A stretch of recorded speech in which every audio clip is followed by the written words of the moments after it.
patients, it's 6 o'clock p.m. Pacific Standard Time. It is 9 p.m. Eastern Standard Time. We are on real time now instead of wartime, and much the better for it. We can, probe, that scab later, or pick at it later, if at all, tonight. Obviously, we're going to go into a number of other things. Aristides, of course, has joined us. Peter Moon was speaking earlier. Aristides, could you say something? I'll see if it registers on the OBS. Good evening, guys. I hope everyone's doing well. How are you? Oh, much. Hello.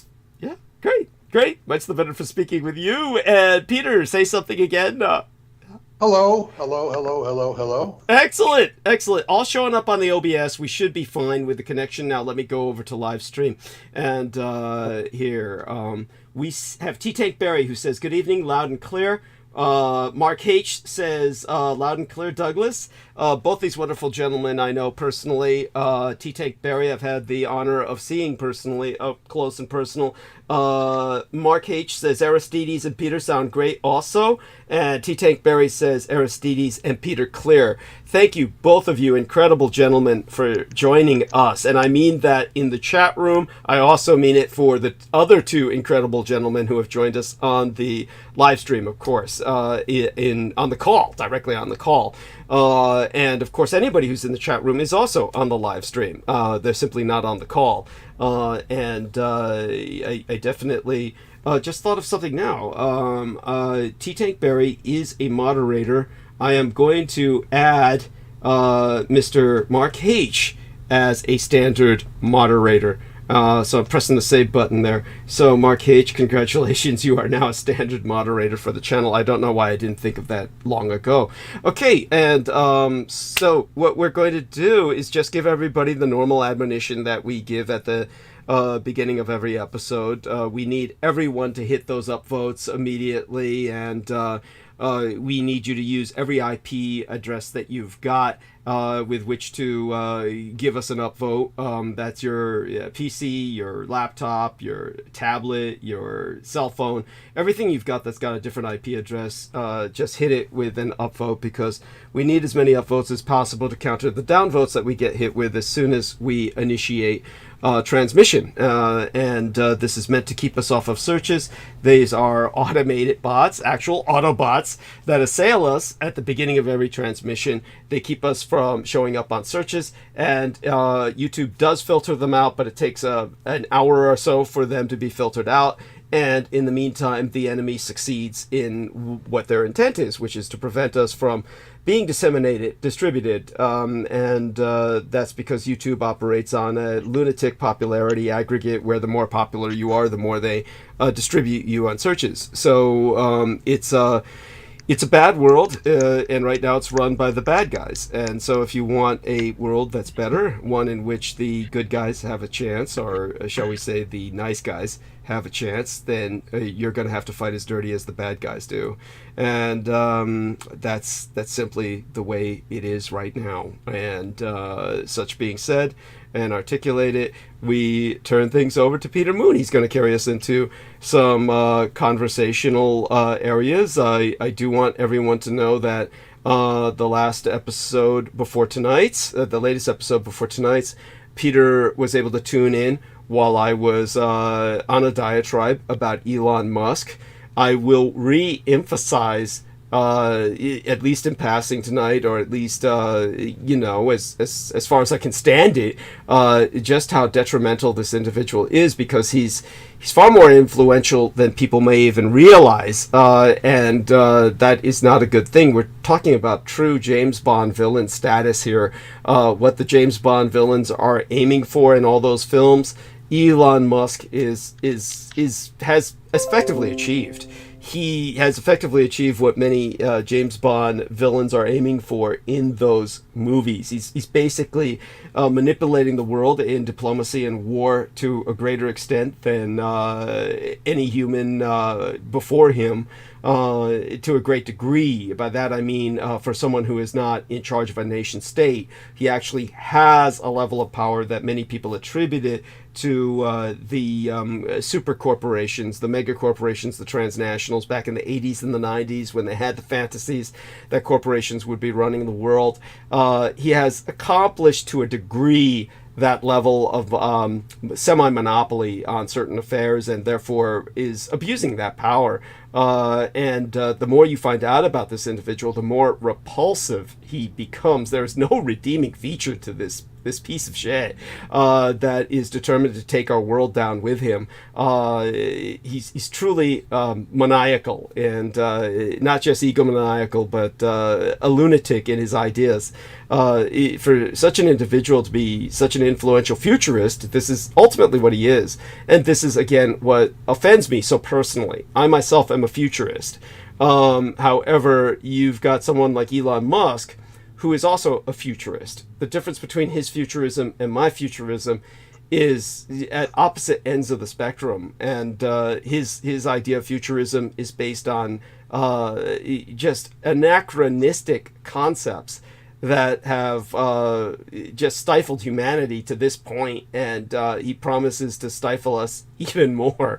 And what he's done with technology recently is purely abusive. The case in point, of course, that comes to mind is this Asian Indian, well, Canadian Indian, and I don't mean Native American, I mean Canadian Asian Indian, hybrid wife of his, that they both, quote unquote, have had children. And these children, supposedly they both donated genes to.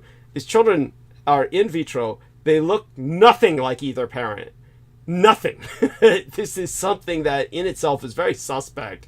It's almost like they've adopted some babies or something like that, and are just making shit up, or they've truly bred something in a test tube towards their ideal, which is simply blonde-haired, blue-eyed Nordic, and has nothing to do with either one of them, which shows you that how they, basically are not counting on each other's genes as quality genes anyway.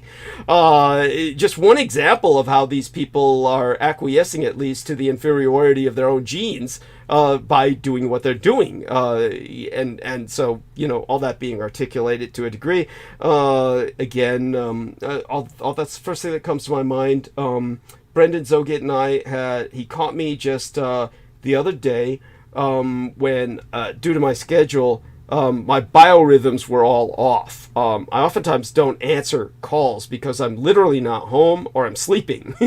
And he caught me at a time when my biorhythms are off because I went down to paratransit to get my card. So I now have a paratransit card, which enables me to use taxis in San Francisco for pennies on the dollar. So my quality of my life has changed for the better, quite markedly.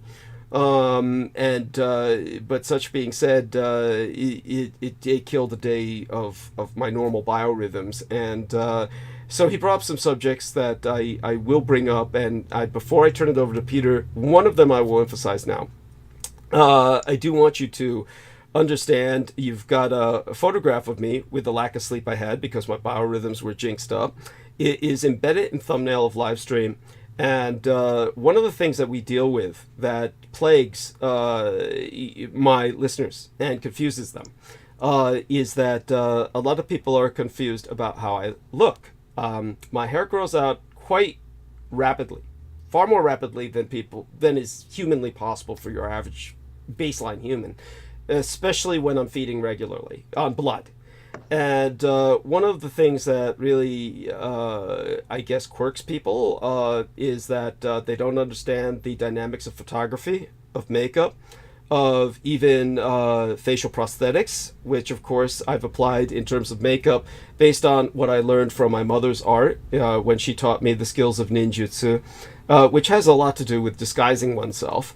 A lot of this is necessary when I cross-dress or present myself as the opposite gender.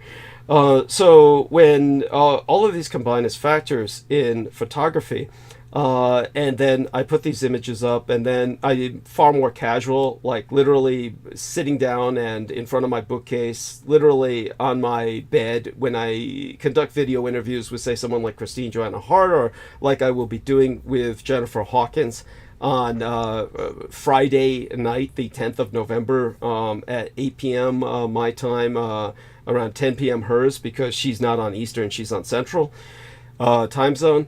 I get people who are either Edomite cultists, the gang stalkers, or I get people who are influenced by them saying, "Oh, I know what you look like. I see you on video," and that's not you.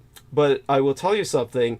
Every time Facebook uses facial recognition technology to identify me, they will give a strike to anyone who publishes a photograph of me. And that includes images that are linked through my videos, embedded in thumbnail of live stream, or, of course, in the photographs I used to pin up on our promotional banners for the show.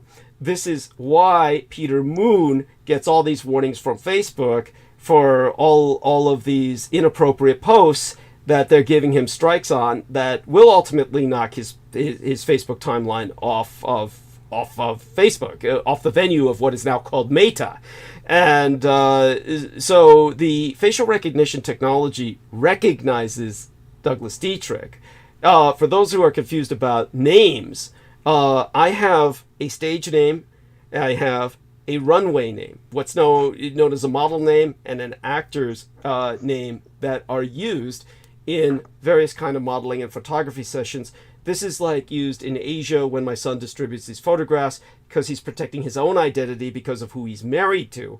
So many of my photographs that include my son have him under a stage name or a model name, what's called a runway name, because he also does the modeling as well as the photography. All of this is more of a hobby now because of his marriage, as opposed to something he does professionally. But we maintain professional standards, or rather he does for me. At this point in my life, I vaguely remember what my stage names and my modeling names are as a graduate of John Robert Powers Modeling and Acting School. And again, that's John Robert Powers Modeling and Acting. I don't even know if they're still in business. And if they are, they've changed radically from the days that that I graduated from them. I think they're kind of, I don't know what they're doing or whether they phased out or are still active. But I do want people to know that Facebook recognizes who I am through facial recognition technology. So anybody who's confused about images, that doesn't know who I am, and the enemy, meaning the cult of the Kings of Edom and their gang stalkers, their cultists, have tried to take advantage of that to confuse people. Let that put some of that into perspective for you, and understand that I am who I am, and I really am who I am, and what you see really is Douglas Dietrich. And if you don't believe it, Facebook sure as hell does, and Facebook recognition technology sure as hell does. So it's incontestable. It's not something you can argue with, and ultimately that's why the enemy has stopped saying my pictures are not my pictures, because every time they post them now, they get dinged for posting a forbidden image. So I've confirmed this, cross-referenced it with different people who have observed their timelines, and so they're proven to be the liars that they are. This was a big deal for them. This is what they were attacking quite heavily for reasons that are beyond my comprehension, but I can speculate as to why they were doing this, and we can get into that later. In the meantime, I've taken up enough time, and we're turning it over to Peter now. Thank you so much for your patience, dear Peter. Well, it's good to get a runway to my part of the show. I mean, I can understand people gang stalking you, but I can't understand why anybody's that interested in this stuff, unless they're trying to knock out your platform. It's like, who? I mean, of course, your story is complex, and it's interesting. There's some tediousness to it because it's so damn involved. Who can follow it all? Yes. It could take up many series. Yes. Your story is just so involved. But people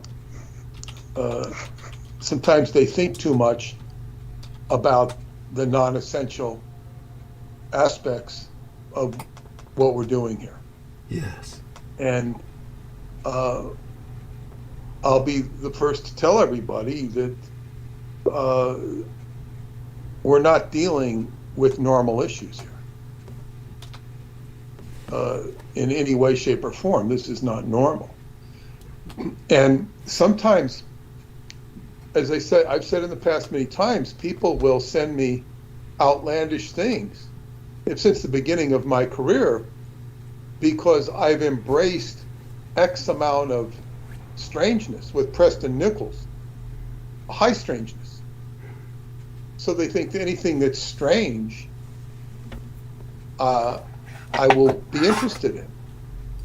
And I'm not interested in things because they're strange. The strangeness is sort of a sideline.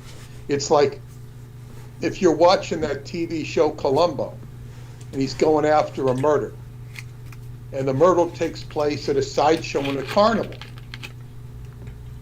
You know, the carnival has a lot of weirdness and sidelights to it, but you're going after the murderer, not, the history of carnivals and the weirdness of carnivals, which has their own interest. But strangeness in and of itself will only beget more strangeness. We're dealing with rarefied topics here. And I just hope people can appreciate that. And strangeness comes with it. It doesn't need to be amplified and blown up. I guess people understandably react to it. Just like I remember this one store we go into with Paula, and there was this person who was, I guess you'd say, transgender or gender neutral or fluid. No, not neutral, gender ambiguous. Okay. Fluid, maybe. They use the term gender fluid sometimes. Go on. I wouldn't even call it that. Okay. It really made you stretch your boundaries, not your ordinary non-gender person, or, it made you stretch your boundaries. And it was very disconcerting to her. I mean, she would react almost physically. I didn't react so much. I noticed it. But, there are certain things that stretch the boundaries. And people understandably react. It's a human reaction. This happens. And it can really get in the way of productive investigation or productive research. You have to be more, what's the word?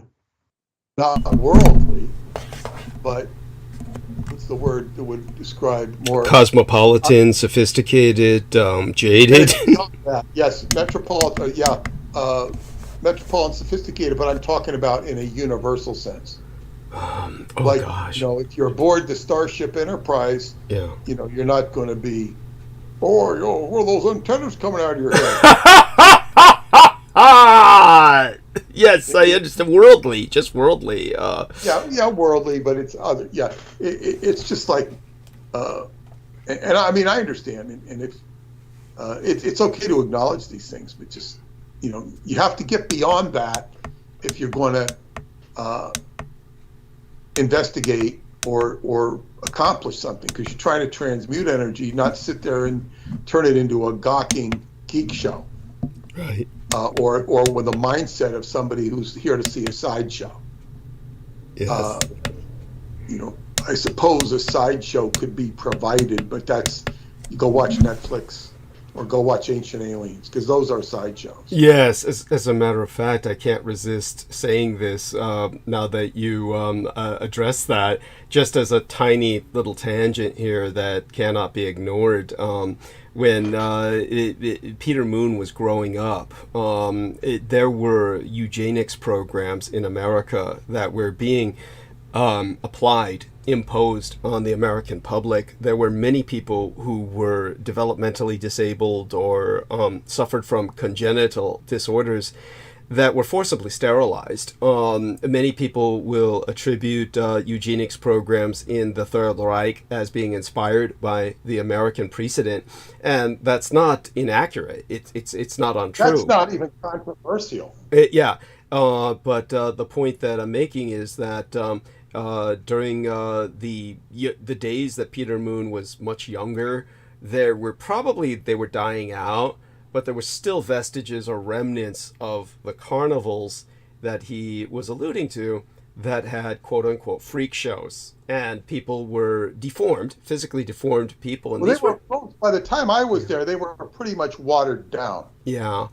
They did have freak shows. You'd see the carnival. I was introduced to carnivals at the Catholic Church because that's where they would be. They, during Lent or right before Lent, they would have the carnival would come to town at the local, St. Pancratius, and my mother would take me, and it was fun, but those were watered. I also saw them at the county fair in Bakersfield. Yeah, those were watered down. They didn't have. I mean, you'd have bearded lady or something, but not the good old-fashioned freaks right that you read about. Yeah, in the old days, they literally had circuses full of mermaids. I mean, women with fins as their lower extremities. And these were people organically born like this. They had like people like Dog Boy. The one was infamously named Jojo. I remember specifically Jojo the dog-faced boy. People naturally or organically, quite naturally, but congenitally, hirsute or covered in hair. All sorts of things. People walking on four legs, or rather, their arms served as much as legs as their other limbs. It was just different deformities, and these people were all, this was what they called showbiz children. They called them showbiz children, or children that were meant for display, quote unquote. And this is something that was tragic, but this was how many of them made their living, was by putting themselves on display. The postmodern equivalent of that is something like Coast to Coast AM, where they would continually bring deluded people with various psychotic fantasies onto Coast to Coast AM quite often, along with quote-unquote conventional guests. Isn't that what Project Camelot does? Yes, yeah. Well, Project Camelot is nothing but that. And, so the point I was making was, when I was at the period of time trying to destigmatize mental illness, and no good deed goes unpunished. You cannot try and be accommodating to people and just try to give them a platform and try to be positive with them. For instance, like I used to say to Jameson Reese when he was hosting my show, love you like a son, trying to be positive to these people, trying to give them positive support. And the only thing it succeeds in with people like Penny Bradley or these other sick, psychotic people that I brought on my program, without trying to exploit them, the way that Coast to Coast did, where I would just tell your story, I would try and like bring them on, let them help myself by allowing me my breaks so I could refresh myself. And all I got out of it was abuse. These people would basically then tell the audience, that I'm somehow exploiting them. So you can't win. You can't really take these mentally sick people and try to help them by being kind to them. No good deed goes unpunished, and your kindness is perceived always as a weakness. And as Machiavelli said, it is far better to be feared than it is to be loved. So with that, I'll turn it back to Peter. I mean, we had our share of psychotic freaks. Thank you.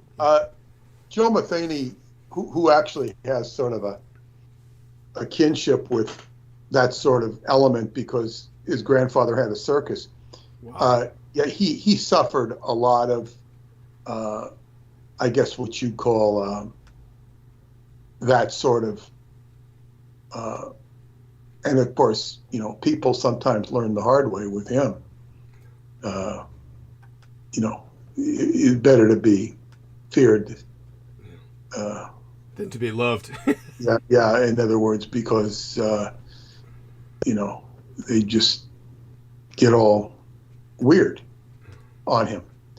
I fortunately haven't had too much of that. I have experienced it, but I kind of cut it at the bud, and I wasn't in the position you were in. But I guess we're going to move beyond that and probably circle back to it at the same time by the nature of what we deal with.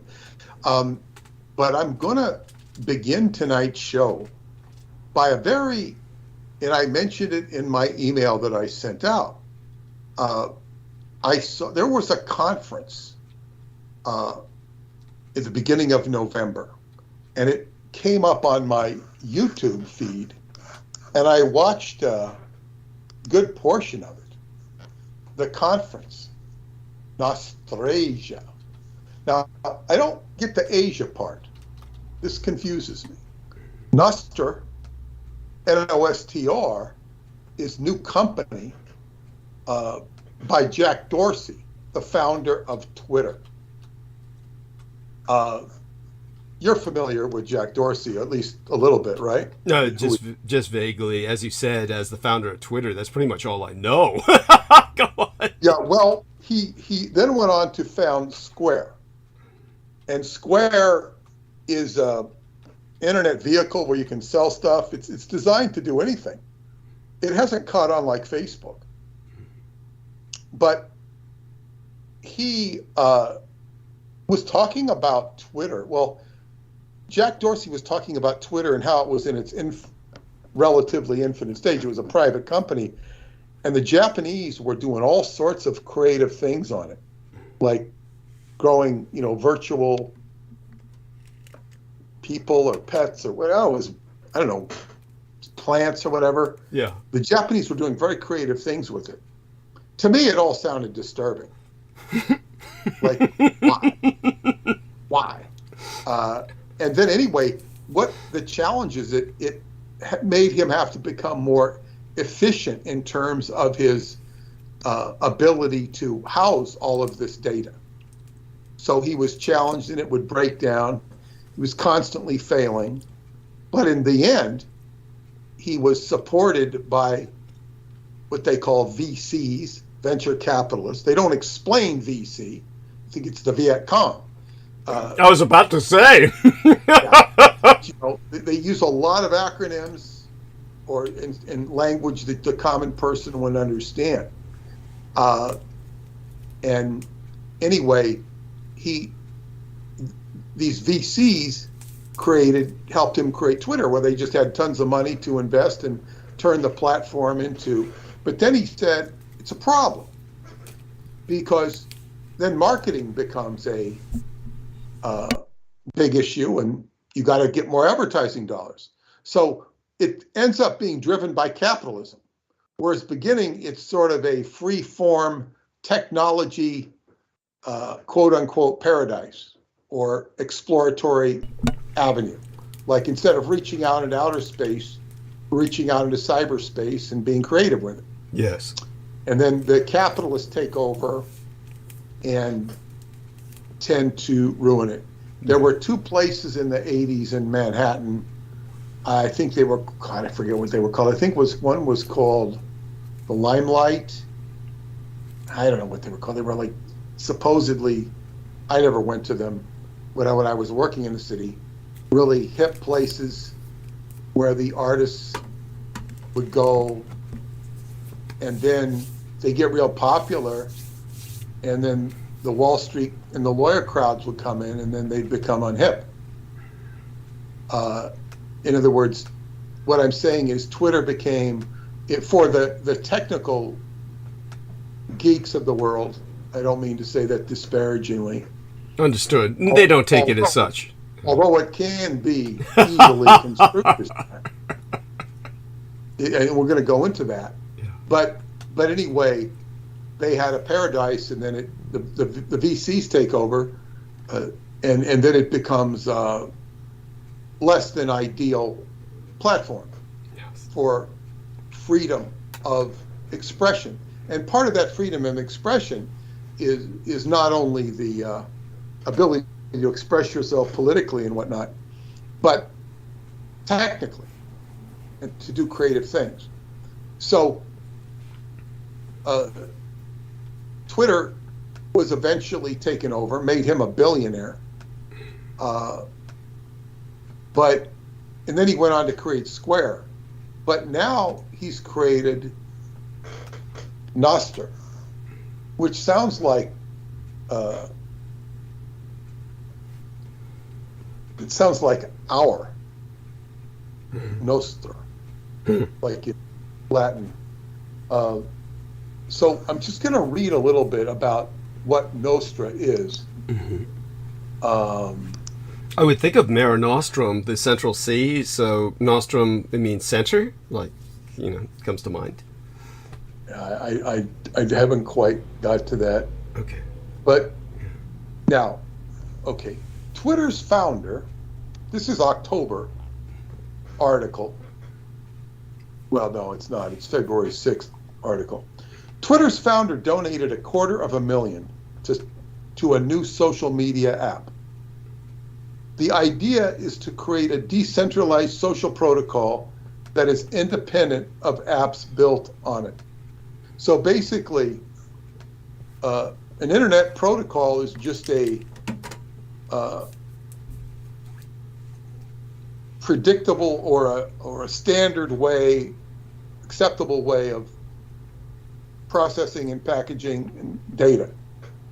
But this is saying a decentralized social protocol that is independent of the apps. It's almost like saying, I'm free and it's almost like an app that's saying, I'm free and I'm going to stay that way. That's the idea. And this is interesting because he says the whole idea of this is to unify everybody. So you get everybody to be unified. Now, unification on the internet is part of the Aquarian protocol, if you will, of Pluto coming into Aquarius. It's going to be much more unified, a much more unified world.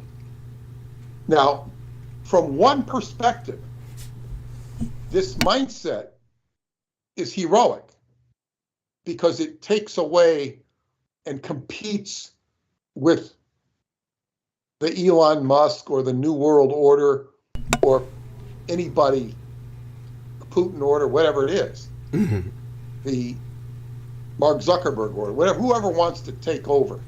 This is progressive. Jack Dorsey is a big supporter of Bitcoin. He sees it as a revolutionary savior. Anyway, now the article begins. Shortly after Elon Musk took over Twitter, tweets with a mysterious string of numbers and letters flooded many feeds. As many users grew wary of the social network, they looked for alternatives. And Nostr, where your identity is just a 63-character key, was one of them. These tweets let their followers know where to find them on Nostr. Now, just so you understand, Elon Musk, lost a lot of money taking over Twitter. Yeah. But he took over Twitter. Now, Jack Dorsey is talking about the horrible censorship Elon Musk is guilty of, and you'll read a little bit about it here.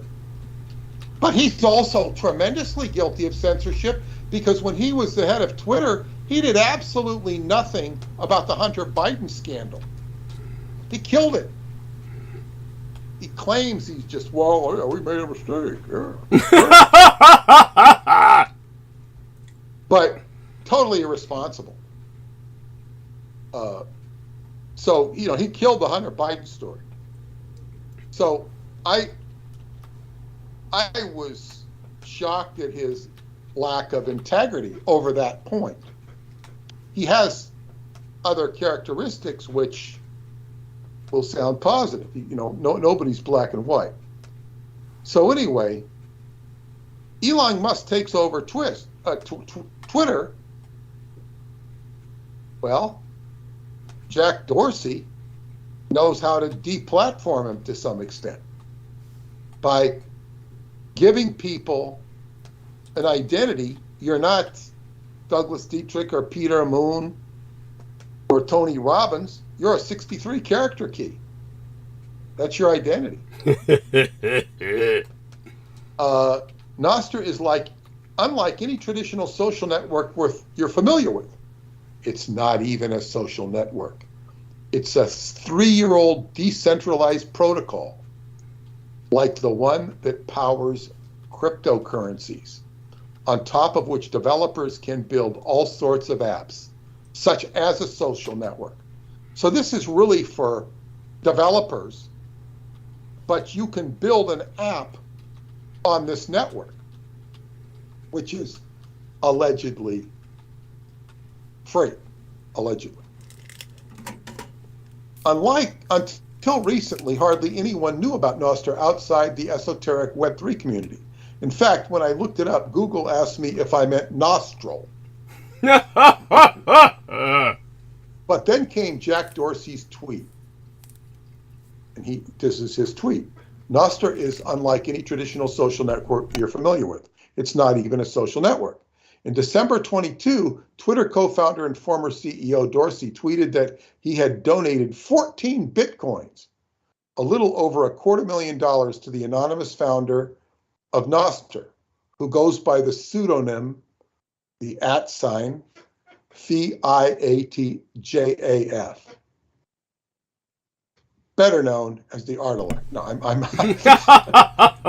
I don't know that, but the more I listen to this talk, and I'm not telling you who else is involved with the talk yet, this is a buildup, is that the more I listen to this and his affinity for Bitcoin, the more it confirms to me intuitively that the Artelect is all over Bitcoin. Mm-hmm. That's my intuition. Mm-hmm. The funding sparked, because nobody knows, the funding sparked a wave of new Nostr identities. Only a couple of days later, Musk announced Twitter would ban people from promoting other social media accounts, including those on Nostr. So there is Musk, the free speech guy, banning this new, free platform. Of course, it's going to undermine his Twitter, but it says the ban was soon dropped. Smart on his part. But then again, he had no choice, because it would kill him. Though there's no dearth of open source social media platforms, Fiatjaf, the mysterious CEO of Nostr, tells me the motivation behind building one from scratch was twofold. In its most fundamental form, Nostr allows people to exchange signed messages. First, @Fiatjaf says it must be censor resistant. Today, even platforms like Mastodon that promise to offer a safe haven from centralized social networks are nothing more than a collection of silos, each subject to the host's rules and ideologies. Second, each person's identity should be independent of apps so that it's interportable.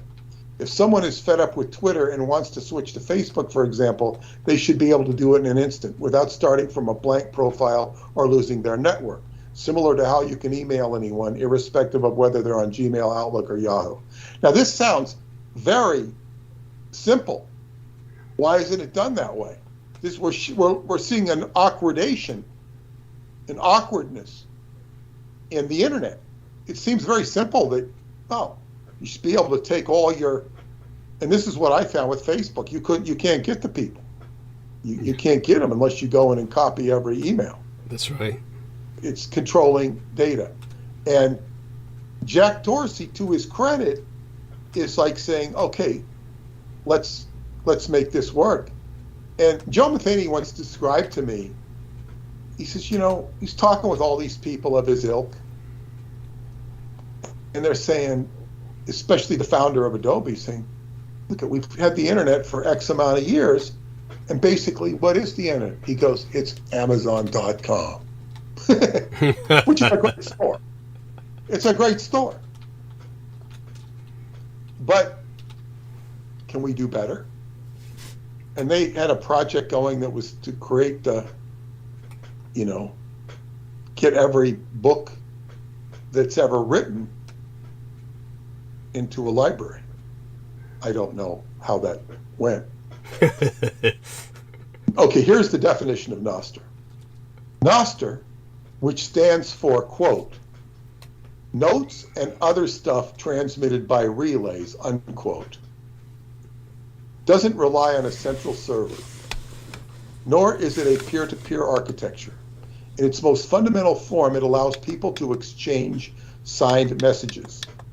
It does so through a network of relays, which are servers anyone can sign up to run. Now, this sounds like the original internet, like a bulletin boards. When you want to publish a note, you sign it with your 63 character keys. Everyone has two, one public for discoverability and another private to secure messages, and dispatch it to the relays.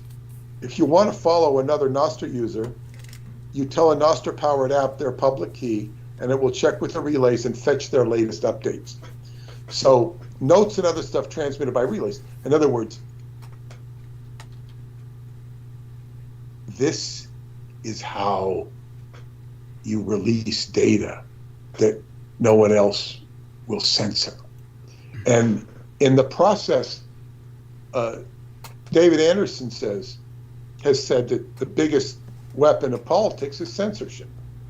Now I'm going to turn the angle.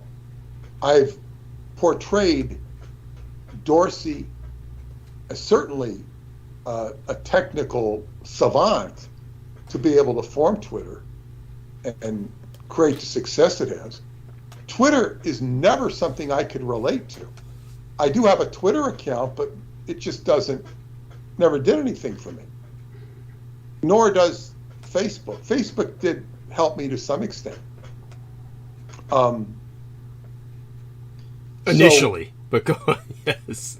I mean, it's useful to communicate with people, certain people. Can't communicate with you on it anymore, but it certainly has. We did, yeah. We hasn't inhibited our communication. Thank God. But now,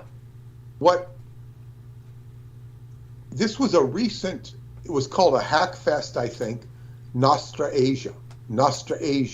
Interesting. Now, I don't know if they were making a play on the words nostalgia, or it had to do with Asia. I don't know. But it was a big hackathon of people getting together. And I really don't know how big it was. It was probably more of a Zoom thing because the audience seemed kind of small. Right. Okay. Relatively small. Smaller than a studio audience you'd see at the Tonight Show or something. And those audiences, they look, sometimes they're made to look big when you see them go out, like Johnny Carson would go out into the audience. They're made to look big when they're not that big. Right. I mean, it would be much bigger than talking to a library crowd.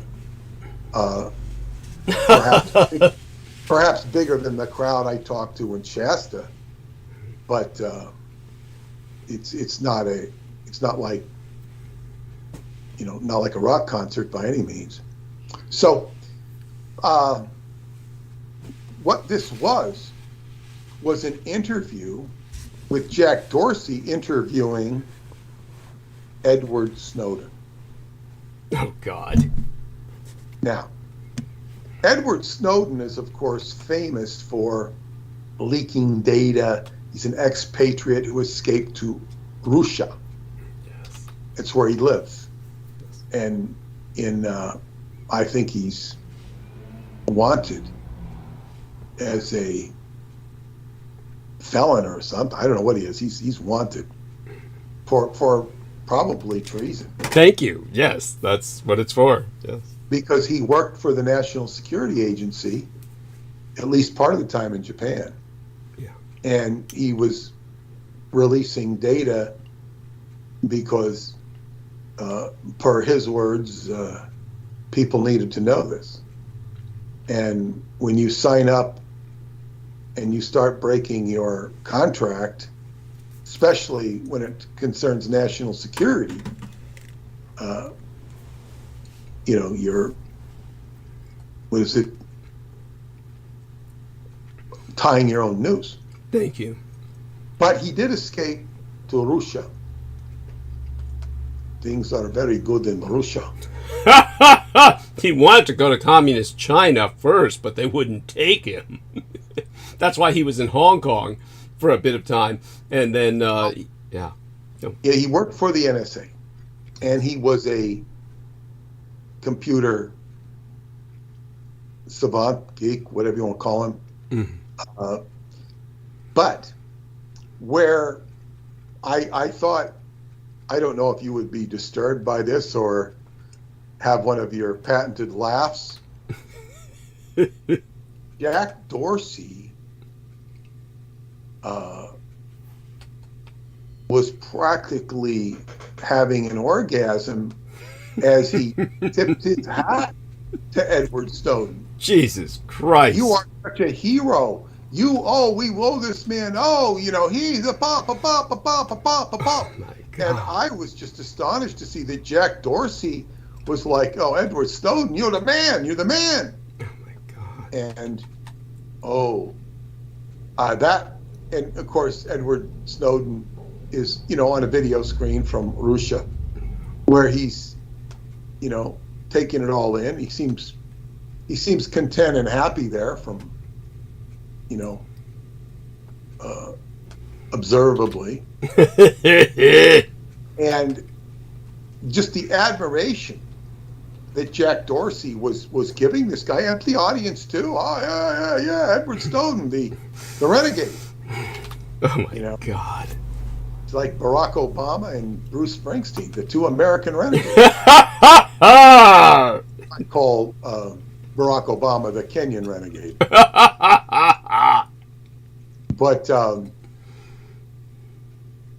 any case, but it's all about censorship and freedom, and they actually go into some meaningful dialogue, believe it or not, about the nature of the internet, the nature of YouTube. But this is the most cogent part of what they're saying, and they're trying to set up this platform of Nostra, which is to give freedom of thought and to get the information, man, that people aren't going to tell us. Let's get this. Let's release it. Let's get the Julian Assanges of the world, so they don't and we can do this in a free platform. Now, you don't have to ask your magic 8-ball to speculate on how any of these people would respond to the information we circulate here on the Douglas Dietrich channel. Thank you. It's like, oh my God, these people are at the cutting edge of free thinking, anti-censorship. And you know what? In a sense, they are. In a sense, they are, from one lens. But just as I was saying about Whitney Webb, the genius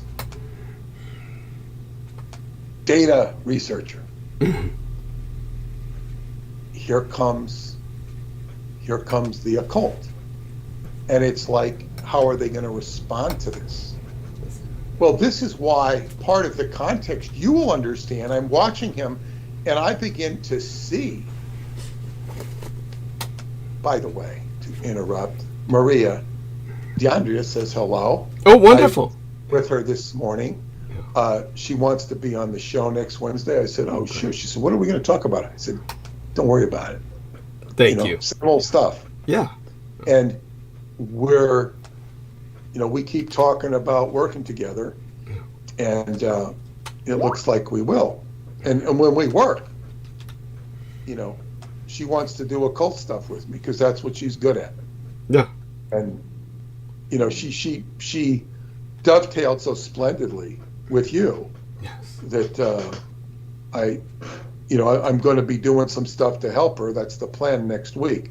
So I'm really, but when I talk about the occult, she understands the occult. She can go deep. The situation with her, she's dealing with clients that have, problems with their boyfriends, problems with selling their house, problems with their aunts, which is understandable. And she doesn't even she can't talk about a lot of stuff. Because what is she, what's there to talk about? Let's talk about horse racing or something mundane. It's like people are not geared towards talking about much of the stuff we're dealing. And if you ask the average Jewish person or started talking about the Helazon, they're not going to know what you're talking about. Of course, the Helazon, for you first-time listeners, is the mysterious sea creature that provided the great secret of the Jewish religion that, when discovered, would bring about the Jewish apocalypse, Jewish Messiah, and the apocalypse. Yeah. And we're not going to go into that right now. We've talked about it many times. It's a feature of the new book. But we've certainly discussed it today. So the average person who's Jewish, as you've described, is atheist. Yes. And it's more of a cultural identification, if not a stigma, than it is a religion. For many people, it is a religion. And many people, it's devout. But even then I don't know. And I would tend to say, from my experience in talking to them, their identification with the Helazon is going to be there's going to be a certain protocol in how they respond to data. Like what is almost like precedent of what the rabbis say. But it's going to be the rabbis of their sect. Yes. I don't know how much free thinking is allowed or is not allowed. I really can't say. But I could engage them, the more learned ones, and many of them are learned. The ones I meet in airports and planes are usually very learned.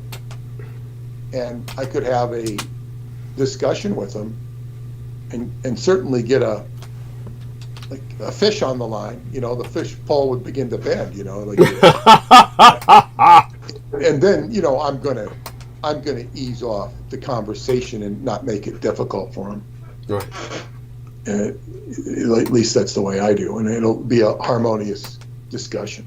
But I've never run into any since I've discovered all of this stuff with Douglas. But right. And of course, when do I encounter them?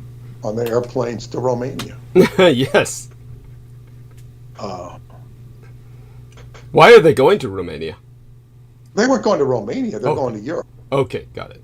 Yeah. So, they get off in, where did I, Czechoslovakia or someplace.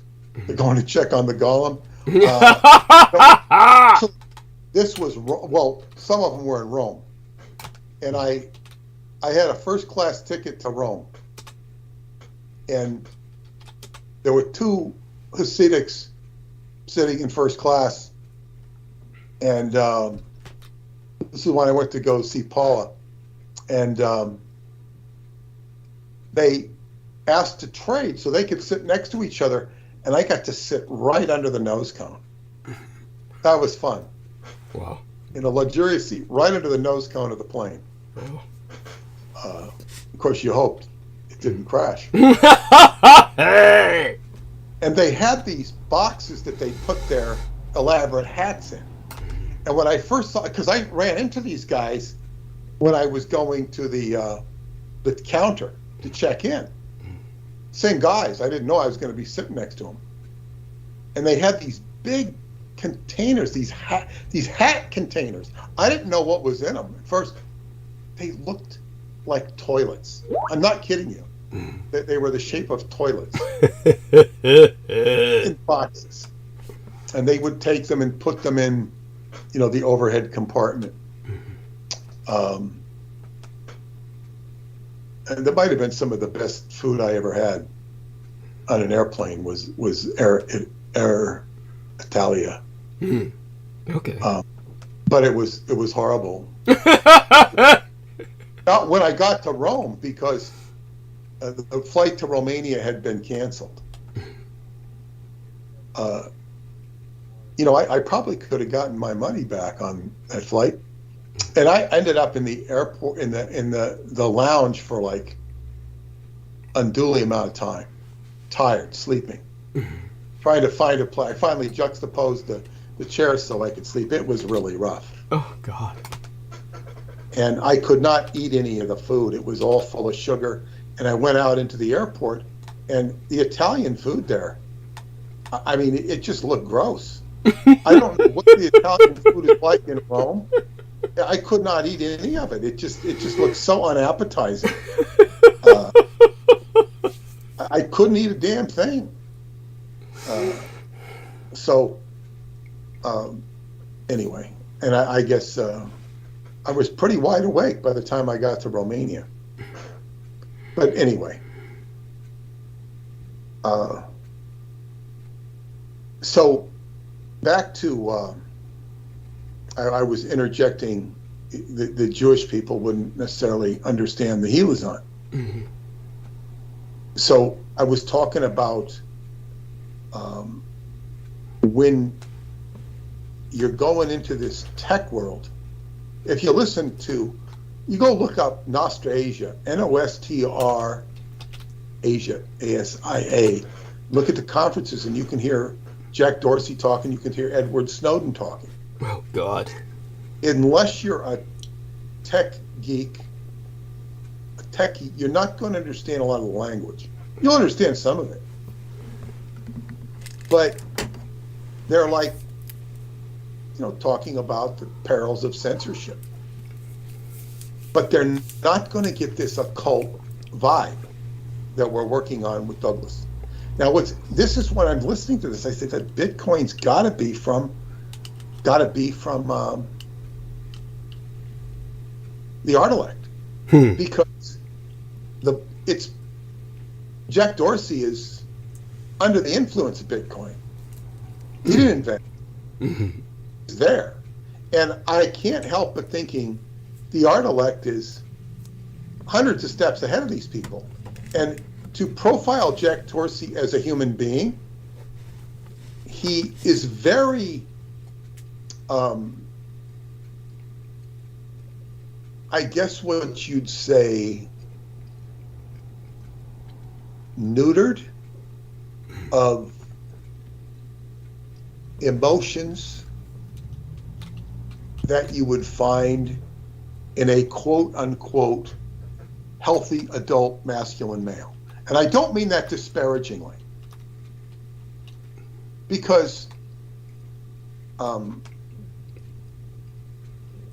if I think, well, I can think about guys I play football with. Yeah. But even these guys, you got to keep in mind, they're young, and they've all got cell phones, and they're spending a lot of time on the cell phones, playing fantasy football or doing, trading players and stuff. I can't even follow it. But they grew up with cell phones. They grew up with this. And they're not as, I guess, what you'd say, quote unquote, healthy adult male. And I say that with some disparaging of the good old days where, you're supposed to knock the block off people, knock the heads off people. And, they're much more, I guess what you'd say, with an exception now and then, they're much more, I guess what you'd say, refined in their behavior. Yeah. But nevertheless, Jack Dorsey is somebody who's very technically savvy and would, to me, he emulates that sort of quote-unquote AI mindset. He's going to be much more technical in his interface. Joe Matheny can put on that veil, but he's also, got a lot of testosterone. He can play both games because he'll interface with these people. He knows how to interface with these people, but he's very masculine. But so anyway, and then we had Mark Zuckerberg, who's learning Brazilian Jiu-Jitsu, who tore an ACL. So he's been compromised from that. His instructors were quoted as saying he's really doing well, and they admire him. He tries very hard. He would seem to be in a case of overcompensation. He's going to be a tough guy now. Right. Nevertheless, he's exuding a lot more testosterone, even in that attempt, than Jack Dorsey is. So Jack Dorsey is like living in an AI world, and Snowden does too. Although Snowden physically looks much more normal. Interesting. Than Dorsey physically, okay. But he's very much into that world, and I don't think he did work for the NSA, so he's got to be no slouch when it comes to understanding computer protocol. But so anyway, they're like, Edward Snowden is a hero, and he's being put on a pedestal. And there's even a lot of logic in what he's talking about with regards to censorship and Google making it so, it's becoming more and more ad-driven, to the point where he says they're forcing you to subscribe so you don't have the ads. And I've actually, for the first time, have had so many ads on YouTube that I'm thinking, well, maybe I should just buy my way so I don't have to watch these ads. Don't do it. Don't do it. But go on. Into looking at how much does it cost. But the ads don't. There are certain instances where it might behoove me, which I won't go into. But so this is, and as they say, the art elect is hundreds of steps. It's even ahead of Douglas. Yes. By leaps and bounds, yet things ping back to him in mysterious and strange ways because it is an extension of him. Yes. And in some ways, I sit there and I see this stuff and I'm thinking like, well, I certainly couldn't hold my own in a tech discussion with Edward Snowden or Jack Dorsey. Joe Matheny would break things down for me and explain to me. And I would have enough technical understanding to know what the hell he's talking about if he would have the patience to explain things to me. But from what knowledge I've acquired from Douglas and in writing the book and participating in this show, it's like I know something they don't know. to say it from a childish angle. But I can even see that I have a certain amount of advantage in perception. I do not have the advantage from a technical perspective. Joe Methane explained to me back in the day when, he was part of it. They made a lot of money by registering internet domains, like Coca-Cola, Exxon. They could register these names. Anybody could do it. They own the domain. So if Exxon or Coca-Cola wanted to come to them, they'd have to buy the domain. A lot of people made a lot of money in the early days of the internet, when most of us didn't even know what was going on. He was right there at the core. And when you are at the cutting edge of the technical development, you can profit from it. Dorsey said he didn't expect to, he never had any goals to become a CEO or others. It just was thrust upon him, and he was the beneficiary of it. And now he doesn't need to work. He could go retire and grow grapes if he wanted to. And that, that's one of the sad aspects of wealth. Not to digress too much, Douglas, but like, what is George Lucas? He sold his empire for $1 billion. Yeah. To Disney, and Disney's been suffering ever since. Not because of that necessarily, but they've been taking it on the chin.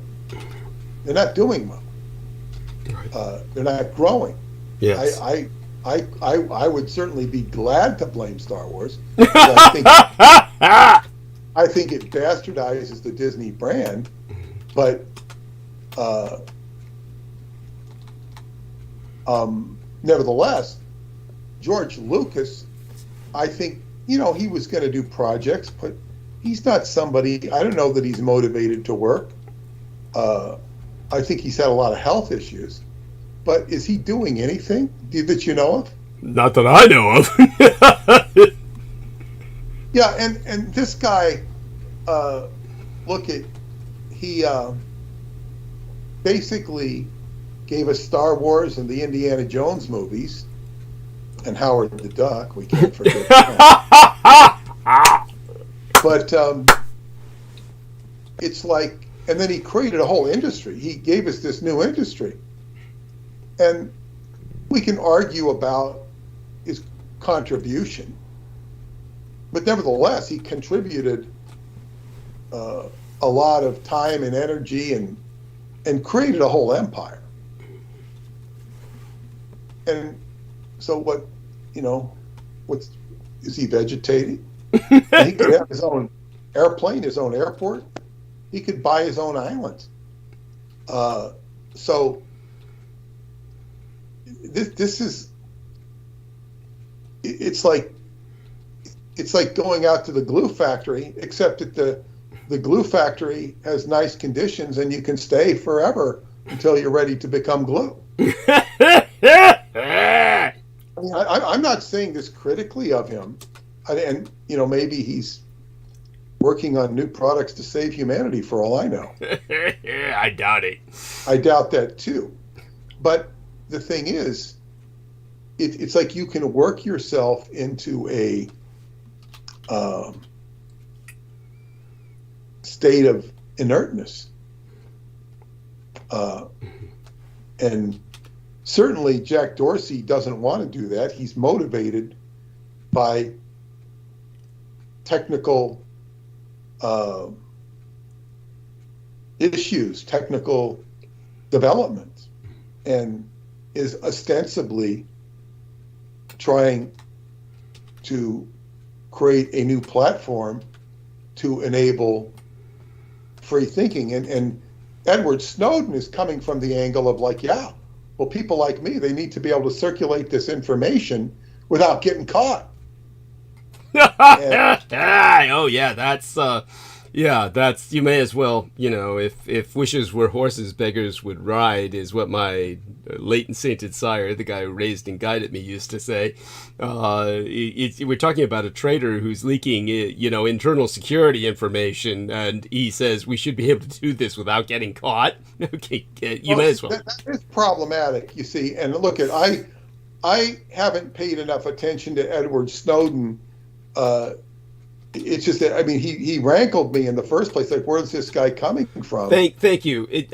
Honestly, you aren't missing shit by not paying attention to him. Well, I want you to profile him in just a minute. Sure. But what I want to say is, if you agree to work under certain conditions and you betray those conditions,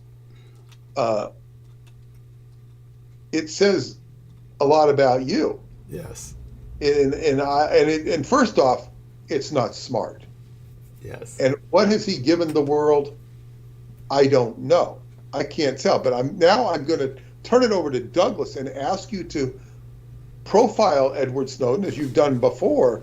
But I want to put it in this context because the point of it is Jack Dorsey, who seemingly has some redeemable features, but is awful awestruck at Edward Snowden. It's the problem we're dealing with these top Silicon Valley people. Like, he's not quite a Zuckerberg. But what can you profile Snowden, and then we'll get back to what is this talking about? Right. Thank you for that. I thank you for that opportunity because, first off, I'm really glad that Peter is, doing this kind of, shall we say, I wouldn't call it research. It's kind of like Peter's coming across this information in the course of his daily life, working with myself and everything else that he does. And so he brings it up on our program, and it's a valid topic. Obviously, it has a lot to do with everything that I've dealt with all my life. But understand that when it comes to what I've explained before in depth, and judging by what Peter's talking about right now, I don't believe that Peter's been exposed to what I've said in the past at any great depth about Edward Snowden in particular. I don't remember it. I've heard it. Yeah. I just don't remember it, and I need a refresher course, and I want the audience to hear it in the context of what I've said. And this is one of the hottest things right now, the hackathon, Yeah, the hackathon, yeah. And this term Nostrasia. The first thing I'd like to do is present what our dear Brendan Zogit has sent us in terms of some links. He has looked up Nostr, quote unquote, on Nostr.com itself. He went there and he looked at this, what they have to say. I'm not going to dwell on that. Just basically a simple protocol for decentralizing social media that has a chance of working. But Brendan says the details seem quite sinister. He believes it's named after Nostradamus, that it's a Nostradamus rip. Basically he says that what he's verified is that Nostr accounts are based on, as Peter has articulated, a public key cryptography that's easy to verify messages were really sent by the user in question, but it's a protocol, an open standard upon which, quote unquote, anyone can build, not an app or a service that you sign up for. So it's it is what it is. Now, Peter was bringing up the fact that originally, when you had some of these platforms, like Twitter at its beginnings, that these were a venue for expression, just basically a venue for expression. And once the VCs, the venture capitalists, showed up, they became driven by entirely different motivations that warped the entire phenomena. So that being said, when we go back to Edward Snowden, completely different subject in its own right, but as Peter said, circled back to us through this social media platform phenomena, Edward Snowden was basically an echinocultist. He always was, just like Julian Assange. Now, this might seem like, say, for instance, a indulgence. It's like... I remember that. That's very important, and I accept what you say at face value. I want to hear more because whatever I heard before I didn't hear that. Yeah, no worries. No worries. There was so much going on for so long and so many things I was dealing with. I mean, the Snowden Julian Assange phenomenon took place back when I was still working with Laura Lee Solomon. And she, of course, was, it's like our friend Brendan Zoget brought up the other day when he called me, like I said, fairly late when I happen to be up because my biorhythms are all screwed, and hence the photograph showing just how tired I am and just the phenomena as well. It's a good display of my Kawasaki syndrome so that people can see that, though in my case it's not a syndrome. When baseline humans get Kawasaki syndrome, it can ultimately kill them. In my case, it's not symptomatic. It's simply a phenomenon that comes with vampirism. My mother's genetics, because she also had the same thing. And so when it comes to, by the way, for those of you who don't get what I'm talking about, Kawasaki syndrome means red eyes, the red eyes. Not red as in the sclera, but the actual irises. And it manifests at various times due to different phenomena, sometimes ambient light, and other times, say for instance, just feeling the way I was when Brendan called. So I do want people to understand that when it comes to the phenomena with these two quote-unquote whistleblowers, they both came out at the same time. They both fed off each other. Julian Assange was part of a white supremacist cult in Australia called Shanti Nikotwan, and it's completely connected to Snowden. It's not like these are disparate phenomena. They fed off each other. And so, by the way, our friend Brendan has just sent a Reddit link. And the importance of the Reddit link is that it basically, well, I mean, I'm going to give it to Peter Moon and while I talk. So, Peter, here's the Reddit link. I'm going to put it in our conversation right now. And I want you to take a look at this because it does a lot to put things into perspective. I will send it both here and I will send it in your private messages. Thank you, Brent. Yeah. Thank you. Yeah. Appreciate all your attention here. Well, it's important, and you take a look at that and you'll see why. It basically, so I've given it to Peter both privately and in our current chat. And I am going to stick it into the chat room for everyone else to access. Medusoid Humanoid has joined us in the chat. And it's a shout out to Vicky Johnson and Medusoid Humanoid, who is our lovely Victoria. So both of you, Vicky and Victoria, the lovely Vics, kisses to both of you out there. And now a link to basically kind of show everyone where we're at. Here we are. As you can see by the link, Jack Dorsey is into the occult. He is an occultist. So this is something profoundly important and adds great depth to what Peter was articulating. If this article is true, yeah, and I'd like to know more about it, to tell you the truth. I accept it with a grain of salt, but I don't say it's not true. Is that he's operating at the level of the what was it, the cereal box, back of a cereal box. Yes. Like Count Chocula. On the back of Count Chocula, you can become a honorary vampire. Yeah. So I mean, this is the level of where he's operating at. It's very infantile, yeah. And it would say that,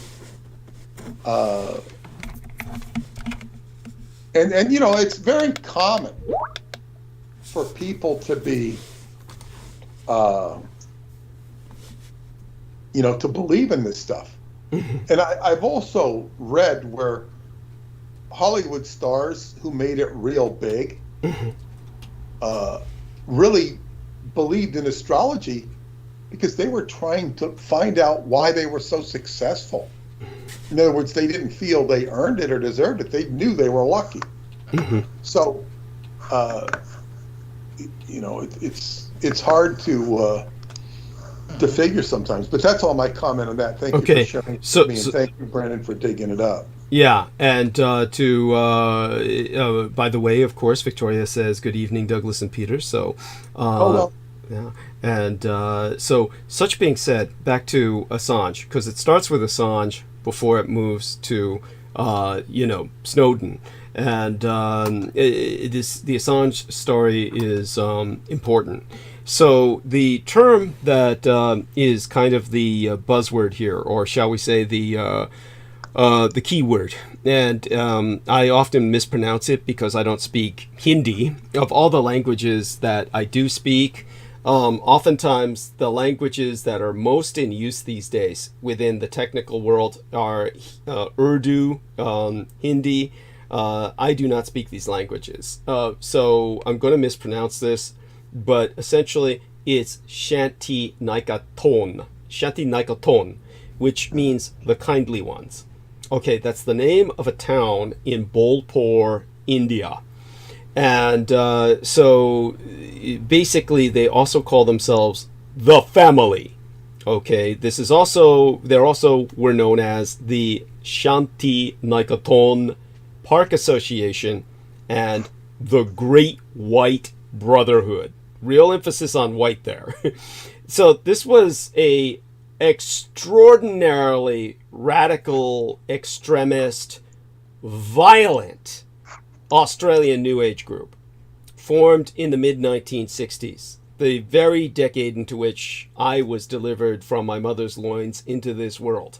1966, they were established the year that I was born. They were under the leadership of a yoga teacher named Anne Hamilton Byrne. Hamilton-Byrne. She had a hyphenated name, kept her own surname, and integrated her husband's. Now, around 1964, Raynor Johnson was hosting regular meetings of a religious and philosophical discussion group led by Anne Hamilton Byrne at Shanti Naikaton. His home at Ferny Creek in the Dandenong Ranges on the eastern outskirts of Melbourne in Australia. And they were connected to a series of weekly talks he gave at the Council of Adult Education in Melbourne entitled The Macrocosm and the Microcosm. So this group purchased an adjoining property which they named Shanti Naikaton Park in 1968 and constructed a meeting hall, the Shanti Naikaton Lodge. It, as a group, consisted of middle-class professionals. It's been estimated that a quarter were nurses and other medical personnel, very important, and that many were recruited by Johnson, who referred them to Hamilton Byrne's Hatha yoga classes. So we're talking about what essentially started as a yoga cult. So believe me, when it comes to a lot of yoga, it's not innocuous.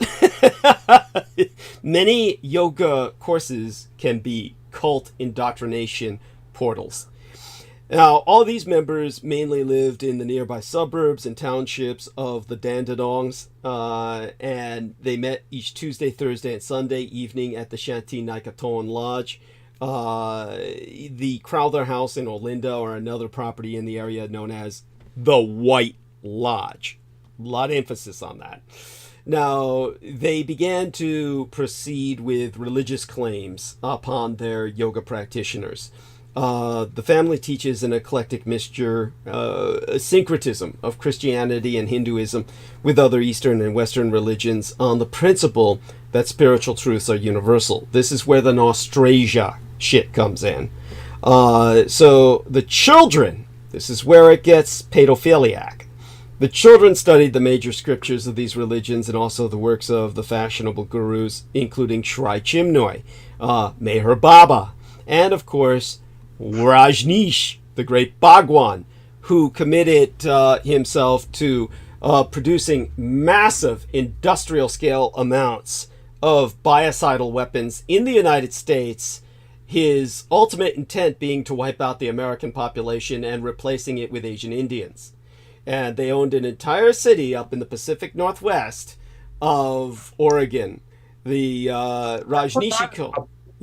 I forgot about those weapons. Yes, yes. They had their own industrial scale production facilities because they had their own hospital in their own city, which they owned outright.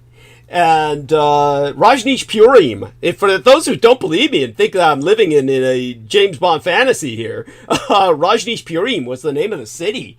And what they did was they populated it not only with their cults, but to take over all the adjacent cities.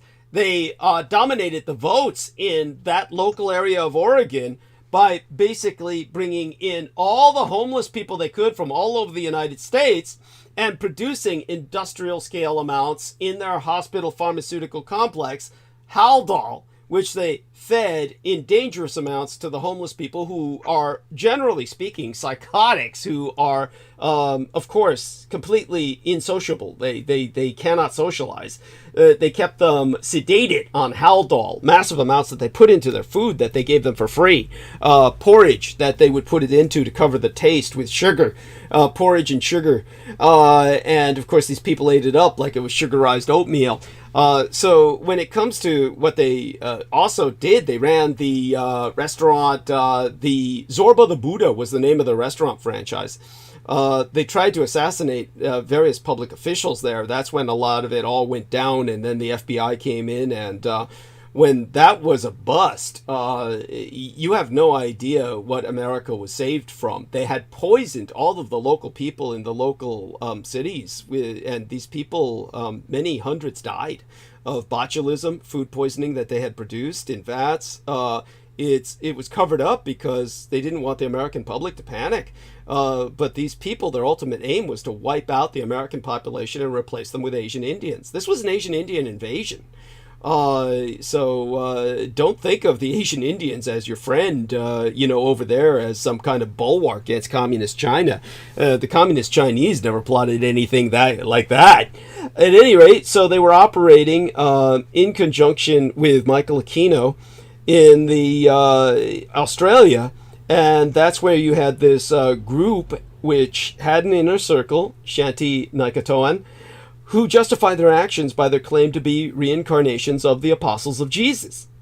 So the basis of the family's philosophy was that Anne Hamilton Bairn was the reincarnation of Jesus Christ and a living goddess. Now, Jesus was said to be a great master who came down to earth, and the group believed that Buddha and Krishna were other enlightened beings who similarly came down to help humanity. Hamilton Bairn was regarded as being in the same category as these teachers. One adopted daughter, Sarah Hamilton Bairn, later described the group's beliefs as a hodgepodge of Christianity and Eastern mysticism. Again, we refer to the Nostrasia bullshit. So basically then came the takeover of New Haven Hospital.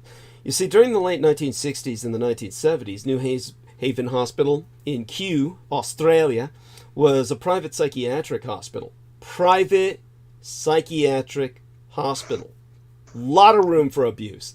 Owned and operated by Marion Villemek, who was a Shanti Nikatoan cultist.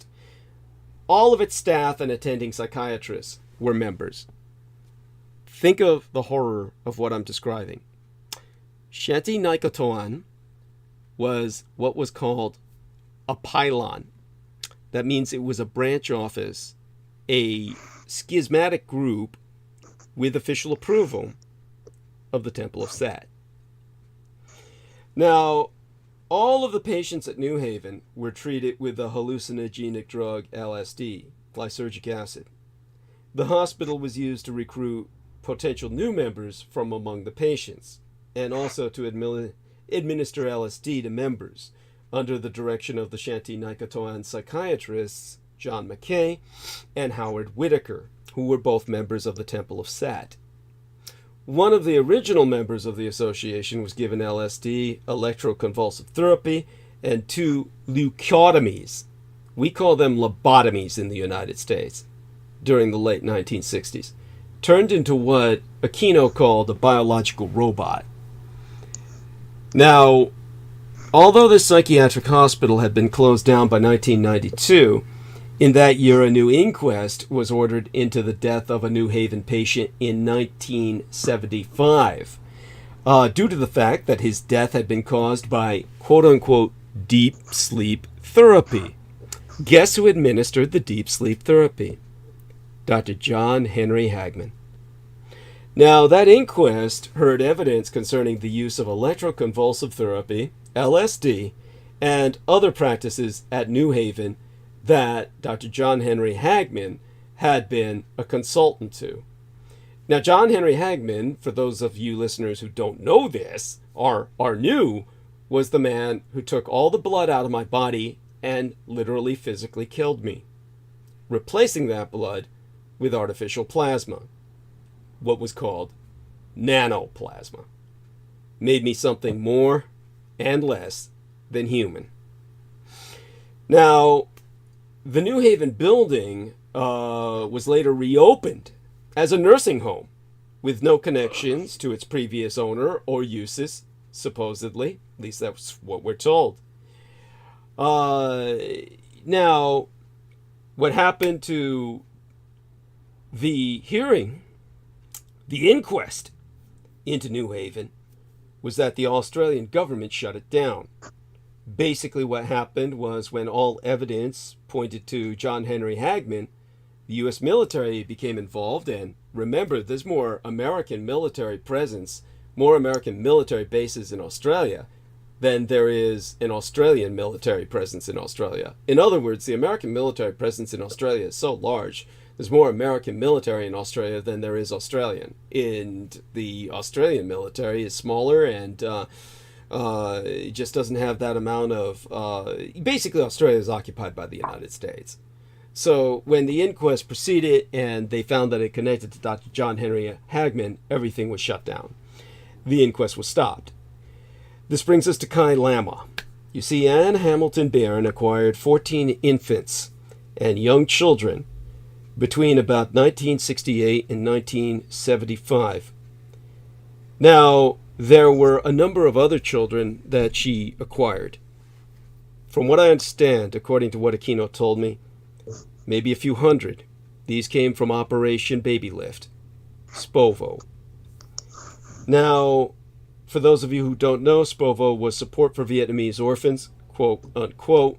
Peter Moon can actually tell you more about it. He's been doing a lot of research lately, and he's dug up some incredible photographs, even better than what I sent him. Though I do hope he reviews the headings of the photographs that I sent him, because the headings are what make the photographs.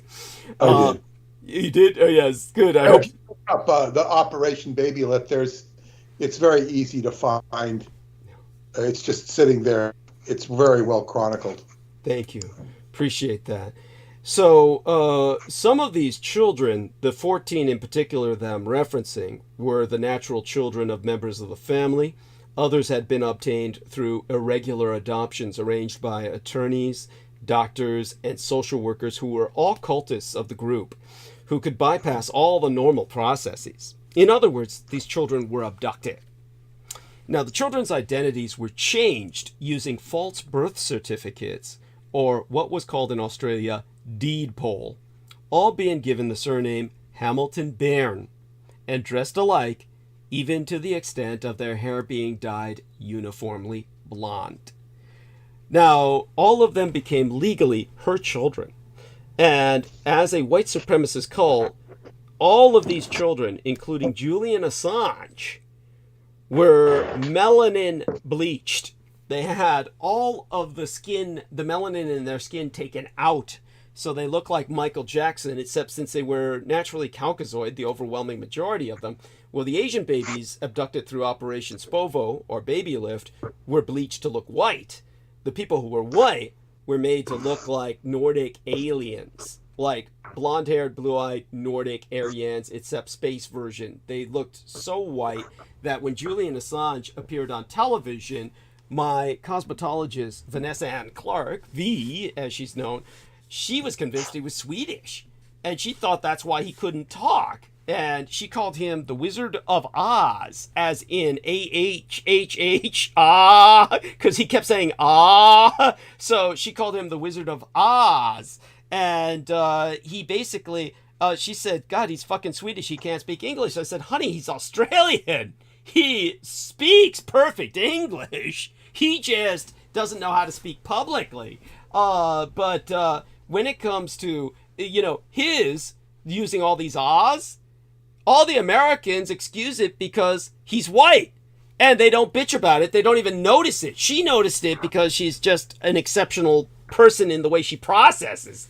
But when they played, like I said, I actually took footage of Julian Assange and I gave it to the V's work partner at the time, Rose Wang.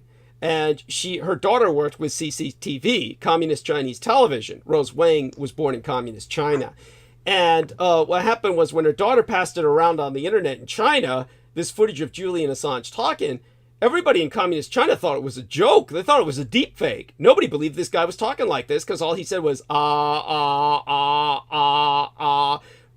Americans, however, not a single American has ever complained about the way Julian Assange talks because they look at him as this white person and everything he says is filtered through his ethnicity. When I speak, everyone bitches that all they hear from me is ahs. It truly is, your race means everything in terms of the way people will process what you're saying. Now, because people will think that what I'm saying is English is the second language, just like V thought about Julian Assange because she thought he was Swedish. Once you identify someone as a different ethnicity, you automatically hear all the flaws in their speech. Whereas if you identify them as one of your own, you've processed those flaws out. Important point to be made. Something I learned from Michael Aquino.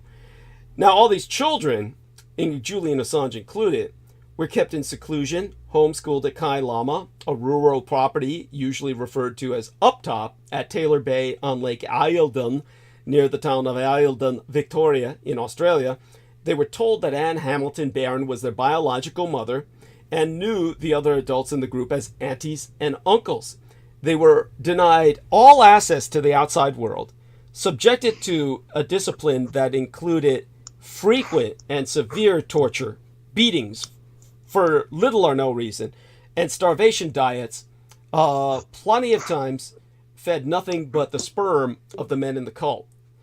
Now, these children were always dosed all the time with psychiatric drugs, from anatensil, diazepam,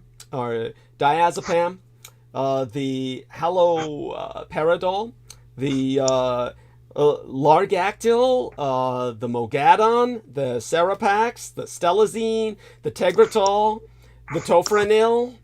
On reaching adolescence, by the time they came into sexual puberty, they were compelled to undergo a sexual orgy initiation involving LSD.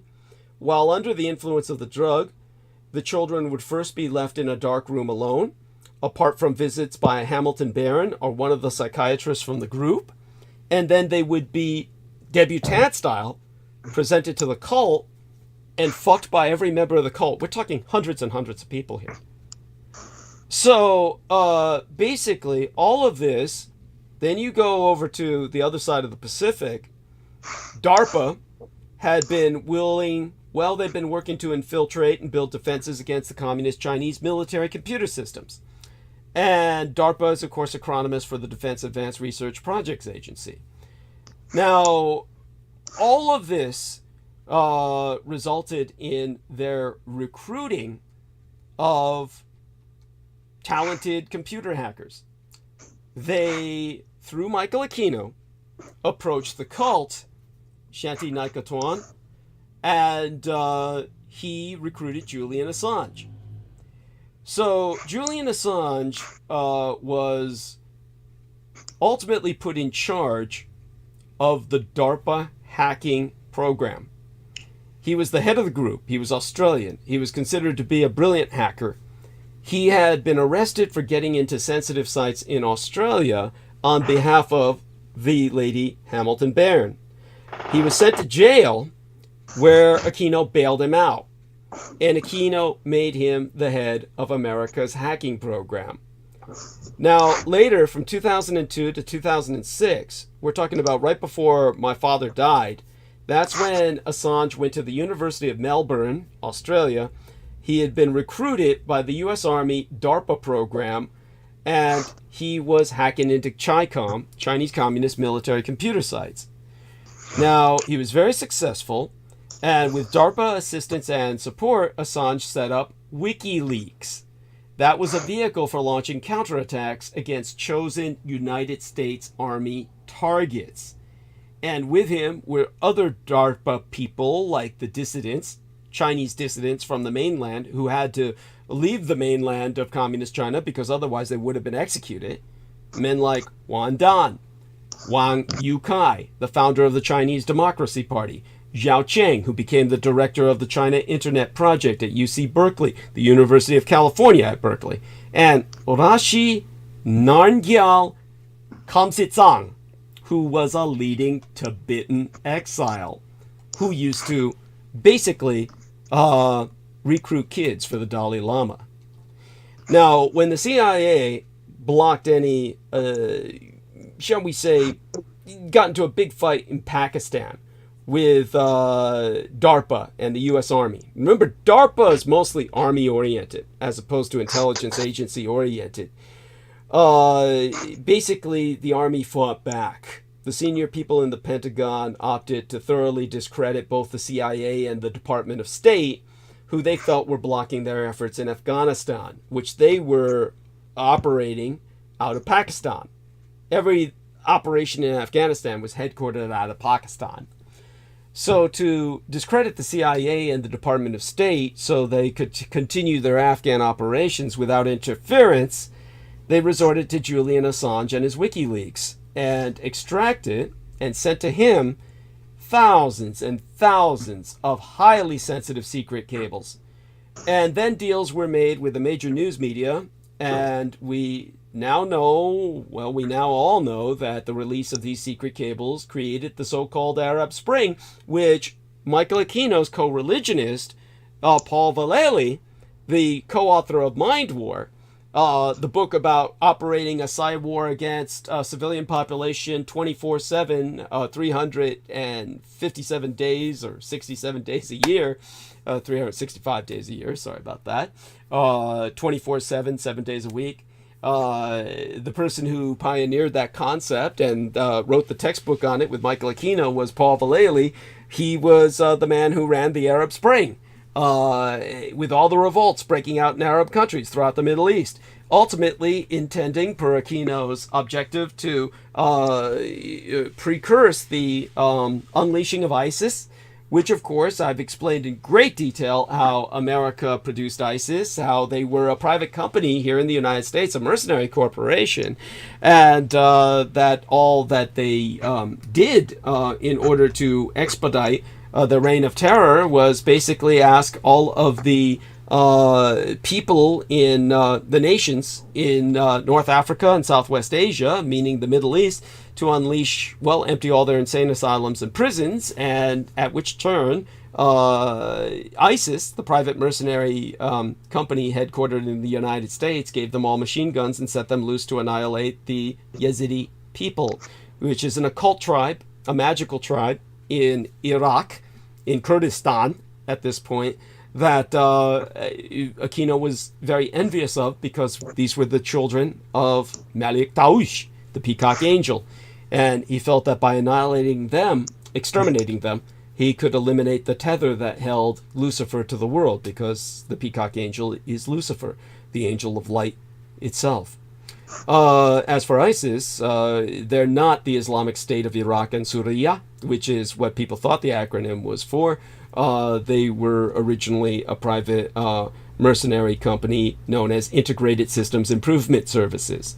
That's the brawn-branched muscle of ISIS, as opposed to the think tank, which ISIS at that time stood for Integrated Strategic Intelligence Services.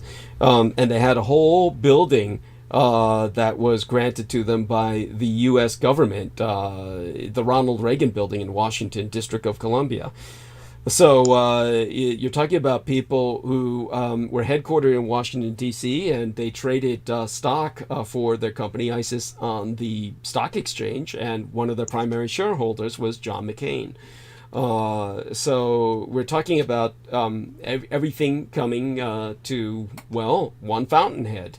And I'm grateful the numbers are up so that people can appreciate this. By the way, Victoria says private psychiatric hospital sounds like what they keep underground now. You know, I hear what you're saying. I think that they don't even bother. They basically these days, you know, you just hide it by saying the person's crazy and they're in a hospital, and then it's the old Soviet system of psychiatric abuse. Psychiatry is an instrument of the state. So this is what they used originally for producing monsters like Assange. Now, the disruption of the Arab world was by no means accidental. In the first place, many of the dictators and their intelligence systems had the active support of the CIA and the Department of State. And also, the army was increasingly out of sorts with the State of Israel, who was trying to force the president at that time into fighting a war with Iran, solely for the benefit of Israel, as they're doing now. Now, the U.S. Army felt that its troops were being systematically destroyed by fighting useless, politically motivated wars, and that a war with Iran would finish their morale off for good. Not only that, they'd suffer a military defeat, and that would be the end of the myth of the invulnerability of the U.S. Army that they built up since World War I. So it was very clear that disrupting Israel's alliances in the Middle East was another specific goal. And they were all very successful in this project. So at the time, the Arab Spring destroyed many CIA assets, and Israel was left in a very dangerous strategic situation at the time, thanks to the situations in both Egypt, which was a specific goal of Arab Spring, and Turkey, which was an unintended objective. Now, at the time, there was this young victim who my son got to personally know, named Bradley Manning, an innocent pawn in a larger game. He could never have found or sent the tens of thousands of secret cables to anyone. Most of them never even went through his intelligence station. But because he was deemed as an unstable and possibly suicidal person by the U.S. Army, because he had been the victim as an effete, effeminate, young man, he had been the victim of multiple army gang rapes. It was felt that by ruthlessly tormenting him, he would commit suicide and therefore could be posthumously blamed for everything. And Assange, Julian Assange, could no longer be accused for stealing the cables. So understand that Julian Assange is a direct cultist, well, a cultist who is directly subordinate to Michael Aquino, and was attacking this individual named Bradley Manning, who is transgender, and basically using him as a scapegoat. So understand that this is the horror of this son of a bitch. He has never, ever, Assange, ever exposed anything about the Russians, because ultimately, through the connection of Alexander Dugin, who Michael Aquino had dispatched myself to speak to personally in the former Soviet Union while it still was the Soviet Union, Alexander Dugin's connection through Satanism and the Satanic Cultic Network with Julian Assange, Julian Assange is also not just an agent of Aquino, but of the Russians. So basically, you've got Julian Assange talking free speech, but he would never expose anything about the Russians. Now, into this, understand Assange is Australian. Australia has no explicit freedom of speech in any constitutional or statutory declaration of rights. There's only a potential legal loophole, an exception for political speech which protects one from criminal prosecution. He, of course, is guilty of far more than that. He's guilty of treason against the West itself, against Australia, against the United States. And so you've got this individual who then became a hero by WikiLeaks helping the bad guys, not the good. Anyone can leak. Okay, we should know that by now. Anyone who listens to me knows I am, quote-unquote, a whistleblower. Though I hate that term, I use the term public informant. Yeah, and I want to say something, is that they were chatting about protecting whistleblowers. That was what was really disgusting to me. Thank you. That's the joke. So basically, sometimes there's somebody to blame, sometimes not. It doesn't really make any difference. A leak might as well be a digital act of God, a sudden heart attack, an unseen bus that knocks you flat.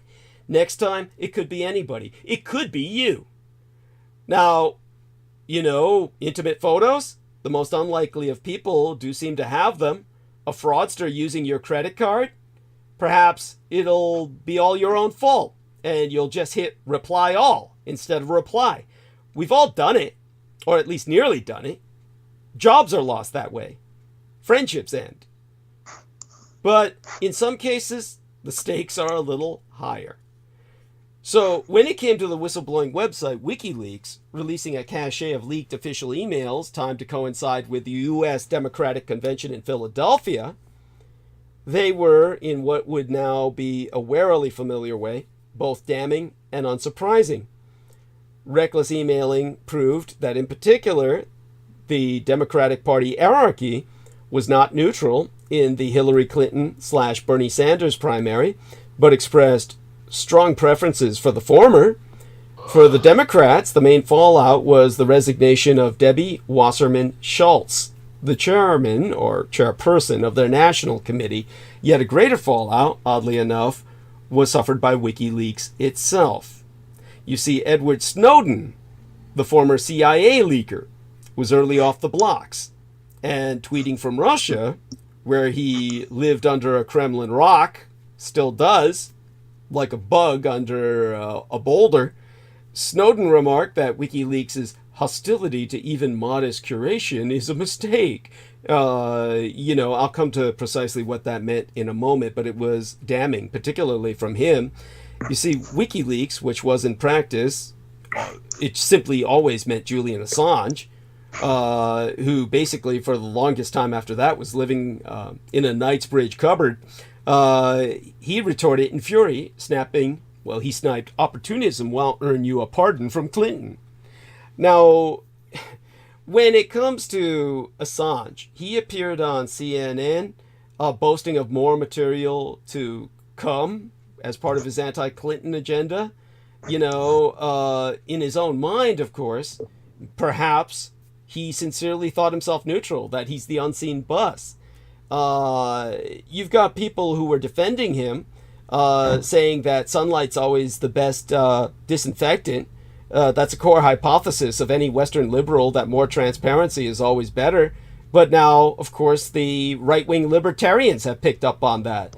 People like, of course, the network jockey that Peter Moon was describing, whose name I keep bleaching out of my head, that was interviewing Snowden. Who was this idiot again? Who did the formerly established Twitter? Jack Dorsey. Jack Dorsey, thank you. I don't know if anybody's looked up photographs of this son of a bitch, but you can see him at various times where he looks like a chemotherapy patient, and at other times where he manages to grow a little bit of hair back. Either way, beard. He's known for his huge beard. Yeah. He is what he is, but he's no one to trust. He's the kind of guy who would say something like that. But in the decades that WikiLeaks was operational, you could just basically say, aside from, say, for instance, 2009, they had the attempted cover-up over illegal waste dumping off the Ivory Coast. There was the Panama Papers disclosing offshore wealth. This might be considered like a small handful of obvious righted wrongs.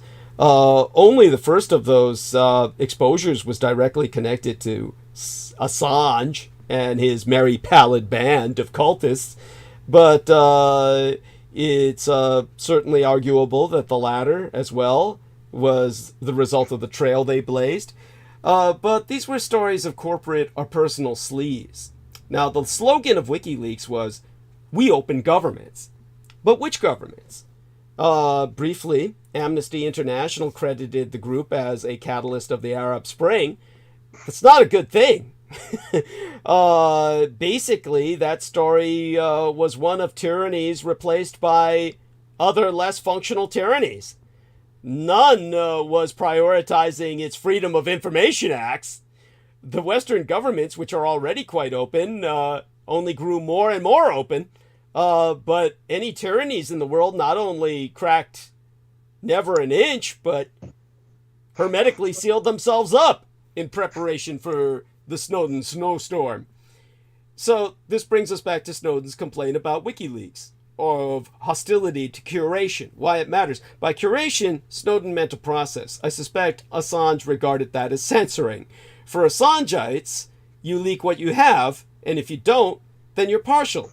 Neutrality, for them, means treating all sides the same. That's because their God Assange is someone they don't understand.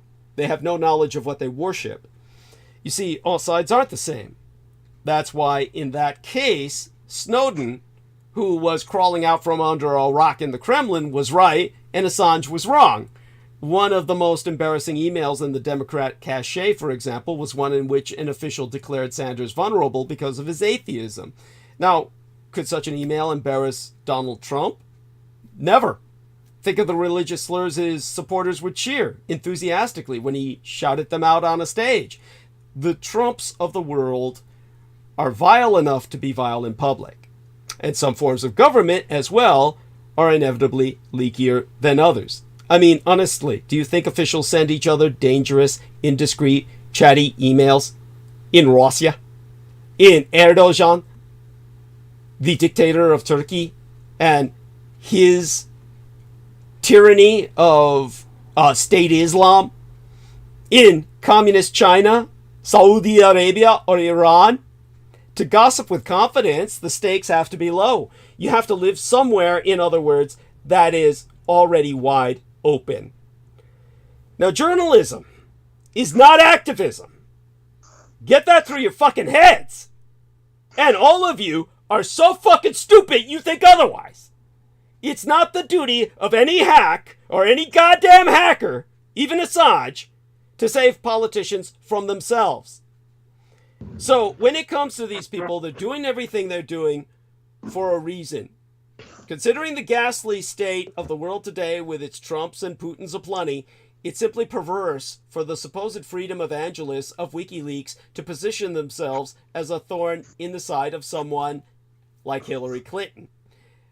But those who understand, as I do, the WikiLeaks organization as a tool of Russia, or, you know, a tool of Trump is simply collateral, because he in turn was exploited by Russia, you're missing the vital point that doesn't even need to be.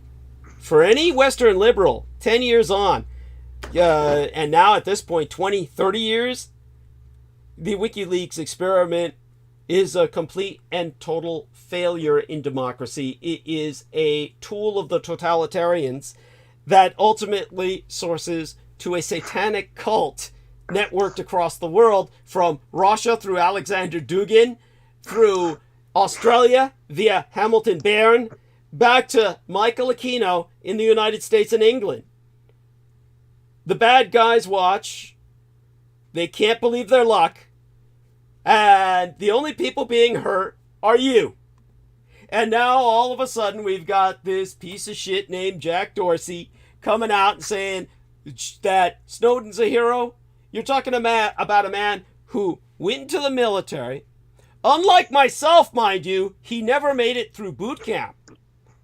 If you understand what my gang stalkers have been claiming for years, they'll claim, by the way, they'll claim Douglas Dietrich is not Douglas Dietrich, that Douglas Dietrich is either the child of Michael Aquino, or that Douglas Dietrich is my dossier, which we created for my alter ego back when I was considering becoming a field agent, and Aquino put me through the training to infiltrate communist Vietnam. I was given a background as a Kit Carson scout, 10 years older than I was. This dossier is somehow floating around among all the Satanists. If you want to know who a satanic cultist is, who's a member of the Temple of Set, the cult of the Kings of Edom, ask them the background of Douglas Dietrich. And if they tell you he was a Kit Carson scout serving with Michael Aquino in Vietnam, that means someone who defected from communist Vietnam to serve with the Americans as reconnaissance because they knew the communist territory so well, then you know you're talking to an Aquino cultist. This is exactly what Christine Joanna Hart was saying for years. This is exactly what Richard K. Cole says now. All of these people are using this dossier for a false alter ego created for me, in which I actually speak the Vietnamese language due to hypnotic sessions conducted by my psychiatrist, Dr. Tao Tran, who later on walled off this alter ego so that it can never be used to replace my real personality. This is what they're trying to say is the real Douglas Dietrich, in the hopes that someday they can crack the code, use the trigger phrases that are known only to my Vietnamese psychiatrist, Dr. Tao Tran, to activate that alter personality to overtake the person talking to you now. So when it comes to all of these claims these people have, it identifies them automatically as Aquino cultists. And these same people, connected through Alexander Dugin in Russia, Hamilton Barron in Australia, these are the people who give you Julian Assange and Edward Snowden. Edward Snowden, unlike myself, who made it through boot camp, even though these people claim I didn't because I was a communist spy, and then you've got myself spending jail time in boot camp, which is why I never made it through one phase of boot camp and then got cycled in again. They take that entry-level separation of when I was in jail for practically killing a martial arts trainer. They're not drill instructors, but the martial arts trainer who told me, "Come at me like you mean it, you fucking gook, you Jap chink," every expletive he could shout, every racial slur. So I came at him like I really meant it, and I severed his testicles from his body. This individual is a soprano the rest of his life. I spent weeks in jail for that. Because of that, I had an entry-level separation. They're trying to claim that I never made it through boot camp because of that, but I was cycled back in. When it comes to Julian Assange, he truly didn't make it through boot camp. And then what happens is the Aquino cultist, Oliver Stone, gets told by Michael Aquino to make a movie about Snowden. Now think of the chronology of when this happened. The first thing that happened was that Douglas Dietrich was interviewed by the son of Oliver Stone, Sean Stone. The son of Oliver Stone, Sean Stone, is not Douglas Dietrich. He can't say what I say because he doesn't have the Vox Arca. He doesn't have the goods on Michael Aquino. He ran on to Alex Jones, the man who proudly introduced Alexander Dugin as Putin's brain multiple times on his own show. When Sean Stone was on the Alex Jones show, Sean Stone says, Douglas Dietrich says Michael Aquino is a pedophile, that he purchased and sold children as part of his operations in human child trafficking at the Presidio military base and beyond. All of this is true. All of this Douglas Dietrich can say. No one else can say it. I don't get away. He was that careful to distinguish it. I think he just said it. Yes, thank you. Hominem. Yes, without qualifications.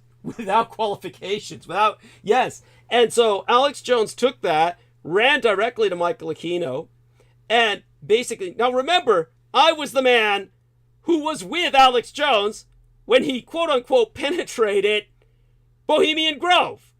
And as I explained before, the reason he was able to do that was because Ron Johnson and him picked me up at Sonoma State University and drove us to Bohemian Grove. And these idiots are wearing like sports suits and they're trying to like find a way to get in. And then it's not like they got pliers and can, commando style pluck their way through electric razor wired fencing. They'll never tell you how they got in. How did they get in?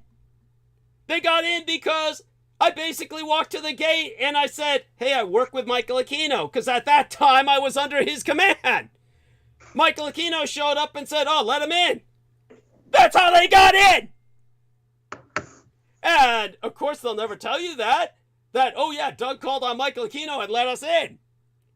Oh no. Instead, Ron Johnson then interviews the people involved with the 1st Earth Battalion, Aquino's cult, and then makes the movie The Men Who Stare at Goats, making them all a bunch of sex bomb heroes.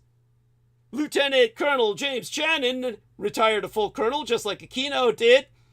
He was in that movie, played by the big sex bomb of the time, the guy who played in Gladiator. I don't even remember the actor's name. Who was the star of Gladiator, Peter Moon? Come on. Russell Crowe. Russell Crowe. He was played by Russell Crowe.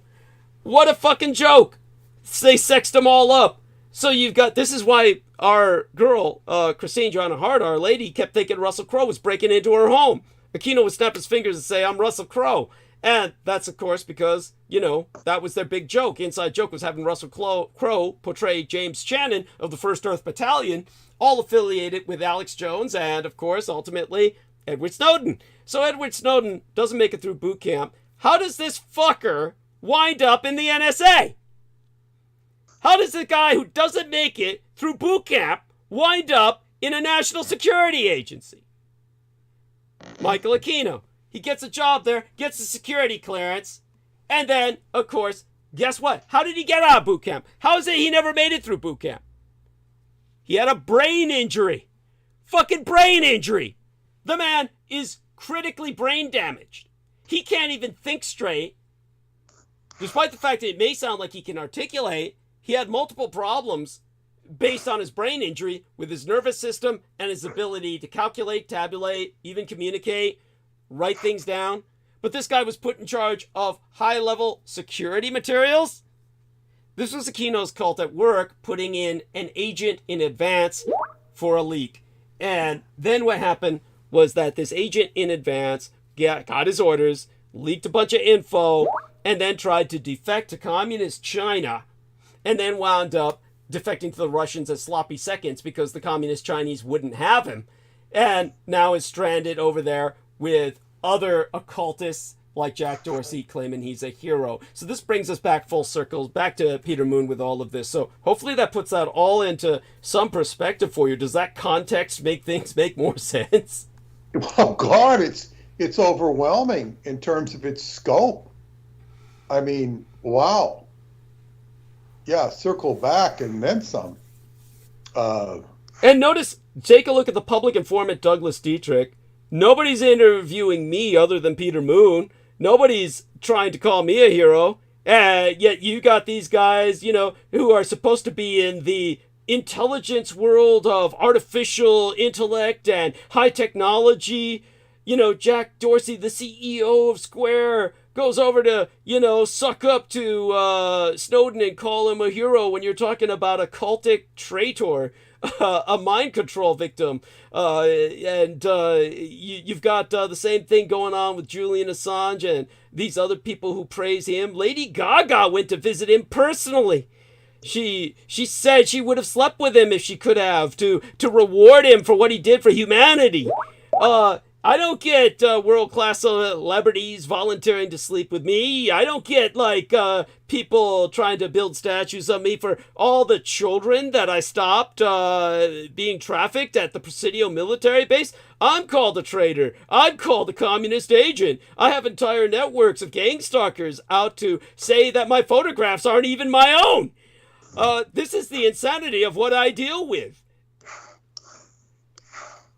Well, thank you. That's true. And I want to remind everybody it's a good time to take that and donate to Douglas Dietrich at douglasdietrich.com, upper right-hand corner yellow button, because this is just astounding. Of course, I understood it was bullshit, what I was listening to, but not to the extent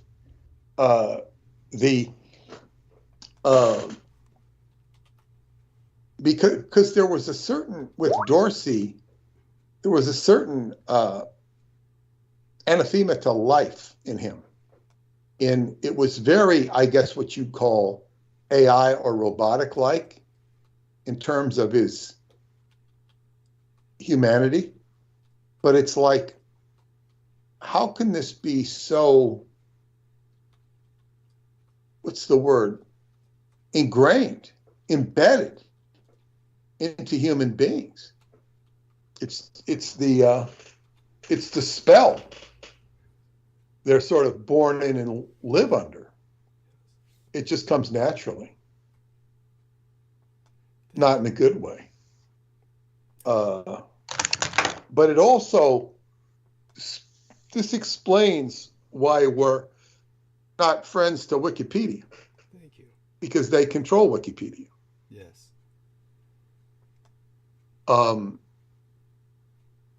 It's like, don't give you a break. Don't give me a break. But then ultimately, who cares about them? We'll remind people you're not allowed a Wikipedia page, and I'm not either. No, no. And David Anderson and I were both taken off Wikipedia. Holy shit. And, yeah, and they tried to take World Genesis Foundation off Wikipedia, but that didn't work because there were too many people. The kids that attended it were complaining in Romania. It's like enough is enough. It was really bad form. But I can't be, I suppose, unproud or disappointed. This is the world that we live in, and it was very clear to me. These guys are in the dark, but I didn't realize to what extent they are indeed inside the darkness. Yes. Integral to the darkness. Yeah. So I suppose I could say par for the course. Yes. I mean, well, I'm not really that too surprised. I just didn't understand all the dots. And while we're on the subject of dots, I have to ask you, with regard, and this is a question for the book, with regard to Dipple. Yes. Dipple is for those of you who don't know, was the inspiration, or actually, for the Frankenstein story. Yes, actually was Dr. Frankenstein. Yeah. Yes. Yeah, there is a book on it. You know the name of the book? I do not.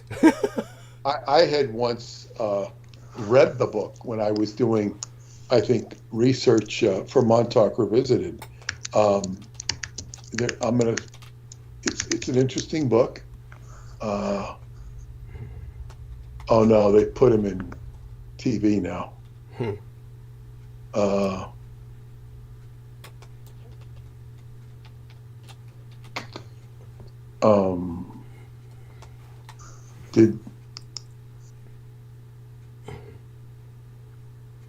I don't know. This is apparently real life because there is a story. Did Mary Shelley base Frankenstein on Victor Dipple? Johann Conrad Dipple, yes. He was called Victor von Frankenstein in the novel. He was the primary historical persona, the real person historically as the basis for Frankenstein because he held the name Frankenstein itself. He was born in Castle Frankenstein and signed his correspondence Frankensteinensis, born in Frankenstein. But when it came to the other people who contributed to what became a Frankensteinian pastiche of a character, Victor von Frankenstein, that was also contributed to the, shall we say, the nature of the character, the literary persona, was contributed to not only by Johann Conrad Dipple, the alchemist, but also Benjamin Franklin, who was known to experiment on black people, was cutting them apart, sewing them back together again while living with his gay lover in England, and trying to reanimate them with electricity. Hence why he always had the kites flying out during lightning storms. And then you had several other characters. I would have to go through my notes to reanimate to remember. But the character himself was kind of a pastiche. But yeah, the core was Dr. Frankenstein, or as he was known in his day, who was Johann Conrad Dipple. So please, go on.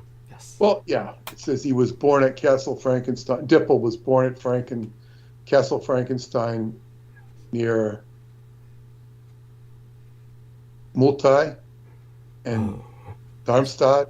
Yes. And therefore, once at his school, the addendum Frankensteinicis, and once at the university, addendum Frankensteinis Radamontanus was used.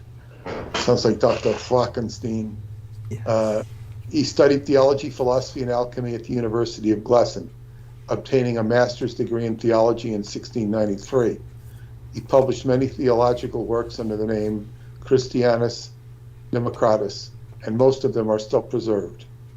In 1700, he turned to Hermetic studies and alchemy as a key to nature.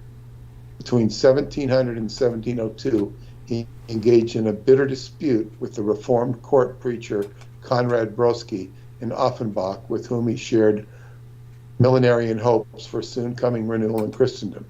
He accused Broski of compromising collusion with the authorities after Broski refused to publish Dippel's disgorging papacy of the Protestants on the Offenbach press.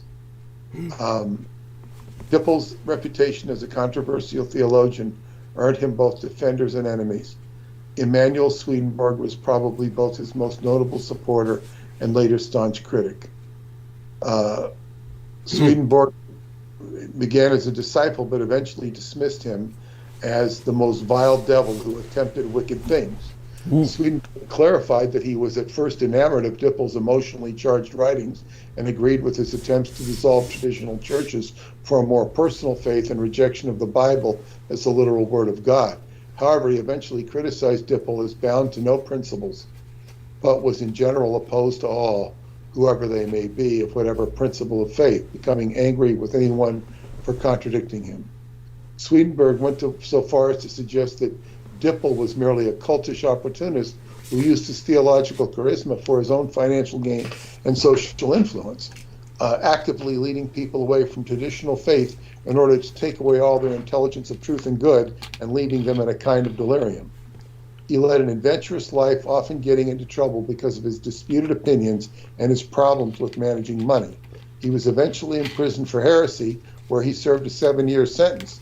He created an animal oil known as Dippel's oil, which was supposed to be the equivalent of the alchemist's dream of the elixir of life.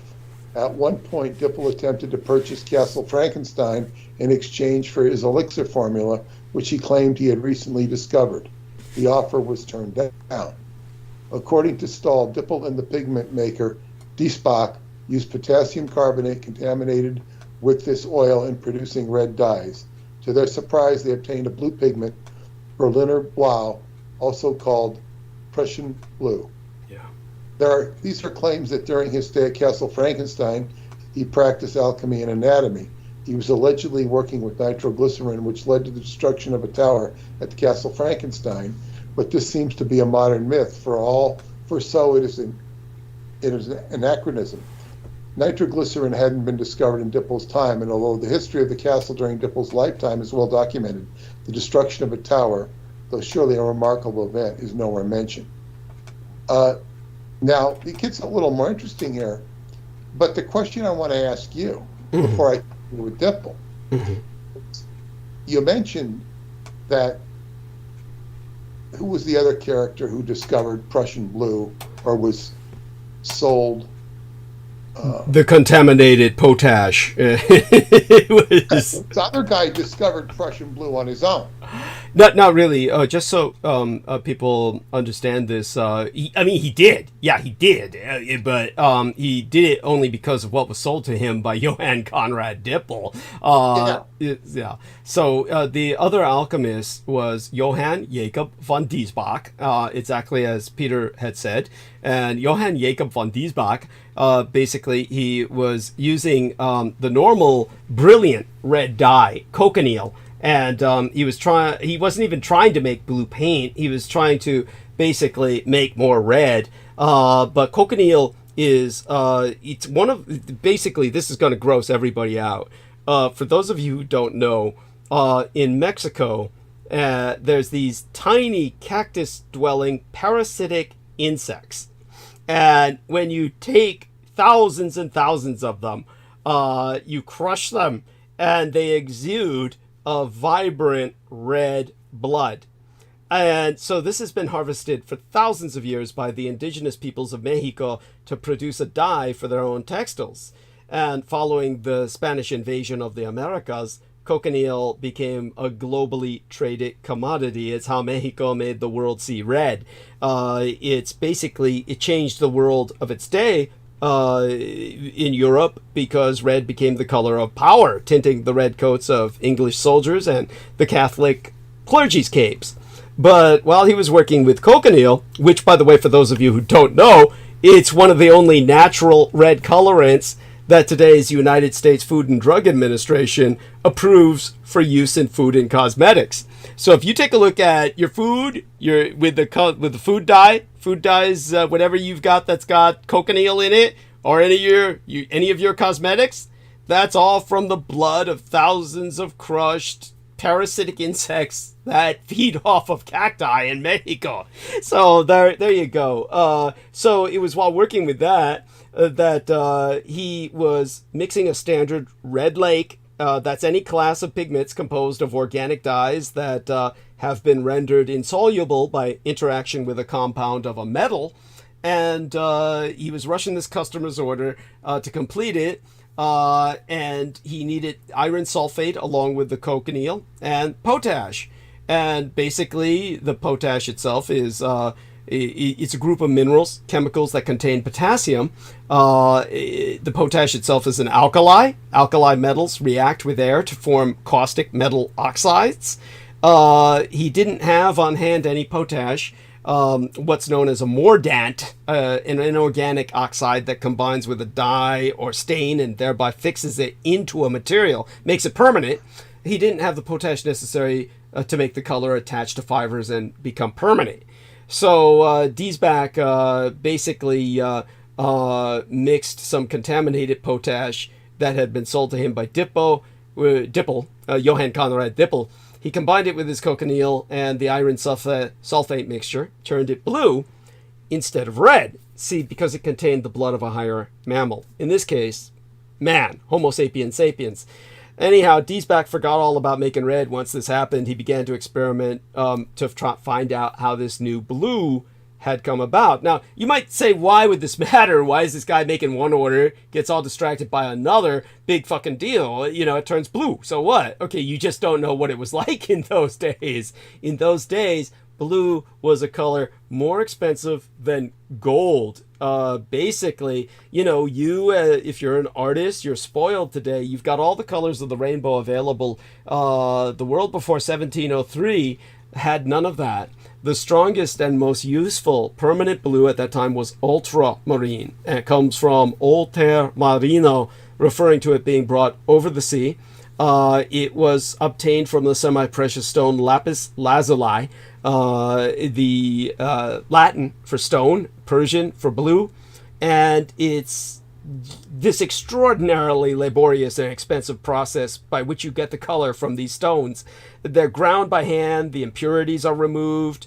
The best quality lapis lazuli was mined in Afghanistan, where ultramarine was being used for centuries, the 6th and 7th centuries in murals. But by the beginning of the 13th century, they developed a method to allow an even purer pigment to be obtained from the stone, and this resulted in a decrease in profit per stone and an unprecedented increase in price, which thenceforth exceeded even that of pure gold. So artists were still so impressed by the color, the intensity, the light fastness, the permanence. Even though it was highly toxic, the demand increased, especially in Western Europe since the 14th century. And then what happened was, due to the higher price, artists, well, it was not part of their standard range of colors. They had to have sponsors. So they would charge for the extra cost of ultramarine, and this meant that the artists had to rely on very wealthy clients to buy it for them or go without. So in 1703, all of that changed when Diesbach accidentally created this new blue. And so when he began to try and sell it, the problem was he couldn't mass produce it. Now, again, the higher blood of the animal in the contaminated potash sourced from human beings containing iron. The iron had reacted with the potash to change the potash into potassium ferrocyanide. And when he mixed this with the iron sulfate, this created another compound, iron ferrocyanide, which became known as Prussian blue. I mean, he tried to find out how this had happened, but it was, he had accidentally created a chemical reaction so complicated it would otherwise had never have been discovered for years, maybe generations. But he had the formula to himself, couldn't mass produce it, but within 3 years, the guy who sold it to him, his camarade, his fellow, Johann Conrad Dippel, a fellow alchemist, realized what had happened. He heard about this guy selling blue, and he realized, well, I sold him that contaminated potash, and he knew where the blood came from, the human bodies he had been working with when he was stitching together this flesh golem, this amalgam of human bodies that he had transferred a living soul into, either from a condemned criminal slated for execution or an abducted young boy. We're not quite sure which to this day, but he transferred that living soul into this awful accretion of human body parts that became mythologized as the monster of Frankenstein.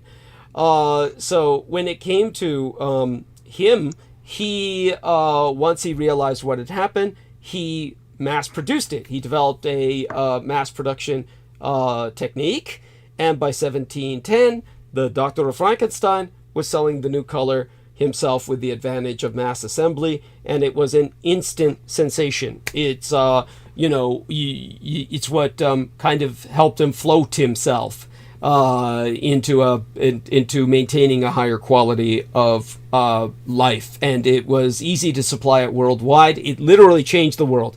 Everyone had been waiting literally for centuries for a strong non-toxic blue. It revived the Japanese woodblock industry, which then influenced the French Impressionists, whose work and colors inspire so much of modern art, all thanks to Dr. Frankenstein. So back to Peter. Yeah. Well, thank you. You answered my question, which was basically how did Dippel find out, and did what that, because that was missing in the. But you explained it. It's just that he heard about it, and it was quite a protracted endeavor. Yeah. The fact that that the Frankenstein story is one of the most enduring stories, enduring, suggests that there's some truth in it. And certainly this history, they're saying there's no proof that Shelley, Mary Shelley based it. She would have heard all about this stuff. I mean, where else could she have been? She was a member of the elite, and beyond that, her father treated her as he would a modern woman. In other words, her father was very unusual in that he made sure she had all the education that a man would receive, a boy would receive. And her parents were libertarians, or libertines, not libertarians, but libertines. They were like these very progressive people who were not living by the normal morals of their day. They were pioneers in a new kind of lifestyle. Her mother said she wanted to be the first of a new genus, a new race of people that would be immortal. And immortality became kind of an obsession with her family, and therefore she understood the obsession of immortality in historical figures like Dr. Frankenstein. But when it came to so many other ways that she had heard about this, there were many factors about how she learned about it, but certainly when she was in Switzerland with the man who was to become her husband is when they found out about Johann Conrad Dippel, and she had already been inspired by other figures, but they began to piece everything together into the story that became so enduring. Definitely it needs to be explained that she was basically acting in the same way that Kurt Vonnegut Jr. did when he wrote of the firebombing of Dresden. He couldn't find any publishers in a Jewish-dominated publishing industry, even though he himself was ethnically Jewish. But he, unlike most Jews, had survived the firebombing of Dresden. And in order to portray that, he had to fictionalize it, make it part of a science fiction story. That was the first introduction to the Dresden firebombing in any popular cultural sense that Americans ever had, was through Kurt Vonnegut Jr.'s science fiction story Slaughterhouse-Five. And so it was the same way that Pierre Boulle, the former French intelligence agent who had actually been in Japan when the Japanese conquered Indochina. Remember that Indochina was considered a colony of Vichy France and was actually loyal to the Axis. But the Japanese and the Thai cooperated the Thai nation. They cooperated in the conquest of French Indochina and rendered it at that point under direct control of Japan. And that was when Pierre Boulle found himself in Japanese hands, and how he wrote The Bridge Over the River Kwai. And then as well, he later on wrote The Planet of the Apes, because he knew of Stalin's experiments to hybridize humanity with lower primates, and finally wrote The Garden on the Moon, in which he described in fiction, the only way he could get it published, the fact that the Japanese landed on the moon first in a kamikaze mission to plant a garden to make using the scientist Dr. Kaneshima's own body to fertilize it, which made the way for the Reich to build a base around it on the south pole of the moon. So in that sense, what Mary Shelley was doing was she was fictionalizing a historical reality, because if she were to publish it and say it's a real story, she was already having problems as a female. She had to publish under a male pseudonym the book After London, which is enormous. Almost nobody has ever read Mary Shelley's book After London, but it's available in English. She was an English woman after all. And if you read it, it's about a post-apocalyptic London of the far future after a plague wipes out humanity. And there's only a single male survivor, maybe a few others, but you'll have to read the book to find out. And when it comes to her writing that, she had to write that under a male pseudonym. That's why nobody knows she wrote it. She basically got Frankenstein unleashed under her real name because it was like an exceptional convergence of circumstances. Nobody thought it was going to sell. And when it did, it became this incredible revolutionary meme, this mnemonic trope that has influenced us ever since. Back to Peter. Thank you. This is very loaded with a lot of information. I'm going to continue, and I've been reading from the Wikipedia entry of Johann Conrad Dippel. And by the way, he did discover nitroglycerin, but they were using it for heart disease. That's why he had felt that he had discovered an elixir. For those of you who don't know, there are nitroglycerin pills. He did develop those pills. He was the man who developed the formula for those that people swallow whenever they feel an impending heart attack coming. Please, back to Peter with that. Okay. Other rumors about Dippel appear to be modern inventions too. Now, they're making this inventions. Now, rumors?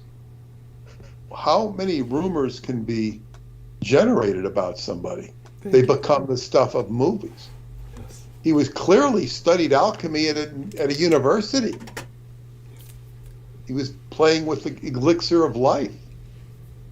So let's consider that in the context of these being alleged rumors by Wikipedia.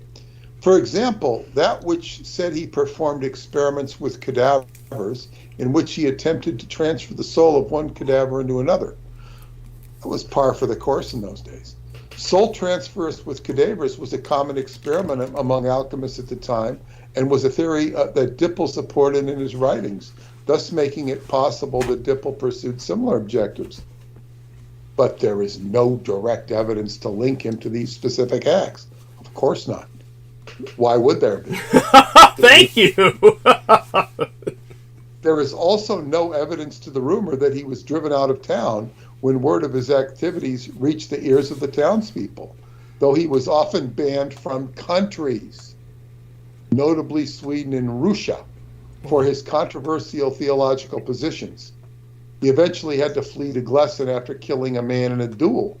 Well, it's all par for the course. Dippel did, however, experiment quite frequently with dead animals, of which he was an avid dissector. In his dissertation, Maladies and Remedies of the Life of the Flesh, Dippel claims to have discovered both the elixir of life and the means to exorcise demons through potions that he concocted from boiled animal bones and flesh. This is the same essay in which Dippel claimed to believe that souls could be transferred from one corpse to another by using a funnel. Now, I mean, these are Frankensteinian experiments in the extreme, and they're saying there's no evidence. Detailing, they say there's no evidence while detailing, his activities. We can't admit that this stuff's true. Some of Dippel's contemporaries, notably Johann Heinrich Jung, believed that toward the end of his life, Dippel lost faith altogether after years of bitter disputes with other Christian leaders. Calling Christ an indifferent being, Dippel shifted all of his energy exclusively on his alchemical experiments. He set up a lab near Wittgenstein, which was eventually converted into a pub named after him, Dippelshaw. And at this point in his life, historical records are vague on his activities and thus grew folkloric in nature. During this time, at least one local minister apparently accused Dippel of grave robbing, experimenting on cadavers, and keeping company with the devil. For the most part, Dippel kept to himself and his work. He perhaps even actively perpetuated the rumors that he had sold his soul to the devil in exchange for secret knowledge, as relying on his reputation as a dark sorcerer better enabled him to find audience with those willing to pay for his knowledge of the Philosopher's Stone and the elixir of life. He died at Castle Wittgenstein near Bad Laspi, probably from a stroke, though some contemporaries suspected poisoning. A year before his death, he wrote a pamphlet in which he claimed to have discovered an elixir that would keep him alive until the age of 135. Cool. Wow. So, yeah, there is a book.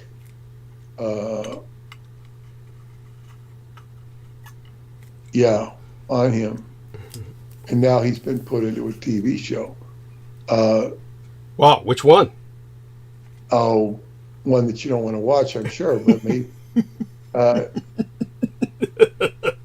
John Dippel is mentioned as the teacher of one of the characters in the episode Lost and Found of the TV series The Frankenstein Chronicles 2015. In season 2, Lawrence Fox plays Dippel's son, who was involved in resurrections, but he is not mentioned as having met the Shelleys. Dippel appears as a minor character in Larry Correa's Monster Hunter series of novels as Conrad Dippel. He is credited with the creation of a Frankenstein monster, and contrary to Mary Shelley's novels, he is credited with the teaching the monster human mannerisms and the German language.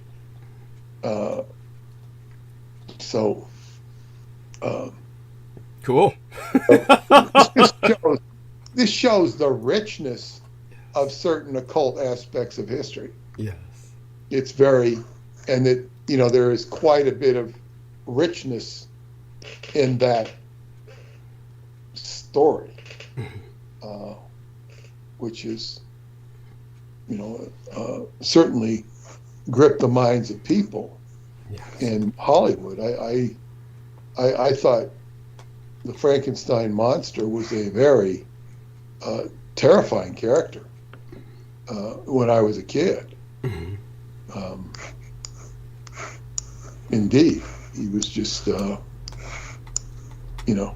And they took the criminal aspect in the films, and of course, the Universal Studios films are just incredible. They're indelible. They imprint on the generations of Peter Moon and myself, because we, unlike today's generations, which just have an infinite amount of incoming stimuli from your cell phones and your computers when you're not at the cell phone. Mostly kids these days don't even use computers so much as tablets. If they're using something larger than a cell phone, I can't even imagine working like that with such a small visual medium as opposed to the larger computer screen. But these kids, they don't have the heritage or the legacy, the appreciation of these archetypes like Peter Moon and I do, because Peter Moon and I, Peter grew up with this in the theaters, and I grew up with this on television. No, we grew up with TV.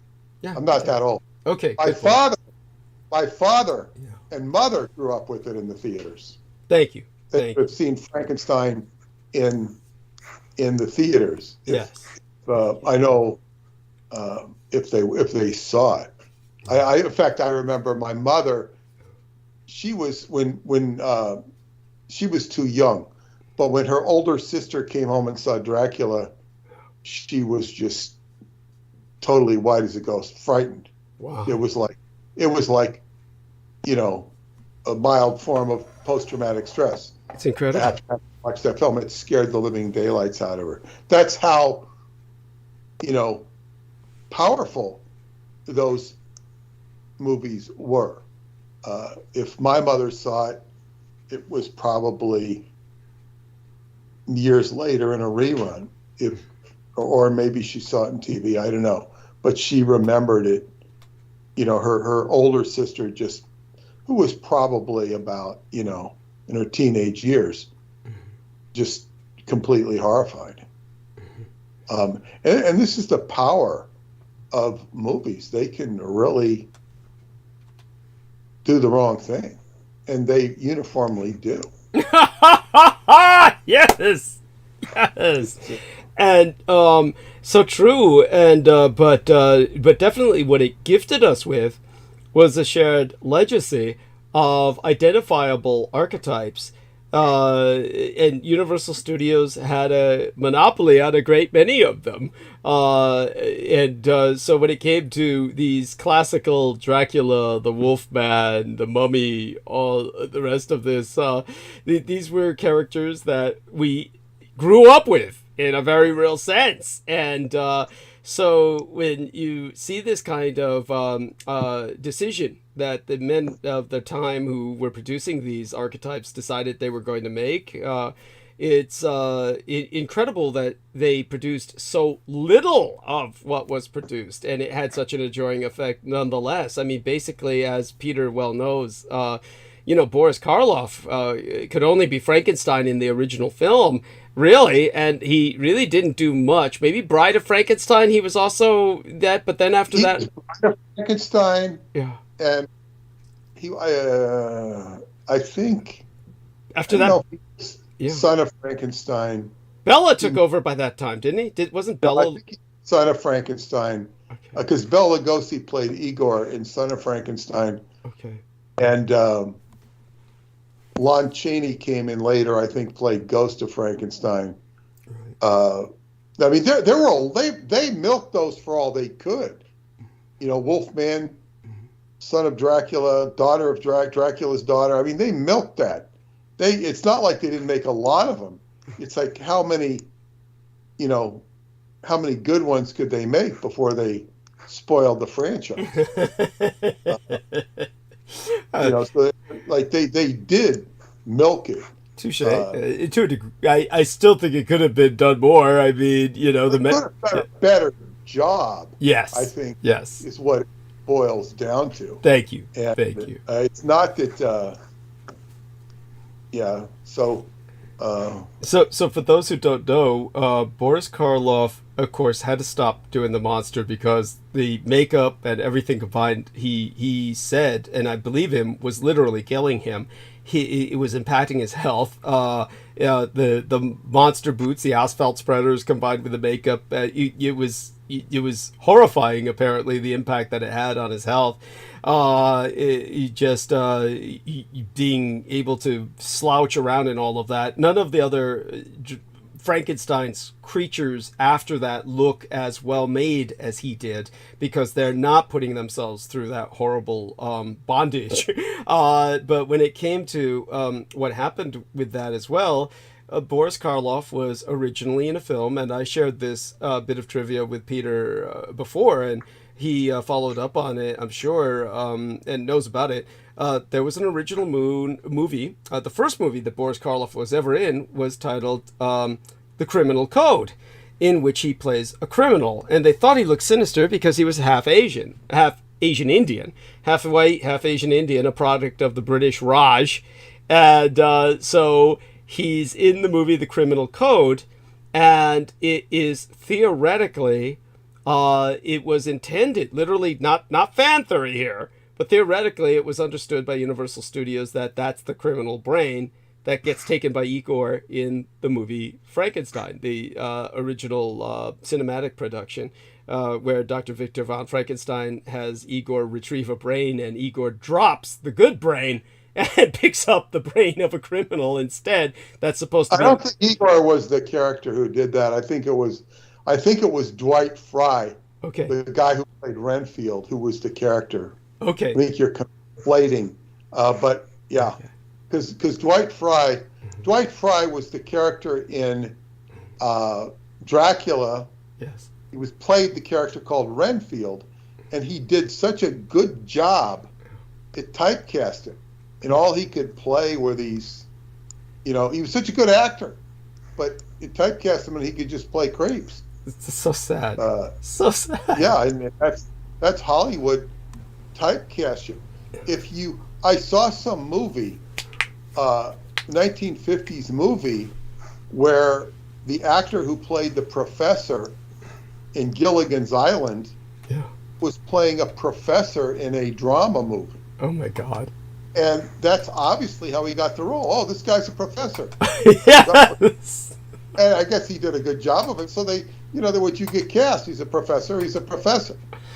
And that's about, and actors have to fight that. And then you have some actors who can play any role, like Meryl Streep, and they're known for it. She'd be impossible to typecast, I think. But it's I don't know. It's just how people think. Yeah. Okay, you can do this, but you can't do this. Yes. This will occur in sports as well. He can only play first base. That's all he can do. Okay, it's not necessarily the case. So, it's just people just go with what they know, and this is why you have to prove yourself in new relationship, whether it be a romantic relationship or whether it be a job. People can say, I used to do this, I'm good at this, and nobody knows you. Yes. So you shouldn't act, you have to earn, doesn't matter how experienced you are, you have to prove yourself capable and competent. And some people are too obtuse to do that. Yeah. Yes. But be that as it may. Yeah. So, we've opened a lot of interesting doors here tonight. Yes. Had good numbers too throughout. And revisited some interesting topics.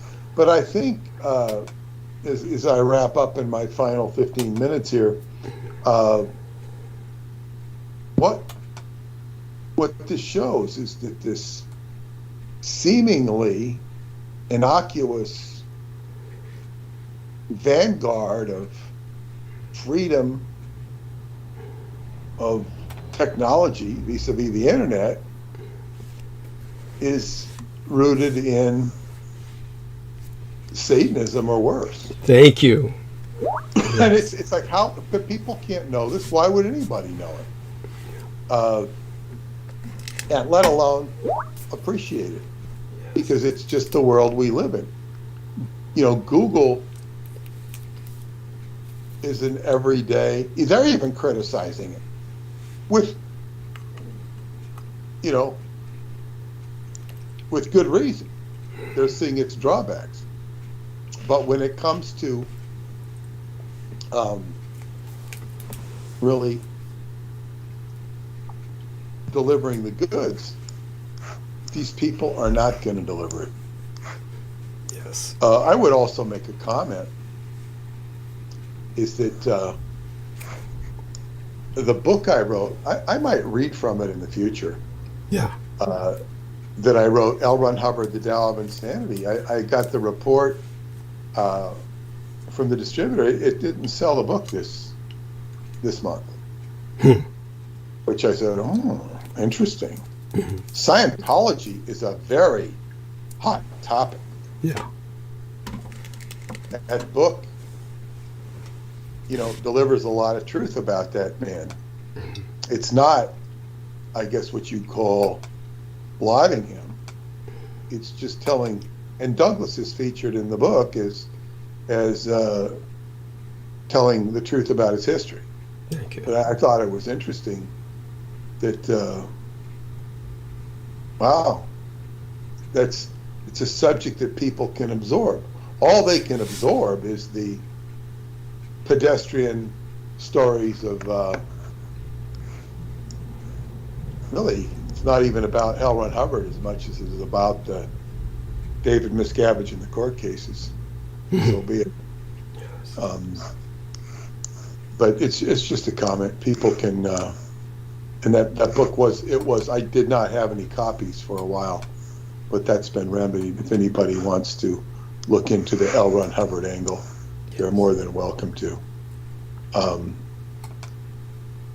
When are you going to be on with Judith? Is her name Judith? I forget. I can't think. Yes, Jennifer Hawkins. Jennifer, excuse me. Yes. When are you going to be on with her? This should be on Friday, the 10th of November at 8 p.m. Pacific Standard Time, 10 p.m. Central Standard Time, and 11 p.m. at night, an hour before the witching hour, an hour before midnight, Eastern Standard Time, on Friday, the 10th of November. We're going to be doing this basically into the weekend. We're obviously going to be doing this through midnight. If we make it happen, it's going to be going starting at 11 p.m. Eastern Standard Time. We're going to go past midnight and well into the morning of November 11th, into Veterans Day. This will be our last transmission before the interview. So I appreciate the fact that Peter brought it up. Definitely, as I said, this weekend, on Veterans Day weekend, will be the Asia-Pacific Economic Cooperation Forum, the economic leaders meeting week in San Francisco this year. Very important. You can consider me your online, your on-site correspondent for that. It'll be Sun Yat-sen's birthday, the man who founded the Chinese Republic of both nationalist China and ultimately, in a derivative sense, communist China. Both Chinas honor Sun Yat-sen, which Peter Moon knows basically was running China out of San Francisco for a period of time. So with the help, of course, of the Tongs, the Chinese mafia. And the birth of the Chinese Republic lies in the underworld, the criminal element being very important as a revolutionary element of Chinese history. And of course, they were fighting against the Qing dynasty, fighting against dynastic monarchical rule to establish a republic. And this unfortunately schismatically split into the communist and nationalist civilizations, contrary to each other. Maybe it's not unfortunate. Maybe it's an evolutionary inevitability that should be taken advantage of. So there we have that. So definitely, I'm hoping. Yeah. Let me just. I want to give that show a boost. Please. Now that's this Friday. Yeah. At 11 o'clock Eastern your time. 11 o'clock Eastern, 8 p.m. 11 my o'clock time. Eastern time, Yeah. 8 o'clock Pacific time. Yeah. And obviously you're going to be talking long and forever. Yes. And I guess she's going to be asking you her specific questions vis-a-vis her personal interests. She has a website, or I should say a YouTube channel. Yeah. It's called Arcane Knowledge, is it? The Arcane Observer. Arcane Observer. Yes. And she is a lot of free-form discussion of occult topics, which she goes into some pretty dark areas. And then she'll kind of qualify it, showing she has more than a spark of humanity in her. So do you know what direction you're going to go with this? Do you have any idea? Well, first off, she's in the chat, and she says she's going to set up the notification tomorrow. She says, yes, it's going to be awesome. She says she's posted in Discord. People are excited for the interview. She gives her heart out to Peter Moon. She says we're going to be encoding it live to radio as well, from what she understands, KUAP Digital Radio, KUAP.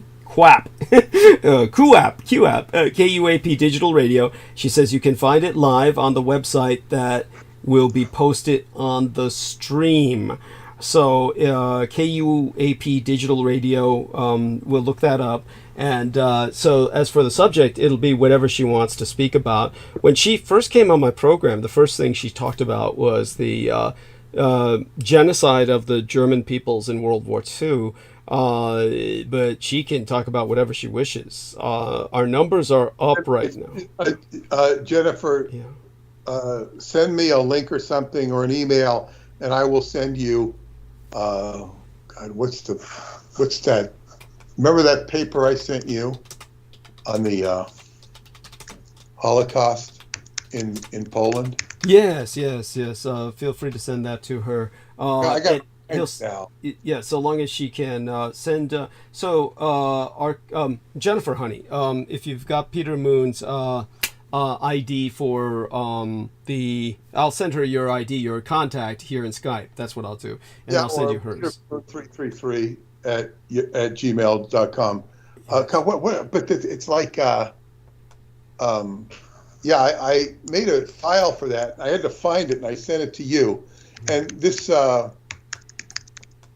concentration now camps. Right. So I just sent you her. I just sent you her contact, and now I'm going to send you yours to her. Okay. Yeah, here it is. German essay. It's called. And this is it might have a few lines cut off here. I'll try and send it to you, Jennifer, because I think you'll find this interesting. It talks about how all of these death camps in Poland were, where did you send it? In my email? I sent it on the private text here in Skype. Okay. That was her contact. Yeah. Now, what this German essay it's called, and it's goes to talk about the history of Poland and how all the death camps that the Germans used in Poland were actually created by the Poles, which was an ostensibly or certainly very Jewish nation. And it kind of tells history from a different perspective. And, it's history is, what can I say, upside down. Yes. And yeah, go on, please, by all means. I'm going to try and find our lady Jennifer Hawkins's channel. So what I'm going to do is go to the Arcane Observer and then try to post the link in our both here and let me get back on YouTube and do that.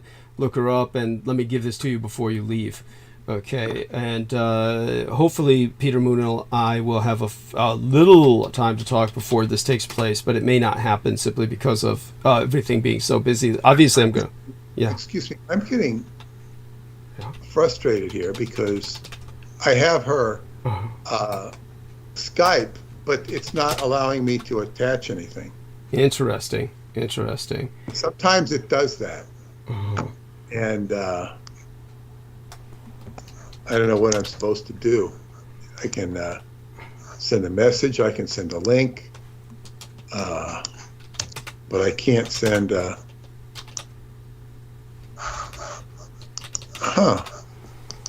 Okay. Well, I've just entered her YouTube channel link. She apparently can't enter anything into chat, which is strange. I think so. I just entered her link for her to her YouTube channel. And she says she might not be able to post links because she's not a moderator. Okay, so let me make her a moderator. Yeah. Let me make her a moderator right now. Added moderator. Okay, she's added as a standard moderator, and so she's a moderator. Okay, so I just sent her a message, and that'll take care of that. Yeah, and anyway, thank you. We've Yeah, she's typing away. Okay. We came to the end of this. So it was good night. Today is Wednesday, and it's the 8th of November. Monday is scheduled to be Veterans Day for those of you who pay attention. Thank you. There, I just sent you both her channel. That will help. She sent me her email. Excellent. Okay, so I'm going to send that momentarily to her. Yes. And then with that, I will say good night to everybody. I want to remind everybody to donate to Douglas and tune in if you can to his show with Jennifer. I think that's going to be a very good show. I think it's not only going to be a good show, but I think it's going to reach a lot of people. My only concern would be is the how many people does it reach that reverberates negatively just because they can't handle it? But so be it. Yes. Doesn't really matter. There will be other people like Jennifer in the world who will hear it and appreciate it. Yes. As long as the rest of you. So with that, and I'll meet with you on Saturday. Yes. Just you can send the time. I imagine it'll be the later part of my day. Yes. Yes. I'll make sure that I'm there, and hopefully I'll have some more work done on the book. Yes. In the meantime, I'll say good night and thank you, and have a good night. Yes, we love you dearly, Jennifer, Peter. you'll hear from me shortly. Excellent. And you have a blessed slumber. Sweet be thy dreams. Okay. Okay, good night.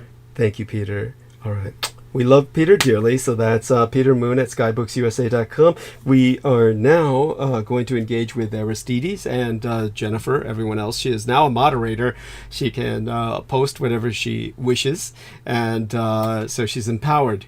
And we'll add her and a number of other people. Let's add people that I tend to forget. First, like Sammy Romero, our dear friend Steve in New York City.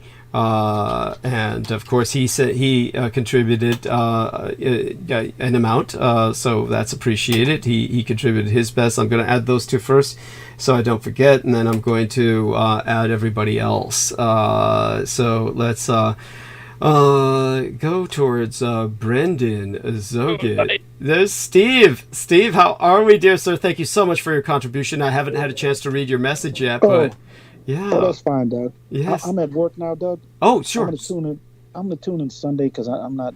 I have to rest my foot. I'm not feeling too well. I'm so sorry. Our prayers. Yeah, me too. Yeah. Yeah. Oh my God. Yeah, right. So I'll just tune in till I go home, man. Yes, understood. But thank you for checking in with us, and right, you're in our prayers. Okay. Thank you. We all love Thank you you, dearly. Doug. Thank you. Take care of yourself. Okay. Bye. All right. Bye for now. Stay safe and be well. Okay. Thank you. Yeah. I hope he gets some rest. He certainly Thanks. has earned it. Yes. Thank you. Yeah. Take care, Steve. Thank Take you care. so Okay. much. Bye. Wonderful. All right. And so that's Steve, our dear friend in New York City. And we'll be bringing on, of course, a number of other good friends.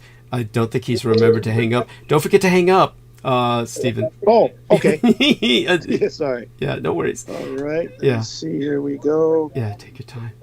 And he's hopefully he does well at work. We're going to bring on who else here? Let's see. Mark H says he's not available, but I'm going to hit him anyway. That way he can jump on whenever he wishes. And we should. I guess oh yes, Amanda Ute. Here we are.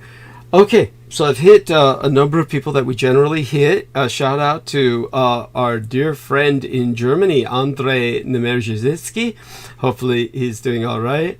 Ukrainian descent, but certainly raised and acculturated in Germany. And now we're going to see who else we can bring on. Okay, we are bringing on at least 16 more people, but only a few of them are probably going to respond. One of them is Brendan Zogit. Welcome aboard, dear sir. Yes. Certainly glad to have you with us. Good Abend. Yes. Yes, things have been exciting for him lately, but I'm not going to share the details. Yeah, it's just wonderful that he's able to join us and share other bits of excitement in his life. Let's hope some of these other wonderful people respond who have called. But otherwise, Aristides and Brendan Zogit are certainly going to be able to hold the stage while I refresh myself. We are also joined by the lovely Victoria. And so this is Medusoid Humanoid is her channel, and that is available by connecting to her through the chat. And Victoria, since you're a moderator, feel free to put the link to your channel in the chat, and that will help other people reach it much more easily. And so with that, we have 3 wonderful people here to help hold the stage when I decide to refresh myself, which will be soon, very soon. But in the meantime, Victoria, what's on your mind at the moment, and how's your schedule for work? How long are we gifted with your presence tonight? I'm probably not gonna stay long, just because I feel like I was a Hawaiian spinner dolphin last night. I basically did not sleep because of my cat. So God, I might not be able to be on much tonight, but we'll see how it goes. Well, we're glad you joined. We're glad you joined or checked in. We're glad you checked in. Stay as long as you can stand it, of course, as long as you wish. But certainly don't deprive yourself of much needed sleep. So tell us about this Hawaiian spinner doll. What exactly is that for cats? Cats love this sort of thing. I mean, Dolphin.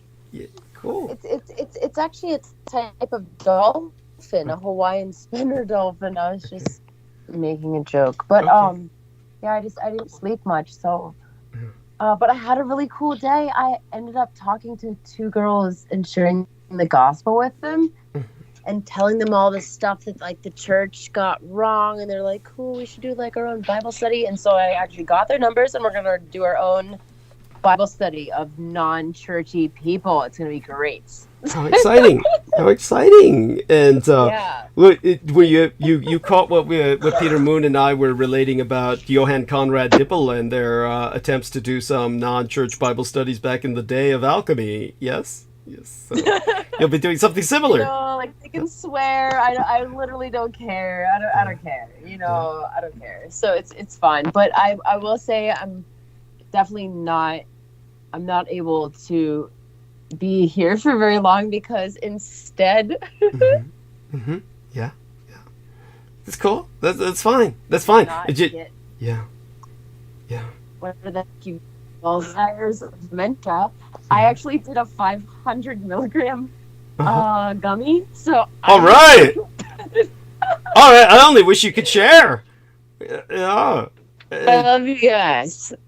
Oh my God! I wish I were in your space. What? It's barely loading. Oh, cool. I mean, your technology is a little glitchy too, and that's probably reflective. So. Yeah. So I just exited out of some things, so hopefully it's a little better. But much better.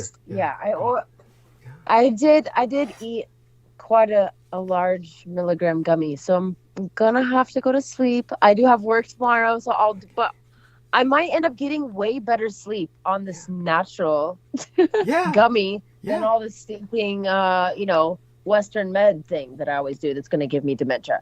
So wish me luck. I hope I just sleep through the night for once. But who knows? I might check in at 2 a.m. We'll see. Sounds good. You do whatever you want, honey. And blessed be thy slumber and sweet be thy dreams, okay? I'll be seeing you in the dreamlands. Blessings all. Love you guys. I love you too. Yeah. All right. Good night. I'll be in the chat for a minute. Cool. Yes, I have an alternate translation of here in front of me of Luke 21:34. Cool. Yeah. Which is a quote of Jesus, supposed Jesus. Yeah. Be on guard so that your hearts do not become heavy with the eating of flesh, with the intoxication of wine, with the anxieties of this world. And that day come upon you suddenly, for as a snare it will come upon all who dwell upon the surface of this earth. Luke 23:34, Jesus, Evangelion de Merferese, the old Syriac Aramaic manuscript of the New Testament Gospels. Yes. Yeah. Okay. So, thank you. There's a whole backstory to it. I just wanted to leave that with her. Absolutely. And by the way, the Arcane Observer says that she's added some new links. So everybody, we've got new links provided by the Arcane Observer where people can listen to the radio station live. And so she says that they're in the top 3% of global reach with over 700,000 downloads. A lot of people will hear the conversation. And the interview will air on www.listennotes.com/podcasts. And they'll try to get some more exposure after the interview as well, of course. And so I'll take these links and I will post them elsewhere. I don't know where to post them. I'm not on Facebook anymore. Basically, this is where we advertise. So this is I'll give them to Aristides and Brendan right here. So let me get them first, and Aristides and Brendan may already be grabbing them. But if not, I'll be giving. What are you putting there? I'll put them in your private message along with Aristides, and let me see if I can get back on the call to do that. And this is supposedly where we're going to be trying to broadcast. So let me see where our man who shared this one. Aristides sent something in an attempt to explain what is this. This is, well, go ahead and finish what you're saying, then I'll explain that. Oh, nothing more to finish. I'm just going to enter this text here, and everybody will see what I'm talking about. This is Troubled Minds Radio Network. This is where we're supposedly going to be broadcasting, hopefully, if she can work the Skype. I'm going to try and do a practice call on Skype with her where we try to connect up with her production on Thursday evening, but I'll talk to her about that if she comes on. In the meantime, I'll give you both privately the same link. And yeah, that way you can help spread it. You can help spread it like. All right. Well, Troubled Minds. That sounds like the right place. Indeed. It's apropos enough. So then let me see what else I can find here. So now you can explain Satanism. Yes. Okay. I dropped this book someone had passed along to me, and it seemed to relate a lot. I was trying to track down where you guys were talking about it, but Brendan was talking about basically, you guys were talking about, the concept of Satan and, how it's all been kind of twisted around and how the terminology, Satan or Wotan or, do you remember that? Was it the last time? Was the time before? Are you there, Brendan? Yeah. Am I not coming through? You're coming through all right. Yeah. Yeah. So it kind of relates to all that, and you guys were really getting into that. And then I was having discussions with somebody, kind of brought it up at the same time, synchronistically, and they were like, "Oh, here's this book." I've just scanned through it a little bit, but I thought it was interesting. And where was it written? 1804. But it kind of gets at the what's the word here? A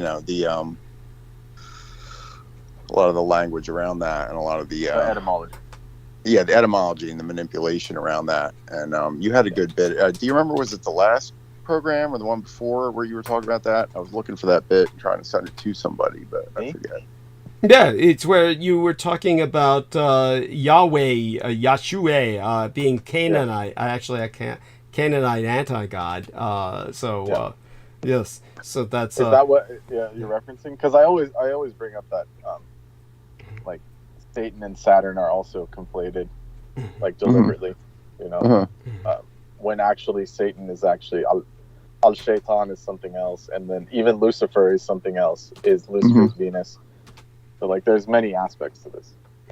Yeah.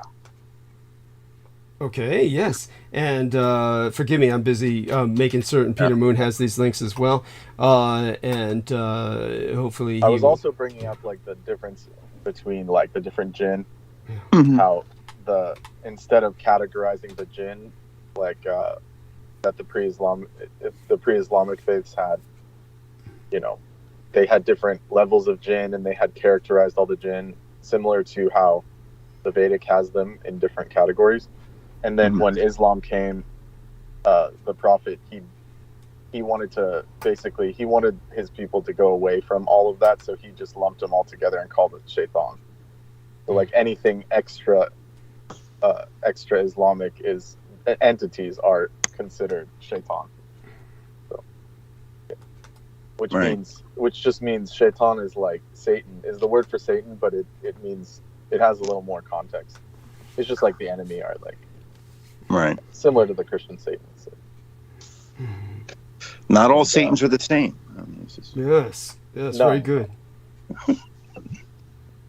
And then there's also like things like afrit and different like there's other things that were covered up with that term. You know, the afrit is another big thing, and it is said by some that the afrit are the jinn that can be controlled by rings, whereas there is another caste of jinn that are more powerful that can only be basically trapped in lamps or other items, magical items.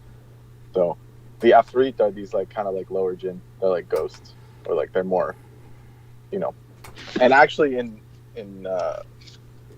Al-Alfain Wahda Layla, the 1001 Nights, Aladdin actually has a ring and a lamp. So that's what was like, it's kind of scrubbed from the, in the West, we don't get the full story, but in the original book, I mean, I think it's even in the English translation, he has a ring that controls Al-Afri, and he has the lamp that controls the actual genie, like the big one, with the wishes, the classical wishes. Like the Afrid are more, in the way they describe it, it's more like the Solomonic kind of jinn, where they can like build stuff for you, and like a Fantasia kind of scenario. Right, like have them do stuff for you. When you bind them, and they don't appreciate it. Believe me, they don't appreciate being enslaved. It's not all happy like the Fantasia film. Well, that gets pretty ominous. That gets pretty ominous. Even that one ends badly. Okay. Yes. So, gentlemen, I'm going to refresh myself. Both of you gentlemen have got the stage, and I'm sure you've got this period. As always, I know you're both going to do well, and I'm going to be back soon enough. I'll let you both know when I'm back, of course. I'm in the middle of like statistic brain zone, and I don't want to kill all your people. I don't want them to. Don't worry, you'll be fine. You'll be fine. You'll be fine. I don't think anyone wants to hear about central limit theorem. You'd be surprised. You're with a material science engineer. For God's sakes, this man could. Stats are a whole nother world. True. I mean, but both of you guys could give each other a run for the money and keep our listeners entertained and educated simultaneously. I have every confidence in this, and you can do this by, of course, talking about the occult as you normally do. And last time you wound up on Catalina Island. We'll see where you wind up this time. In the interim, okay. I'm going to go mute. And anything you need to tell me before I go mute? Either of you? No? Okay. No. Okay. I'll be back soon enough. I'll let you know when I return. Okay. Why are you studying statistics? Oh, it's part of my studies. I have to finish this class to complete the situation. Oh, so it's okay for a class. It's like a prereq here, yeah. And towards what? Like you're taking classes towards something? Well, to get my final degree, it's like an anthropology degree. Cool. Science, yeah. Biological anthropology and many things. I'm using it for actually other ends, a means to another end. But in the meantime, it's basically I just have to, do the motions.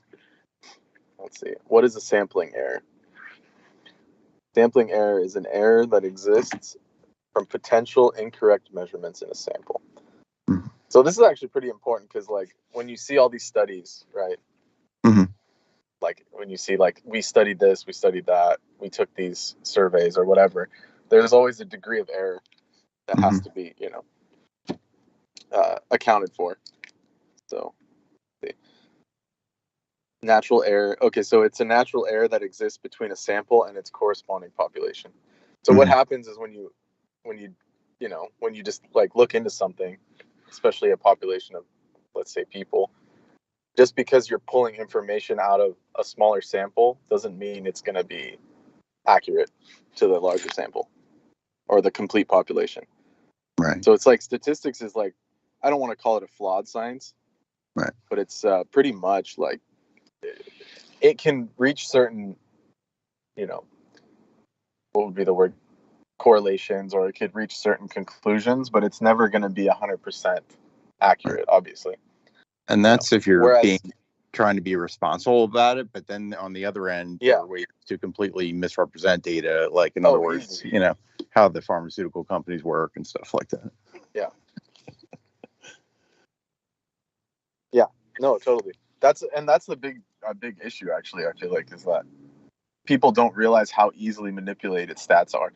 Like, even all the charts and stuff, you can take a chart, two charts with the same information, and just project them differently.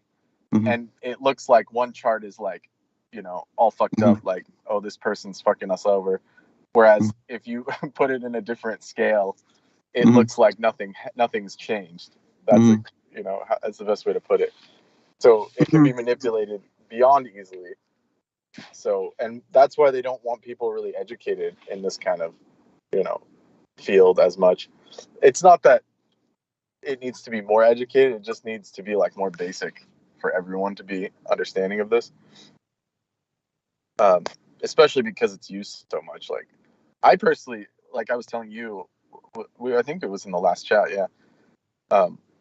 When we were saying that, like, like the structural engineers, like, they don't care for statistics because when you're building a building, there's no, like, you can't have a margin of error. Like, it has to be exact. Like, how much weight can this building hold? How many inches tolerance it has to have? Like, there's no need for statistics, really. Like, a lot of them don't like the statistics aspect of it. Yeah, sometimes you have to be exact, and then sometimes you just, overcompensate. Right. Yeah, that's what you were saying. Is like, you can just set your what did you call it? The factor safety. Yeah, your factor is. Yeah. Right. Like, they'll calculate how strong the bridge has to be, and they're like, well, did we get this exactly right? Like, I don't know, just make it twice as strong as that. Yeah. Which I hope to do.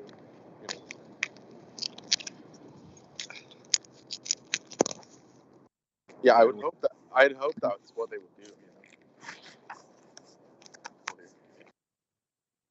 Can you hear me? Yeah, I can hear you.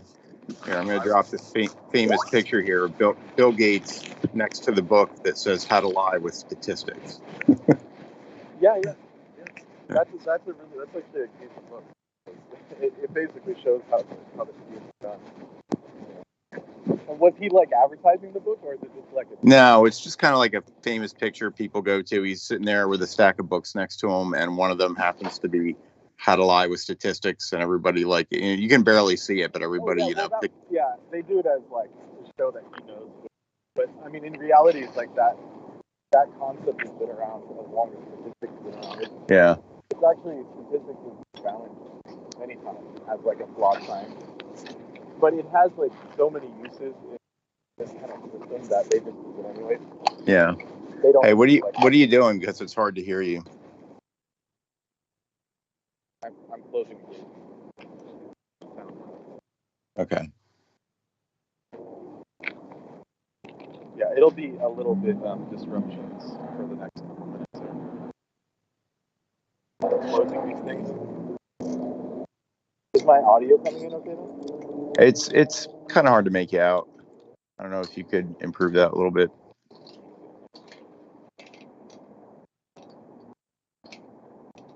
Got to get you a headset or something. The headset's on, but I think the mic is actually damaged. Okay, how about this? Yeah, that's better. Okay, yeah. So, yeah, like they show that photo of Bill Gates' stack of books, but that's like that book was pretty famous. Like, I think one of my other stats classes, they mentioned that book. Because it's very easy to actually manipulate these. Like I was saying, it's just a matter of like drawing pictures differently. Like, you're not even manipulating the numbers. It's just like when the final product comes out, like, to the public, you can just show something that, like, can warp people's perspective on it. And it's like, it's pretty dangerous. So, Sure. but then that goes along with like free will and stuff, is like, you know, speaking of shaitan, like the devil always works with free will, you know? Right. So it's like they like dance on that line, you know, those beings. Like, Yeah. you know, like it's your free will to believe it, and just because they present it doesn't mean, just like how nowadays they say, oh, everything's safe, right? Yeah. Like they'll say like oh, all the chemicals in the food, like it's totally safe, right? Totally fine. Right. And then later on they find out that it's not. Yeah. It's like your choice to believe it, really. Right. Or it's your choice to not do the right. research. Like you had every opportunity to research this, and you didn't, and so that's it's not our fault. I like how they. And a lot of it's straight up in public domain. Like, I mean, it'll straight up say like like titanium dioxide, for example, is like it's a nanomaterial. Yeah. It's actually in paint. It's like white paint. Yeah. Like main characteristic. I mean, main pigment. Yeah. And it's like a known carcinogen. And then yet they put it inside of food, and then they'll say, oh, well, it's generally recognized as safe. But they don't give any other details. Like, they just say, oh, it's safe. It's generally safe. But, like, what does that even mean? I mean, yeah, it's just all complete trickery. FDA, you know, FDA is the biggest. All right, Brennan, you're fading a little bit. You can try to jiggle your mic or whatever.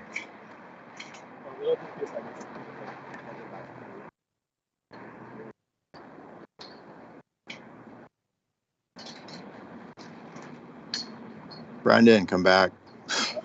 I'm here. No, it's just like you can barely hear you.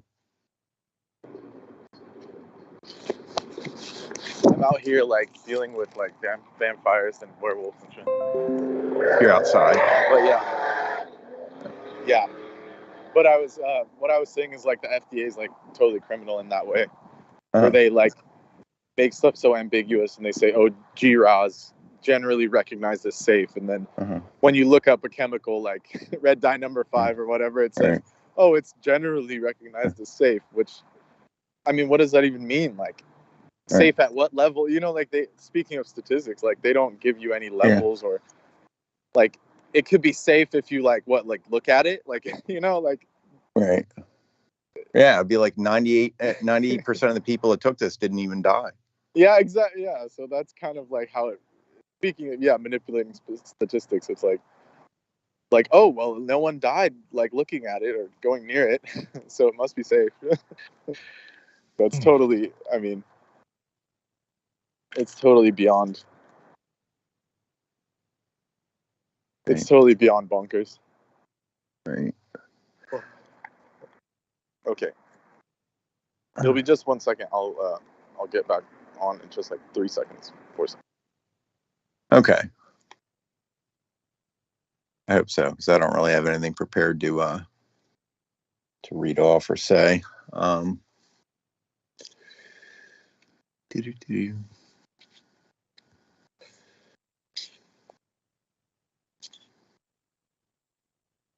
So yeah, if you get a chance, check out that book that I dropped in the Let me see.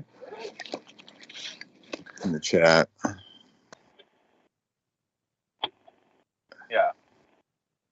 Yeah, it gives you the Greek meaning. Okay. Yeah. 1804. Yeah. Yeah, but you guys were talking about that. I'm not sure when that was. Was it last time? I don't know. You had a couple good segments with really good info dumps on all that. Were you able to locate this book or? What? That's the no. There's the PDF of it is there. Oh, okay. It should be in the. You linked it? It should. I. It's not a link. I actually loaded it right into the chat. Oh, I see it now. Yeah. Yeah. Let's see. God. I mean, should we even go into it, or it's registered to Google Books? I mean, so it's public domain essentially. Yeah, I guess. I mean, at this point. Or you could just talk. The seal from the British Museum on it, so it's definitely legit. Yeah, I mean, I think it basically seems similar to a lot of stuff you were saying recently. I'd have to like remember what that was. Well, like the etymology of Satan, and it was how it's basically all been conflated and twisted around, and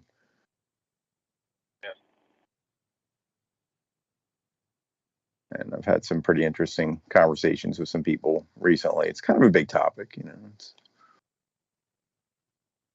It's definitely interesting, Yeah.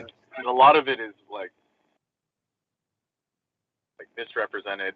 Like I wouldn't go as far as to say like, you know, Blavatsky level where she was saying like Satan was good or something, or she was saying the serpent in the garden was actually like the good, the protagonist basically. Right. I think that was kind of like what she was saying. I don't know about that much, but because I don't really go by biblical, I go more by like other things, other traditions, and mostly mythology. Right. Like what would be considered like it's saying like the Torah and the Bible or mythologies is kind of taboo. So, or like maybe not so much anymore, but like classically, it's like you can't say that the Bible's not real or something. So I mean, yeah, I just kind of avoid that whole thing by just going off other mythologies, and then if they happen to link up with some biblical stories, that's fine. Like for example, like the story of Manu in the Vedic, story. There's like Manu is like the same exact story to the T as the biblical Noah. Like he gets on a ship and the earth is flooded, and then the first incarnation of Vishnu is a fish. So it's like the Jonah and the whale story, and Noah's Ark. It's like all combined. So if you look up the story of Manu, and he's like the first. When did that come about? How old is that? Older? Oh, it's much older. Much older. Yeah. It's like these stories are as old as time. Right. They're like fractal stories. Right. But officially, it's like 5,000 years old. So it's much older than the so-called books. Yeah. Well, of course, that's what a lot of people say is that there's really no new stories or very few new stories. They're all recycled from older stories, older religions, and and if you go through all of the Vedic stories, they're all 100% accounted for. Whether you look at Native American myths, legends, whether you look at Scandinavian legends, or Norse mythology, Arabic mythology. Japanese mythology is obviously Vedic, totally based off of Vedic knowledge, like Buddhism, and through beings like Bodhidharma and stuff, like these guys, who came straight from India, the founder of Zen, the Zen philosophy. So all of it's Vedic, the background is all Vedic. And how? So Vedic goes back incredibly far, right? If you're going as per what they say, it's Vedic is it's basically the sonic code of the creation. That's what Veda even means. And it's it's even that's where we get the Latin word video or vidya, means knowledge, and that's where we get the English word video. Nowadays, video is a big thing, right? Everyone needs to see in visual media. Video means that, exactly what it means. To be able to see. So that's what Vedas are. Your ability to see knowledge. Yeah. Interesting. It even comes through Latin, which is Indo-European based language. And Egyptian based, also Egyptian. Ancient Egyptian, Kemetian. Because modern Arabic is actually a very interesting story like that. Nowadays, when you say Egyptian, people speak Arabic there, but I'm talking Kemetian, the original Egyptian.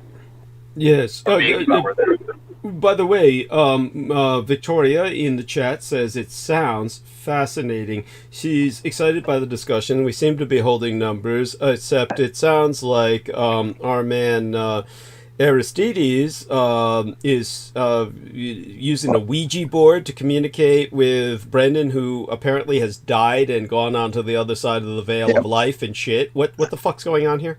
I mean, what? His audio sucks right now. Yeah. Where are you, Brendan? Did you? Are you able to hear me though, or like is it bad? Yeah, I mean, thanks to this new Ouija technology that our material science engineer Vril 618 has developed, we're able to hear you, but it still sounds like you. How about now? Yeah, a little better. Yes. Yeah. I was doing some things to seal up the. Dude, I know you're all excited about a new source for new drugs, but you don't need to get them now. It's like, Jesus Christ, while he's on air, he's got to go out and get himself some stimulants. Jesus. I'm as sober as a lark. Okay, cool. Yes. Maybe that's part of the problem. It's what errands are you running exactly at this hour of the night? I mean, you're in my time zone. I was finishing up work, so. Oh, okay. So it's work. Okay, got it. But you sounded so clear. It sounded like you were at home earlier, and then suddenly you sounded like you were back at work again, or something. It sounds almost like you're driving. Earlier, I don't know about now. Is this better, or is something going on with my microphone? Well, definitely it's better. It was better for a few minutes, and I think it's okay. It's okay. Is it better now? Yeah. Okay. Definitely. So I would identify the problem, and it's definitely problematic. Yeah. So at least. Yeah, Aristides is sharing all kinds of images. I'm not quite sure. Maybe you can explain some of these. Is that Bill Gates reading that book, What If, or what? It's Weblink for the Satan book? We were talking about statistics. Okay. And you're kidding, right? No, I'm not joking. I actually answered a couple questions from my homework just now. Okay. Oh, that's funny. Air, so. That's incredible. Victoria, by the way, sent us ultra-fast and tunable conversion of high-frequency signals into visible light by Helmholtz Association of German Research Centers. Nanophysics, nanomaterials, nanotech. Holy shit! What's the context? It's fuck. It may as well be magic. Yeah, I'm going to. We apparently she was stimulated to send this, and it's exciting. Let me see what is going on. Yeah, look at it. Yeah. Okay. And while he's looking, there's no without context. Yeah. I appreciate it, but there's no context. Yeah. That's right. Well, she's dreaming. She's dreaming. Yeah, true. That's some strong ass edibles, right? Yeah, she's got. Yeah. She deciphered the whole article by the cover page. That's right. That's how high she is. That's right. She's got the shit. That's cool though. Yeah, that's right. This is why, I think that as the manageress of CBD dispensary, and of course she doesn't want me to push that as her identity. She identifies as herself, but she does do that. I think it gives us all an opportunity to perhaps access some of the good shit she gets. And, then we can understand what Brendan and Aristides are talking about after that. Right now, it's like a nerd and an engineer talking about statistics. I'm sure you lost a few people. Only a few. Most people really do enjoy this. Oh, by the way, I want everyone to know that typical bachelor life. I'm eating out of a can right now just to get calories to get through the night. Campbell's Chunky, the soup that eats like a meal. Eating this straight out of the can, steak and potato. Something which Brendan must find absolutely disgusting. But at any rate, I'm going to let you two guys keep talking. I'll go mute again for a few minutes. I'm listening to everything you say, and I'll join in soon enough. But you guys seem to be handling this well enough, and keep on going at it. You're doing fine. Right. Well, there was something I wanted to bring up when you're done, Douglas, about things. Yes. Okay. Yeah. Just would you like to bring it up now, just so you don't forget? What? No, you can finish your. Oh, okay. I'll abomination finish the of a meal. can. Yeah. The dog chow, the people chow. I'll finish my Right. people chow. Okay. Yeah, Bachelor Chow. It's like Futurama. Yes. That's Yes. literally what it is. Yes. Yeah. Yes. Both of you continue. Thank you. So, well, the point of, the photo with the, if he's needing. Fuck, man. Do something about the tech now. Jesus. Your audio. Wait, it sounds worse? Yeah, went to shit all over again. Like some. How is that even possible? I didn't do anything. I have no idea. Okay, let's see. Yeah. How about now? Seems okay. Aristides, participate more in this. You can keep them, on, let them know when things are cluttering. Yeah. I was trying. It got really bad at a moment there, but I was trying. Okay. All right. Okay. Stay with his friend in here. Yeah. Okay. Is he there? He's on mute. He went on mute. Shit, he left. Oh my god, now I feel guilty. I'll be back. Can't eat this shit now. Yeah. So Aristides, tell us about. There he is. He's back. Let's see if he gets off mute. He's rejoined us. Okay, Bren. The entire system crashed. Holy shit! But are you guys able to hear me better or worse? It's okay, but it's worse. It's in the sense that it's muffled, tiny and tinny. Like, can you do something to make yourself sound a little more like the living room lounge? Let me see. This is like turning into like one of those, like an appointment. There we are. Now? Excellent. Infinitely better. Yeah, it's like when you have those lenses at the eye doctor. That's it. 1 or 2. Yes, it's infinitely better now. Now we're seeing 2020. We're seeing 2020. Good. Okay. Great. Some synesthesia there for everybody. We're all yes. We can see him in his lounge jacket now. Okay. Yeah, my smoker's jacket. Yes, living room. I do have a monogrammed. Good. Tell us, jacket. How'd you get it? Where'd you get it from? It's from Turkey, actually. Wow. It's like all cotton, 100% cotton. Holy shit. I got it as a gift at one point. Oh wow. It served me well. Yeah, your initials. Monogrammed. Yeah. Cool. Yeah. All right. BZ. So when I'm or it's just a B, but monogram, mono meaning one. Yeah. But, okay. But it's like when I'm smoking Blue Lotus or something, I guess you can be a B for that too. Cool. And and by the way, our man Vril 618, who's our friend Aristides, he just put the link to occult secrets on the on our chat room there, so everybody else can tune in to Satan and shit. Thank you, Aristides. Yeah. I do what I can. Okay, so all right, both you guys continue. I'll just sit here eating my puppy chow till as soon as it's done, I'll let you know. That's funny because one of my old bosses would do the same thing. He would just like take the chunky soup can out and just open it and just start dogging it right out of the can, and everybody's like, "Damn, that guy's hard, man." Yeah.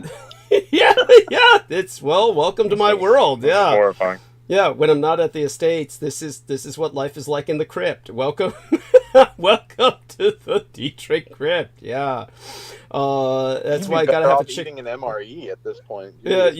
I hear you. This is still better than an MRE in my opinion, but for those of you, the ones I tried were fine. I mean, okay. Yeah. Like I didn't eat everything, because they were skeptical, but yeah, like the main course is terrible, but like the sides are good. Like there's like peanut butter, and crackers and little shit that it has. The actual carbs that you need. The rest of it's just like fake tacos and shit or whatever. Yeah, got it. Nowadays they have even worse. Yeah. Yes. By the way, Carl Lindbergh in the chat says, Douglas, I'm a longtime fan of your work. So giving him a thumbs up there. Welcome aboard. And I, glad to have you with us. And Medusoid Humanoid, that's our lovely Victoria, says, yes, Bren is better. Bren is sounding better. Good. There you are. She hears you in her sleep. It's cool. And okay, I'm going to shut up for a few minutes. You guys have got this, and you can go back to stats, whatever it is you're covering, and we'll take it from there. All right. Don't everybody talk at once. Yeah, right. I lost track of the whole convo because of this. Yeah. But there's so many things to bring up. I mean, it's just like. Well, look at what our friend Aristides entered into the text box here. I don't see it. You can't see it? It's in the Skype. If you look in the Skype text, it's the. It's not a big deal if you can't look. I think it's a big deal. He'll appreciate it. He'll appreciate it if he could see it. No, Victoria entered that whatever it was thing. It made me start thinking like physics type stuff, and I recalled that this was like. It was some actual antenna resonator design, but it just so happens to be a swastika. Yeah, they're using the ancient Greco-Roman Hawking, or it's beyond a Hakenkreuz. It's like a cursatory design. But I mean, it makes sense because it's fractal and it will act as a perfect antenna. Mm-hmm. So that makes sense. I mean, it was a real application. It just so turned out that was the right thing to fit their application. But what that proves is that shape is actually like practical, meaning it's a multiversal. Like it follows nature's laws. That's why those other beings don't like it, because it's actually something that's practical and it works, and which means it's following nature's laws. That's the only way. Technology only works if it follows nature. But by the way, for those of you who don't know, and most of you will not, but Brendan Zogit might, in the originally the manga and then the anime as part of the Dietrichonic revolution in Japanese popular culture, you'll see in Helsing, before the Millennium Group is introduced as the Nazis who are striking back at England by ultimately decimating London. They completely devastate an enormous amount of the population and the cityscape of London.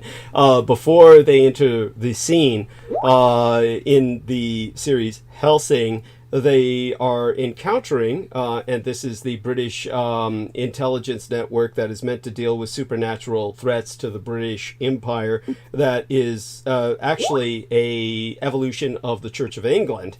The woman who is a part of that, they're encountering increasing amounts of vampirized or somewhat zombified human beings that are chip implanted. And the chip implanted in them has this very a pattern that is actually in the Helsing anime. So there you have it, the pattern which has just been introduced by Aristides.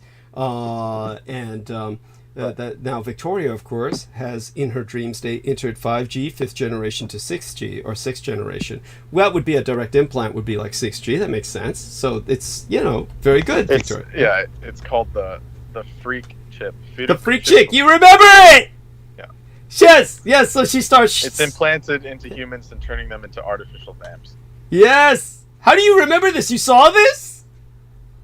Yeah, I watched the whole, Helsing, Amazing. When I went to my hearing to get my paratransit, I went Helsing all the way. I wore the red overcoat, all the the real thing. And so I think I look a lot more elegant than the anime, of course, because the anime is very artificial looking. The way they dress them up, it looks too disco-like for me. But I wore the real version. Well, the original manga is more your style. I think I showed you the cover. Yes.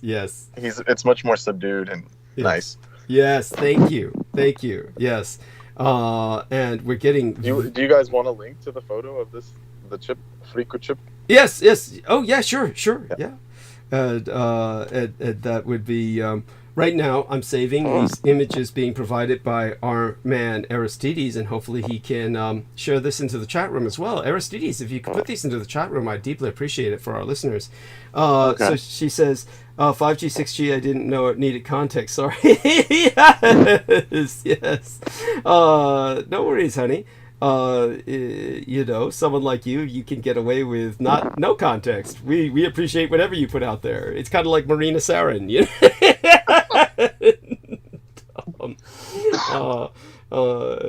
Did anybody get in touch with Marina for you? I'm hoping that either yourself or our man Brendan, why don't both of you double team her and get a message to her? I've been blocked off Facebook and I need her to contact me on Skype. Okay. Okay. I mean, maybe Facebook's not the way, but there's things I could do. So you want her to try to contact you on Skype? Yes. Thank you. There we go. All right. I will see what I can do. Thank you. Appreciate that profoundly. Yes. You too, Brendan. Both of you work on this. I'm sure something will get done. I'll do what I can. Yes. Thank you. Excellent. Okay. In the meantime, here Brendan's entered the image of the freak chip. Yes. Yeah. And then, did you see the caption? Someone's like, "I just noticed what the wiring looks like." It's like.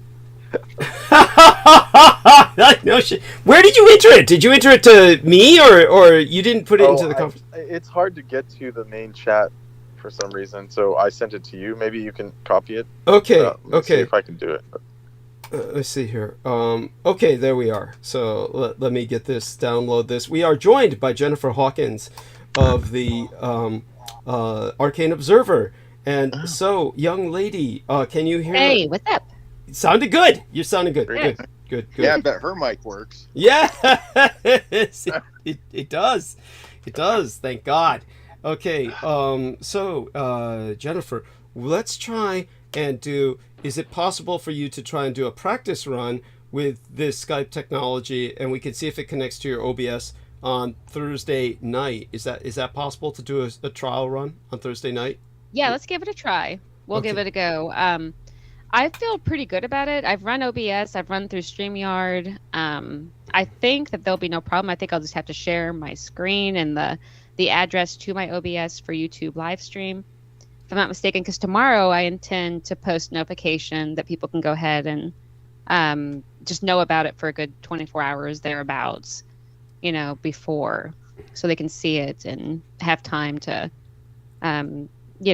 just be aware that it's going to be there. I've also posted it in the Discord for Troubled Minds, and so they're aware of it. The producer of the show is aware of it. He's excited. Everybody's very excited. A lot of them are going to show up to listen. I'm hoping a lot of people will show up. I think that they will, because I'll probably be posting it frequently throughout the day tomorrow in the Discord. And then tomorrow night is the final show of the week for Troubled Minds, and I'll probably plug it on there as well. And we've been plugging it there also. Excellent. Off and on since we decided to do the interview, since I got confirmation that we would be doing it. Okay. And so, yeah, it's going to be pretty good. So I'm very excited. Oh, it will be, and I'm sure you're excellent and professional in all this. You've been doing, you've been working with them for a while, so I know that you're familiar with their technology. I've been with Michael Strange, who is the founder of Troubled Minds, when he was on the Fringe FM for a while, and then he went kind of off to create KUAP. He's out of Las Vegas, and so over 700,000 downloads after 2.5 years with that podcast. So we're going to have a nice reach of people over time eventually hearing this interview, no doubt. And then it will be live. He's going to try to encode it directly live as we're going through on the radio as well. So, because he'll be here probably, he'll be there during the interview, or he's going to try to be, and I think he will likely show up for it. And then if he has any trouble with that, he'll just take it later and then post it. So Excellent. So wonderful. So just let me take a look at the calendar. What I was able to do is download the freak chip. I have now uploaded that to our text here. I don't know how to get that onto the chat in the chat room, but this way the people who are here on the call can see it. Basically what you're talking about, just for our listeners who can't see this, it's various chips are what they call various antennae. They're in a swastika shape because of their very pattern invites a kind of resonance, and this is of course why it's such a potent symbol. Our Jennifer Hawkins should be able to see this, as well as Victoria, depending on Victoria's state of consciousness right now. Hopefully she can tune into this at her leisure. And I do notice that she sent us about the swastika slot loaded microstrip antenna with the band notch character. I see it. Yeah. Okay. It was of course the authors are Hindu, Rahul Kumbwat, Merwa, and Sharma. Excellent. Excellent. That makes They're, sense. of course, Hindus. Otherwise, they would have never even. Their brain couldn't have even made up a design like that. Yeah. Thank you. Thank you. Excellent point. Excellent point.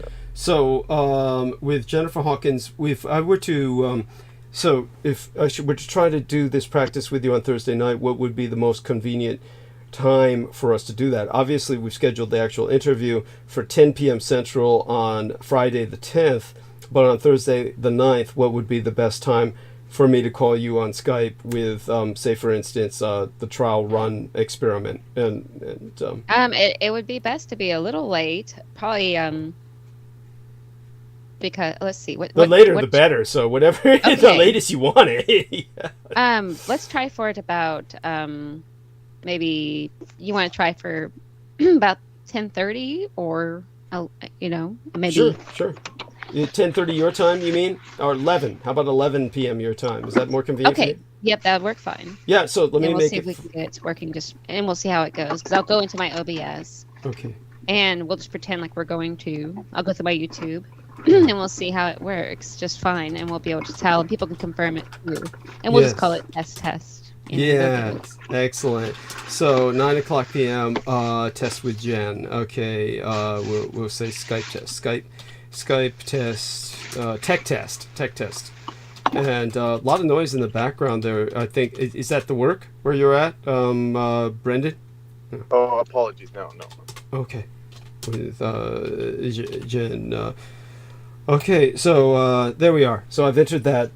So 9 p.m. my time, 11 p.m. your time, and so it'll be 10 p.m. your time on the 10th. The 10th That's at right. 10 p.m. Central, right? Yep. And so let me take a look here. So Brendan, what's that? What you've got something going on right now with that noise? What is that? Just curious. Oh, my mic's really working. Uh-huh. Now it's working. Yeah, no, it's working good. It's There we working go. good. Yeah, I was just curious. So, according to Chalwa and Rajneesh Khanna, this 2014 article, the novel approach of the fractal antenna, quote unquote, is that the more swastikas they add to it, the more neurocomputational abilities it has as far as a neural network. So it'll facilitate more information transceiving. Incredible. If that makes sense. No, incredible. And the incredible thing is these are all in what I would consider the correct position, the correct direction. In other words, the direction that politically the Nazis used is both the main swastika as well as the subsidiary swastikas. So, yeah, this is like a one of those, how would I say it? This is like the nightmare of your average programmed Westerner, the average Ziono-influenced, or Judeo-Westerner is just going to look at this and scream. This is the stuff of horror to them, like straight out of the Hellsing. Well, it seems like, well, to them, yes, but in reality, it seems like it's actually an interface for a Vedic artificial intellect machine learning system that relies on antennas and different relays that is basically an antithesis to the DARPA satanic one. Thank you. This is the antithesis to the Antichrist. Version of it, Yes. This is actually a artilect that would be in direct resonance with the higher end divine. Exactly. Thank you. And so this would have to people would need to be more familiar with the whole artilect phenomenon to really understand about this instead of being instead of listening to Jack Dorsey and Edward Snowden, which is what Peter Moon was picking up. And to clarify, I never said he was like a wizard or something, but he just knows about occult shit. He's basically like one of those classic techno-gnostic types, a la Musk, a la Oprah, Chopra. All these guys are kind of on that scene.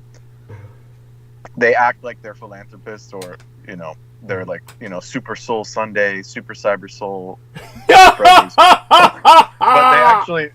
they actually don't. They're actually the opposite of human freedom and spirit. Thank you. Yeah. Thank you.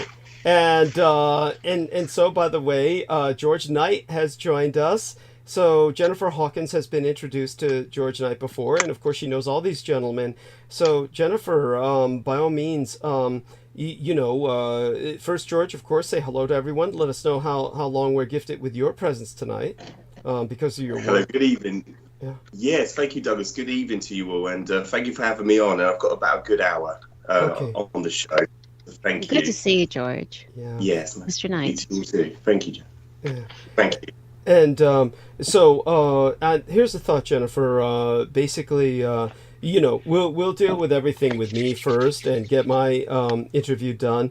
And I'm sure that it will be the first of probably many interviews. But in the future, do bear George Knight in mind, because if anyone is really knowledgeable in much of what I've exposed to the world, it would be George. Because of course, what's going on with Christine Joanna Hart. I'm hoping everything is copacetic between me and her. You may not know much about her, but she was a victim of Michael Aquino at a very young age. And it's one of her first conscious memories is victimization by Michael Aquino. So when I brought up what I did about her earlier in transmission, for instance, about her having access to my dossier, it's because she's a person of that background. Right. She, of course, probably will not get around to doing an interview with George Knight. There just seems to be a lot of things going on. She is dealing with a lot of her own self-exploration, and this involves her class of friends, like Sarah Rachel Adams, who despises me because I basically brought on Crystal River, who was a person who had a relationship with Max Spears, who is a former lover of Sarah Rachel Adams. It got very convoluted, and because of all these personal intrigues, Max Spears, by the way, is dead, unfortunately. Poor fellow. He was actually murdered, almost certainly with the cooperation of several people, one of them being Miles Johnston, who knew about his death before his mother did, his own mother. Oh my gosh. Yeah, and yes, Max Spears. Max Spears, Yeah. yes. Yeah, Miles. Yeah. Miles Johnston was the guy who started exploiting his death just moments after he died. He seemed to know about his death very suspiciously immediately after it had occurred. Another person who's highly suspect and is almost certainly involved with his murder was Stuart Sverdlow, the man who Peter Moon lived with for a few weeks at least. I know that. Yeah. I know him as well. Well, yes. And Awesome. and that's one word for it, yeah. And Stuart Sverdlow, all the rest of them, but we're all fighting with each other. What's her name? Sarah Rachel Adams. I tried my best to forget it. By the way, it's unforgettable because her initials are SRA, which is also an acronym for Satanic Ritual Abuse. Right. And so she basically is hanging out, or has been hanging out for a long time, with Christine Joanna Hart. And so for that reason, Christine Joanna Hart's relationship with myself has always been kind of iffy, goes in and out. So I don't know if she's ever going to interview. Wait, our man Brendan Zogit, please come on and say goodnight to everybody verbally, by all means, please, before you retreat into the gentle night, dear Brendan. See if he can do that. He's on mute right now. He sent us a good night. There you are. Yeah, I have to go charge my phone. Perhaps I can jump on a little later, but I'm gonna go. I hope so. Yeah, hope so. Yes. Yep. Yes. Okay. Okay, we love you Good dearly. enough. Thank you, Yeah. Brendan. Thank you. Yeah, join us if you See you, can. Brendan. Yeah, Have a great night. yeah, yes. And so that's Brendan Zogit. Let's hope he rejoins us later. In the interim, George and I is able to articulate a lot of the technical history that I've exposed over the past, because he's done a lot to memorize it. Matter of fact, he shares it with a lot of people throughout his life. It's a passion of his. So just a thought for the future. And by all means, George, before we turn back to Jennifer, tell us a bit about how are things going with you? Is everything, catch us up on a little bit about what you're doing. Yes, no, all good, thank you, Douglas. And we've come out the other end of that horrible storm. So it's all it's all good, and very little damage to our network, which is the profession that I do. I repair and maintain the network, the fiber optic network. So yeah, thankfully it was all good. Got off lightly on that one. Okay. And I just wanted to just relay back to you, Douglas, the response I got from the individual that asked a question about why your did test Elon Musk so much. Right. And it was he's she glitching. did relay as a educational. But by the way, George, you were glitching a bit, so you'll have to rephrase that again because they started glitching you as soon as that seemed pretty suspect. The timing of that, your audio was fine till the moment you started talking about Elon Musk. Yes. Then it got all glitchy. Yes. Yes. Yeah. So sorry. I got a response back from the individual who asked a question about Elon Musk, whether or not, why yourself and myself detest him so much. And the response was definitely. Now I can talk about the other side of Elon Musk to all the Muskian fans I'm surrounded by, with the older, the provocative emoji face response. Yeah. So it was an educational aspect to her. She really took it as an educational response, and so now she could hopefully put things into some form of context. Excellent. It was like, oh God, there's another thing. Yeah. Oh, thank you. Jennifer will just be right back, everyone. And the individual who's a proclaimed physicist background, who has a physicist background, he's just he relayed to me yesterday that he's applied for a new job role outside of the organization we work for. And I said, oh, who you applied for? And he goes, Tesla. Fuck. This was good. What a joke. What a joke. Yes. I mean, he's an idiot. He's an idiot.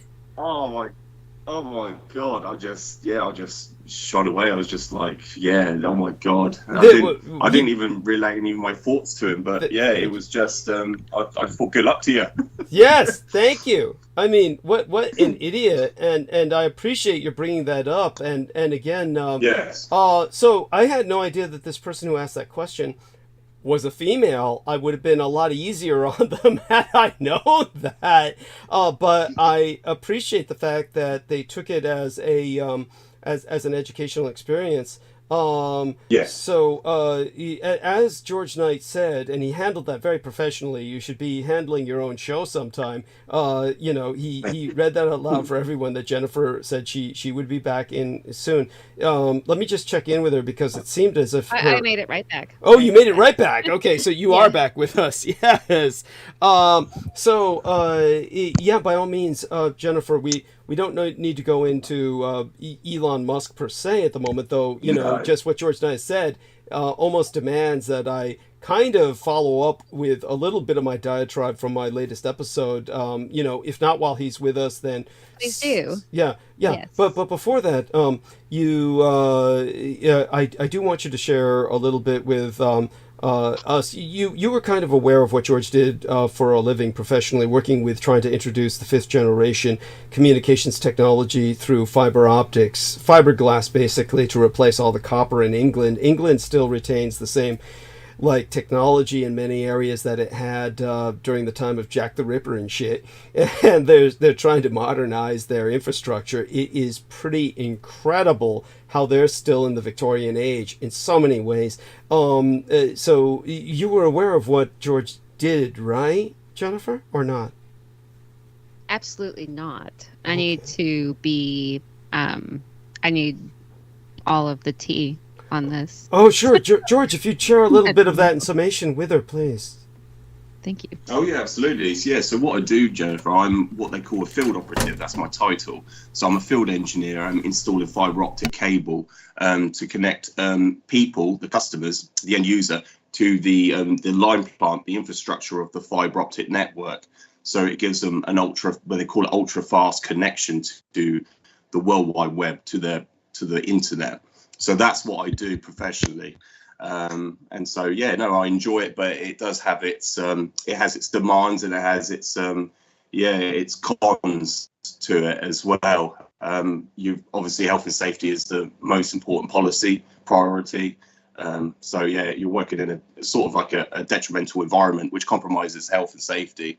Yeah, so yeah, it's certainly got its toll, and yeah, it certainly has its fates to overcome. So yeah, but I enjoy it, and so yeah, no, it's just what I do day in, day out. And the government has put out this objective that has this goal to get 25 million homes connected by 2026. So there is a high demand, and there's a lot pressure on us to reach that goal, because the regulator Ofcom, if we fail that objective, if we fail that achievement, then my organisation has £1 billion fine to pay to the regulator Ofcom. So yeah, it's a high demand, and there's a lot of pressure from the hierarchy pyramid scheme going from the top downwards. And that's incredible. My team are, yeah, and so I'm basically at the bottom of the barrel, so to speak. I'm the guy, we're the guys actually doing the job and making the money. So yeah, that's basically what I do. Yeah, but what's incredible is that's boots on the ground, though. I mean, that is right at the heart of it, really. Yes, yes, and they're demanding that this objective be reached while they're intending to cut down their personnel staff by half. They want to downsize by 50% while accomplishing all of this, an impossible task. And yet, George, please explain to this young lady how physically you're in danger climbing very high poles alone with no backup, and how you at times have suffered literally heat stroke, which yes, so please, thank you. Well, last year, Jennifer, just a little experience to share. We were working outside, me and another operative. We were working outside for a good, we're out there for a good 8 hours in the sunlight. And in the summer months, as you know, with daylight saving, we have sunlight literally from the door, from literally as soon as you wake up, as opposed to nowadays, it's dark for a lot longer.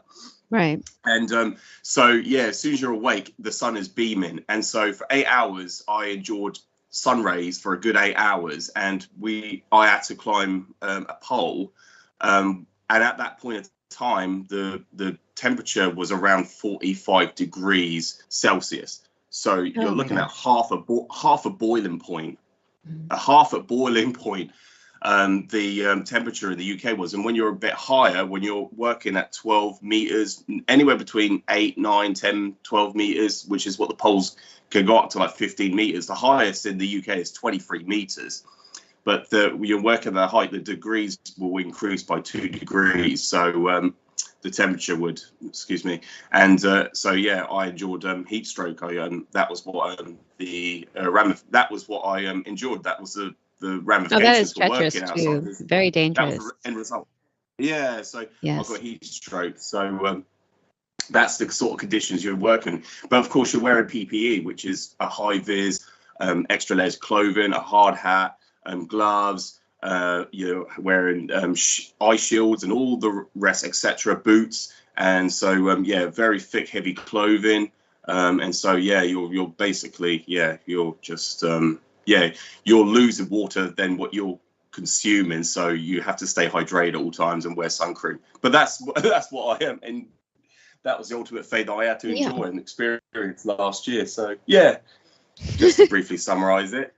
It's not to mention assholes driving by and hitting him with bottles. Tell her about your suffered assaults. Yeah. I was literally working at what we call a hollow pole, meaning it's a pole that's designed so you don't have to climb, you work at ground level.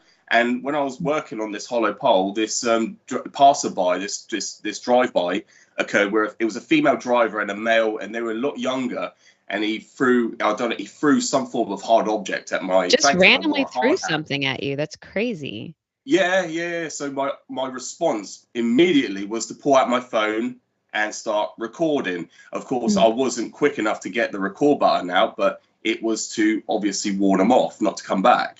Otherwise, they might come back for a further assault. And then hopefully the female would have said to the boy, do not do that, because you're going to get me in trouble, because it's my car, I'm the driver, you're going to get my license plate on shot, so he's going to report me and not you. And it'll be both of the vigilance. It would have been both of the vigilance. So, yeah. because that's what they were, vigilantes, vigilants that conducted that. Yeah, that's an assault. Just Yeah. like hooligans, basically. Hooligans, Just, yeah. Vigilantes would imply that they're trying to just randomly. seek some sort of justice or something. So Yes. it's more like miscreants. They're miscreants. So, assailants. Yeah, as Jennifer Assailants. said. Yeah, basically assholes. But legally, yeah, some kind of assailant or miscreant.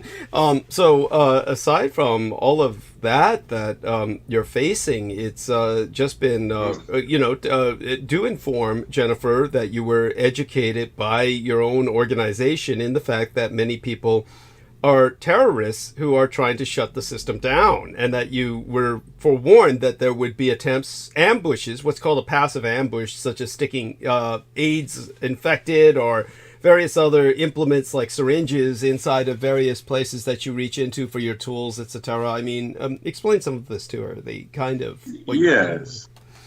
And thankfully, Jennifer, before I was recruited, I was acquainted with some of the aspects around the telecoms industry, as opposed to these conspiracy theorists promoting that these telephone masts that emit 4G and 5G were somehow responsible for the COVID outbreak.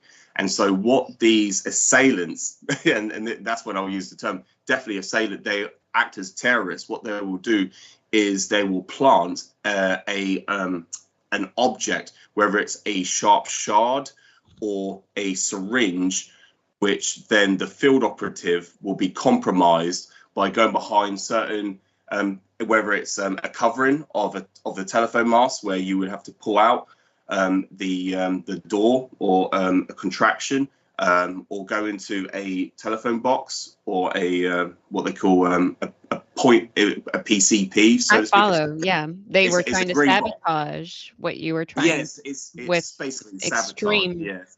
With an extreme prejudice and danger to your own health. Yes. Wow. Yes. Well, see, this is all sort of lining up for me about, I do remember, for a minute there, I was just thinking about, the rewiring of, this old country that way.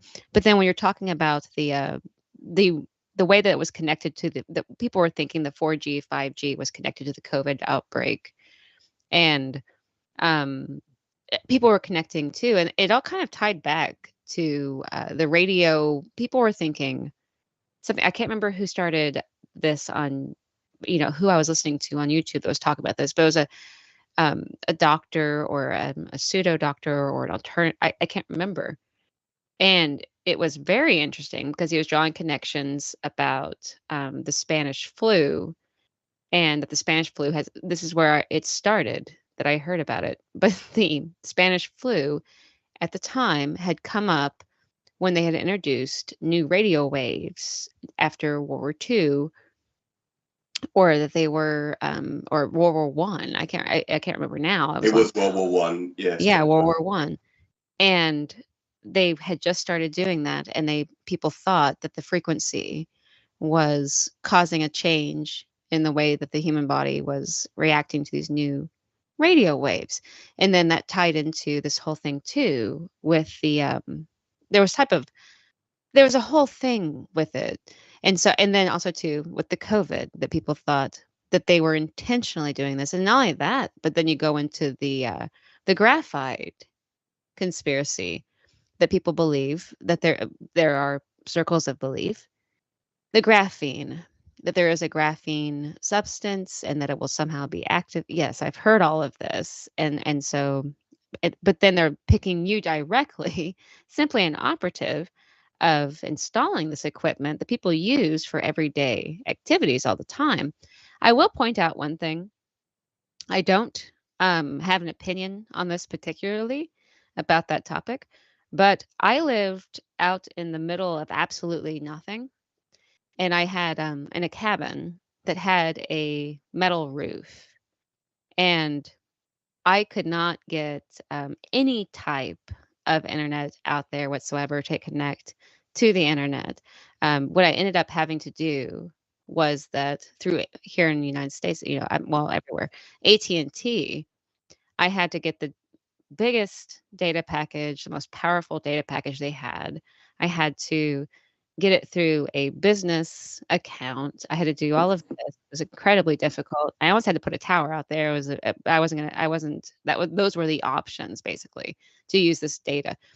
And that did make it there, but because I had a metal roof, the signal would not come. So I want people to take a little bit of comfort knowing that simply having a metal roof will prevent you from being able to make connection to this signal in some instances. So it's not as, it is very powerful, but there are also people I've talked to who worked on installing all these internet towers, and they did have instances that they claim, they blame, that they got sick from the work they were doing due to not grounding out the just the dangers of working with these types of radiation.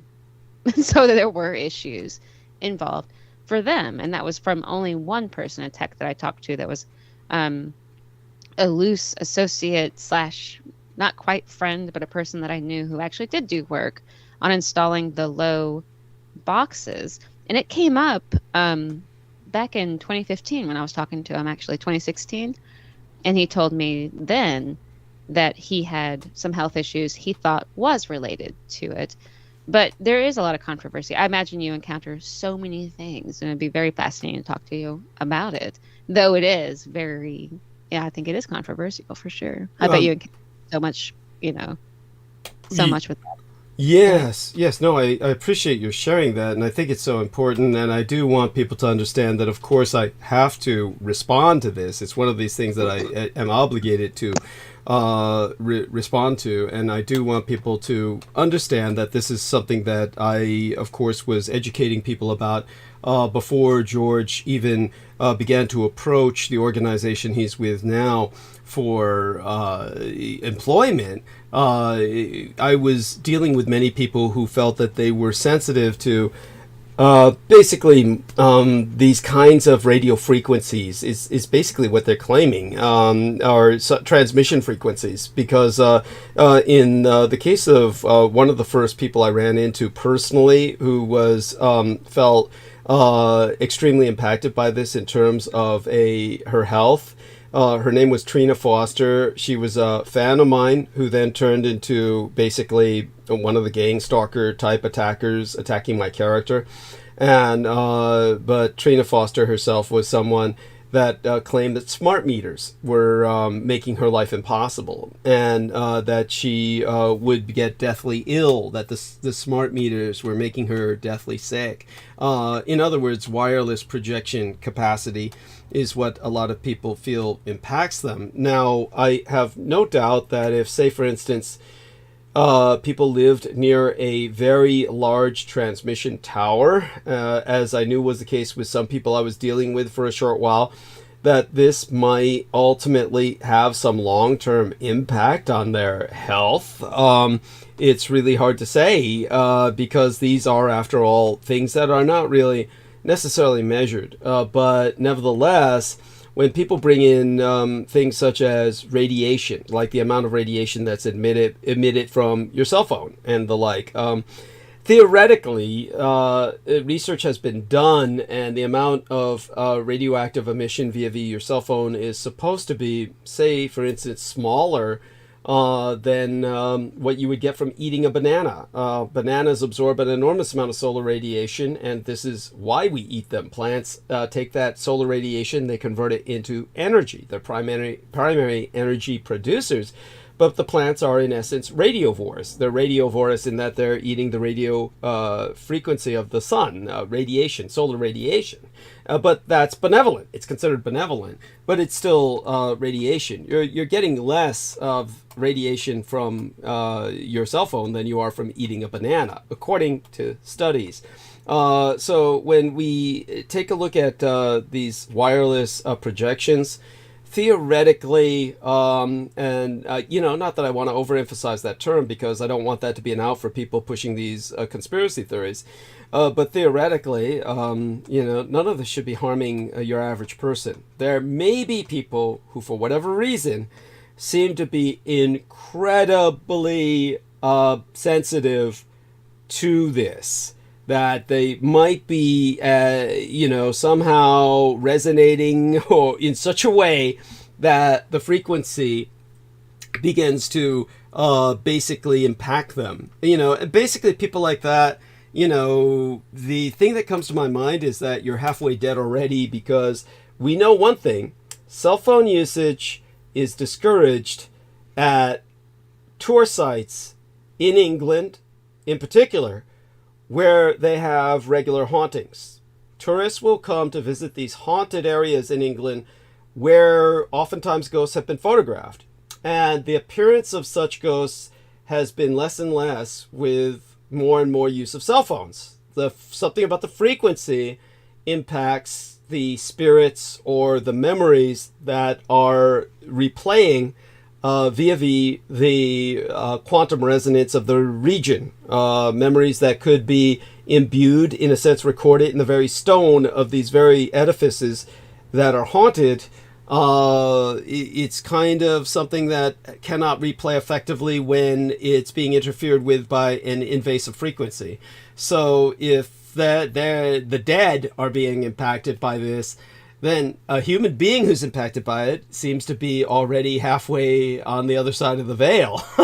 So that being said, I don't think the rest of us really have anything to worry about. I could go into some of the details of that, but the first thing that I do want to say is that when it comes to the American Army and Navy flu, what was also known as the Spanish influenza, which was basically a propaganda term.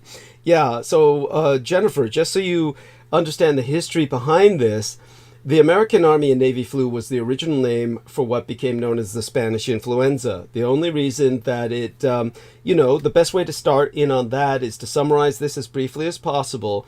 The first thing to understand is that all flus are Asian flus, all flus are avian flus, and all flus are swine flus. It takes a convergence of three elements to make a flu. And it has to be swine, pigs involved. It has to be avians, or chickens, basically poultry, or ducks or the like, but basically chickens. And there has to be Asians. Without that, you don't have a flu. All flus emerge from Asia. There is no... Well, yeah. The reason why, I could say this because I'm Asian. All flus emerge from Asia because Asia has the highest amount of population in the world. The highest concentration of population in the world is in Asia. If you were to draw a single circle, I could show you a map of the overwhelming amount of the world's population. It's just Asia, period. It's like everything else in the world is peripheral. But the overwhelming majority of humanity is Asian, period. And because of that enormous concentration of human biomass, and of the fact that they're still very much dependent on subsistence farming, you have, no matter how developed Asia may be, it's still the majority of farms are where families are raising pigs and chickens in the same biomass area. So the chicken roll, which means chicken feathers, chicken shit, all that particulate matter of chicken waste, inevitably winds up into the swine. And because they consume pork in enormous amounts in mainland Asia, then it gets into the people. And this is because pigs are very similar to people, so much so that you can transfer a pig's heart valve into a human being, a porcine valve, which is what most heart valve transplants are, is taking a pig's valve, put it into a human. We're that compatible, and because we're so compatible, the pigs are able to transfer diseases to us just like that. And so all of humanity is nothing but a fly speck on the windshield of viral life. Viruses emerged in the time of the dinosaurs. They evolved to dinosaur life. They evolved in the gut tracts, the intestinal tracts of dinosaurs.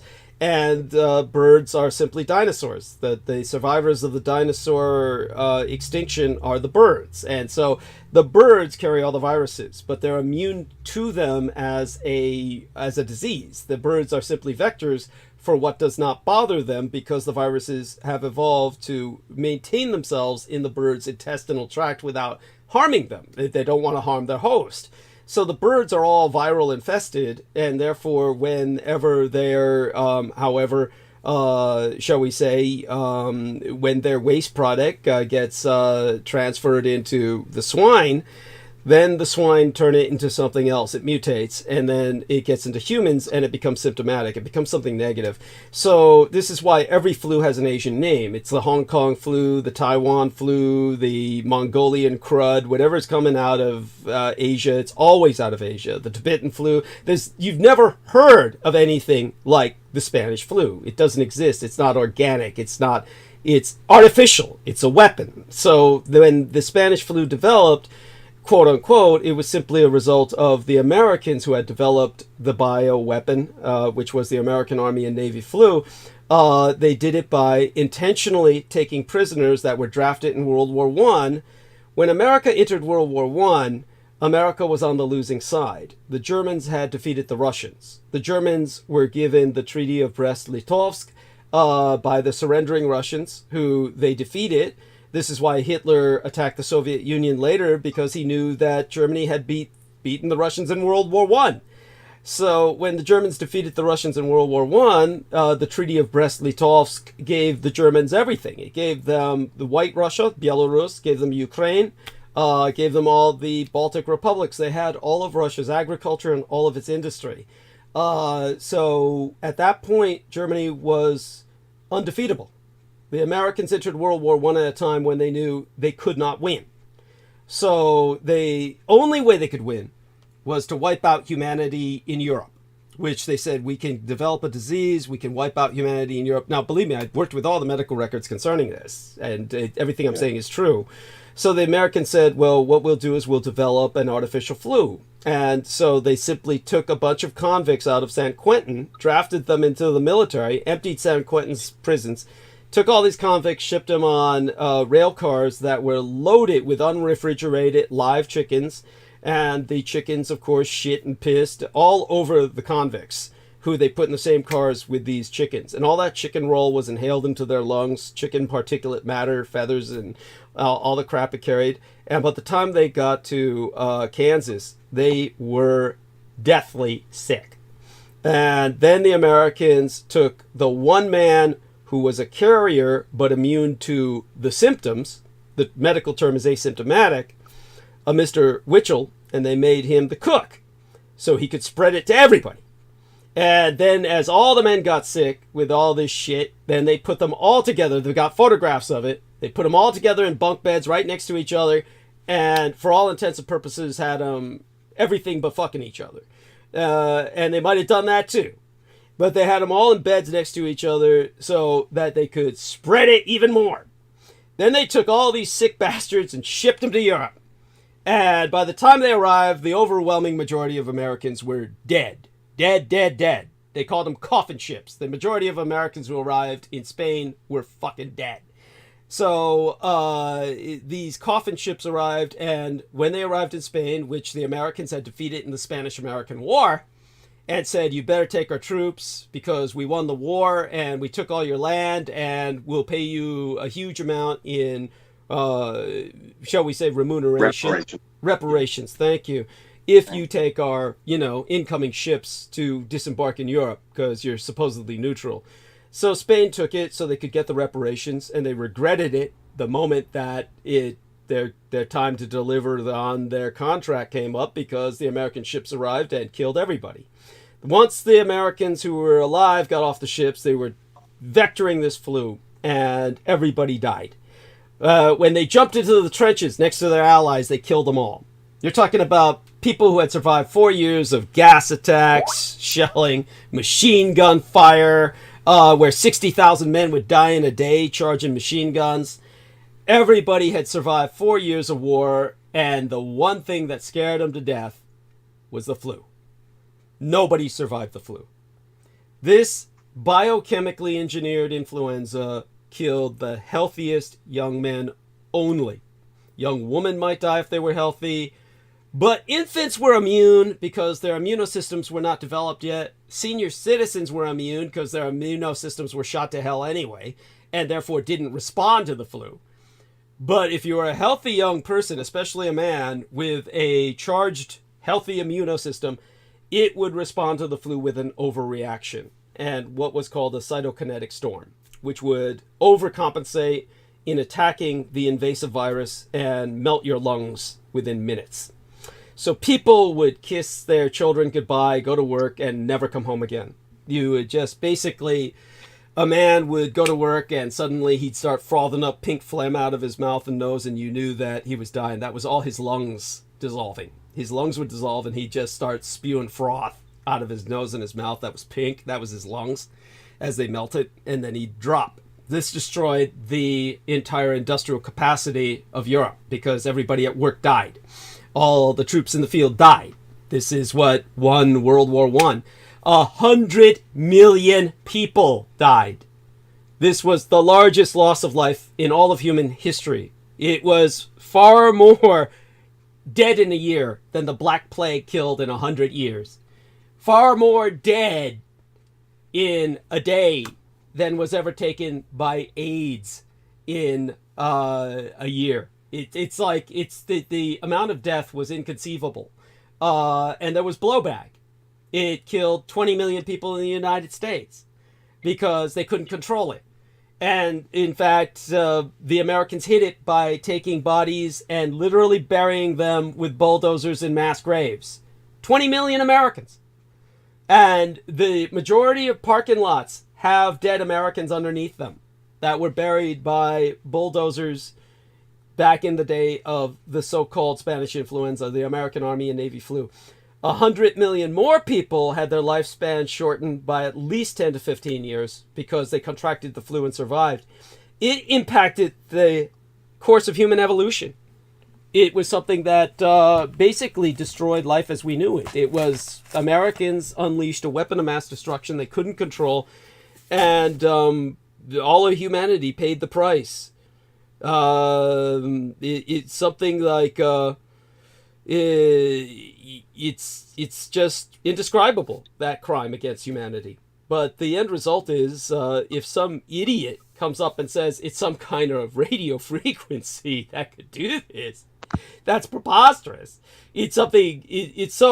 A person like that needs to be fined or incarcerated for spreading that kind of disinformation. This is what leads to people attacking people like George Knight for no goddamn good reason, because these people are brainwashed by some charlatan, some hack who basically is trying to create a panic, probably a Russian agent. These are people who make people afraid of technological advances so that the Russians can forever stay, shall we say, more advanced than the enemy. They will get everybody to fear technology in the hopes that everybody never progresses and therefore doesn't get beyond Russia, which is still in the dark ages. Russia can't do shit. They can't produce shit. They can't invent shit. So all they do is prevent everybody else from developing their own technology by telling them their technology is going to kill them. So they spread rumors that like this, and this is the kind of crap that you get. I mean, when I take a look at the calculus of the Spanish flu, it killed more people in 24 weeks than AIDS killed in 24 years. Certainly more people in a single year than the Black Death killed in a century. It's just unbelievable. The stats are that this weapon of mass destruction is what ended World War I. And this was how the Americans won the war. Basically, there were no Germans left to fight. This is why, of course, the Nazis never forgave them, and why the Nazis took to the so-called Hitler salute, raising their arms so they wouldn't shake hands. Why the fascists did the same thing in Italy. The whole idea was you got to avoid shaking hands to prevent transmission of disease. You got to learn from the Japanese and the Chinese and the Buddhist cultures who never shake hands. They bow. Why do you think Asians bow? They bow because they know if they shake hands, they're going to contract the flu. This is why Asians never shake hands. They bow. That's the way it was for thousands of years. The fascists and the Nazis learned from them and said, instead of shaking hands, we've got to do the salute just to greet each other, the hail, the ad locutio, as it's referred to in the ancient Rome.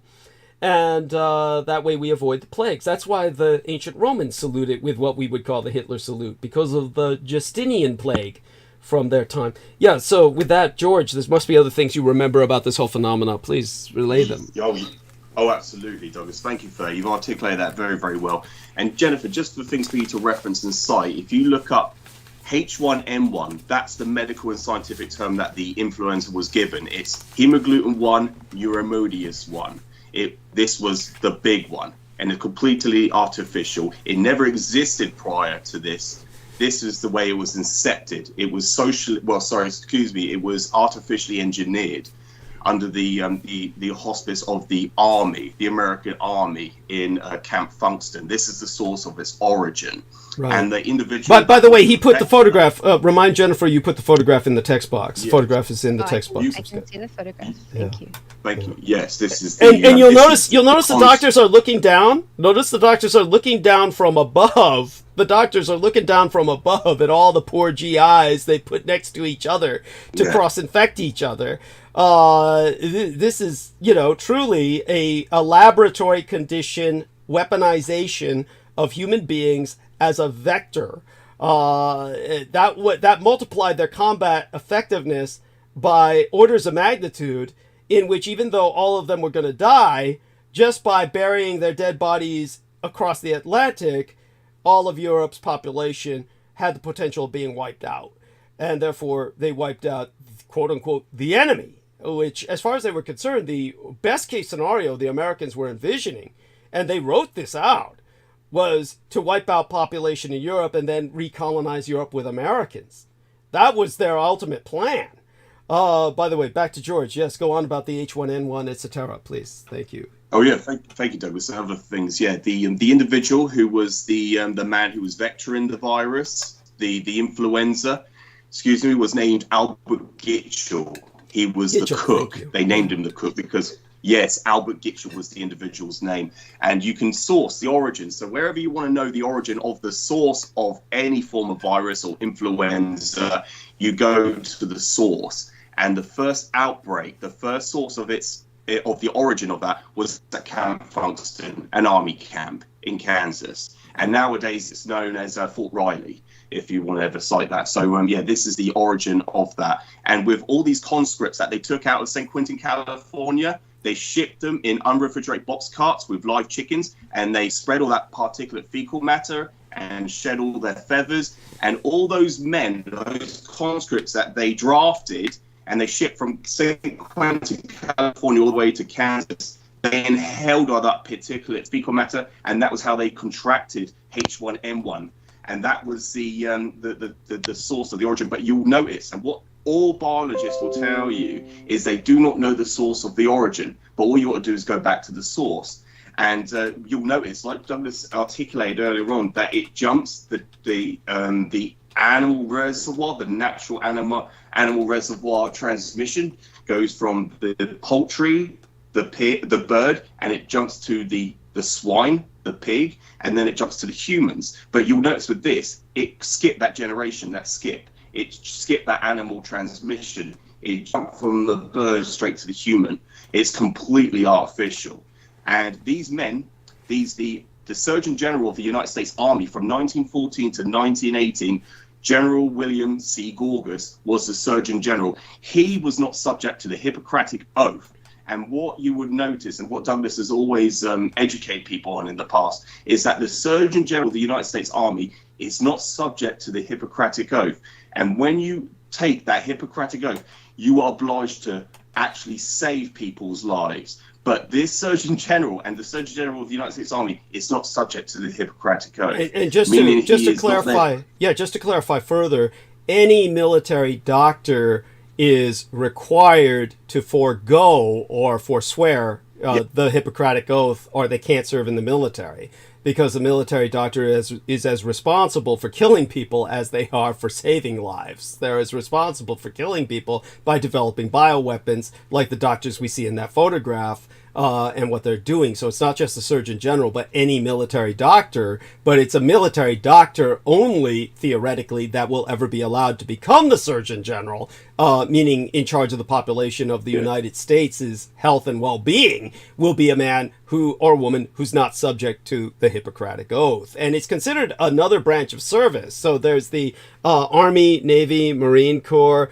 Coast Guard, Space Force, National Guard, and there's the Surgeon General's Center for Disease Control and other health establishments that he runs, and that's supposed to be another branch of military service. They actually salute each other. They have uniforms, and they have a chain of command. So that's a branch of service nobody knows about, and they're the people who developed the weaponized American Army and Navy flu, the so-called Spanish flu that killed the majority of humanity in those days when our population was much smaller. Back to George. Yes.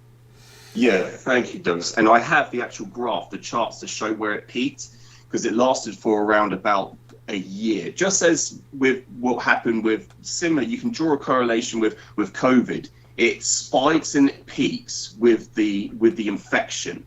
Well, a similar thing happened with the American Army Navy flu. When it peaked in October of 1918, that was when armistice was declared in November. That was why you have an armistice that was declared by the Kaiser, by Germany. They declared armistice. So it was a ceasefire in 1918 because that infection peaked. They had no one left in the trenches, in the field to fight. And that was how contagious this spread was. There was no one left. Like Douglas mentioned earlier, fathers and mothers would kiss their children. They would go to work or they'll jump into the field and they wouldn't come home again. It was so detrimental. So the fatality rate was so high, it forced Germany to forfeit, and armistice was declared. And that was the how the Central Powers, how they were able to conceive that. And then war was officially, and this is a question people always ask me, well, why was the war officially over in 1919? That was with the Treaty of Versailles. This is what forced Germany to pay heavy debts, and this is what forced the Allies, the Central Powers, to win. And Woodrow Wilson, he arrived at Versailles and he contracted that same virus he initially incepted himself. He was the man who was confronting all these individuals, such as the Surgeon General of the United States Army, William Gorgas, and he approached the Rockefeller Institution, the Henry William Welch, and he asked some questions because Germany, as Douglas mentioned earlier, was winning the war. If you cite the Treaty of Brest-Litovsk, you would see that the Bolsheviks, the Russians, they surrendered a percentage of their territory, their industry and their agriculture and territory to Germany, to the Kaiser of Germany under the Second Reich. All this is historical and easily referenced. So this is why Thomas Woodrow Wilson, the Socialist Democrat, he was forced to approach these individuals and to propose solutions to disembarking the expeditions into Europe. And they didn't arrive. They arrived in Spain, which was a neutral nation in World War I. And this is why it was given the name Spanish flu, because they were the first to publicly announce it. Because all the coffin ships, all the troops, the veterans that were in these coffin ships that arrived, that disembarked in Spain, they were not segregated. They were obviously in a time of a highly segregated army. These men were not segregated because they arrived dead, because they knew what they were doing. They knew that they would die before they even reached Spain. And this is how the flu got into the trenches of Europe and how it impacted the war. And the ultimate end result was 100 million deaths. Yeah. And it only affected the young adolescent males. Yeah.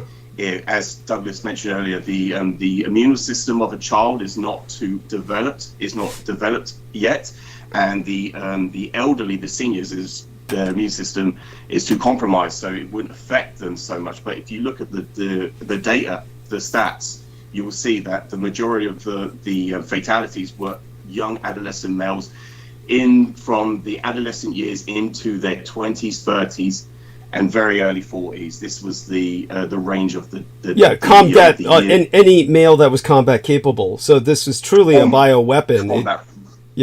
It took out the majority of combat capable males, and it's very bizarre. It borders on the supernatural, because you'd think that women would be equally affected, but for some reason, women were less vulnerable. It could simply be because most women stayed at home and were less exposed. But in general, while a woman is theoretically just as vulnerable as a man, if she's young and healthy and has a developed immune system, still women were less impacted by this. Nevertheless, of course, statistical collateral damage. You're going to get children who do die, seniors who do die. There were certainly one time when they were breaking the ground on some parking lot, and they uncovered one of these mass graves. I can't even remember where. It happens every once in a while. This will happen.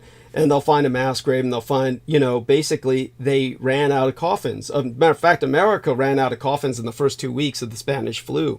The first 2 weeks, they basically, the coffin makers couldn't keep up with the demand, and after a while, they just stopped making coffins. They tried making them cheaper with pine and, like pine box, like they were delivering some kind of package. So then after that, they just said, fuck it. They couldn't keep up with it because the coffin makers themselves started dying because of their exposure to all these infected dead bodies. And so once the coffin industry shut down, that was it. They just started burying bodies. So, but in this case, in one place where they broke ground in some parking lot, they found like tiny pine boxes that were loaded with like little babies' bodies, little girls' bodies, as well as every other kind of adult, just different sized pine boxes that were cheap and nailed together. And the fact that they found that was unusual because most of the time you'll just find piles of bones. But, all over America in every major city, you have these mass graves under parking lots that are totally unmarked. That no one is named. So America, like I said, 20 million dead. That's if we suffered that today, it would stop. Everything would stop. The only thing that didn't stop civilization then was that we weren't that technologically advanced. That's the only thing that kept civilization functioning, was the fact that everybody was still independent of the interconnectivity that we survive on today. If we had the American Army and Navy, or rather H1N1, hemagglutinin 1, neuromodase 1 virus breakout today, it would be the end of the world as we know it. All civilization would collapse because we're so interconnected. The moment that one element of civilization stopped, everything else would follow like a domino effect. So there's no way. What happened then, we couldn't survive today. It basically, sure, ethnicities would survive, but they'd be rebuilding from scratch. It would be, in a sense, a good thing. Some people would think it would be good because it would, you'd be rebuilding independently. But definitely everything to take into account when it comes to something like 5G. Then we're entering a totally different territory as to what everyone else is worried about. And in terms, of course, of what everyone is worried about, they're worried about basically what China is doing with 5G. And this is why during the time of the Trump administration, Trump actually proposed nationalizing 5G networks, and that was completely opposite his privatization drive, or what you would think of as private business. It was a socialist idea, but it was the only sensible thing to do. It was something that, had he followed up on that, I would have been 100% behind it. It was similar to the Eisenhower National Highway System for the information age. It showed a maturation of the technology through government interference, or government intervention would be the better way to express that. But it fell flat. And because of that, we're not getting anywhere with 5G. There is no 5G. You get a bunch of products that say 5G, but it's like products that would say atomic or nano. There's no nanotechnology in any nano product you fucking buy. There's no atomic technology in any atomic product that you buy. It's just a sales pitch. It's just a way to make it sound more potent. So it's like a myth. an urban myth, a dream. It's never going to be realized in our lifetime without massive social rehabilitation, which is probably not going to happen till a social collapse. With what George Knight is dealing with in England, think about what we've just said. They're very lucky that they avoided contracting with the communist Chinese, which is what England was going to do to build up their communications infrastructure, and that would have been insane. So George Knight instead was part of this effort now to try and create a nationally secure communication system. But we'll see if they can do that while cutting down half their employee staff. By the way, so please respond, Jennifer. George and I have hit you with a lot. By all means, respond to it, and whatever thoughts you have, by all means, whatever else this brings up with you, please. Of course. People are notoriously, if you look back through time and all the technological advances, they're very suspicious. I think it goes back to like fear of lightning and the power of the plasma from lightning and the impact in the ancient mind that way. And the way that is the heart of most of our technology that was given from some other source. And there's a fear in that, that there is the supply of technology is coming from some other entity. It's not man-made. It's nothing that man makes is actually natural. But they have, it's almost like the Prometheus fire thing. What we do with it is unnatural, and there's this fear in mankind. And I think it stems from that and about the way that energy works, the way that plasma from lightning and the way that it, for example, the way it interacts with like stone and the way it freeze frames time. Like, for example, lightning it's not electricity, it's a plasma field. It's a different type of element. It's a different form of matter. So when it hits, that's how archaeologists, that's how geologists, how geologists determine the age of different mountain ranges that they are doing research with. They know because inevitably that the lightning through the atmosphere from above ground and below ground lightning, the way that it works is it freezes time basically in the stones. That's why you can have one age of rock right next to another, and they can have an age of millions of years of difference. And there's a fear there for people. So whenever they invented the technology that came from harnessing that type of power and going into an age, a space age even, when we entered into that age, the fear that came with it, with electricity, for example, people were terrified to have it in their homes. They thought that it was from the devil. The same with the telephone. We know that that there was a whole conspiracy there, that they were trying to communicate, that there initially, the story goes that it was an attempt to communicate with the dead. Some type of idea that this is some type of link to another parallel universe. Geordie Rose, when he talks about the quantum computer systems that they are built, that they have, that are trying to connect to the ancient gods. People have heard about these things, and it makes them uncomfortable, and they have to search their soul about how they will respond to technology that seems necessary to the system that they are living in.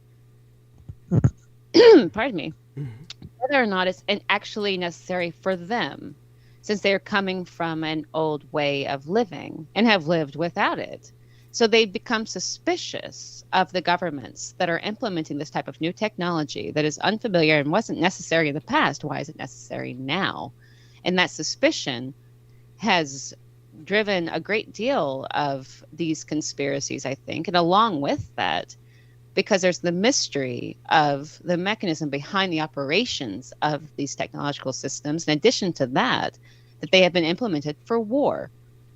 They were created for war, and along with that, during these times, inauspicious times, where you have these mass casualties beyond anything humanity has ever seen, it has been accompanied with the necessity of having that type of advanced technology to accomplish it. So people assume eventually the fact that they are implementing these types of technologies for communication, probably to create smart cities, probably to create a semiconductor technology advancements to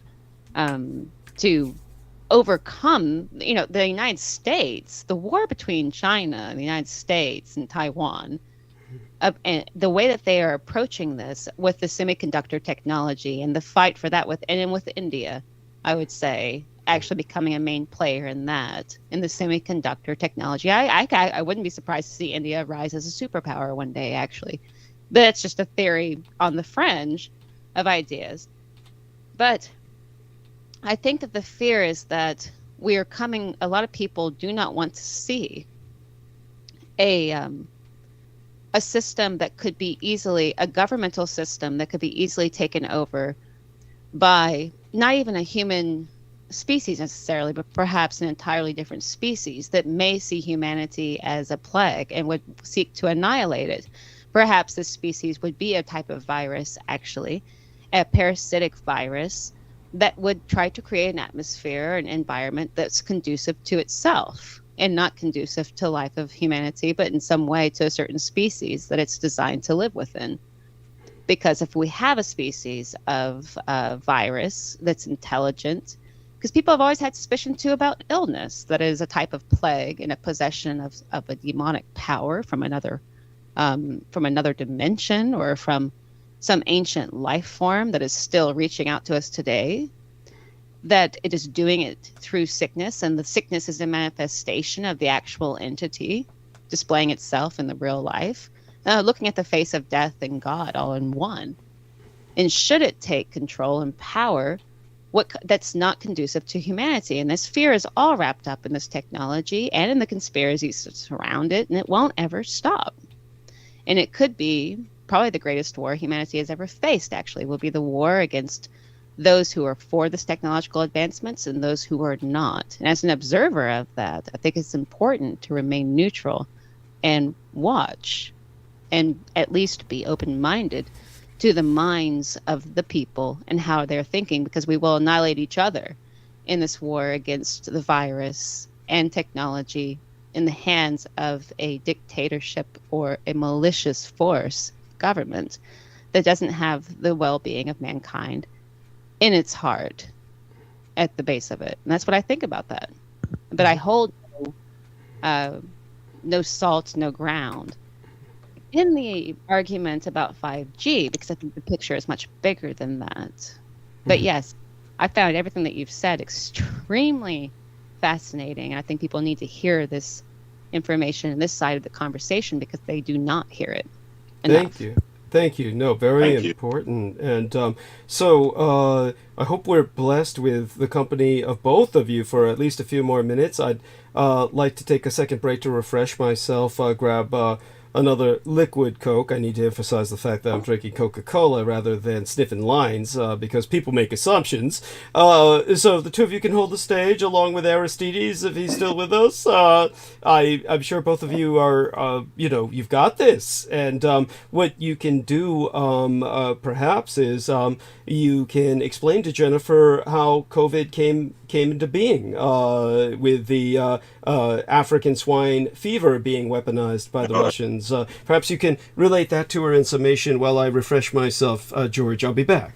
Thank you. Yeah, no, absolutely, Douglas. Awesome, let's go. I'd love to hear what you have to say, Mr. Knight. I'm taking an earful and listen. Go right ahead. Oh, bless. Thank you. And I was going to ask you, Jeffrey, would you rather me speak more of the American Army and Navy flu, or would you like me to go into a little bit of COVID, SARS-CoV-2? What you've told me about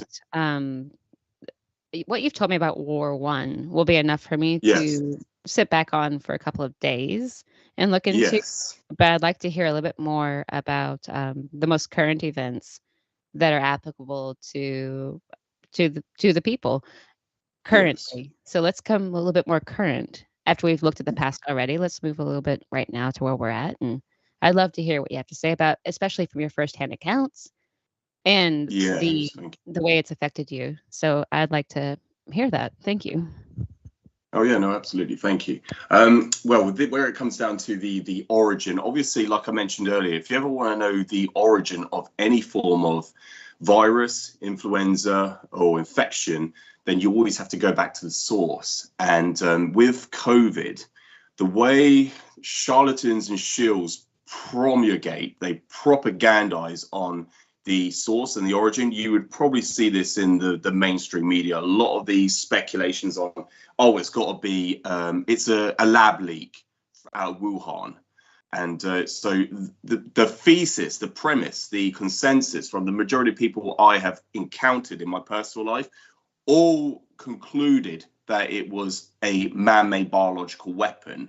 And the reality of that, unfortunately, that's not the case at all. It is actually the end result of a biological weapon. And what Douglas has always articulated in the past is it doesn't matter whether it was artificially generated, artificially engineered, or if it was a natural in the realm of natural animal reservoirs, how infections and viruses mutate and how they spread. The reality of COVID is it was a collateral end result. It was the extension of a biological weapon known as African swine fever. So African swine fever, if people look up in 2019, just prior to the announcement or inception of COVID, which is what you would call essentially an acronym or abbreviation of SARS-CoV-2, which is the mutation variant of the original SARS epidemic that occurred in 2002 in Asia. And so that was a result of natural transmissions from the horseshoe bat to the civet animal species, and then it got into the human population.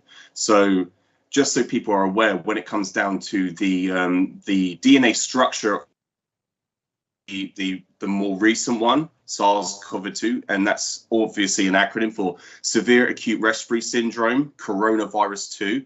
It's a new form of coronavirus, and that's a combination of the DNA matches with the horseshoe bat and the exotic animal, the armadillo, the pangolin, which is the result of obviously, like I said earlier, if you look at the origin, you will always have to go back to the source. And the source of that is these wet markets in Wuhan, where the most likely occurrence, how it manifested, is these, obviously, due to African swine fever, which impacted the Ukrainian population, it went into the outskirts borders of China. And this impacted, if people look up the pig culling of 2019, they'll see that they killed millions and millions of pigs to stop this infection, this biological weapon known as African swine fever, from spreading.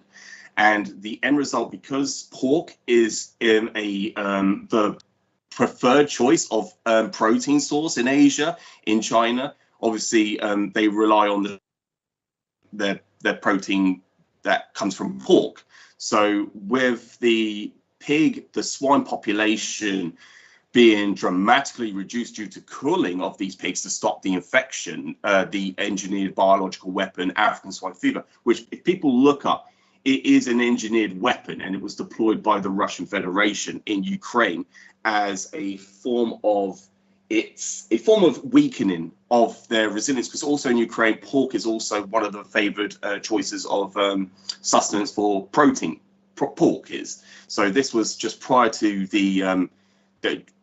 preceding the annexation of Crimea and the recent invasion, the illegal invasion in 2022, in February 2022, of the invasion of Ukraine by the Russian Federation. This impacted the Chinese population very, very dramatically. I mean, they even paid, and Douglas has gone into this in the past in more detail, but they actually was buying in they were importing pork from other countries because it is the majority of their consumption of food. sustenance in China. So the end result was they had to resort to eating exotic animals. So this is why in these wet markets they had these bats. That's why they had these pangolins. And so this was how in the natural animal reservoir, it transmitted from the horseshoe bat, which is a nocturnal animal, and then it spread to another nocturnal animal, which is an exotic animal, which is why they're killing pangolins to this day, which is why they're hunted after, because they were the ones who spread the virus. And most likely, with coronavirus, it transmitted from the horseshoe bat to the pangolin, then to the human species, and to the human, and to us. And this was the inception of coronavirus. And that's the end result. Obviously, it's an end result of a biological weapon, but coronavirus is actually, it has a natural origin. And so this is the way that people need to understand it and hopefully put it into some form of context. Because most people I've encountered in my personal life have just turned around to me and said, oh, it's sourced from a lab leak. Which, by the way, Brendan's joined us, and we as me and Brendan and Douglas all know, if you look up the Wuhan virology department of that lab, the symbol, the sigil, is of the franchise video game Resident Evil. It's the Umbrella Corporation symbol. Right. So if you look it up, and I'm so glad Brendan's made it back. That's awesome. Yeah, he's back. But this is what people were running with. They were running, it's got to be a form of biological weapon because the symbol is exactly the same as the Umbrella Corporation from the Resident Evil franchise, which is a complete, there is no correlation there. But of course, the reason why the lab had SARS, they had samples or pools of this infection is because they were studying it, because it was prevention of any Centers of Disease and Control department has to have the infection, the virus, in order to try and prevent it from. It's a study, but it's a study case. And so this whole notion that they're running with, this trip of it somehow leaked, is completely absurd. And that impacted the world. The entire world went into lockdown. It impacted every single country on Earth, and eventually it even landed in Antarctica, which was supposed to be the safe haven of it, which is a viral and sterile environment, which is very frigid in its climate. Viruses don't like to live in frigid climate environments. So this is that was. Yeah, no, they hibernate there. Yeah, usually. Yes. But. And it impacted every world. And you look at the what's interesting is the countries that least impacted, such as Taiwan and Japan, which handled it very, very well. They were very pragmatic in their response. But places like Britain, we're an isolated island, we were very heavily impacted as one of the largest death tolls from coronavirus in the world, and that's because of the way they handled it. They never prevented it. It was vectoring. It was the incubation. It was staggering. The way that the government responded to it, which is why they get such a backlash to this day. They are still paying ramifications for their incompetence, their inept reaction, and their actions they took during after the inception. But people need to realize that this was a result of the Russian Federation, of the African swine fever, which was deployed. It's a weaponized weapon designed to target the animal populace, to prevent the population from consuming their normal daily sustenance of food, which will impact their the human evolution, the human maintenance for survival. So that was how they were. That was the origin of, to put it in some form of context. This is a brief summary of it. But thank you very much, Jennifer. I do have to make a move on myself. I hope Brandon's here to just cover me whilst I make a move. Yes. But I hope that's. Are you going to make a move? Are you fixing to go? Yeah, I have to go off to work now, I'm afraid. Okay. But yeah, I hope that makes some. It's mornings for them over there. Yep. Yes, thank you. Thank you, Brendan. Yeah, and I hope that made some coherent sense. Any questions? I'm more than happy to explain further in the future, and with the American Army. No, and I would love to have a time to talk with you about this for sure. If when Yes. you have time for that, that'd be awesome. Yeah, no, thank you, Jim.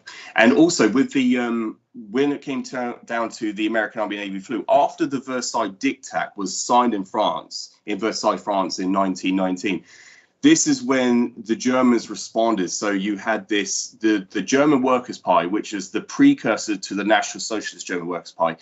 That was a direct result because of the way World War I had ended. So this was the way for people to understand, if the Americans didn't do what they did with the American Army Navy fleet, if they didn't deploy that weapon of mass destruction, then there would have been no National Socialists. They would not come into being. And so this is the way that, this is one of those terms, the phrases that you use, the gunshot that was fired around the world. This is one of the things that impacted the world in the future. Yes, a shot heard around the world. Yes. This is a phrase that's used. This is the starting point of the human course of evolution. So this is that's something I just wanted to mention earlier. If they didn't do what they did, and if you look up with Thomas Woodrow Wilson, he won his Nobel Peace Prize of 1990 after his committed killing frenzy of death. After he killed 100 million people worldwide. This impacted the entire world,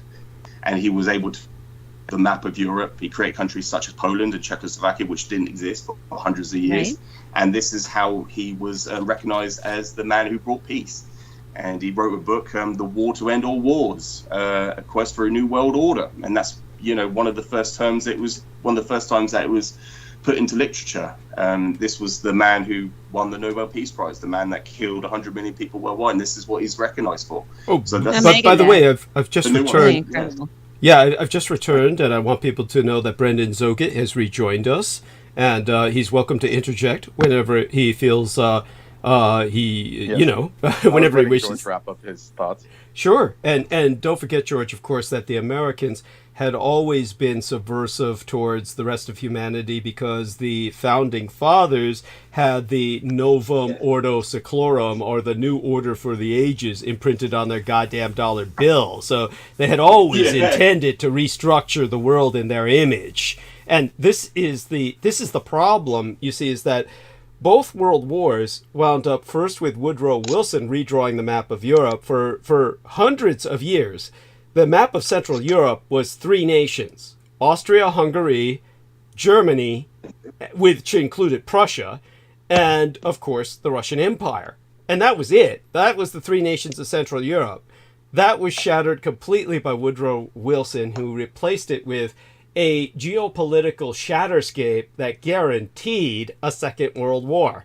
And then the Second World War that happened resulted in America and, of course, their allies, the Greater Soviets, trying to redivide Europe again. And the end result has been a situation where the Europeans today are so war-weary that they simply are not a geopolitical power except by soft power. The only nation that has a real capability of projecting anything to a degree has been the French, and of course the British, and the British have severed themselves from Europe.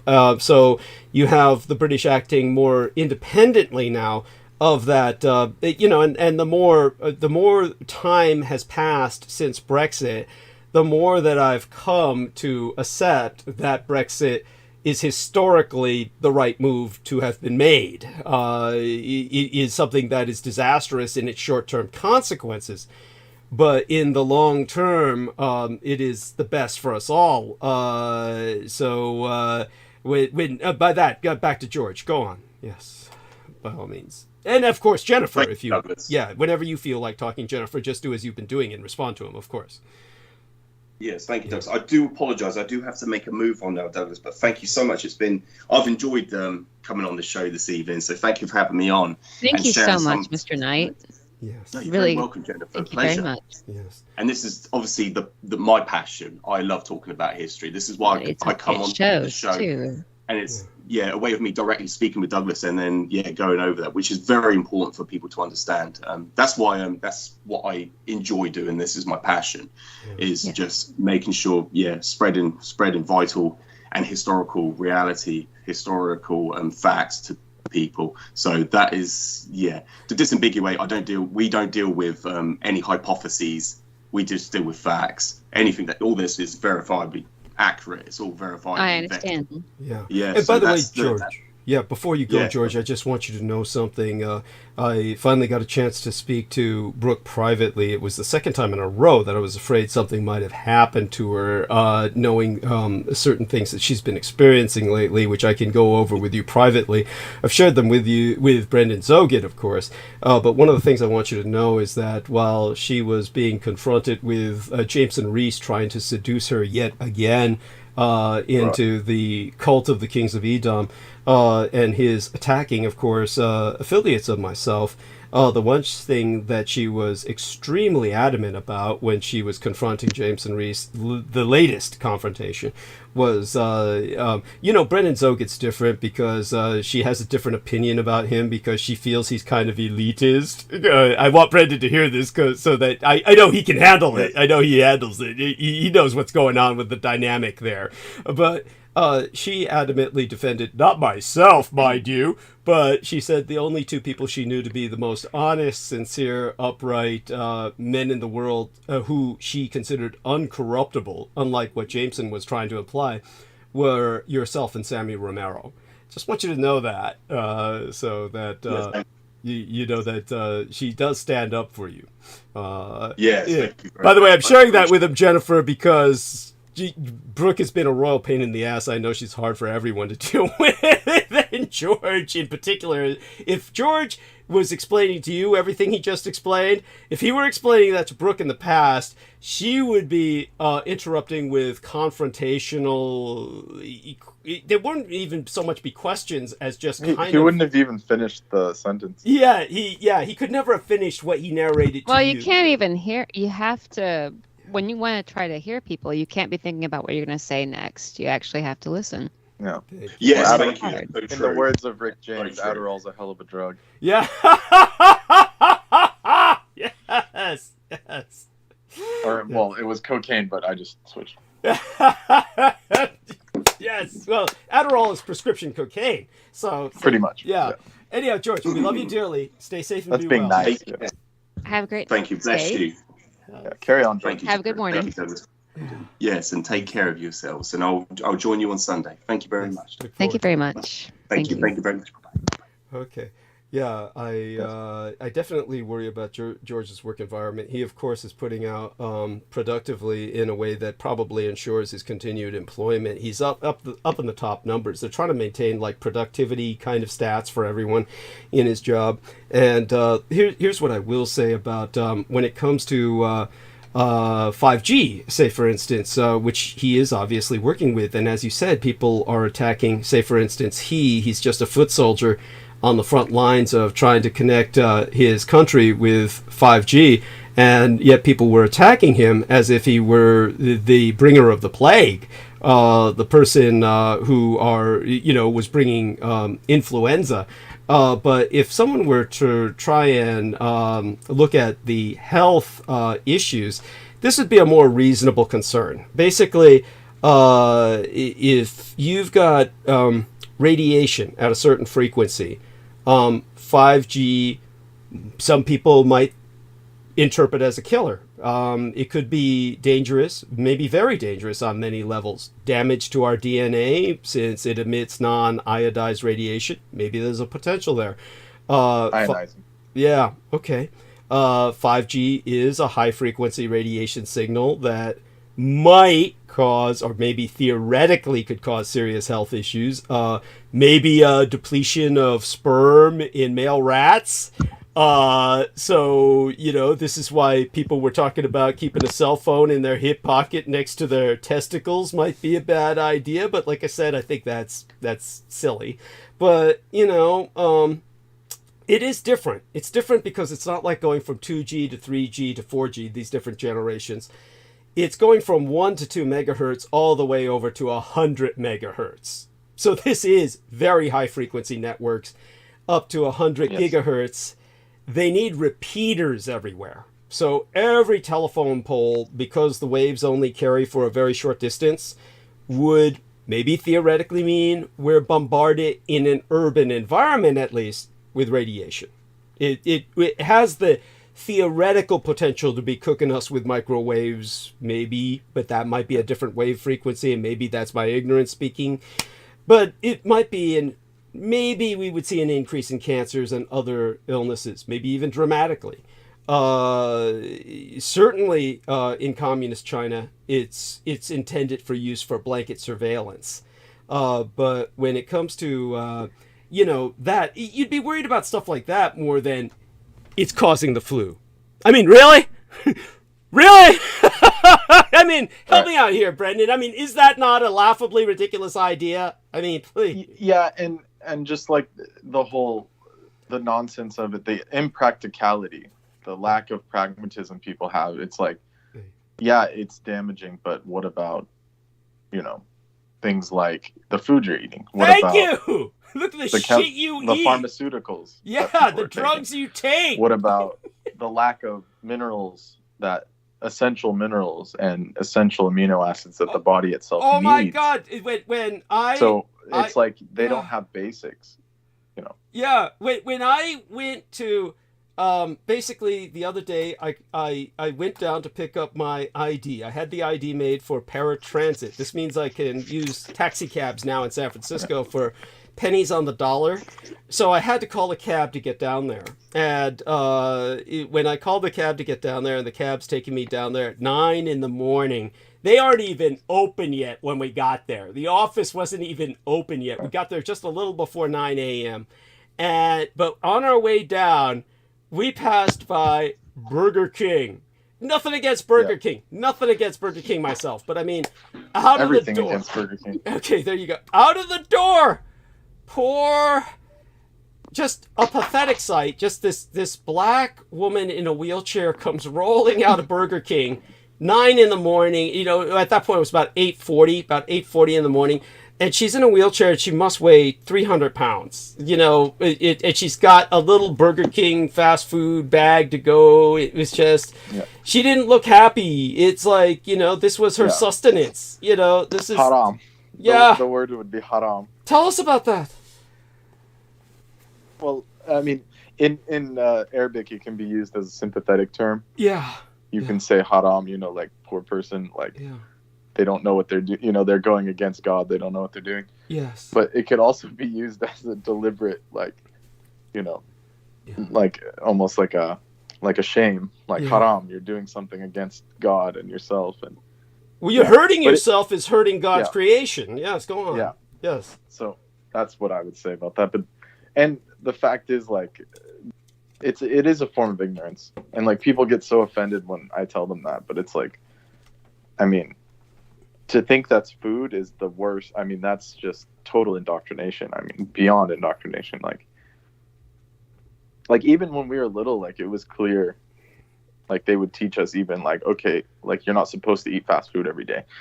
Like nowadays it's considered like a normal food. Like oh my God. Food. Yeah. Like you could survive off it. I've had people tell me that. Oh, well, obviously like, this person, fine, obviously this person was quote unquote living off it, and look what it did to them. I mean, they're in a wheelchair. They're 300 pounds. Yeah, exactly. I couldn't believe she was up that early in the morning, but yeah, well, they had to get their caffeine fix. These are the same people that drink like 3 liters of Coke and stuff and Pepsi, and and they wonder why they feel like, I've literally seen them, like they say, oh, I feel so shitty all the time, like my joints are hurting, and it's like you're drinking like pure phosphoric acid, like as like more than any other liquid. So that's the thing I was saying is like the basics is like, yeah, okay, 5G sketch, yeah, like it may increase respiratory illness, yeah, blah blah blah, but the point is if your body's in tune, if you're taking care of your well-being from your point of view to the utmost, and doing being your own advocate and everything, all of it holistically together, then anything they do on the outside is going to be very minimal, and it can be actually it can actually be changed. Like you can actually have your own health in your own hands and your own life in your own hands. It doesn't matter how many of those repeaters they put up.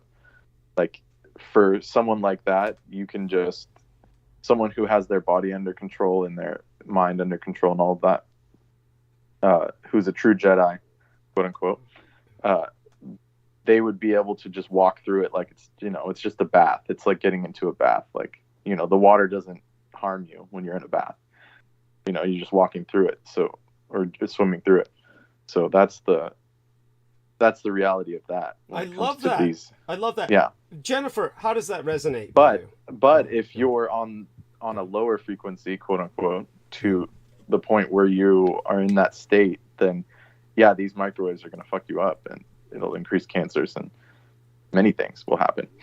Interesting. And that would be your average person. That would be like your baseline person, all out of balance, and therefore vulnerable. And in fact, before you respond to that, Jennifer, just to give people a little bit of technical, background here in the 5G, it's like every next generation of wireless network technology, it gives your phone a speedier connection, about 10 times faster than 4G, is what the industry experts expect. That would be enough to stream 8K video or download a 3D movie in 30 seconds. On 4G, that takes 6 minutes.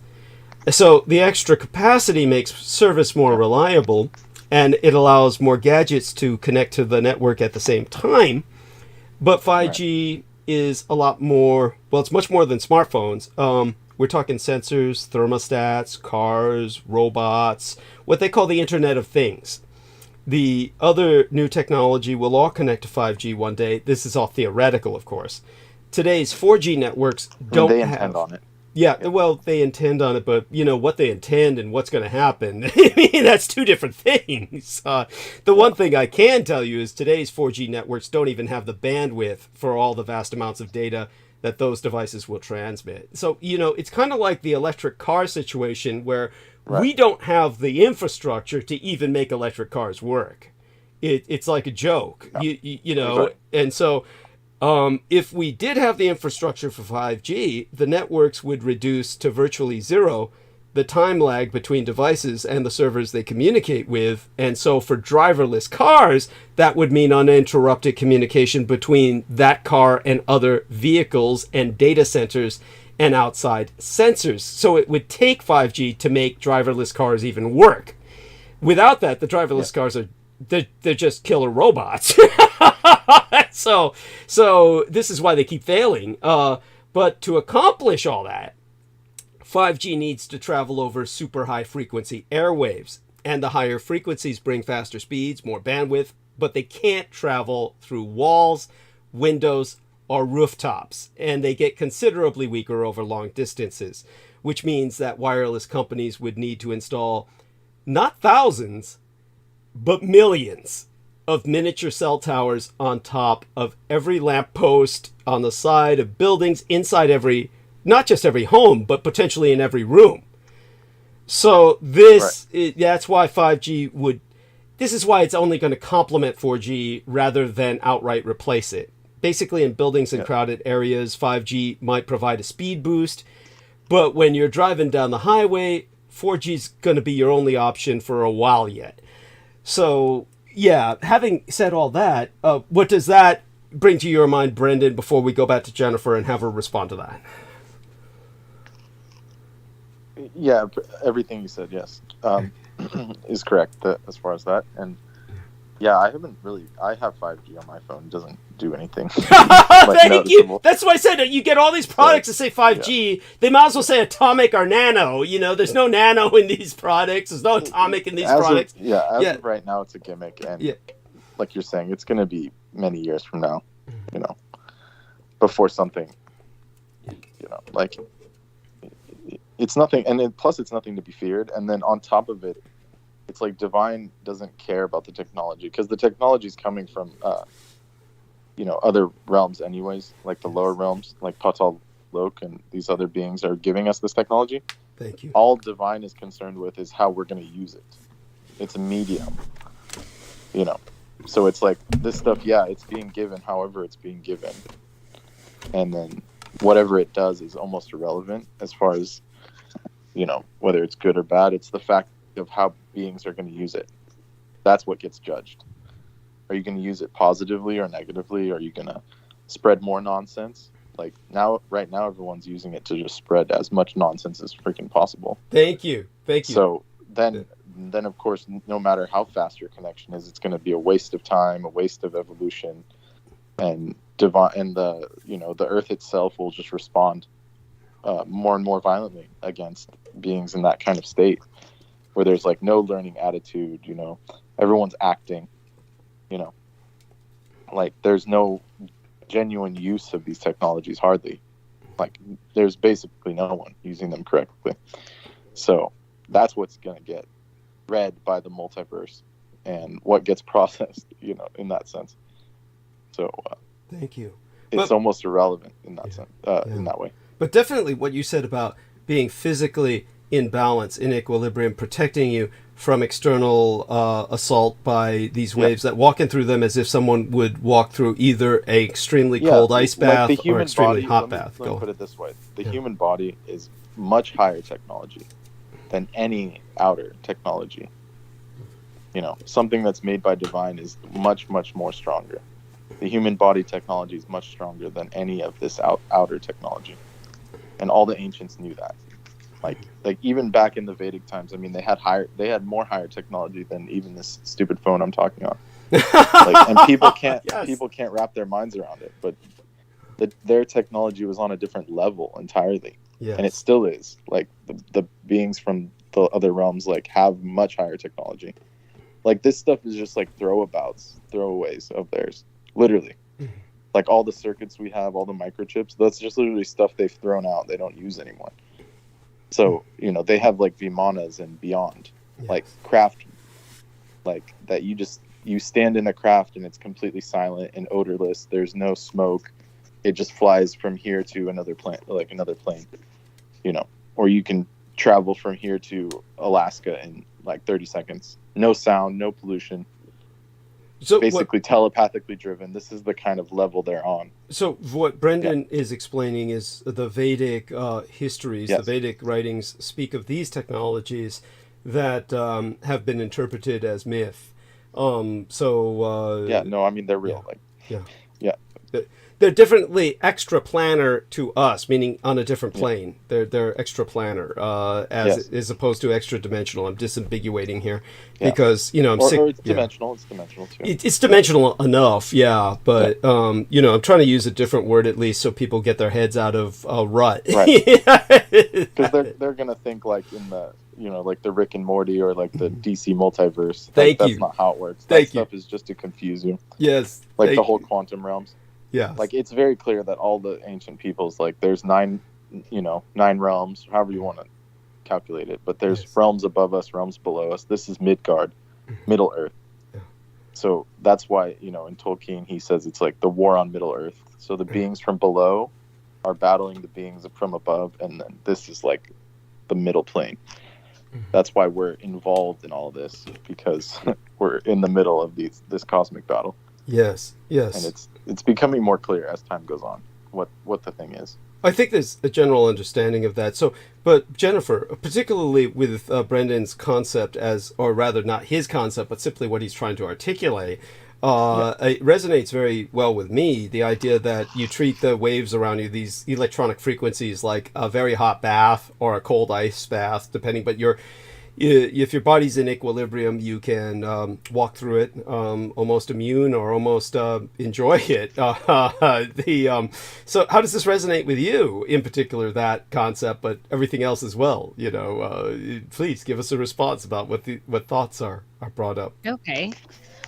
Yeah, when you think about the way that information is coming to this plane that we're living on, so we're living in this type of what we perceive to be a reality. And it's coming, if you think about the effect of the sun and going back to the whole conversation, really, and try to tie some of us together.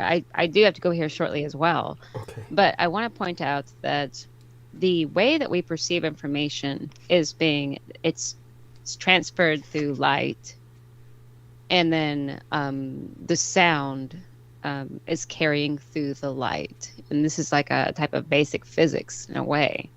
And that information is traveling from the only sources of light, natural light that we have, besides luminescence from like natural creatures, which is a whole nother subject.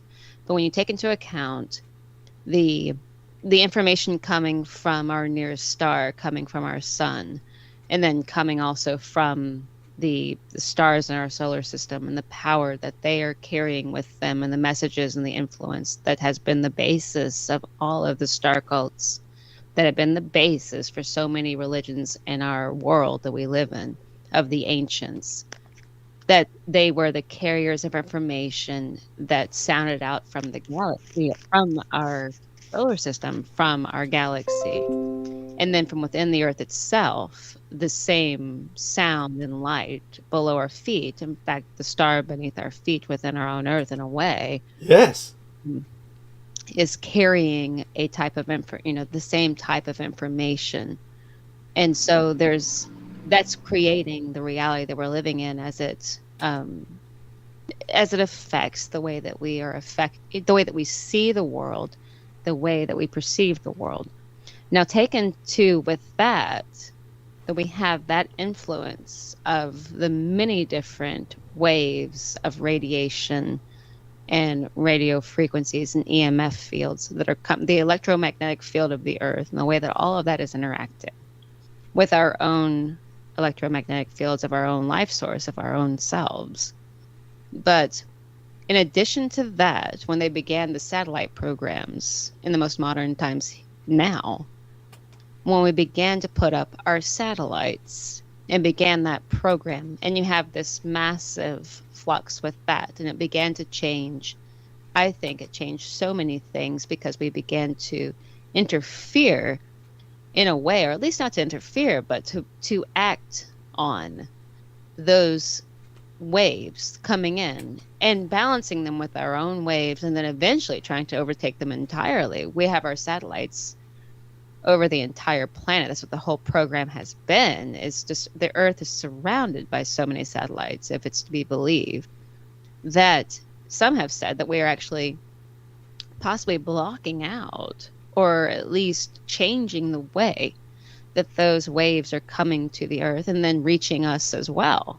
So we are really becoming, in quote, masters of our own reality and world. And there have been many effects on that. There have been many effects within the biosphere of the way that all this is operating. And things like illnesses, when you take into account just the way that this is affecting organisms, and then how that may in turn affect eventually down the line, if you're thinking about the idea of like liver flukes and the viruses and bacteria and the way that they interact, how the way that the satellites are interacting is what I'm trying to say, really changes everything. And then that our technology is not in what do you call it? It's not doing anything. It's not just a mere means of communication. It is affecting the entire ecosystem of the biolife. They are affected by it at microscopic levels. And that cannot be denied factually. What the effects are is what's up for debate. But that's that's more of a geomantic intervention, is what I'd call that. But that is the knowledge from the other planes. Like, they know how to manipulate the biosphere and the ley lines in that way. But the full thing, like, divine is still more powerful than those beings. Like, they're very powerful, but they're not as powerful as the divine itself. I think that is the great war in a way, that when we were ousted from the garden, which the idea of the Pythagoreans is also that nature itself is heaven and the spiritual realm, that we were forbade to any longer be a part of. And when we were ousted from being a part of the natural world, we had to make a world for ourselves. Yeah. And when we did that, that's been building ever since, even with Nimrod, that we would build technology and a language and a communication, and as a force field unto ourselves from mankind, we would create a world to ourselves. And that technology has grown from that notion of either imitating God or being at war with it. And in that instance, in order to overcome it and the necessity of creating technology in order to survive outside of the Garden of Heaven on this plane, the way that we are not a part of nature, though we are, but we are not. We cannot and live the same way as the natural animals do. We are at the mercy of these elements. And that, because of our consciousness of it, we've sought to overcome it. That's why we can have ways to control the weather and ways to control the world and the environment by pushing nature away. With our technologies itself, along with that there have been many plagues that are natural plagues, but they create an environment the same way that a hospital that is overpacked with antibiotics can be a nice founding ground for staph infections that kill people rampantly. And that is something that we are facing because of our over attention to hygienics is actually causing a lot more diseases because we are killing it all in one in the war that we are having with the natural world. When you take that in touch with these technologies that we are actually have come on very quickly. I don't believe that they are new technologies. I'm almost certain that they have been working with these technologies for a while, and that they have to do with the way that our satellite systems and the shortage, I think it's something like 80 or 90% of the general population, at least in the United States, is deficient in vitamin D. And vitamin D, as we know, comes from the sun. Oh, yeah. If the sun is Magnesium. going through a different solar cycle, or a different, if it is changing in some way, the type of light that we are getting here on the Earth, and there are many different types of light and radiation. And if we are creating our own artificial light, then that would be affecting the way that our bodies are operating. And that could be the cause of a whole new generation of viruses and diseases, hence the notion of the corona, the sun virus, that's on the black sun theory of the ancient world, and that this has happened before or something like it has happened. And if there's so much. Yeah, I mean, corona just means enlightenment. It's like the halo of enlightenment. It means more. I agree that it can mean enlightenment, but corona itself, the corona of a flower, the corona of the sun, and it means crown in Greek. Yes, it also and it can mean to be Christed as well, to be anointed. Yeah. And so there is a whole. There are. Go ahead. Oh, he's just adding some words in, like enlightenment. Go on, honey. Oh, no, just that, that's going to change the whole biome of the environment we are living in as we create a new environment for humanity, made in our own image of our mind, a world for us, as we have been ousted from paradise. And I think there are many different mythologies that follow that, and that they believe that either, and I can't tell from what I understand, if it is a war against God or is an imitation of God, and then therefore, so it's hard to say which one it is, or if there's another angle that I've missed. But I think that it does seem like that in a way, and it's a constant searching. And I wanted to say I am looking so much forward to interviewing Mr. Dietrich. Oh, bless you. You. We have an interview coming up on the 10th. Yes. At 10 p.m. Central Standard Time. Yes. People can listen to that live on troubledminds.org / Troubled Minds Radio Network, KUAP. You can also listen to that live. We're going to have, I'm going to be interviewing Mr. Dietrich about his vast knowledge of Michael Aquino. And you can listen to that live too, like I said, on November 10th at 10 p.m. Central Standard Time. on the Arcane Observer the Arcane Observer on YouTube, or troubledminds.org live KUAP radio. But I have very much enjoyed listening, and I'm going to continue to listen to hear what Brendan has to say, because I am fascinated by these conversations, and it's all about just taking in as much as you can, and then every individual forming their own as well as, and they should do their own research too. Yeah. Hopefully, from good viable sources, if they can be found. Good qualifier. By the way, darling, I want you to know our numbers have been maintained. Both, all of you have done such a good job in keeping the numbers up. So you have a blessed night. I'm sure you'll still be, as you said, listening, and perhaps even... I will. I'll still be listening. Yeah. But I'm going to hop off here and... steal into the night. You guys have a great... Thank you so much. Yeah, thank you. And this has been an incredible amount of information, and I'm going to be thinking on this just like last time, like every single time that I come on here. I'm always leaving with just so much to think about. That takes me... And you just do 2 shows a week, but it gives me so much to think about, throughout my week and everything. And it's incredible what you have here. Well, you are incredible as well, and you're what makes these recent shows so stellar. Believe me, your participation is vital, and certainly appreciated. Okay, well, stay safe and be well. Thank you so much. Really? You guys are awesome. Have a great night. Thank you. Okay, bye for now. Okay, blessed be thy dreams. That was Jennifer Hawkins of the Arcane Observer. As she said, we'll be interviewing each other basically soon enough at 10 p.m. Central on Friday the 10th, 11 p.m. Eastern. So do me a favor, Brendan. Let's see if Aristides is still with us. I doubt he is. He's probably nodded off. Oh my God. You can, as she said, she'd love to hear what you have to say further about the topic we were just talking about.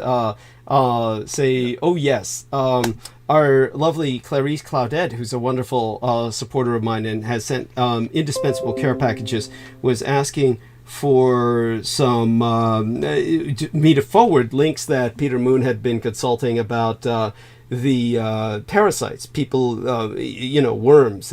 Peter felt that these were a big part of our health issues. I don't know if you have anything to say about that. Whatever comes to your mind, please do. What was it?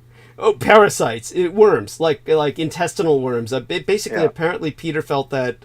What he was reading about Chinese medicine was that Chinese medicine seemed to be taking into account that many of us actually have parasitic worms, in particular, or some kinds of animals that we see emerging from us whenever we're sick or something like that. That humans really have a lot more of these than they're aware of, and they always are with us, but tend to explode in population when we're ill or something like that. So Clarice was interested in that link, which I never really got from Peter because I personally wasn't really, shall I say, necessarily buying into that thesis, but what's your opinion on that? If you could explain that, well... Yeah, it's accurate. Okay. Yeah, so tell people a bit about that while I rinse the taste of this Coke out of my mouth. I'll be back in just a moment, okay? I'll be right back. So, so regarding parasites, that is a fact that 90% of people have parasites. And funny thing, like when Jennifer mentioned, she said something about liver flukes. That's something people don't realize they have. Many of these things come from improperly prepared meats, even some veggies, like if you're eating like raw spinach or something straight from the ground. There's different kind of like cysts, like zygote type things you can ingest. And the body can become overrun by these parasitic bugs. And that is classically what a real pathogen is, actually. But the way parasites work is they're not supposed to make the host sick. The point of a parasite is to create this symbiosis and just feed off the host and not injure the host. That's why there's some species of tapeworm which they've proven to actually, I mean, I don't know exactly what disease it cures, but it actually helps cure certain diseases.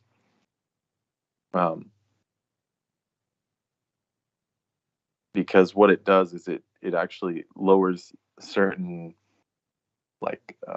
antibodies in your body to actually prevent your body from attacking itself in certain aspects, like autoimmune type diseases. And let me see if I can find the name of this thing. But basically, the parasite's objective is to be undetected. So once your body is thrown out of balance, that's when it becomes sick.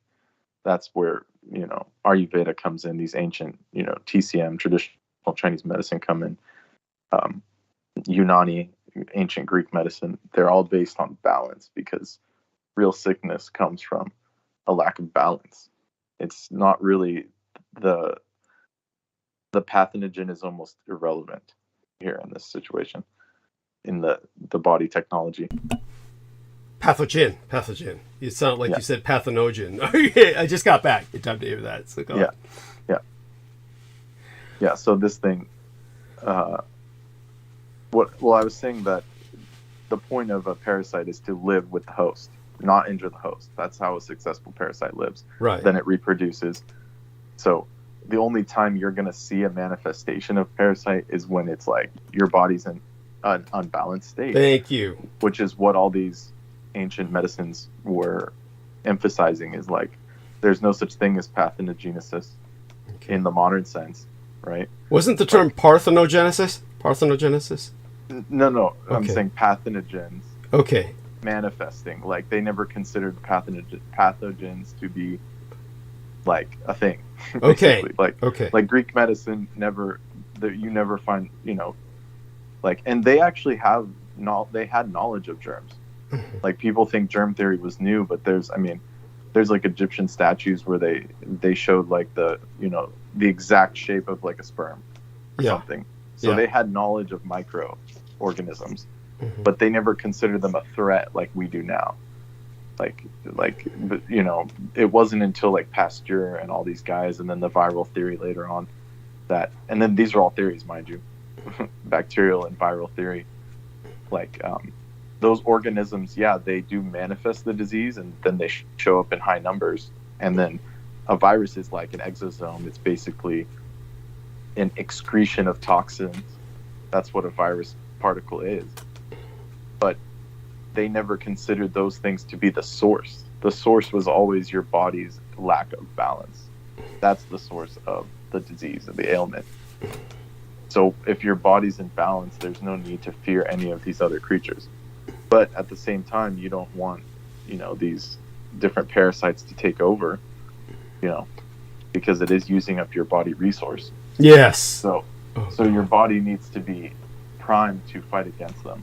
That's the whole point of being in balance, Let me look actually for this real quick here. Yeah. And so while he's looking that up, I'm going to try and look something else up myself that this reminds me of. Let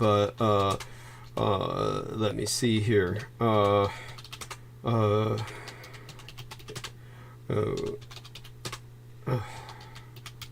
Yeah. So, but in regards, if people want to get rid of these kind of creatures, these parasites, there's many herbs that are very beneficial. Like even foods. Like I can give examples if people are interested, but.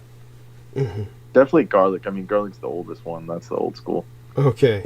Russian penicillin level. Like, the garlic is always the main one here. And so when excellent advice. And what I'm so it says, when tapeworms and roundworms set up camp in a body, they give the host immune system a boost. The body attacks the invader while simultaneously issuing orders to ensure so it basically regulates the immune system. So parasites have an immunoregulatory function, because they don't want your immune system to overreact and then damage itself or damage the body itself that it's using to survive. See? Does that make sense? I think so. Yeah. Yeah. I mean, it's a lot to take in, as I say. Like a parasite. A parasite doesn't want you to get sick. Yeah. It shouldn't. It shouldn't want you to get sick. Yeah. Yes.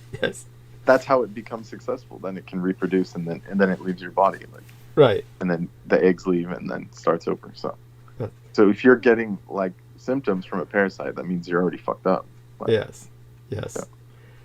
That's right. But at the same time, you could cleanse them with things like wormwood. Yeah. All the artemisias are extremely powerful for parasites. Yes. And and then there's also a whole class of dangerous parasites that are just straight up toxic, like certain types of mold. Yes. You have yeasts, like Candida's very what's the English word? It's very prolific, or there's another word for it, more negative connotation. They're very strong. Mm-hmm. You don't want them in your body. Ooh. Yeah. Which is like the yeast. You already know. We don't know.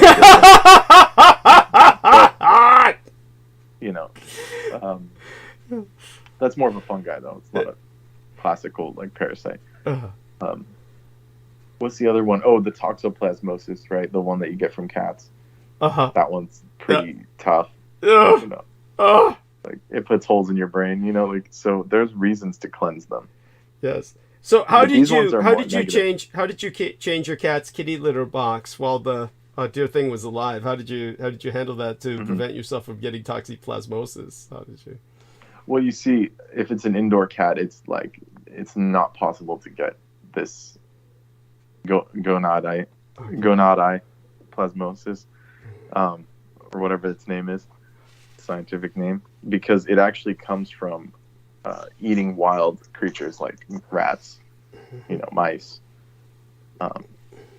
That's where the toxoplasmosis actually originates from. It originates in nature, toxified nature, basically creatures that run in the garbage, like rats and stuff, and different whatever those things are, mice. And then what it does is it takes over the mice's brain, or alters its hippocampus, the fear center, where the mouse becomes more fearless, and it actually runs in front of the predators. And it allows it basically, the parasite takes over the brain, the hippocampus. It regulates the hippocampus to be less active, where the creature will go out and get caught by the bigger animal, the predator, and then the predator will get infected with it, and then, but it doesn't affect the predator in any way. What it does is it uses the predator as a resource to make more eggs.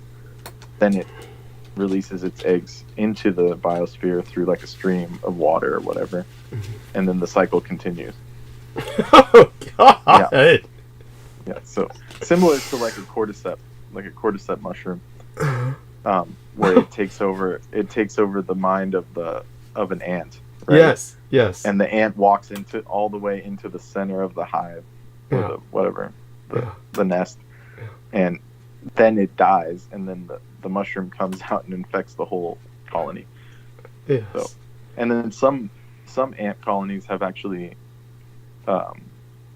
they've been able to detect them chemically through some way that they have, and then they'll actually feed the fungi, sacrifices basically, and then the fungi will grow in this quarantined area, and then when the colony needs food, the ants will actually start eating the mycelium.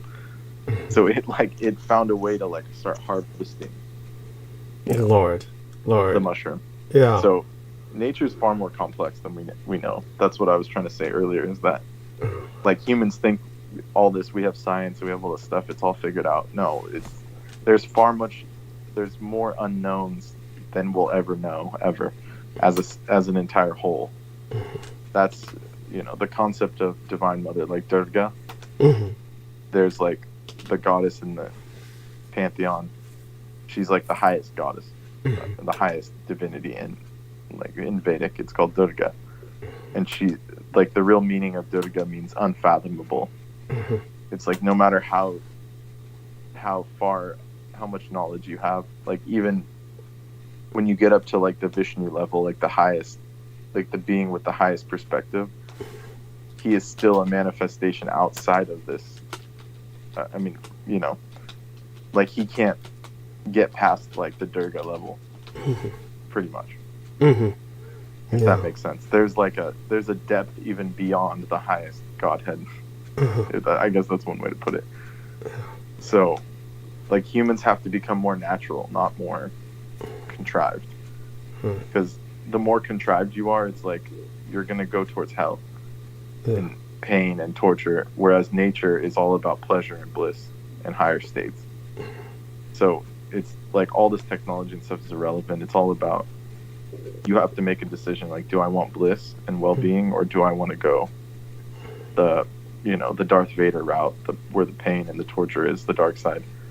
You know, it's very clear in all these movies what the right way is, and it's never the technological way. It's always the nature-based way. Like, you know, like you have Yoda, he's out in the forest, like, you know, eating like simple soups, but he's like the most powerful being in the universe at that time, right? And then you have like the Emperor and all these guys, they live on like a technology planet, and they're all about like, you know, slaving people and harming people, you know, the Empire. And we're under that empire. You know, that's what these beings from other realms, like, they've established an empire here, and it's not a nice one, and it's all technology based. And we can see where it's going. It's nothing good can happen from all this technology, you know. So that's why becoming more natural is important. Right. Those fears are warranted. Yeah. So these what's going on, of course, is that these it's the abuse of this technology that is, shall I say, part of the evil of this present empire, and it comes from. Well, it's their technology. It's like. And so when you say there, and we're talking about negative, shall we say, negative planes, or like explain that a little bit more. They're not negative. Like, the lower planes are just like more gross. They're more. By that you mean dense. More gross, more meaning dense. Okay, so go on. The best way to put it is if you watch the movie Predator, the original 1970s Predator, is like that. Those beings are portrayed in a certain way, and that's like how we would see the beings from the planes below. Is like this being that's super technologically advanced, and you know, there's like, you know, nothing you can do to fight them, basically. That's how advanced they are. No, you mean like the 80s? Didn't the Predator come out in the late 80s or early 90s? I think it's actually, the first one was like 75. I don't think so. Yeah, you might be thinking of another one. Let's look it up. Look it up, and let's see. 87. What I'm gonna. Yeah. Is it Predator? Yeah. Well, it's 87. So we'll say 87 is the first one I see here. Yeah. What I'm going to do now is I'm going to enter a few things into our chat, and I'm going to enter it into the text box as well. The Arcane Observer says... Yeah, so it is 82, yeah. Okay. By the way, the Arcane Observer says, every night is fire when you're all on. I'm just blown away and can't stop listening. Thank you, Mr. Dietrich, Brendan, Mr. Knight, and everyone here. And, you know, I want to, of course, give her a good night kiss before I shove all this evil shit into the chat room. So let me do that. And then I'm going to put in some fairly repulsive links that exemplify what Brendan is talking about. So first, a kiss to our lovely lady here. Let me see if I can get that. Yeah, I mean, normally my thoughts are more organized, but right now I'm like getting tired.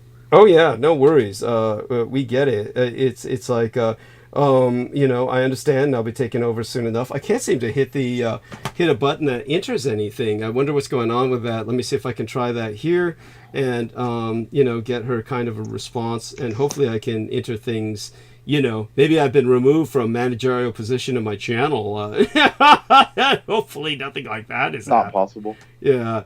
Here we are. So press the enter button there. And then after that, what I'm going to enter is some horrible links that are exemplary of what our man Brendan is speaking about, with the imbalance leading to the manifestation of these parasites where people can see them. So this is going to be a mild one. Just look up liver flukes. Yeah. And you'll want to do a parasite cleanse right now. Oh God, I can imagine. And now, just so people understand, I'm integrating this with both Brendan Zoget and our general call for people to ask us later. And I'm going to enter this into the chat. And this is basically a whale this is a moderate case, comparatively speaking. This is a moderate case of a whale who's out of balance. Its health has declined. And then what happens is sea lice overwhelm the whale's body. So this is a moderate case. And I'm going to show you now the absolute worst case, where there is the entire whale is beached, probably out of the torment that it's suffering from, which is just completely overwhelmed by these whale lice that are so much so that its entire body is crusted in them, as if it were a crustacean, as if it were... this is going to be put in, let me see the private link for our man Brendan as well, and then I'm going to put this into the chat. And these are, of course, horrific images, so, content warning. This is something yeah, content warning there, people. It's bad when Dietrich throws a content warning. Yeah, when I throw you a content warning, it's horrific. So this other one is, you take a look at that and you think it's just, especially as you fast forward towards the end and you see closer and closer, this entire this entire whale's body is just overwhelmed with whale lice, and they're huge. These lice are like something that you don't want one of these on your body. You can, but they feed off mammals. They're living off mammals, and the interesting thing is you can see they're still alive. The lice in the first video. The second video, it's too hard to look at. I can't even bother to see whether these things are crawling alive or whatnot.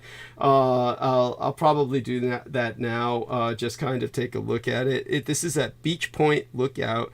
Oh, look what put it up. It's Mal Starkey's Seafood House put up that video. That's got to be a joke. That's got to be a joke. The video supposedly was put up by Mal Starkey, who owns a seafood house. Yeah, well, I guess it's the real thing. He actually did put this up. So, yes, look at those lice overwhelmingly covering this whale's body. It's like, this is how out of balance this whale's health got. And therefore it probably beached itself, like I said, in suicide out of torment. And they're still moving too. No. Yeah, they are still moving. So you're right. Yes, so there they are. You can imagine them trying to overwhelm a human who got too close. This truly the stuff of a horror film. So this guy's getting up close enough to eat them. Yeah, he probably was considering bringing them back to the seafood house to cook or something. I mean, Jesus fucking Christ. He could sell them as shrimp. He could claim that it was the new shrimp or something that he harvested. Disgusting. It's like, yes, they are still moving. How did they survive that pressure? They are surviving, the tremendous amounts of pressure they were under, and then now they're in open air. So they're not even in undersea. How are they alive? But this is how incredible creatures are, how they can survive different environments. So there you have it. I am sick just looking at that's oh my God. So so what does that bring to mind when you see this? What you it's like, any thoughts? Yeah, like similar to how the people are in the chat, in the comments, they're like, just burn it. Yeah. Oh God. Yeah. But apparently they aren't parasitic. I don't know how that's possible. When the way that they call them lice. Why do they call them lice? And why do they supposed- multiply when the whale is sick? They say right in the original Right. video that it's a sign of the whale's health, how many of them are manifesting. Right. So what they do is they're feeding on the damaged tissue of the skin. So it already has to be compromised for, open wounds, scars, etc. Okay. Yeah. So they're supposed to be healthy to a degree in that they would eat the dead skin on a whale and therefore, in a sense, help it heal. But when the whale is truly dying at that point and everything's out of balance... It says they usually feed off the flaking skin of the host and frequent wounds in open areas. They cause minor skin damage, yet it does not lead to significant illness.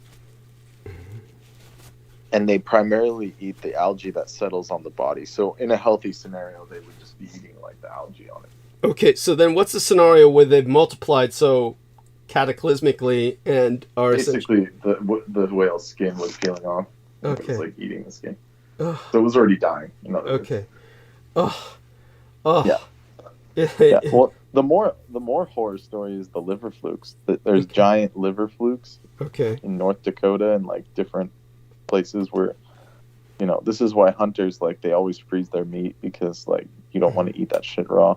Oh God. So let me look this up on YouTube. Liver flukes. Yeah, if you really want to get sickened. Liver flukes on YouTube.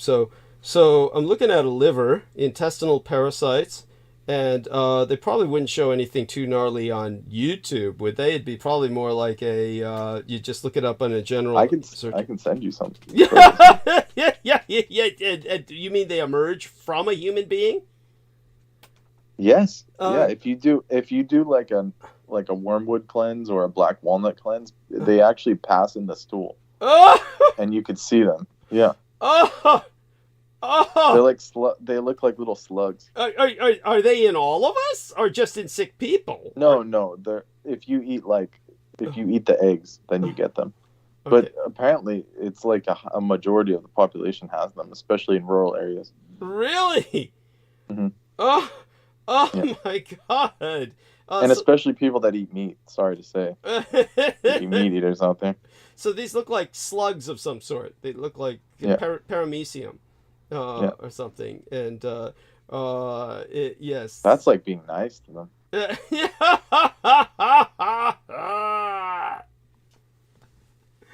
Oh God! What is this bullshit? I clicked on this. It says farmers' health first, and then it's asking me if I live in the UK or the Republic of Ireland. Oh God! Are they really that biased that they have to categorize? What does that even mean?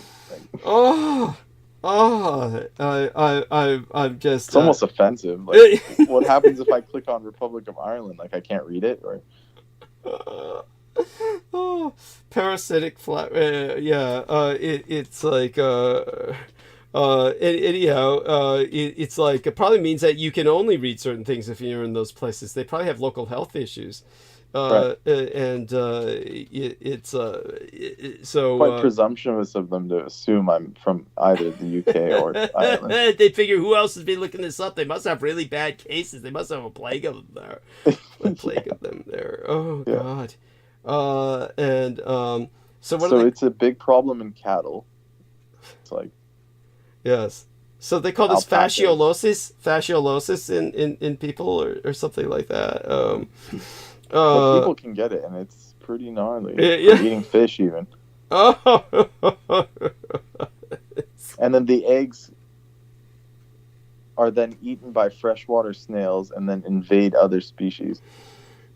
They develop into free-swimming caracae, eat the snail, go into fish. Yeah, so the world of parasites is pretty gross. But how about some solutions? Yeah, that's serious. So, I mean, there's many things. The safest thing is pretty much I would say wormwood, very bitter herbs, tonic herbs, liver tonic herbs. Yes. You can also do different things with food. If you're able to do it, pumpkin seeds are very strong. Papaya seeds in small amounts. Garlic, of course, is very important.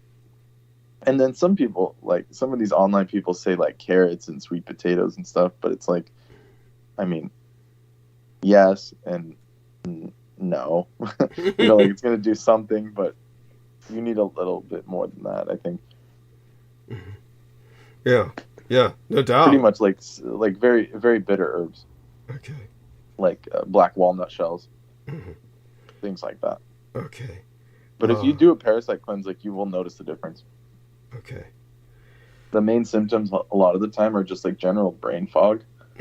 If you have heavy parasites, you will have this like brain fog because they alter the pH of your blood, and they release a lot more metabolites, so you'll feel tired more.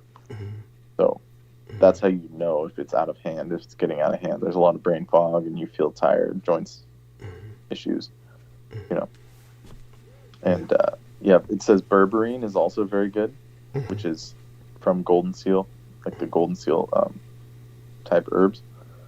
So let's see, like if you have, you know, if you do any kind of traveling pretty much to tropical places, you'll be at risk, you know. A lot of different stomach issues. If you have digestive issues, fever, gas, diarrhea, constipation, flu-like symptoms, swollen lymph nodes, itching, redness, irritation. This is like when they become symptomatic. But basically it says avoid tap water, raw or undercooked meat or seafood. And they're pretty, I'm trying to think of the English word because I'm thinking of it in Arabic, but basically the word means like they're just like, you know, once you get them, it's not easy to get rid of them. Yeah. And they do have some, like, especially yeast and stuff, like you'll get chronic fatigue issues. You'll have eczema and rashes. You'll have UTIs, irritability and mood swings, increased anxiety or depression, etc. And yeah, like yeast is also pretty bad. In other words. Okay.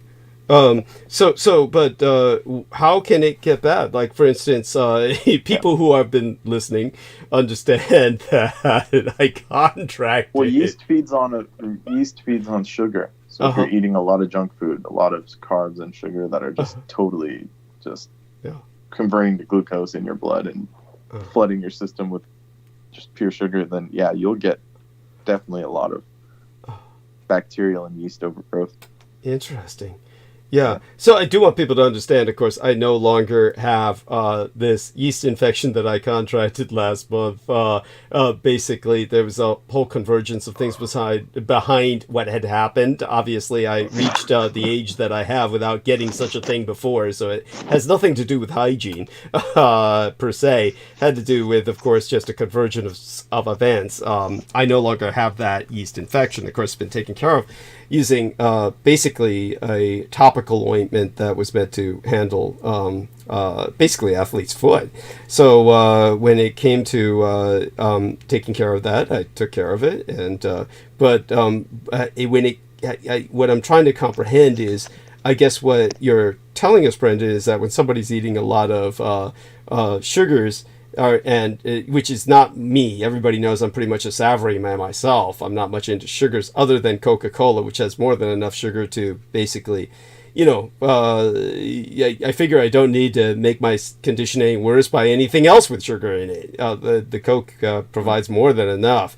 But aside from that, probably beer has some sugar in it as well, different things, but you know, I just try not to do too many sweets. I'm just not very attracted to them. I just don't have much of a craving for them. But say someone is doing that a lot, that's what is really going to increase these yeast infections or make them worse. Is what you're saying, right? Oh, definitely. Yeah. Okay. It feeds the beast, especially if you haven't established like a bad gut biome and stuff. Like, yeah, it can definitely push you into this kind of zone that you don't want to be in.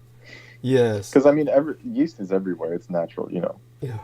It's in proportion, proper proportion. But when it gets out of hand, then you're going to have some, you know, problems. Like I was saying, like even mental or what would be like cognitive issues. Wow. Yeah. Yes. So it's quite, once again, let me find this word that I'm thinking of. Sure. Right now, I want you to know our numbers are up. We're doing quite well, considering even better than we were doing in the opening hours. So that's saying a lot for what's 12:22 a.m. on the Pacific and about it's about 3:30 a.m. in the morning East Coast. Jesus Christ, we're picking up a lot of listeners. Yeah. And I think a lot of it is due to our young lady, Jennifer Hawkins, bringing over people from... for sure. Yeah, listening to her station. While our man, Brendan, is looking this up, I will let everyone know that I'll be getting a little into the geopolitics, some of the other things that I'm trying to cover will be... a lot of what's happened recently. In the meantime, so if you found what you needed, let us know and then get into it. Tell us a bit about. No, I haven't. It's very strange. Okay.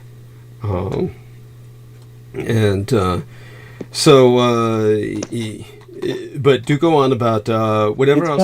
It's kind of like prolific, but it's like a negative connotation. Let's see if I can find it here. Okay.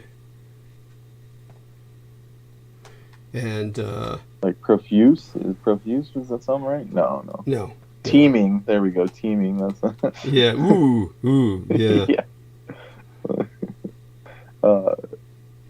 Abounding, bounteous, exuberant, fecundi, or fecund. Mm-hmm.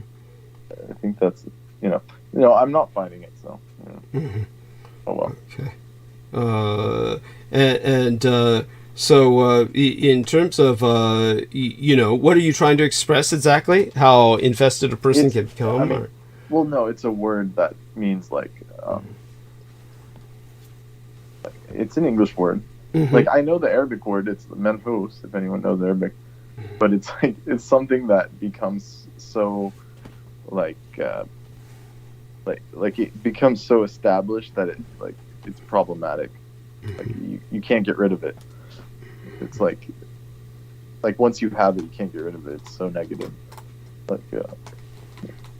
But anyways, some of the solutions would be like black walnut. Mm-hmm. There's enzymes inside of the black walnut that are toxic to many insect herbivores, mm-hmm. and they can actually expel parasitic worms from the body. Ringworm, tapeworm, threadworm, parasites of the intestines. Wormwood, which is artemisian plants. So we have sweet wormwood, Artemisia annua, mugwort, etc. They have actually been well established in Africa for the treatment of malaria, including highly drug-resistant strains of malaria, which is also a protozoan disease, which is parasite.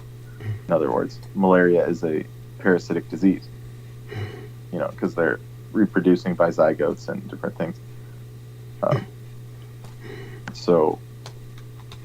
Their efficacy, this is talking about wormwood here, also extends to phylogenetical unrelated parasites such as schistomiasis, so like different, pretty much like those liver flukes and all kinds of different things, and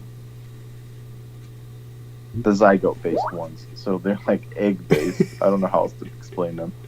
Like a zygote is this like mini egg thing that spreads inside living creatures. Mm-hmm. Kind of like how the malaria is.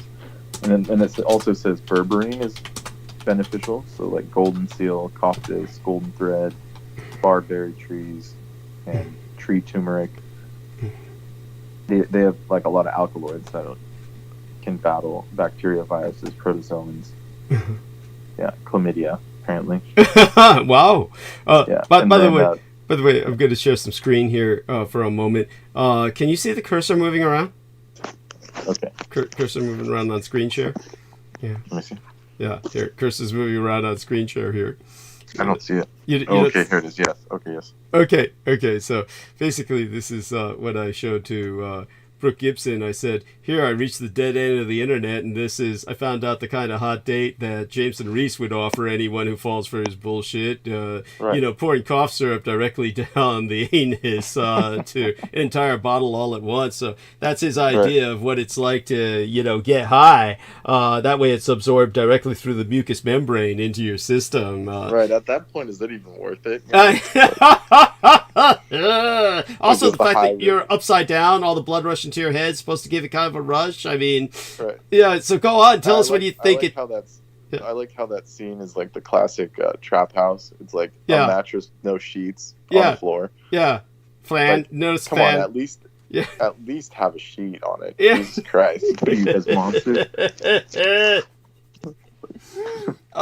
Yeah, but that's what he's doing right now as we speak. Yes. He's probably crying. Like, why do they gotta make fun of me like that?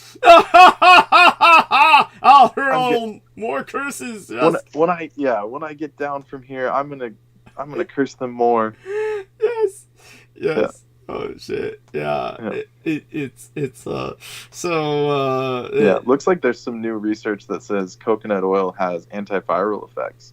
The medium chain fatty acids are believed to fight against lipid-coated viruses such as influenza and Epstein-Barr. The MCFAs disrupt the virus membranes, preventing them from growing and maturing. That's very good news. It enjoy is. Coconut oil. There we are. Well, I've got that coconut. What did we call it? Kind of like butter that I'm going to be using. Coconut oil. I do want to testify that what did work for me was Dan Vandermeulen's battery formula, where he said, just get up in the morning. The bio battery. Yes, don't eat. Take a little pinch of that Celtic salt with lime juice, and honestly, it is incredible. My energy, does hold up until, eventually you do eat, hopefully within 3 hours or so. So Brooke Gibson has joined us, and Brooke, honestly, so I beg you on bended knee, I would never abuse the privilege. I've got to have the phone number of, at least your son, if not your daughter as well, so I can call whenever you decide to disappear like that. Honestly, here's what I found out, Brooke. Brooke, you let us know you're there. Respond. Hi. Say hello. Yes, I would like you to not. Yeah, that's probably good for you to have the phone number so that you're not having to call every father with my same person with my name in the state of South Carolina. Yes. Where are you right now? It sounds like you're on the road. Do what? Oh, thank God. That was so alarming. It sounded like you were on the road. It was, She's it calling from the transferred. No, I went outside to smoke a cigarette, and it transfers to my car when I open the door. Like the battery, and so I open the door in my car, and it will automatically transfer over. Anyway, so I was smoking a cigarette in the car, and I Why do you smoke a cigarette outside of your own home? Because I don't want the house to smell like smoke. Okay. Sometimes I will smoke we used inside, to call but it 1950s. Yeah. You don't do that anymore. Yeah, 1950s. What?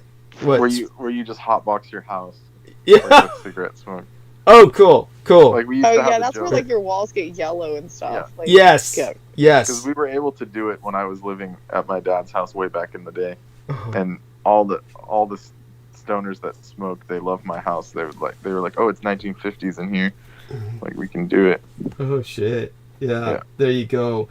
And I enjoyed it, but it's really bad. It is. It's so gross. I had Jamie's, my ex-husband's grandmother, live in the same apartment, complex, the same apartment itself, for 50 fucking years. Okay, and the walls, I thought they were yellow. No, they were originally white. They were yellow. Yeah. They smoked in there. Everybody smoked in there. It was so small, and you couldn't go. If you just walked in for 5 seconds, you would leave, and you would smell like a fucking. You had stuck your nose in an ashtray. Ashtray, yeah. I want you to know also it gets to the point where on eBay and other places they do request that somebody who has a smoker's household and they're selling items has to list that, because the products from a smoker's household will smell like it. Like books will be yellowed, the pages will be yellowed, and they'll smell like, like smoke. And so they have to indicate that. It's just, it can get pretty gnarly. But you don't smoke that much. No, I don't smoke that much. I'll go outside, and then I have like my ceilings are high. Like I have in the foyer is like 2 stories. So like because I'm the only one that smokes and I don't smoke much, I can smoke inside and get away with it without it smelling like smoke or doing all that. But I try to smoke outside when it's pretty, like, and I really just started back, after I got sick. I was just vaping. So I'm trying to quit again too. I'm hoping that by smoking outside when it's winter, like I'll be like, I don't want to go outside.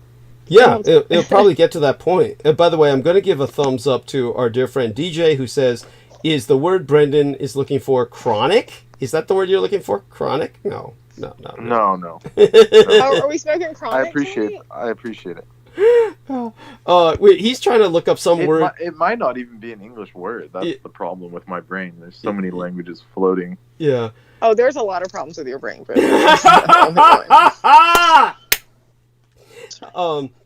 Yeah. And by the way, Brooke, our numbers Not denying it. Our numbers are up. I'm sure you're going to bring them up further. Not that that's an obsession with me. I've just been saying that a lot lately because I'm trying to encourage people and let them know that people are listening. But so Brooke, honey, so basically what happened was Brooke again was unresponsive to me for a few days. I wound up calling various hospitals in Greer, South Carolina. I found out that everything runs through Primus. There's this Prima. It's our hospital says Prisma. Prisma. So there's one that doesn't. But the first place I called was some hospital that was affiliated with Prisma, and I got someplace in the capital of South Carolina, and they said, well, Columbia. And they said, we run all of the places in South Carolina. And I said, well, I'm looking for a place in Greer, but she said, well, if the person's in our system, they should be in our system, but they couldn't find you in their system. Then they said, well, there's a place that's not on Prisma. It's Memorial Hospital. Memorial is, there's Spartanburg Regional and there's Bon Secours. Okay. Well, I got some Memorial Hospital that wasn't on Prisma. You weren't in their system, and then they put me back with Prisma again. So it was like at that point I called the police. And of course, when I talked to the policewoman, she said, when's the last time you talked to this Brooke Gibson? I said she had fallen down the steps, and I told her to call the ambulance if she had any double vision, any blurry vision, any sense of blackout, missing time, not to drive to the hospital, but to call the ambulance. And then they said, the policewoman said, yeah, I knew one case where, the relative died, and then the younger person underage didn't know what to do, and so they just left the body there for days. And I said, that's probably what happened with Brooke. I said, her son doesn't have the maturity to deal with this, and probably her body's rotting right now. And so the policewoman said, do you recommend we break down the door if she doesn't answer? I said, yes, yes, please, just break down the door. And fucking kill you. Oh my god. And then what happened was the other policewoman said, well, maybe I better try calling first. Thank fucking God. Because I wasn't at home, they would have broke down the door. They would have let fucking 4 dogs run fucking loose. I was in the Walmart parking lot, and I see the fucking 864 number come up, which is my area code. And I was like, that number looks familiar, but I don't know it. It's not programmed in my phone. It's sad that number looks familiar. Because when I answered it was like 7 o'clock at night, and I answered it. And I regretted it immediately. My heart sunk, like, immediately. I was glad for what it was. Like, it was you, but for welfare. But she goes, hello, is this Brooke Gibson? This is Officer so-and-so with the Greenville County Sheriff's Office. And my heart just dropped. Like, what the fuck did I do? What the fuck did I do? I'm going to be arrested. What the fuck did I do? Like, that's what I'm thinking about. I'm trying to do a welfare check. Sounds like you have some time lapses going on with your memory. No, I really don't. Well, I don't, but like I was just thinking, look, there's been a lot of, I'm not going to say there's been a lot going on. We won't talk about it, but, she probably thought, they found out about the guy she killed lately. Yeah. Or, something like that, right? The tree I killed, something. Anyway, So I don't forget the young delivery boy she raped, anally raped with a dildo before reporting him. I didn't, he had his clothes on, I had my clothes on, we didn't kiss. He just passed out. And I was like, he seemed to like it. And then he left with his cowardly head hung down low. And he was a Christian schoolboy. And I realized... You were number 666, client yes, number... and then I looked on my thing, and I was number 666 of his orders. You can see which number you are. And I'm like, he's going to never. Oh. Okay. Oh. The devil got him that night. Like, oh my God. Yes. I don't even know why I did that. I was just sitting there bored. He was like, oh, I didn't want to kiss him. Like, I wasn't that attracted to him. Like, he was just kind of cool, like, to talk to. And he passes out, and I was like, I mean, he had tried to kiss me once. I was like, yeah, it's kind of going. No. And he was like lazy across the throat. I don't think that's equivalent. He could have stopped me. I mean, like, he was set his ass in the air. I was just like passed out with his ass, in his stomach. My God. And I was just sitting there on my, like, in my chair, and I was like, on the couch, like the chase beside where he was laying. I was like, It's like, I should use this. I looked at it, and I was like, man. Like, I was like, what if he's on him? We'll see what happens. I thought he would stop me. I mean, he just started moving to the groove, dude. Oh my God. Yeah, so he pulled it out, and then he was shit. I was like, oh my God, go. And just put it in the thing. I threw that fucker away. Oh my God. I still miss that thing. I loved it. Then afterwards he voided himself, and then yes, he then sat in my, like, water. Luckily, I have a water closet, so I didn't see it. Like, he sits in my master bathroom in my water closet, like, fucking shitting for fucking 30 minutes, and he just comes out and, like, coward, walk of shame, leaving. He's like, I'm like, what are you doing in there? He's like, I eat Taco Bell and McDonald's. Oh, Man, disgusting. probably not. Disgusting. And then she reported him. Such a bad person. Oh, so I was. Because he took some of my mushrooms, and he said he had more home, and I was like, oh, what an asshole! No wonder she did what she did. Yes, he deserved everything you did to him. He took your mushrooms when he had such a limited stash. Oh. Yes, I was so mad, and then he was like, "I'll give you." Like, I have tons of them, so he said. So I gave him some, and then no, that's why I reported him. I was like, that's why I looked him up. That's how I knew I was number 666. Yes. Yeah. Oh my God. He's probably in a convent somewhere right now. Like, he's becoming what do you call that? Not a monk, but a monk. A monk. A monastic order. He's probably entered a monastic order. Yes. Oh my God. He deserves it. So darling, what happened was, so I called the police after trying to call around at these various hospitals. How are you not in any of their systems? How are you not in Prisma? First of all, I should be their system. Like, I don't know what name you're saying, but like, I'm in Prisma's system. Right now, I gave them your full name, middle name, and everything. DEG, like initials? Yeah. And middle name and everything, and I even told them how it was spelled. I said, Brooke with an E, Elizabeth with a Z. Yeah, and they couldn't find you. Not your system, not their system. And it was... Okay, well, they can quit fucking billing me since I'm not in their system. Right. Jesus fucking Christ, that's incredible. Classic. That's classic. Yeah. The bill always shows up. Yeah. And it's like Brendan Zoget was wiped from the hospital system when he was born, when they tried to abduct you. Tell Brooke how they tried to abduct you when you were born, and the same with your sister. Well, my sister, she just, like, her birth certificate got wiped completely off the record. Yeah. To the point where she didn't exist. Yeah. So that was weird. Yeah. But when that was weird. The situation I had was they actually... when I was about to be taken home, my numbers had been cut off of my bracelet, like with an X-Acto knife, like had been excised from the bracelet, but the bracelet was still on me.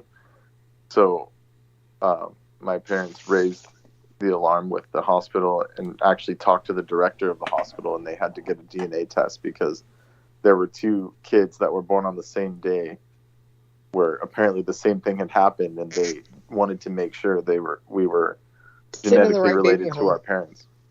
Yeah. Because someone had tried to either switch us or kidnap the both of us for whatever reason. Yeah, now both of us means not you and your sister, but you and the other baby, whoever that was. Yeah. Right. Yeah, that was born on the same day. And do explain to people that this was back when DNA tests were thousands and thousands of dollars. Yeah. The hospital had to pay. Damn, I don't think you were worth all that, man. I just take whatever baby they gave me and I'm done with it. Ah! They didn't have to pay for it. The hospital did. Yeah, the hospital paid for it, which shows the hospital took it seriously. This was something that, but again, tell her about the, back in those days, just so people understand this, there used to be a position where they used to let young ladies intern as nurses to see if they wanted to enter that career field, and they would call these young ladies candy stripers, and they were essentially underage. They did away with candy stripers? You mean they don't still have them? No, of course, you're joking, right?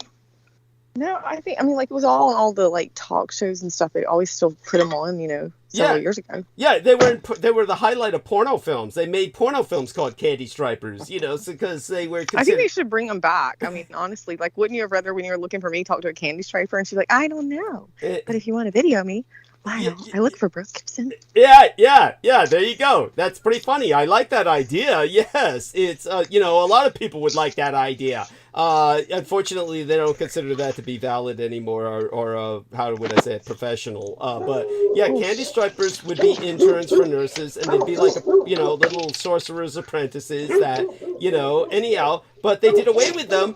By the time that Brendan was born, somehow a candy striper showed up, and Brendan, tell him about this. Yeah, so my mom was incapacitated due to the emergency surgery. But she was also a nurse, so she knew about what's right and what's wrong, so tell him. Yeah. So she was medicated, but she kept saying that this candy striper would come in and show, would like show my mom that I was still, that I was good or whatever, that she was taking care of me, and then they would take her out again. Or she would leave, right? Put her under again. Put your mom under again. Yeah. Yeah. No. The candy striper would leave again and then come back with me later. And then this had happened like the whole time she was under, anesthesia or whatever it was going on. And then later on, when my mom actually came to, she was like, that was really weird. Like, who's this person and whatever. And then she inquired about it, and they basically said, oh, well, we don't know who that was. In other words, like, it was like some kind of volunteer or something. They couldn't track down that person. And then imagine somebody saying that today. We had a volunteer come into the hospital. A volunteer. Like, people can just volunteer to do this. Go on and handle babies. Of somebody volunteering just to handle babies. Go on. Yeah, exactly. And but my mom just remembers that it was like clearly, an old school candy striper outfit, and someone of like unknown ethnicity, possibly even Asian, like, taking care of me during the whole time she was out, which is odd in of itself. Like, there were no, this was like over a few days. So like, that's almost impossible with like shift changes and all this stuff. So that's odd. Yes. So what do you think of that, Brooke? What does that bring to your mind? Let's see how. I think they made mistakes. I don't know. They handed me, apparently, they used to have like the rooms that you shared, so there'd be two like moms in the same room, and there was another little girl born same day as me, and then they brought her in, and they handed me to the other mom to breastfeed, and they handed me to the other baby to my mom, and my mom, the girl was the one who was putting her boob in my mouth, apparently. And my mom was like, "This is not my baby." Thank God. She stopped it. I don't know. Maybe I'd have been better off. Maybe the one was a billionaire. But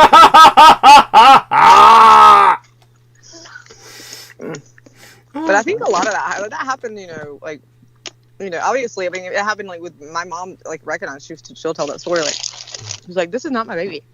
And the nurses just handed her the wrong baby over. So maybe America's just incompetent. This happens all the time. Casual losing of children. I know there's been some that have gone home from the hospital, like, and they didn't find out until years later that they had the wrong baby. And then that would be the sad thing, would be like, what they wanted to do with it, because they didn't have their baby, but then they were in love with the other child. So, I don't know. See, that's bonding. Tell them about how they sent a nurse to your mom's home, your home, to prevent bonding, or to deal with this in case it was the wrong kid. Yeah. What? Exactly. Is that Brendan's noise or Brooke's noise? Brooke's Brendan? You both seem pretty active out there. You're not at work, Brendan, are you? You're not worried. No, I'm having some technical difficulties right now. Yes, apparently so. Oh my God. Well, as soon as you settle down there, then you can tell people the story about the nurse coming to visit your home, to help your mom cope in case you turned out to be someone else's baby. And yeah, basically they sent someone to monitor the situation because if they didn't want her bonding too much just in case the test came back that I wasn't their kid or something. Yes. Oh my God.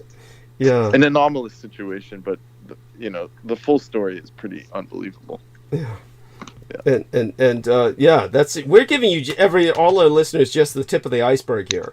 This is like something that is definitely not it's a lot more than what it looks like. And this is ultimately it apparently, when you put it all together, all the factors involved, it seems like a satanic conspiracy to abduct them towards some kind of ritual or something of that nature. And this Candy Striper was part of that cult, or one of these MK Ultra. It had to have been something, because literally the doctor she had was like such a quack that I like came out double footling breech, which is like they basically tried to kill her. Holy shit. He didn't even do it. She was telling me he didn't even do an ultrasound. Wow. Before I was born. Like, what kind of, that doctor must have been a real weirdo. Yeah. Yes. Like you're saying, it's probably more likely that it's conspiratorial. Yes. Like these people were like hoping to kill off the mom and just get free kids. Yes. That's what it sounds like. Yeah. And then they'd send in the Candy Striper in the meantime. Yeah. To case the situation. Yeah. It's just it's quite sinister. And tell us a bit now, give us your perspective on what's going on with this was that jackass that Peter Moon was talking about, Jack Dorsey? Jackass Dorsey. Yeah. What was your perspective on this shit he's trying to set up now? Well, so whatever the Nostradamus shit. Yeah. Basically, what they're saying is they're gonna have this open source, where it's like encrypted, but then at the same time, everyone that makes a post is traceable, fully traceable. So, what that tells me is that they want to know the future. In the future, that's what they're saying. Nostradamus. It's like they want to be able to tell whoever's posting at whatever time, and then basically link that up to some kind of blockchain type situation where it almost removes anonymity. So you can be, that's how I see it, is that it's basically going to track you. Like, you can't just post whatever you want and be anonymous, basically. But they're trying to veil it as some kind of free speech platform. Like, this is the new free speech, It's almost like a Trojan horse of sorts. Yeah.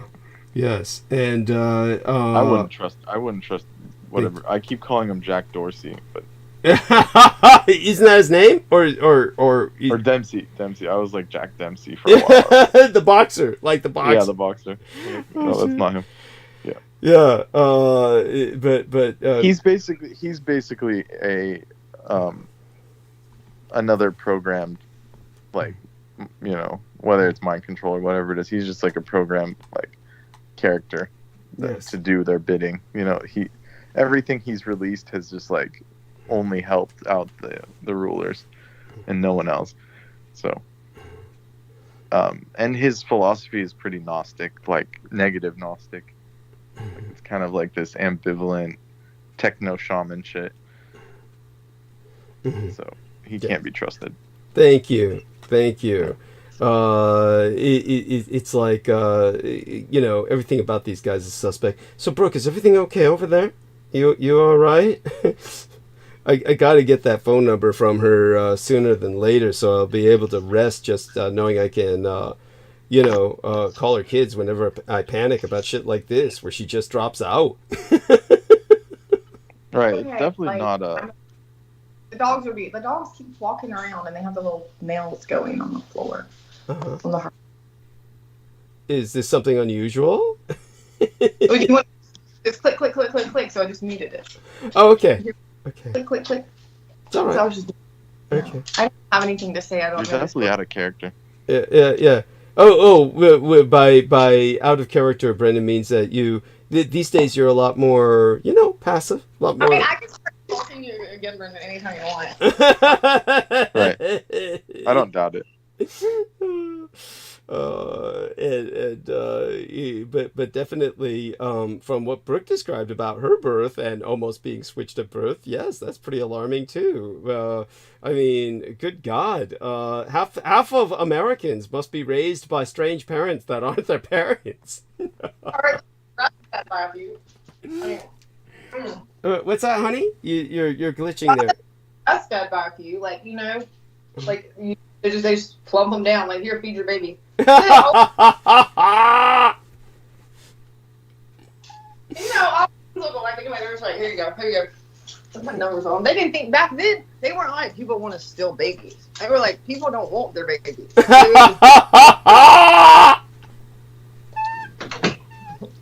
I went to the hospital, but I don't even have to go home with one. Somebody took it. It's good. It's fine with me. I got out of that one. Oh my God, that's delightful. That's yes. Brendan, you never want to be saddled with children, do you? No, thank you. Well, Brendan, considering your sex life, I don't think you have to worry about that. Right. Yeah. Just because I was asking. All valid. That medication the other week, he said it wasn't for the sex life, so I figured maybe it's a little dried up right now. Wait, what was I talking about? I am not, fortunately. But, Brooke, you're glitching. You gotta sit close. Yeah, I don't know what I was talking about, but Sorry. Yeah. The technology sucks. What happened? Is it your cellular reception, Brooke? So. My cell phone, Okay. So Sorry. you've just got to settle down where we can hear you because it's delivering every other word or something like that. So yes, but Brendan was like that earlier too. So everybody's got some issues with their wire. This is why we need to go 5G in a sense. Otherwise people are just not coming through. well, this is yeah. Wait, that was the point. Is this thing has 5G and it's still not working? So. No, but no. It's like you said though, but you get it. It says 5G, but it's impossible. It can't be 5G. What they mean to say is that it's capable of interfacing with the 5G infrastructure once that infrastructure is installed. That's what that means. But since there's no infrastructure installed, it's just using that as a sales gimmick, kind of like Atomic or Nano. It's so there we go with that. And Yidiow. So when it comes to just so everyone knows, how do I say it? It's funny. We seem to have come into just a little spot in the transmission where we're all kind of like at a loss for words at the moment. So maybe I should kind of take over. I could go off on some spiels, but Please? It would require switching topics. Oh, okay. You'll read the page again. Yeah, since Brooke is here, I might as well start talking about millets. Why don't we just go to roaches? I mean, it'd be better. Oh God! Yes. We already talked about sea lice. I think that's enough. Yes. Did you hear us? Because you said that was boring. Brooke wrote in and said that was boring. I didn't even know what you were talking about. I just heard Brendan going on and on and on about shit. And I don't get me wrong, because Brendan, I did do the black walnut and the the other one, Did you see? Did anything come out like a fluke, like a liver fluke? Nothing. Okay, so Brendan, what is to make what you're saying different from Ian West? How is what you're saying about detoxing or defluking or deworming? How is that different from Ian West's? In his case, I'll use the word insanity. Right. Well, I don't remember what he was saying. It was all driven by his meth. It was all crackhead shit. Yeah. Like he would see worms crawling out of people. He'd say these people. He went into a hospital waiting room and he said, "I'd see worms crawling out of a woman's nose and across her forehead." And when I reported this to the MDs and or rather the medical staff, and basically they escorted them out of the hospital. Go on, Brooke. What were you gonna say? Yes. It's called Slayer. I don't fucking know. It's something where like those looks like strings coming out of your skin. It's actually documented a thing. I forgot what it's called though. But like there is something. You mean Morgellons syndrome? Morgellons. Right. Yes. Yeah. Morgellons. Yeah, something like that. So yeah, that I don't think that's what he saw. No. He wasn't talking about that. No. He was seeing like he was basically. Leishmaniasis, something leishmaniasis. Oh, leishmaniasis. What was that again? Oh, fucking believe it or not, George Knight remembered. George Knight remembered what he had, leishmaniasis or something, and it was this worm disease from Africa that he felt he had that was piggybacked. He felt by Draculosis, which is like some kind of actual parasite, a real parasite named Draculinolosis or something. And, he just thought parasites were on parasites, that, everywhere there were parasites. This is, of course, he believed all this was seething under his skin, and he was pulling and dragging out bits of his skin, tearing off chunks of his arm and shit, because this is what crackheads, meth heads do. They don't get enough sleep and they start thinking things are crawling under their skin. But Brooke knew this. When Brooke first heard him, she said, how long have you been doing fucking meth? How long have you been doing meth, man? Yeah.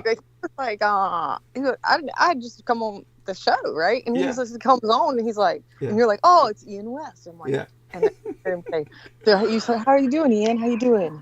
And he was like, so I got my Uber Eats delivery and I got the worms jumped on me from the Uber Eats delivery. And you were like, oh, okay, Ian, how did that happen? You felt the spike proteins. I could tell you'd had the shot. And you were like, okay, but Ian, how do you know he had the shot? You see these worm spike proteins jump on. Did he touch you? Well, no, he didn't touch me, but he touched the bag. We were close, But you can see, like you can feel it because I got sick after. Like I felt myself get sick, so I knew that he had the shot, and I could feel those worms jumping into me from those spike proteins. And you're like, okay, Ian. And like, I just interrupted. I was like, what the fuck? How long have you been on fucking meth? Yes, he actually said that he fainted dead away. You forgot to add that part, that he just picked up the bag and he fainted dead away. Is what he said. He woke up on. Also, like he goes, what saved my life later on down the road was my neighbor, thank God, saved my life because it was going to go through the blood-brain barrier had I not done. He put cocaine in my nose. He put cocaine, yes. He said, I didn't know it was cocaine. He said, but you know how when someone puts a straw to your nose, you automatically inhale? Reflexively. He said. No, that's not what happened. I was like, no, I don't. I don't think somebody walks up to me in Walmart and they put a straw in my nose. I'm like, thank you, dude. What was that?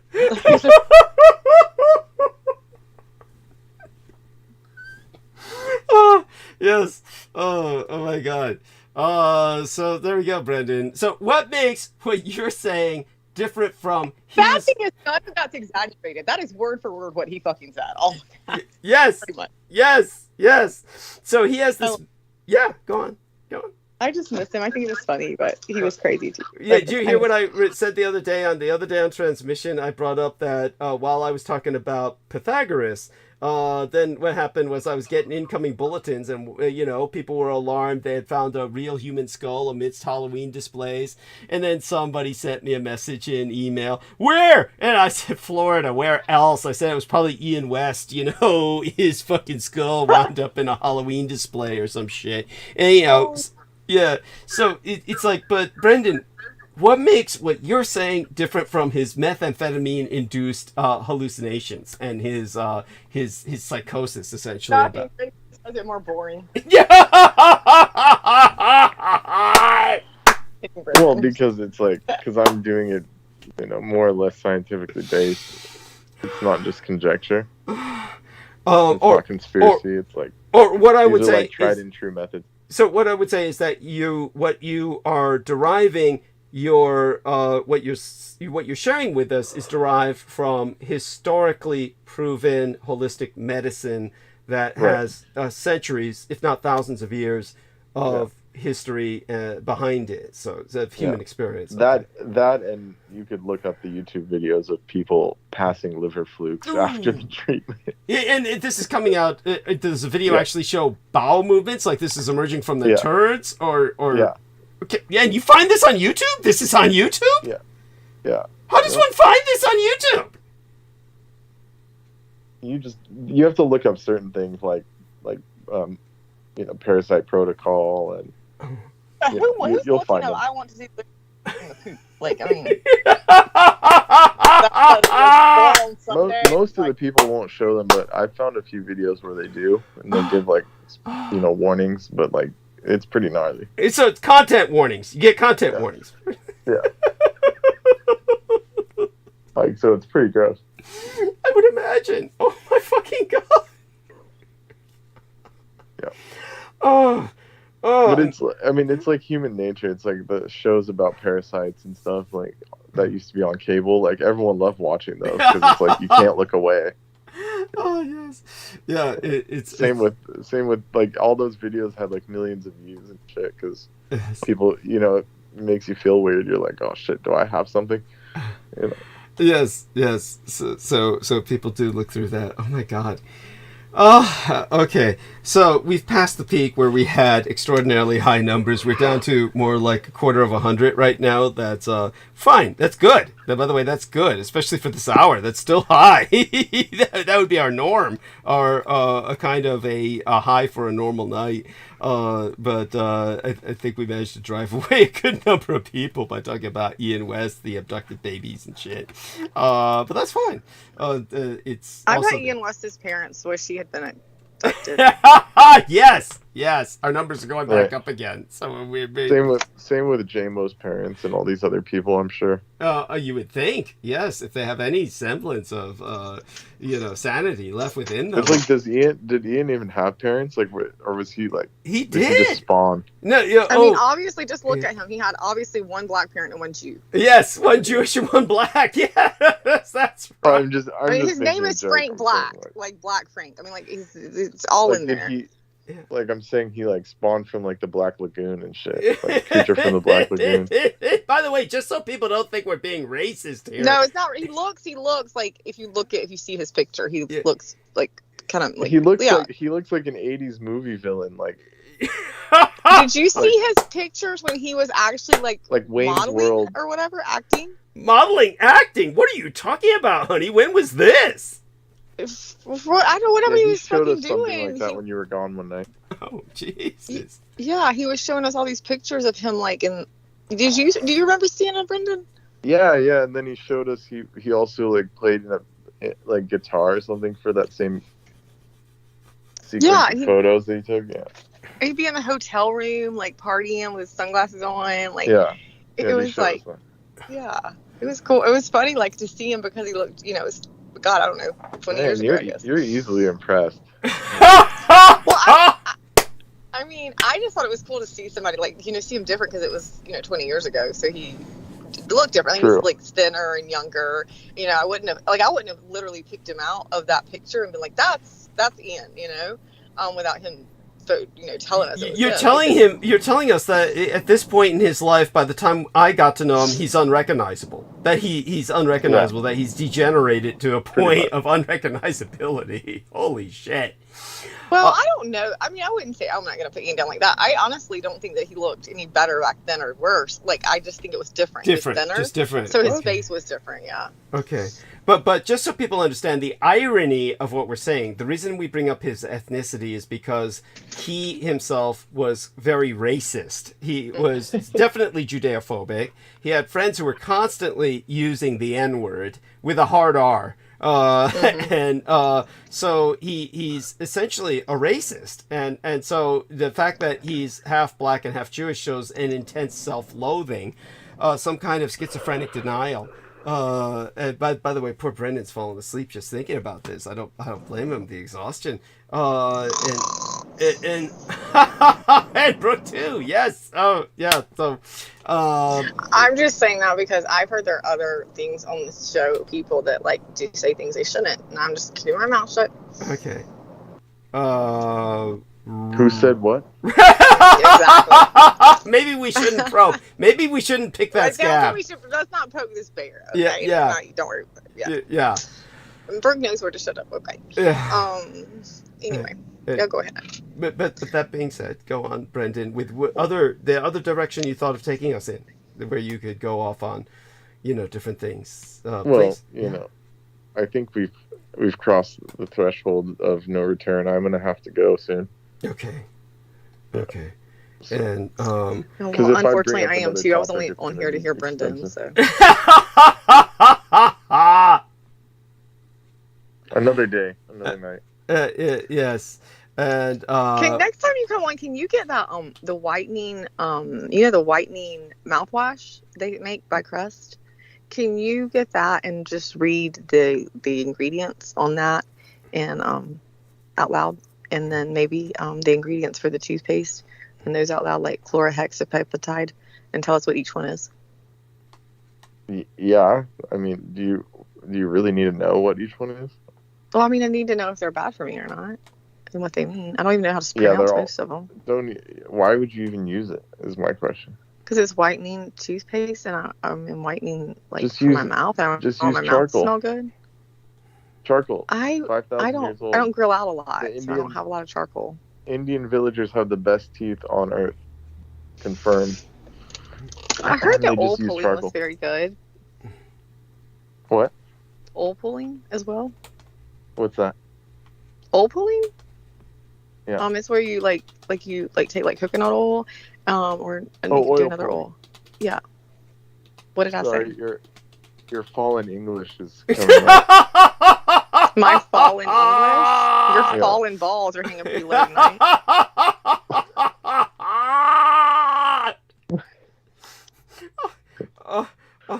Oh my God. After experiencing the King's English, it's like. Oh, because he was in Britain. He's all spoiled now. He's spracketh Shakespearean English with many people. Yeah. Now I'm going to put something into the text box here, and I am going to share this as well with our listeners. I'm going to put this in the chat for our listeners to take a look at. And our man Brendan was Brendan, when you get in the car tonight to go home, don't hit your nose up on that door frame. What does that mean? She means your nose is up in the air because she feels you're elitist. But by the way, what I'm doing now is these are either Pakistani or Asian Indian. They're probably Pakistani, but they're Muslim. They're Muslim, so they're Pakistani. But these are South Asian villagers. They call themselves the Villagers, and they review Western films. So in here, they're reviewing The Exorcist. If both of you would kindly take a look at these guys look scary. They just look scary as hell, especially the one in the middle. So, Brooke, I want your opinion on this. And look at their teeth. I'm trying to say maybe they show off their teeth. You got to kind of fast forward sometimes. But these guys are, maybe the one on the right is probably the most decent one. He could probably pass for a gang member in East Los Angeles. The other two, definitely the one on the left is more like an elder. But the guy in the middle is just plain scary. I mean, they're all nice guys. These are like guys who would probably, you could probably trust them. But they're like, his teeth. How do you explain his teeth? What is that? Okay, that's what causes that. It's like malnourishment. The guy in the middle. I haven't seen his teeth yet. Oh, okay. I see what you're saying. Yeah. I mean, holy shit! It's like, what causes that? Malnutrition?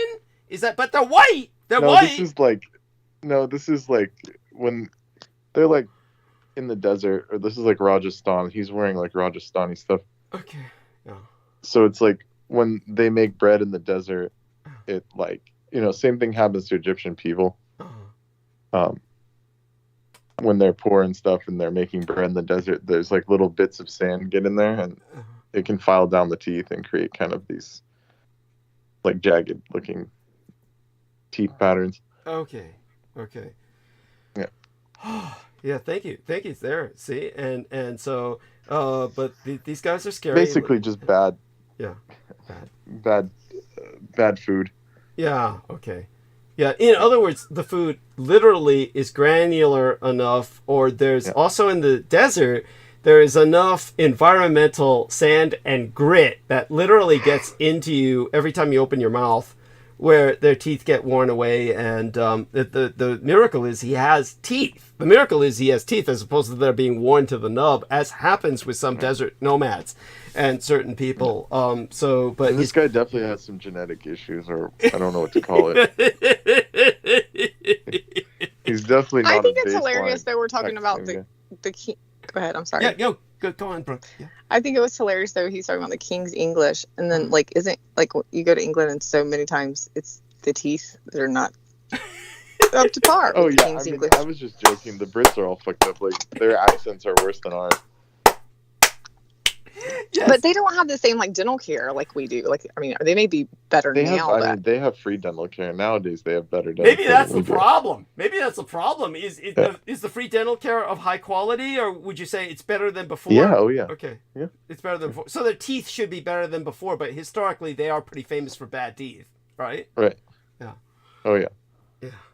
Yeah. Yeah, I think the U.S. was historically before I guess the last 20 years, historically the best for teeth care or tooth care, unless you're in West Virginia, just by the way, the number one state. Yeah, I'm sorry. It's the number one. I'm just telling you, it's the number one state for people with no teeth. I'm just I'm not putting West Virginia's down. I'm just saying that is what. We're putting Richard K. Cole Jr. down. Then. Yeah, that's where he was born. Anyhow, what was that, Brandon? Say that again. Said you must have never seen Oregon then. Yeah, tell about Oregon. Yeah, Oregon is definitely a case in and of itself, but Seattle's the worst city on earth. Never go to Seattle. You can help it. Yeah. Oh, don't get off the plane. He's warning you not to get off the plane. Yeah. If your ticket says Seattle anywhere on it, tell them to change it immediately. Why do you hate Seattle? Tell her. Because they screwed me over when I had to do a layover there, and they were the most sadistic, spineless, what's the word? Masochistic beta fucking scum ever. They were the worst people I've ever met. But that's okay. All you did was use a million different bad definitions of bad, but you didn't tell me what they did. They were the worst hipster grunge, hipster grunge the worst doesn't sound that aspect bad. of all of these. But by the way, terms. we understand. But these are still basically an ad hominem adjectival attack. Tell her what they did to you. Tell her. Yeah. So I had to do a layover there, and then they took Douglas all of is the already stuff giggling that I like a bought little in girl. Oh my Heathrow. god. He's enjoying this. In Heathrow, London, the busiest airport in the world, I had bags with receipts, and literally it says airport duty free shop, and I took. Wait a minute, was this the trip that you just came back from? Tell her, yeah. Yeah, I came back from London. So okay. And I had the items that were bought and flown on a plane here to that airport. And then when I took it, I went through customs. They allowed me to go through customs with them. And then when I get to security, the security's like, "Oh, you can't bring this jam in because it's a liquid." And I was like, "Okay, first of all, it's from Heathrow. They're not going to sell me a bomb. Secondly, I flew on a plane already with this jelly substance." Right.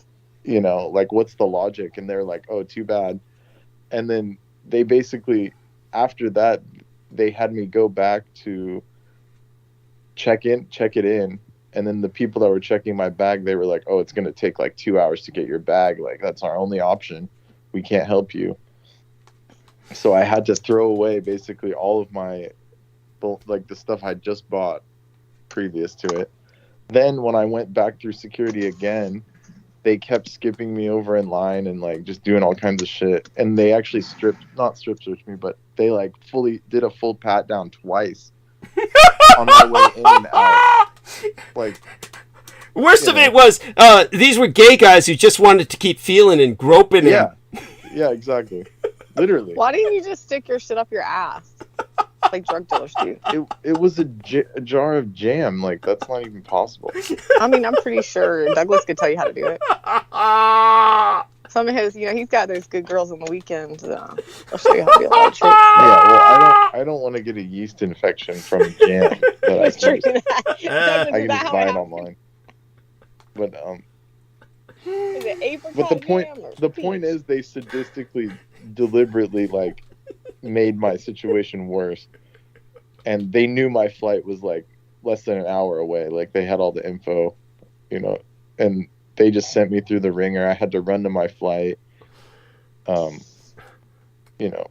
was all bad. It was so bad. And then they tried to like bump my plane when I finally got to my plane. They tried to like bump me off the flight. They were like, we'll pay you $400 to skip this flight. And I was like, no, you guys. Yeah, I got bumped once. It was literally like the worst combination of things happening in a row. It was a nightmare. By the way, short of a nightmare. By the way, it's exactly like my experience with the Australians, and was just, you just of course, at least Brendan didn't suffer a supermassive theft like I did with the Australians. And they basically tried. Yeah, I'm sure they did. Yes.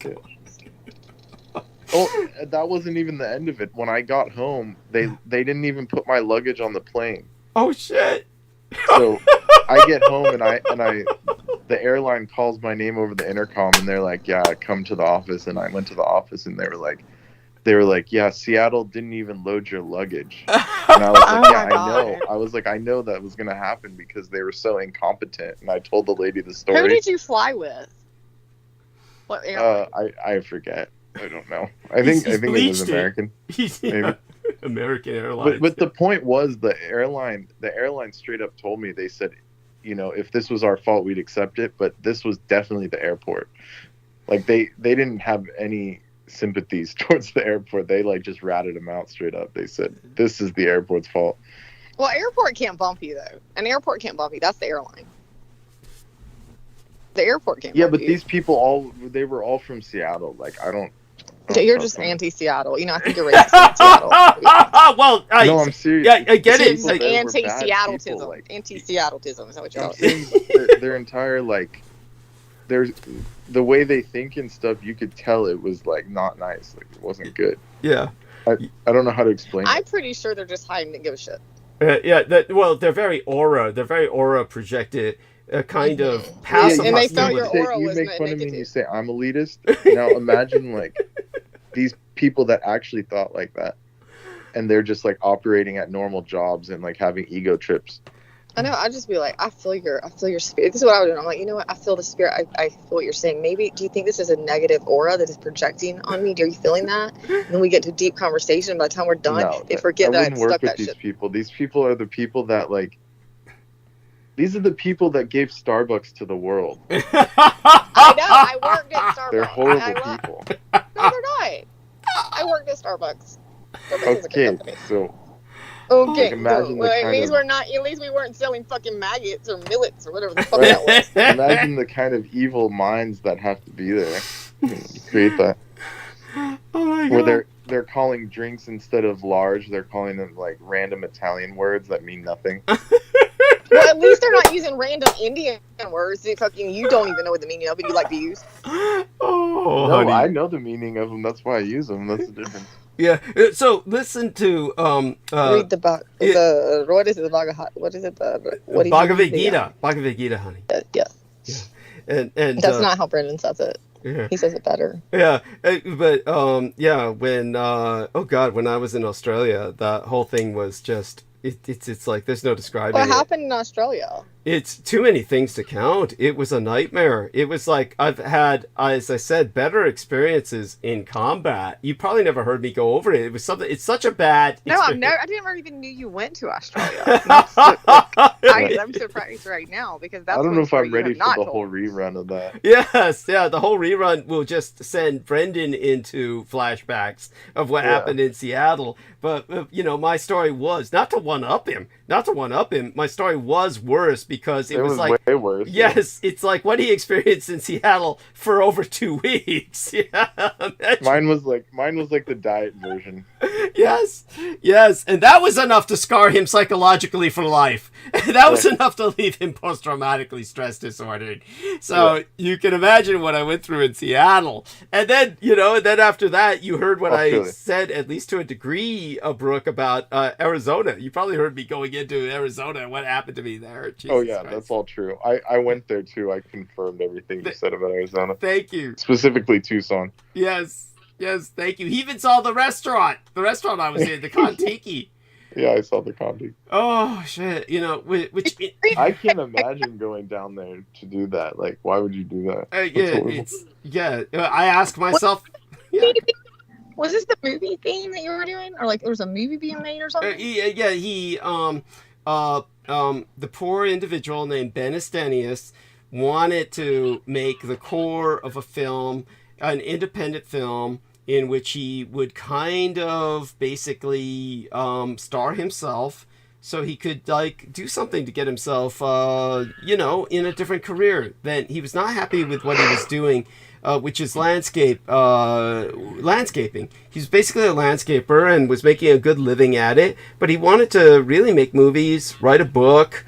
So far as I understand, he hasn't got the book out. I don't know why he's delaying it. And he, definitely hasn't done anything with the film yet. But I can tell you that he basically wanted to get me down there and kind of just, get to know me better. It was kind of like, he wanted to kind of bond, kind of like, have a friendly, and I deeply admire his ex-wife, but I'm so sorry. It was just like, it was one of the worst experiences of my life. I've had experiences in combat that I remember with less trauma than what happened down there. And aside from that, there was also Australia was just beyond that by orders of magnitude. I mean, these are just two of the worst experiences of my life. And these are desert areas. And what Brendan has expressed is that I cannot, abide by deserts. At the same time, it was different in Kurdistan. The time that I was in Iraq, I didn't have this kind of horror, but it could be because of the Yazidi people and my connection with Tawush Maliek, that the Yazidi people could sense. They sensed the peacock angel within me, a fragment of him at least. And therefore I was, I had less of a negative kind of interactivity with the environment. There was less trauma. Yeah. Not these horrible things that happened otherwise. But in general, I understand I should be avoiding deserts, yes. Because as well, you also did get hit by the nerve gas, right? Yeah, I did. They did. Yes, that's true. So but that was later. That was later. That was in the Gulf War. The Gulf War that I originally went in on my summer vacation was the Iran-Iraq conflict. And I was just, doing some propaganda for the Saddam Hussein regime. But what Brendan's referring to with the nerve gas, yes, that was in the 1991 Gulf War. Right. And so there you go. It's, again, why it's so offensive. Though I try not to let that perturb me. It is, in terms of the principle. In principle, think of how offensive it is. I have gang stalkers trying to say I never served in the Gulf War when I have injuries that are literally medically recorded as my lungs collapsing due to exposure to cyclosorine nerve gas. This is why I've got 7 chest tube sites, reinflating my lungs that collapsed repeatedly, like once a year after that, until they stapled them to my rib cage. So there you go. I mean, a lifetime that was an endless sea of horrors. And then, to have a group of gang stalkers constantly claiming I'm not Douglas Dietrich and that, this person doesn't exist and I don't look the way I do. It's madness. And it's all meant to drive me insane. But this is why I share it openly. If I didn't share it openly with my listeners, I truly would go mad. That would be their intent, because you have to share these things. You have to let the public know what's going on with you. You can't keep it to yourself. So Brooke, by the way, you there, honey? You there? Yeah. No, so that's why I thought I was a gang stalker now. I understand, because I drive you mentally insane. Yeah, that's right. Yeah. Gotta admit, that was, there was there for a while. You've proven yourself otherwise, of course, and you've changed. You've changed a lot with, you know, now you've been approached by the gang stalkers. You know who the enemy is, and it's changed you. It's changed you so you don't behave like them anymore. I'm so boring. It's boring to me. So, honey, have you had a chance to just take a look at this video? Click on it, the one I entered into the text box here. You're talking about the one with the guys that look scary? Yeah, yeah. I didn't click on the video. I just looked at the picture. They were fucking. I didn't want to go any further. I mean, I think that picture speaks enough volume right there. but just turn it on and just look at these guys. I'd rather watch somebody on the toilet after they ate a buttload of Taco Bell than like whatever that shit is. Oh shit.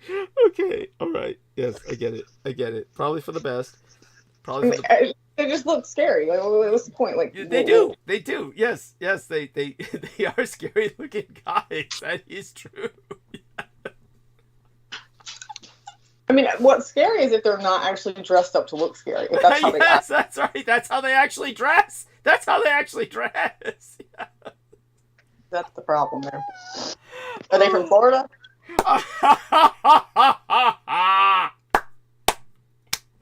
Yes. Oh, there we go. No, they're from what was it, Brendan? If not Pakistan, some area of Pakistan, right? Is what we're thinking, or you know, different. Rajasthan, perhaps, even like the deserts of India. Yeah, desert region of India. They're Muslim and they live in the desert, the Thar Desert, like the Thar Desert. That's the killing field. Desert. Yeah, the killing field of the tanks. Yeah, and I swear to God, I'm convinced that Edgar Rice Burroughs named that area of Barsoom Mars, right? Wasn't that the Thar Desert? Didn't he keep saying that John Carter was in the Thar Desert or some shit? It's you know, like it was an extension, of South, South Asia. Yeah, go on. What's that, bro? All right, I'm gonna have to call it a night. Okay, I love you. Blessings, everybody, and next time I'll be more alert. No worries. We love you dearly. What are you on right now? Yeah, what are you on right now, Brooke asks. Yeah. Lack of sleep. Yeah, lack of sleep. It's sleep deprivation. So do get some rest. You've earned it. All right. Okay. Now, good night. Yes, good night. Blessed be. I just feel about you. Brooke, stay with us for a few more moments. I mean, you have deprived us of your company for far too long. Yes. So, darling, I don't want you to think that it was any kind of one-upmanship where I was avoiding you when you were kind enough to send me a few text messages. I don't know what's happened between us or what's come between us, but it used to be when I would send you something in text, you would respond right away, and things have changed. Oh my God. You stop it. You know what's happened? What? Is the fact that you get laid every fucking weekend and you wouldn't invite me to the fucking estate. And I'm tired of it, and maybe I'm going out and finding my own pleasures. Oh, darling, you can't think like that, honey. You've got to take me as someone who's like a Secret Service agent who's gone on, basically field deployments. I'm gone for periods of time, and you just have to. How many bitches actually have bought this? Because that's just like sad for our females companion, like for the female race period in general. I mean, how many people have bought what you're saying right now? You mean how many people accept that? We're like, oh, that's okay. Yeah, you go to the state, do whatever you want, buddy. Honey, it's first off, it's like, what would it benefit you to be exposed to a bunch of young gay male orphans? You're not drinking their blood. Would you start milking them for their sperm? I mean, what does it matter? Like, if I just say I want to come, I just want to lay out by the pool and watch some freaks get it on. I don't fucking know. Oh my God. You sucking some blood, then I'll be like, oh God, I feel normal suddenly. Like you're crazy. I'm not that weird. Or maybe no. The werewolf might come out in me. Brendan Sogate called me up the other day with his concern was, what he should do for what kind of ammunition would be best to stave off werewolves. And I had to explain to him that, Brendan, a werewolf's not going to attack you. They're like, almost carrion feeders. I mean, they go after the weak. They cull the herd, so long as you don't bother them, they're not going to bother you. I mean, oh my God, the fact that he was, come on, Doug, what kind of ammunition is best for this? Hopefully he's over that. I explained to him, just be worried about people, worry about people being your... What vampires, I'm not related to, because I think that they are slacking on their job as far as calling them. So just so people understand, werewolves and vampires are not enemies. That's all cinema shit. We both cull the herd. Brendan's back because he heard what I was saying. Yes, I don't need to waste time making silver ammunition. I got the message. Yeah. Yes, thank you. Yes, it's money. Or think of the money involved in that. Yes. All that raw garlic I've been eating and wearing around my neck was worthless. No, it's not. I appreciate the clarification that there's no anything to fear of these things. Yes, thank you. Humans are the worst. It's humans that are the worst. Yes. And since you're why you guys are slacking on your job and not calling the target herd. I can list off like 20 people. They're in a far minority otherwise. Yes, we've been hunted almost to extinction. That's the problem. Otherwise, we'd be doing our job much more admirably. Maybe you wouldn't be hunted to extinction if you actually did your job better. And we need to be given a chance. That's why I advocate the way I do. I give you a chance. I'm trying to bring a human to the vampire fucking lair of in California, Silicon Valley specifically. Yes, the rise of vampirism as a phenomenon in Silicon Valley is what I've been trying to articulate as a positive. If I say I'm doing a documentary, so bring me in as a documentarian, whatever the fuck that is. You're talking about basically an individual who doesn't want to be exposed. Okay, that's. We'll black him out. It'll be like a little thing, right? And we'll change his voice. So it'll be super secret. That'll make it cooler, right? Super secret, And then we'll have you on there, which won't be secretive because they'll be like, oh, this is for real. He's crazy. And some of them just like some shots around the pool with like maybe blink out faces or whatever. Be good. Oh my goodness! How the Blood Boys can explain what they get from it and what they like and what they don't. Yes, it'd be a great documentary. Actually, that'd be pretty good. Yes, it's as always, I'll posit the idea with my son. I doubt it will pass muster, but it's. You need money. Well, me and you need money, so maybe you should push a little harder.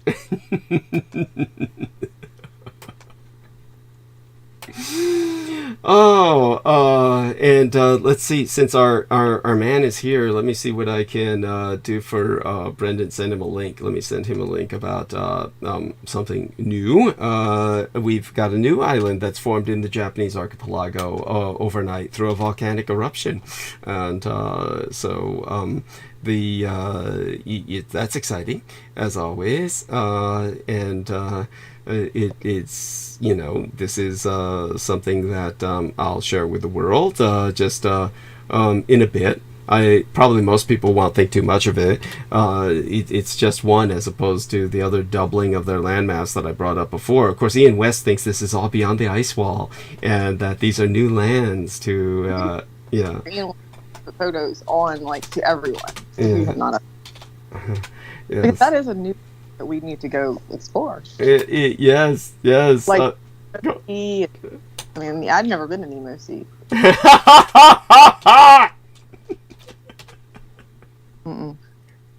is a whole fucking world, man. But it's good to see how he can get that and how these satellites have completely misused. I don't know where they're getting their information from, but the world does not look like what we think. And there's a lot more out there, man. Oh, And aside from all of that, honey, look, what are you willing to share with what adventures you've had recently? Come on, there must be. I don't have nothing to share. Here's what I'll tell you. Let me ask you, does anybody know when you swallow, okay, if you swallow like a food, like just a bite of food, just say, have you ever had it go like into your chest, like right there where your breastplate is? Yeah. Like right under, Yeah. And like it hurts for a minute, like it hurts? Yeah, yeah. Well, I had that happen the day before yesterday, and then yesterday I swallowed again, and just a bite of food, and it happened again. It was really painful, like just for like a minute or so. Yeah. But now today, every time I fucking swallow, every single time, drink, food, anything, just so. Does anybody know what that is? I don't know. If Brendan were here, I'd ask him if he had some way of relieving gas. First thing I'd suspect is gas, some kind of like. Yeah, it's like in the chest wall, like not in the stomach. Not, it's like up at the very like right at the clavicle, right there, and it's horribly painful. It could be the fact that I had 450 pounds following me, so. Oh God! Well, why don't you see a doctor? That's something. You go into the ambulatory care. Black eyes, right? Mm-hmm. What? Yes. Honey? 2 black eyes. Uh-huh. Yeah, I have 2 of them. 1 and 2 black eyes. Okay, you have both black eyes. You have 2 black eyes. So how does that prevent you from going to see a doctor? It doesn't. I'm just letting you know I have 2 black eyes. Well, that probably looks intriguing. I probably would like to see that on camera. But so no, one is healing pretty good, and the other one will be healed soon. Yes. So black, but I put makeup on it. But that was with the car door. Like I don't know how you get 2 black eyes within 2 days. Like like it was not the same thing, and nobody punched me in the face. Surprisingly. What came from you dropping, what were you carrying when you fell down the steps? This is what you talk about with the 400 pounds landing on you. You were carrying, like, what, a cabinet all by yourself going up and down the steps? What were you doing again? No, actually what I was doing was, so that story I was just telling you really quick. So it was the guy that I had mentioned to you that you know about. Okay. And he idiotically said, hey, I had this huge piece of like wood with metal that he wanted to put on this trailer, right? And he could not lift it. And I've seen this guy lift a lot of fucking shit, right? So he's strong. Like I'm not, like not bodybuilder, but he's strong as shit. So when he couldn't lift it, should be a sign how heavy it fucking is. Okay, like he couldn't even barely like to even wedge it off the ground. You're not going to tell me you lifted this just to spite it. He was able to get it up off the ground because he needed to stand it up to get in the trailer, that was hooked to his truck. And so I think I helped a little bit lifting, but he was able to get it standing. And so once it was standing straight up, and you got to remember this is a thick piece of wood that is like the size of like a queen or king mattress. Okay, so it was metal. I think it had metal on it. I'm not sure, but it was very large. And so when he gets in there, and I'm helping him so it's in the air and it's balanced. Okay, so it's standing. So when it's balanced straight up, there's no weight. Okay, and so he's like, I need to back the truck up, the trailer, to get it where, so that when it lowered it down, it would lower right onto the trailer, right? Because you weren't going to move this thing. And so he said, idiotically, just I don't even. I'll give you can give your opinion on it. He said, here, you hold it, because I mean, obviously, had no weight. He's like, he said, don't move. It doesn't matter. He didn't say don't move, but it doesn't matter. I wasn't gonna move, so I'm holding it. Like I just, where it was. He let go and he goes to get the truck to back up. Now I move my hand 1/4 of an inch over, just to kind of like, because I'm like holding it, so it's like, just like 1/4 of an inch over. Did that little tiny 1/4 of an inch move. It are you okay? He the dog fell. Okay. It completely it shifted the weight of it. And at this point, you've got 450 pounds. I weigh 115. And I can't bench, I don't know what I can bench, but I'm pretty sure I can't bench even 100. So this weight came down, and I immediately felt it, and there was nothing I could do. Like, it was just coming down on me, this wall of wood, and I just like screamed, and it took me down, and I landed on my right shoulder. It came down on my left shoulder, my left toe, into my eye, and the only thing out from under the wood was my top. It hit the top of my head, but it was the very top of my head was the only thing out from under the wood. And I just, just could scream, and he came running over, and he lifted it, was able to lift it, and I was able to get out from under it. And I had major couldn't walk, like my lower back completely next day, right now both my shoulders when I wake up are hurting, my neck still is hurting. I had a head like a bump on the head, whatever you have that, and in the eye, on the left eye, and it was, and then a knee, like my knees, it's kind of scraped up, whatever, but that was just annoying. But yeah, so I was so freaking mad when I because it was scary as fuck. Like when it's coming, I didn't know if I was gonna die. I mean, it was literally at that point, like this thing was so big, it could have killed me. And I was so, when I was able to get up, I was in so much pain, and I looked at him and I was like, fuck you. I was like, you're not asking me to hold that.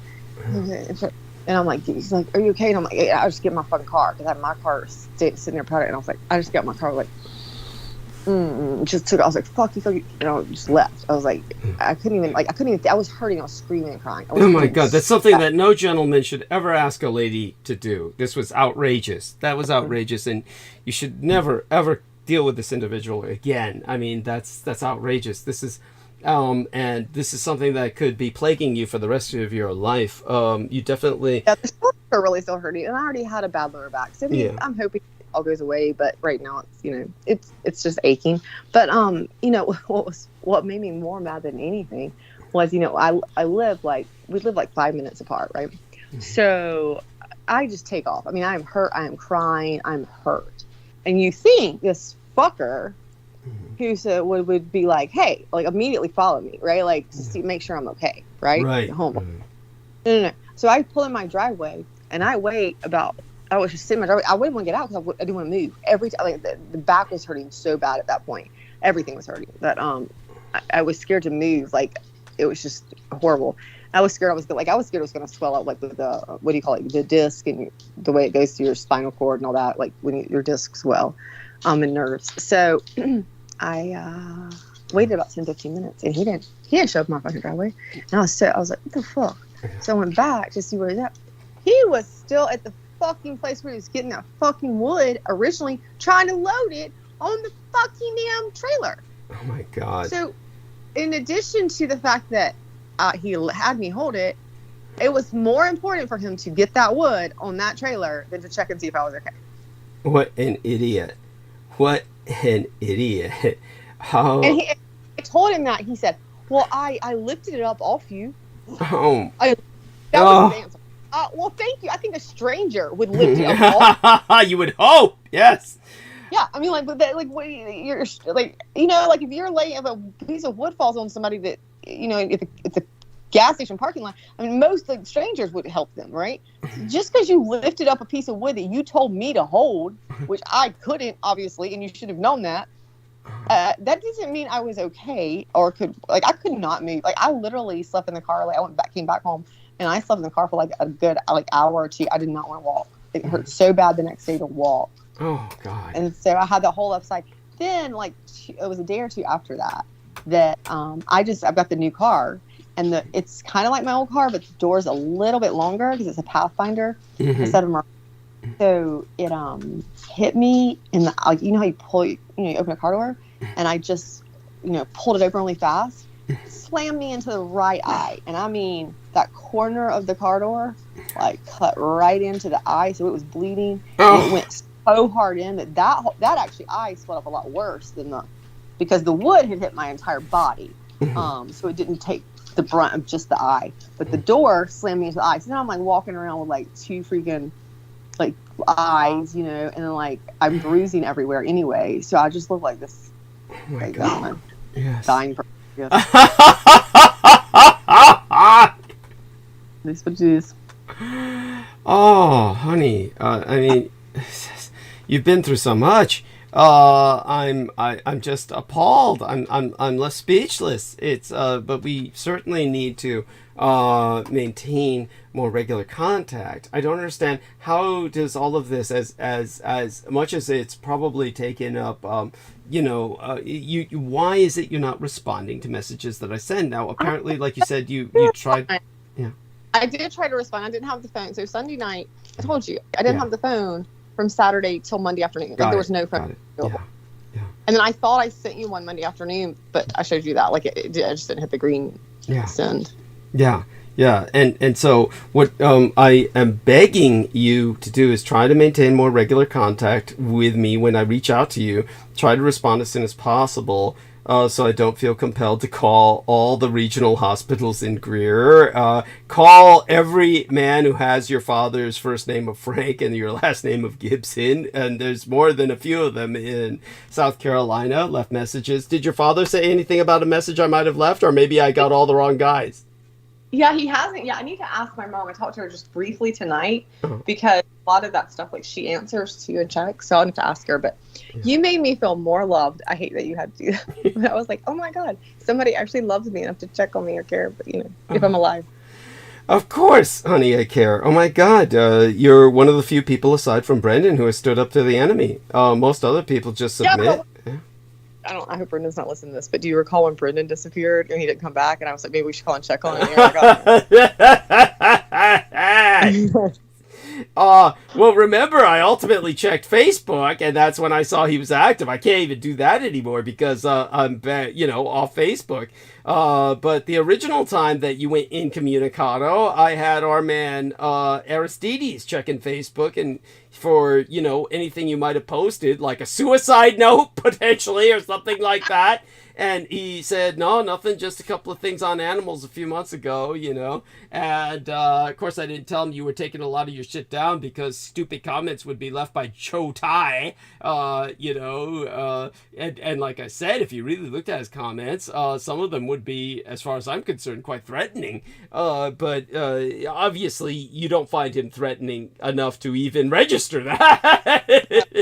But, like, if he threatening, he's going to have to work on that threatening skill a little bit more. Yes, he just doesn't have it. Somebody who manages to plaster themselves to the top of a school roof when they're hanging out. I'm so scared as you are literally tarring yourself to a roof. Okay. Yes, that's incredible. I mean, that takes a certain talent. But this guy should be scared of you, this individual. I'll just call him, doofus. Basically, you need to fucking hunt him down and kill him after that. I mean, this is like, as I said before, honestly, you should have just, run him over with a car. The autopsy would have found him full of enough substances where they just would have, you just needed to tell them, after you got him naked, just get him, then run over him. And then, the autopsy would have said, well, all the substance he's got in his system, we're not surprised he ran out of the woods naked and that you hit him. Just sorry you had this experience, ma'am. Yeah, that's exactly what would have happened. So fuck, He has two cute dogs, man. I just need to get the dogs left because that's the only reason I was like, those dogs, man, were so cute. Okay. So that's why you need. That's why I need dogs, so that I'll be women. They aren't prostitutes. Yeah. Yes. Well, I am always looking for a chick takeover. Eventually, it'll happen. I'm in South Carolina, so I can take her over a million times, but you don't want to visit. Honey, it's look, we want to get your health straight first. We got to have things like this stop happening to you. So you just want to the point where you I can't have sex anymore with I'm just done, and you can't go to the prostitutes the state. You're like, it's no fun anymore. I need somebody to change my diaper. And you think at that point that you're going to be like, hey Brooke, I'm coming to South Carolina.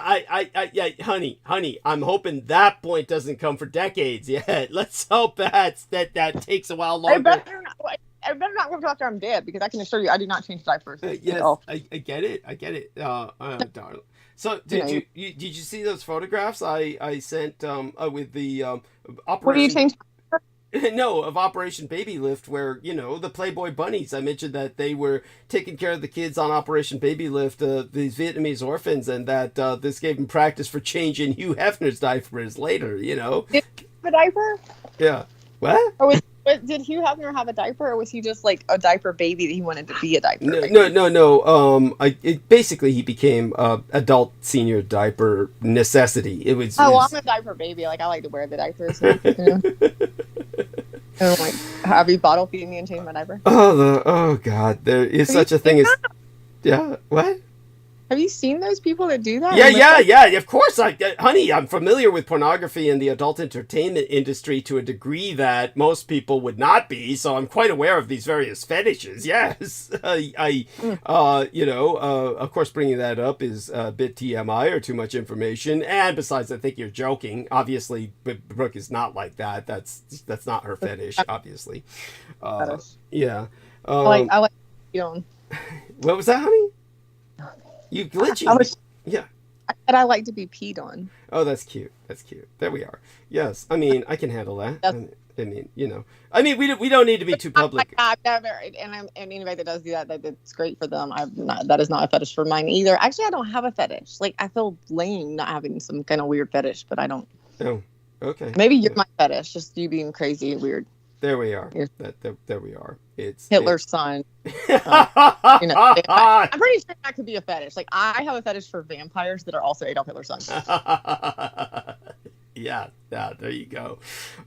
You would think that I wouldn't need Gangstalker's character assassinating me. They could just, say that, and you would think that alone would be enough for the public to dismiss me. But no, I mean, no. So there we have that. Like, I don't know. Jimmo or whatever his fucking name is, like, I don't know, he's crazy enough. He's crazy enough. At least he's interesting though. Like, he's just like, I would have him on like I'm different. I just think it's hilariously funny. Like, it's back and forth of like, I want to kill you, or you're the worst person ever. Or maybe.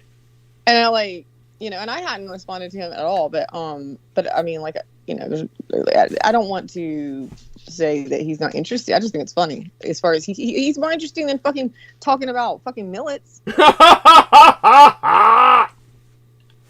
Actually, what Brendan Zogit was getting into earlier was cleansing oneself of worms, liver flukes and shit. Yeah, it was absolutely bizarre. I think you might want to consider J-Mo. I don't know. Now, the other dude, the from West Virginia guy, man, that's a sad place. It's the light of the moonlight of the sunrise hits the deep water. Yes, God, these guys got it all wrong. Tried to approach you through poetry. I mean, they just don't get it. He was trying, but he mentioned the animals in him. He had to throw in the deer. Yeah. And he threw in his dog out there looking at his beautiful dog with its glistening, his sparkling nose and eyes of brilliance.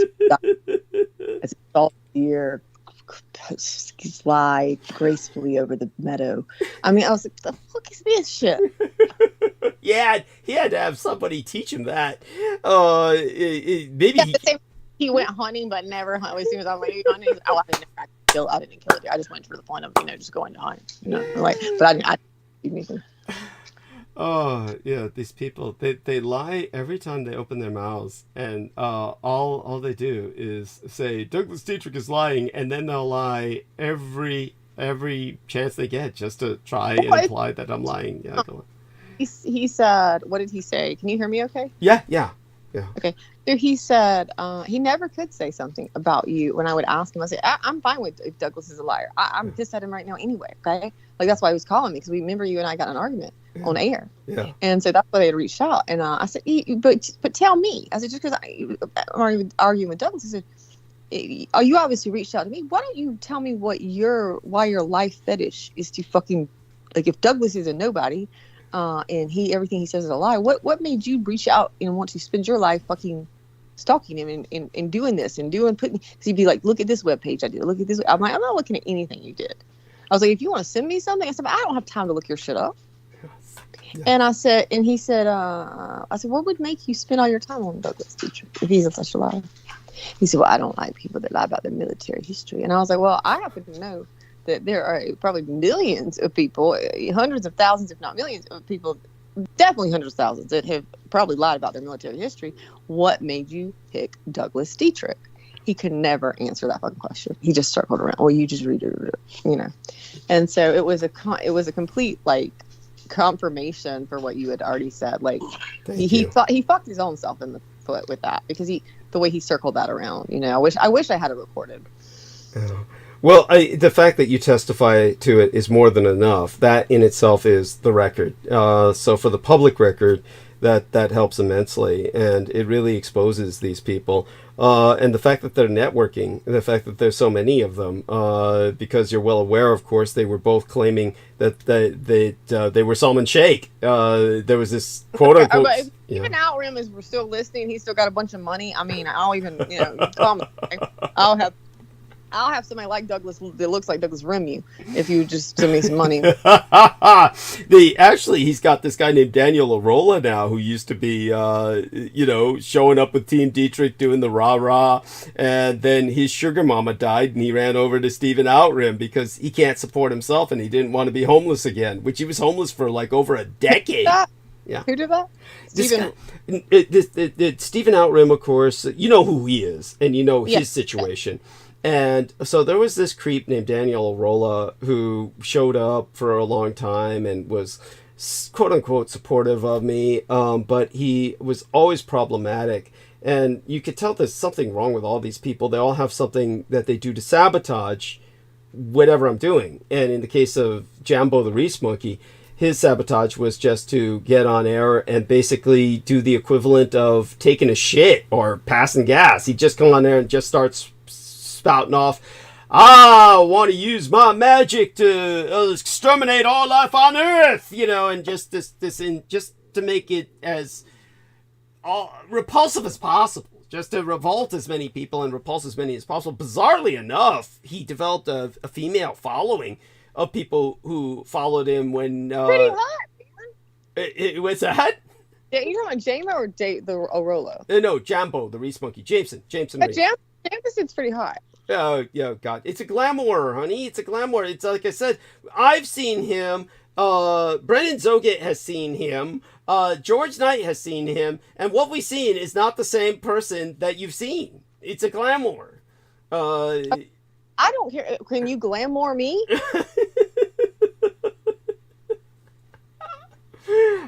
I mean, maybe I'm going to switch over to Jameson's side and have him glamour me. You need a genie to actually inhabit your body, according to Brendan. So we figured that must be what happened to him. He's genie inhabiting his body. That's why it's two different personalities. One's like, I'm in Tennessee and I love you. And the other one's like, I hate the world and I'm going to kill you. Yeah. And yet they show up so quickly, yes, and simultaneously in the same sentence at different times. But, so Daniel Arola was this other guy. He was Filipino. He was ugly as sin. And basically the way he would sabotage. That is cool. And it's perspective. Everything is perspective. You can't say someone's ugly as sin. Because what does sin look like? Oh, it looks like this guy. Yeah, it's pretty fucking ugly. Imagine somebody who's like, you've seen certainly just all the worst aspects of, shall we say, island people, where you get kind of like, think of what was that movie that I forget which one, the Disney film about the princess, Disney Island princess. I didn't know what you're talking about. Not Pocahontas. No, not Pocahontas. It was the Polynesian one.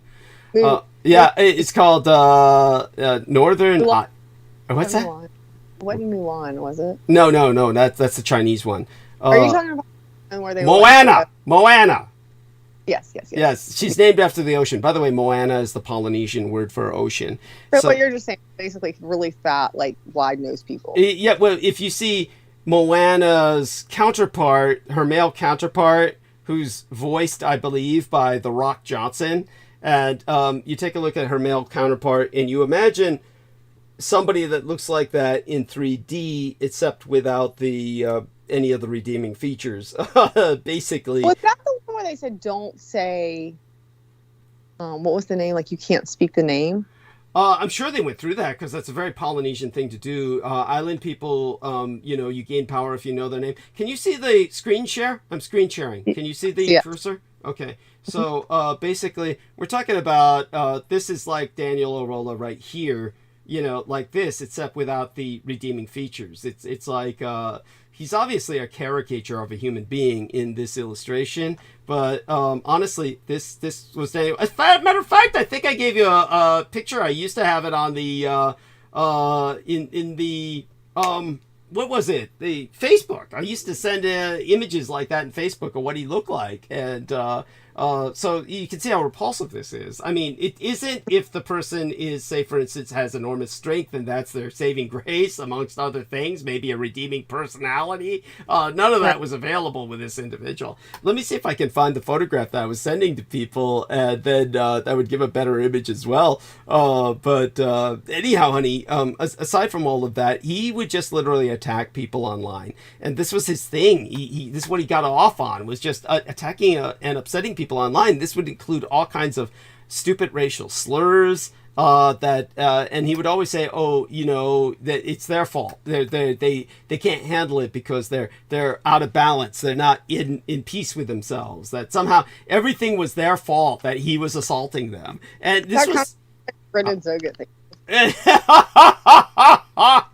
I mean, like, Brendan Zoga would just say it like more snobby, but I'm sure. But I love you, Brendan. I'm sorry. Yeah. You're very smart, but they're not like Brendan would be like, well, they're just low. They don't understand. They don't have the ways of the Dalai Lama. I see the similarity. I actually get what you're saying. I grok what you're saying. Brendan would say, less meat, things like, which I'm a vegetarian, but like I don't push it on anybody, but regardless. Yes. It would be like basically what Brendan would say is that a lot of people have not evolved beyond a certain lower vibration.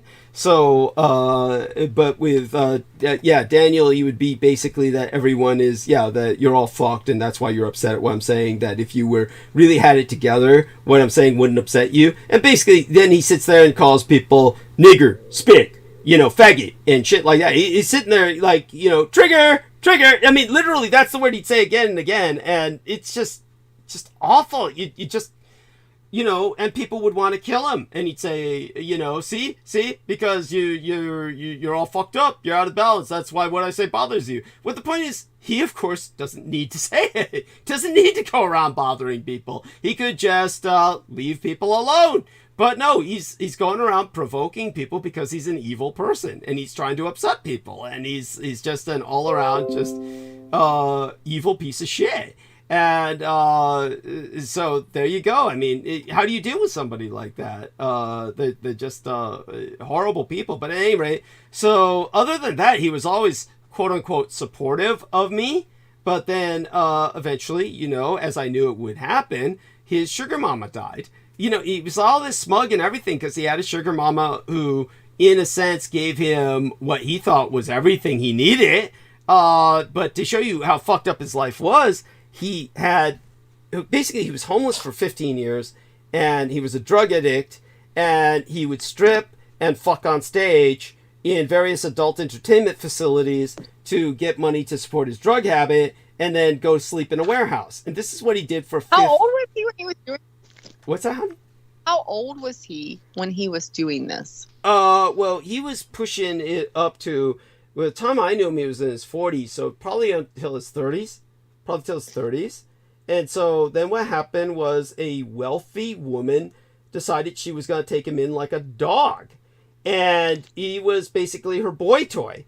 But to show you just how controlled this guy was, the control she had over this idiot's life, is basically one time he used to download my episodes and then splice little parts of them and then create these little snippets. And so at one point he said, "Oh, I can't do it anymore."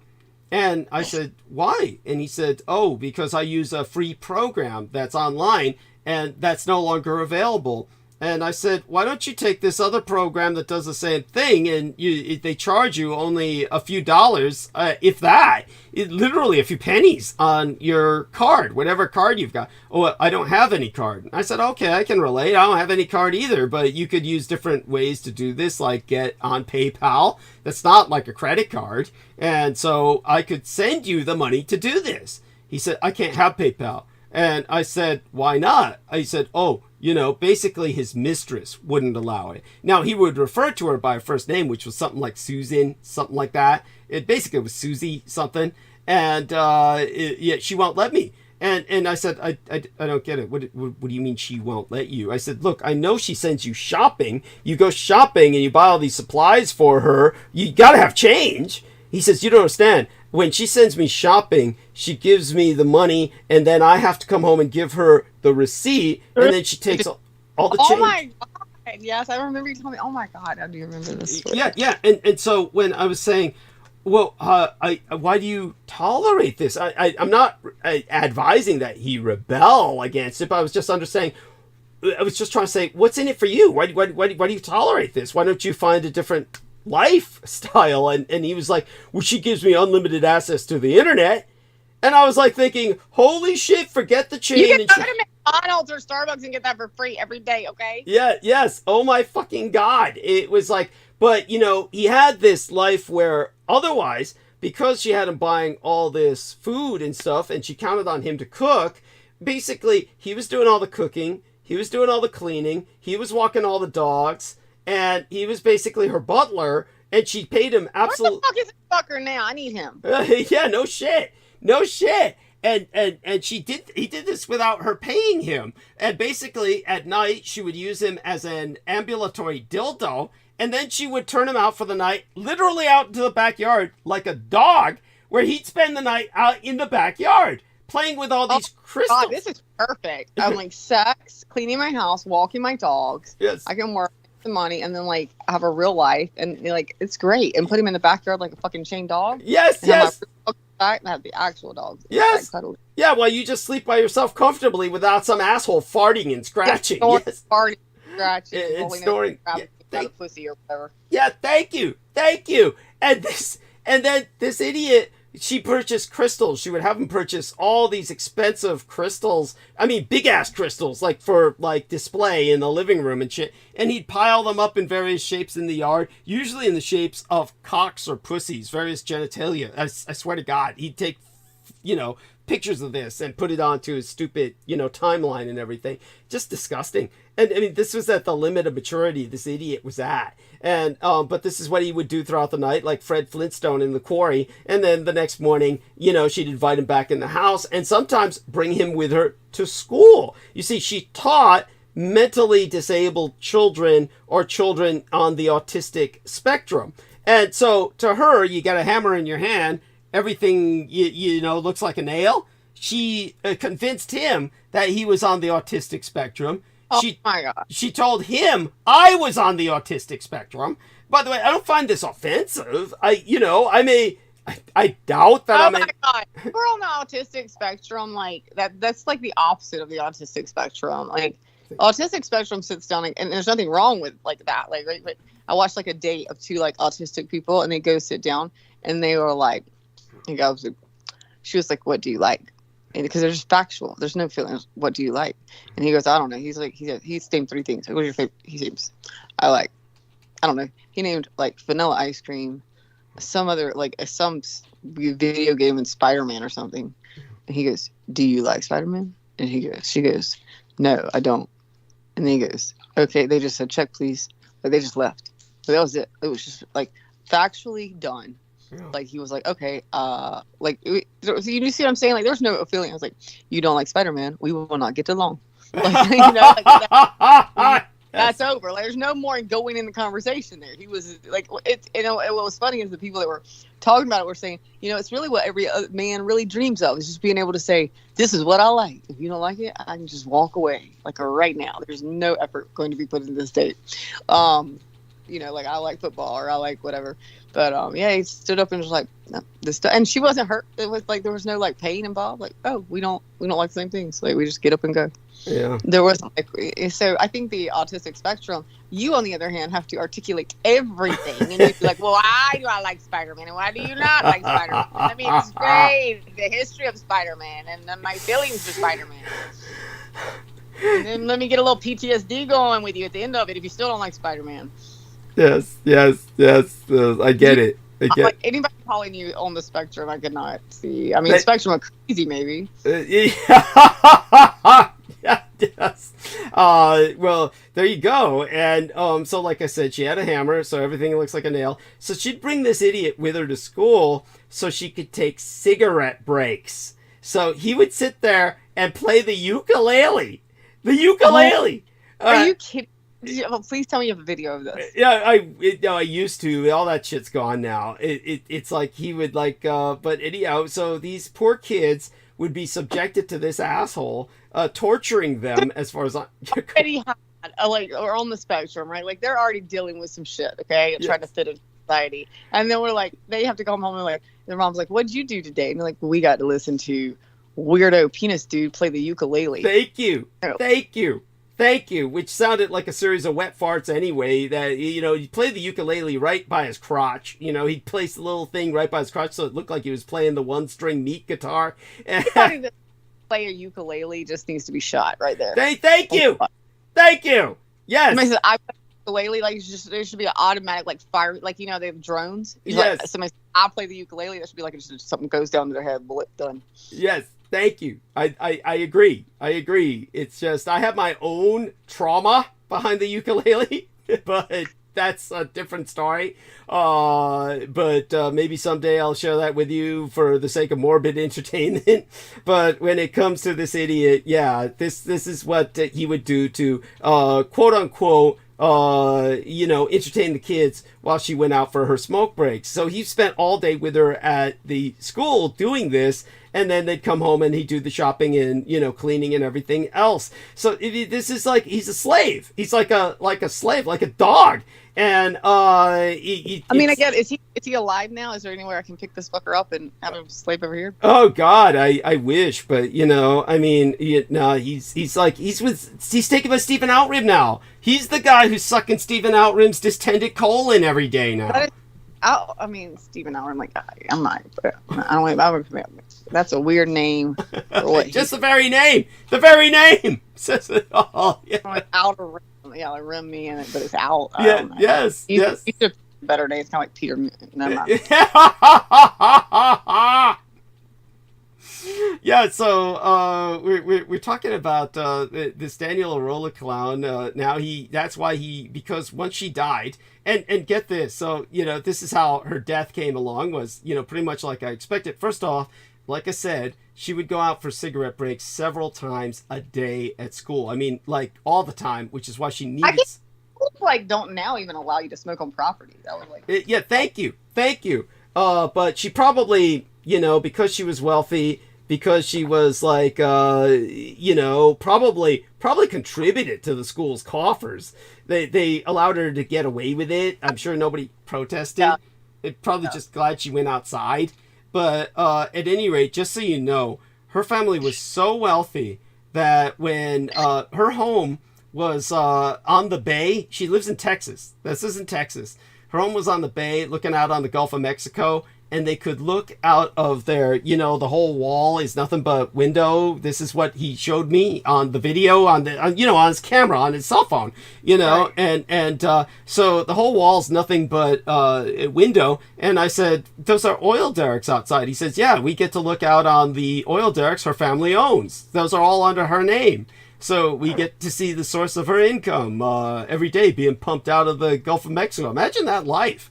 My fuck. Gosh, does she have any kids I can marry or something? Oh yeah, she had a boy who became an MD and a daughter who became a nurse. I don't loser one that I can just pick up really easy. Yeah, I don't know if they're married or not, but I do know that they played a factor in ultimately her extended survival for at least maybe a year or two more. But basically what had happened was, first off, she smoked like a fiend. she smoked like a chimney, and she coughed like she was dying. I mean, every time in the background, if you ever heard whooping cough is like, if you Yeah, got, it was, yeah. if It has a high pitched noise to it. yeah. Anybody who's ever heard whooping cough, it is distinctive and it is distressing because you know the person's dying. You hear that when they're coughing. It's like, God, this person, if they're not good. Cough isn't deadly. Like I thought it was treatable. It can be, but if it's not treated, the person's gonna die, and people could die of whooping cough, and they often did in the old days. But when it came to this chick, it sounded like she had whooping cough, and she coughed like she was dying, and what's that? It's like they call that something like stridor, I think, like when they have certain. Yeah, I don't know. Yeah, it's past a certain point of smoking. It's basically you're smoking so much that if she hadn't died, she would have ultimately gotten that ring, that hole in the throat, the thoracic ring, where she'd be smoking through that. That's what it was. That's what it was heading towards. You could tell that. I mean, it's like I'm still trying to like quit completely smoking, and like every time I'm reminded of that ring, I'm like, okay, gotta quit right now. I mean, it's good to remind yourself of that, and it's good to quit, but nevertheless, you're nowhere near that. Okay, if you were anywhere near that, okay, you'd be at the point where you're chain smoking, which for those of you who don't know, young people out there who've never picked up the habit of cigarette smoking, chain smoking is where you're using one fag to light the other. That's what my dad used to call it. Oh, you're really high on cocaine or some other speed. Yeah. It's basically you're using one cigarette to light the other. You're not even bothering to light them because you're chain smoking. You're fucking using them to light each other. It's horrible. I remember doing that. I tried cocaine like when I was I don't know, 18 or whatever, and did it a few, and we would come like we would be as friends and we would try the cocaine. I'm like, oh, God, it was good back then, man. It was good days. Fun, but we would light cigarettes. We were smoking Newports because Newport menthols, and I was only 18. I remember like after a few days of like going out and then doing it and smoking all these Newport cigarettes, chain smoking back to back all night. I woke up in the morning and I would take a shower and I would cough up fucking blood. Oh God! Holy shit! Well, Newports, they have menthol, especially Newports. They were heavy menthol. They have fiberglass in them. Holy shit! You're packing some fiberglass into your lungs, which causes the lungs to bleed. Yeah.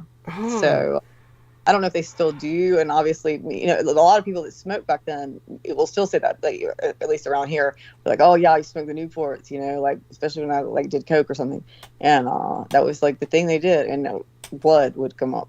But aren't you the one who told me? That they would ask people trying to apply for the astronaut corps, people who were trying to transfer from whatever branch of service they were into the astronaut corps. They'd ask them, have you ever smoked menthol cigarettes? And if they said yes, they wouldn't allow them in because they said no, I didn't.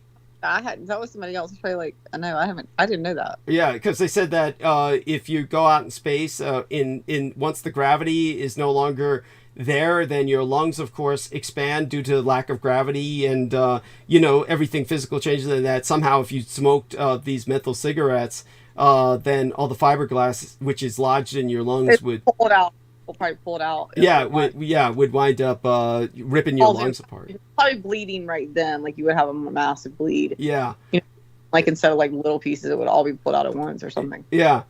And back in the day, by the way, just for our young listeners who think it's ridiculous that people be allowed to smoke at all, in this day and age, if you said, I smoke, period, they wouldn't allow you in the astronaut corps. But in those days, everybody smoked. See, so it was just a question of degree. It's like, yeah, but are you smoking menthol? So apparently, menthol is, you get the worst. And Brooke knows that. I mean, she knows that. But I want to start a new club on every fucking thing. I don't care if you're an astronaut. I don't care everything. Astronaut, fucking scientist for this or that, fucking everything. Everything. There should be a non-smoker. They hire their healthy people. And then on Brooke's team of pharmaceuticals, Brooke's scientific team, Brooke's astronauts, they will have to be required to, do you smoke cigarettes? Do you smoke How many times have you said fuck today? How many times have you fucked today? Like those people will be the people I hire. and then we'll see who wins. I feel like my team will do pretty well, except for maybe the science part. But like the kick their ass part, because here's the thing, my team's also going to just cheat and steal their shit anyway, so we'll still win. Oh, God. God. Do you know how to cheat? Do you know how to steal? Have you ever been convicted of a crime? Have you gotten away with crimes? Those are the people I hire. Do you remember that time they started that third football league? And it was started by the people who used to do the wrestling. It was run by, the guy who was involved with that was the governor of Minnesota. Yes, it was old Jesse Ventura, wasn't it? Yeah, Jesse Ventura was involved with this third football league that they were trying to make for a while, and it failed miserably. And they said it was going to be like a different type of football league. And I honestly thought that these would be, the football guys with criminal records, like the football guys who got kicked off the other teams. Yeah. Instead they disappointed me. It was just some kind of I don't know what the fuck it was. Do you remember what it was? It was something that was just really weird. It was stupid. You know what would have been better? They should just come out now because of Trump, we should just come out with a football team and be like, here's the new league. We are called I don't know what the fuck you call the league, but I know the teams be like, we are rapist and misogynist. Like rapist, the rapey misogynist. Yeah. Yes. Yeah, have that team, right? And then have the I don't know what the fucking what else do we have here? The pay we suck dick to get here. yes, the faggot team. Yeah.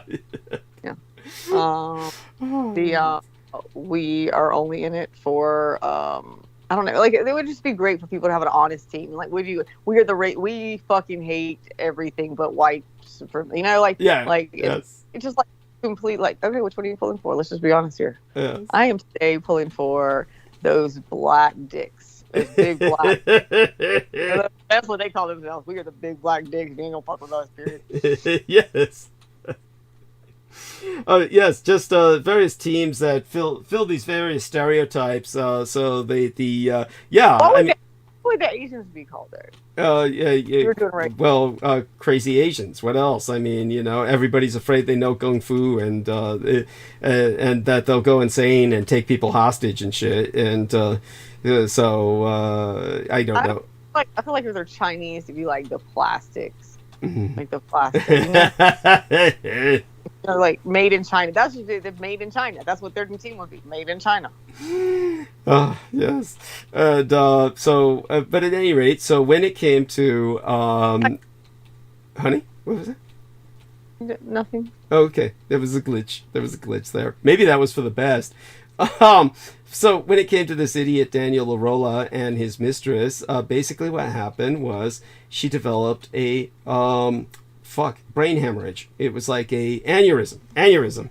So when this blood clot developed in her brain, I knew this was going to be bad because of all her smoking. It almost certainly was affiliated. But anyhow, what happened was because she was so wealthy and her family was so well known in Texas that when she went into the hospital with this brain aneurysm and of course surgery needed to be conducted as soon as possible, the moment her case file was thrown in front of the head doctor in charge of that department, who for years had been performing surgeries, made his career off removing people's brain aneurysms, blood clots in their brains. Once her file appeared before him, he recognized the name instantly, and he instantly resigned. He said, I turn in my resignation. And, when idiot relayed this to me, then he turned in his resignation. And I said, did he explain why? And he said, no, I don't know why. And I said, I'll tell you why. Because she's a career killer. He knows that her chances of survival because of her smoking and her health is so precarious that the chances of her surviving the procedure are very small. And therefore, if she dies, he knows he's going to be sued by this extraordinarily wealthy family and it'll kill his career. So he's quitting while he's ahead. So then what happened was her son being a nurse and her being a doctor and her daughter being a nurse. Then they went searching high and low. And then they arranged for a young upcoming doctor who wanted to make his career take her case on as a risk because if she survived, then it would make his career. because her chances of surviving were so slim. So he took it on, she survived, and it made his career. But all he did was turn on an egg timer. And that egg timer, had a limited amount of time she'd been provided to basically get her estate in order. And so when she survived, I basically didn't even bother to tell this idiot Daniel Arola, you'd better prepare for an afterlife, because there was no point. This guy was so crazy at that point. All he did was barbecue every day, 3 times a day. He was eating barbecue every day, 3 times a day. Barbecue chicken, barbecue beef, barbecue everything. And beyond that, he was on acid, lysergic acid, all day, every day. Just popping drugs. I mean, it's like he thought that he had it made forever. This is how stupid this son of a bitch was. And, even I expect nothing good lasts forever. I always prepare for what's going to happen when I have no access to the estate at some point in time. And life has to change. So when this idiot was on his delusion, then what happened was she died. Then he came running up to me, Douglas, take me in. Bring me to the estate. I can provide security. And I said, dude, they got canine patrols that'll do better than you, you so dumb son of a bitch. Look at what you've been doing. Look at the shape you're in. You claim you're a martial arts master. You've been living off barbecue 3 times a day that's been marinated in lysergic acid. I said, you're in no fucking shape to defend yourself, let alone defend anybody else. This crazy idiot then said, I'll fuck you over. I'm going to the enemy. Then he ran over to Stephen Outrim, who took him in, and, that's what he's doing now, sucking distended colon 3 times a day and instead of barbecue. And, shitting and pissing all over Douglas Dietrich. So this is the shape of the enemy. At any rate, so there you go. Morbid entertainment for you in terms of the, just the kind of life that I've led and what I've been exposed to. So other than that, darling, how's your day? God, is she still with us? On mute, I presume. Darling, you're there, right? I mean, don't make me go into monologue just yet. She's breathing. I think she's breathing. Yeah. Or vaping. Yeah, there we go. It's So, darling, certainly you have some wit and wisdom to share. God, I hope she doesn't make me call the ambulance or the police for a well-being check. Okay, let's check on what we're getting with her with the visual. What are we getting here? Brooke, you are with us. Okay, you're not on mute. You're with us. You're not on mute. Did you fall asleep? She fell asleep. That's what happened. She's snoring. She's snoring. This is what I get. This is what I get. This is like what happened the time she asked me to explain something. I remember one time I went into this whole explanation and she fell asleep. It was like, well, at least the listeners got something. In the meantime, I was searching for this other image of the Danny Arola puke and, couldn't find it anywhere. So I guess maybe it's for the best. In the meantime, let's check into live stream, holding good numbers, comparatively speaking, especially for this hour. Got an excellent connection, and I guess I'm obligated now. Well, it was Wednesday earlier when we started transmission. I can welcome people to the midweek where Israel airstrikes target Hamas's tunnel network in the Gaza, and last month was officially the hottest October ever. Representatives from the G7 member countries were gathering in Tokyo yesterday through today to discuss a long list of issues, including how to respond to the Israel-Hamas war. The G7 is shorthand for Group of Seven, an organization of leaders from around the world's largest economies: Canada, France, United Germany, Italy, the Empire of Japan, the United Kingdom, and these United States. A group of G7 ministers earlier yesterday discussed commitments to remain united in their support of Ukraine amid Russian aggression. They also voiced support for humanitarian pauses in the Gaza to support aid deliveries, civilian movement, and the immediate release of hostages, but stopped short of calling for a ceasefire. Okay, that irks me, and I think that that is a tremendous failure. Oh, God. So, drinking water here to rehydrate myself. And it brings us to the current situation. First off, when it comes to Israel and the crap that they're pulling, how many Holocaust survivors are living in Israel? Basically, the latest study published in April by the Holocaust Survivors' Rights Authority accounted for 147,199 Holocaust survivors living in Israel. The average age of these survivors is 85 and a half years, and about 60% of them are women. Israel saw a spike of Holocaust survivors moving into the country following the COVID pandemic, mindest ye. And I guess they felt Israel was the place to go for COVID, even though Israel was one of the worst.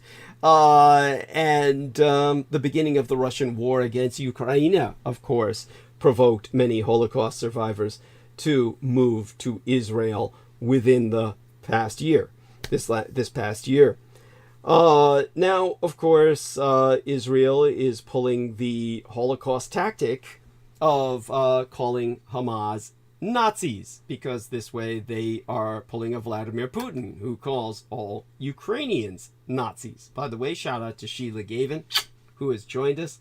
Love you dearly, honey, and so glad you could join us. And at any rate, to the task at hand, there's a problem with calling Hamas Nazis. Prime Minister Benjamin Netanyahu and other top Israeli officials have referred to Hamas militants as the new Nazis. But as horrific as the October 7th massacre was, what does it really mean to make such a comparison 80 years after the Holocaust? And how can we rightly describe what's happening in the Gaza? Well, one thing I can tell you: Hamas are not Nazis, but Israel's war on the Gaza is genocide, and the Holocaust is but a shield against any criticism of Israel's misconduct. Now, as for where the word genocide, where that comes from, in terms of its modern sense, obviously this goes back to holocaustos, the ancient Greek word for holy burnt, representing the sacrifice, a burnt sacrifice unto God, a whole sacrifice of a whole population of people, or the whole animal that's being offered, or firstborn son, like God demanded from that one guy. Jesus Christ, I'm trying to remember his name. At any rate, our dear Brooke woke up coughing. Poor dear. Mwah. Love you, honey. And hope you're all right. You all right there? Let's see if she went mute. And let's check in on her. Didn't go mute, but doubtless will probably go back to sleep, and that's okay. We all appreciate the fact that she was able to show up and grace us with her presence at all. And of course, like I said, going to be grabbing these extra phone numbers from her soon, so that I can call whenever she basically becomes incommunicado. And we'll follow up with that, of course, privately. Other than that, the first time genocide was used, it was in the book Axis Rule in Occupied Europe, written by the Polish attorney Raphael Lemkin in 1944. Lemkin utilized the term not only in the context of the then ongoing mass murder of the Jewish people by Nazi Germany, but also of previous historical instances of targeted attacks. The word itself is constructed from the Greek prefix genos, or race, or tribe, and the Latin suffix side, kill. Then, in 1948, the United Nations held what is known as the Genocide Convention, where the crime was defined and codified. The United Nations defines it as follows. Genocide means any of the following acts committed with intent to destroy, in whole or in part, a national, ethnical, racial, or religious group. Now, in these days of horror, we've seen dangerous equivalences, half-truths, and syllogisms continue to emerge between Israelis and Jews, between Palestinians and Hamas, between entities at quote-unquote war.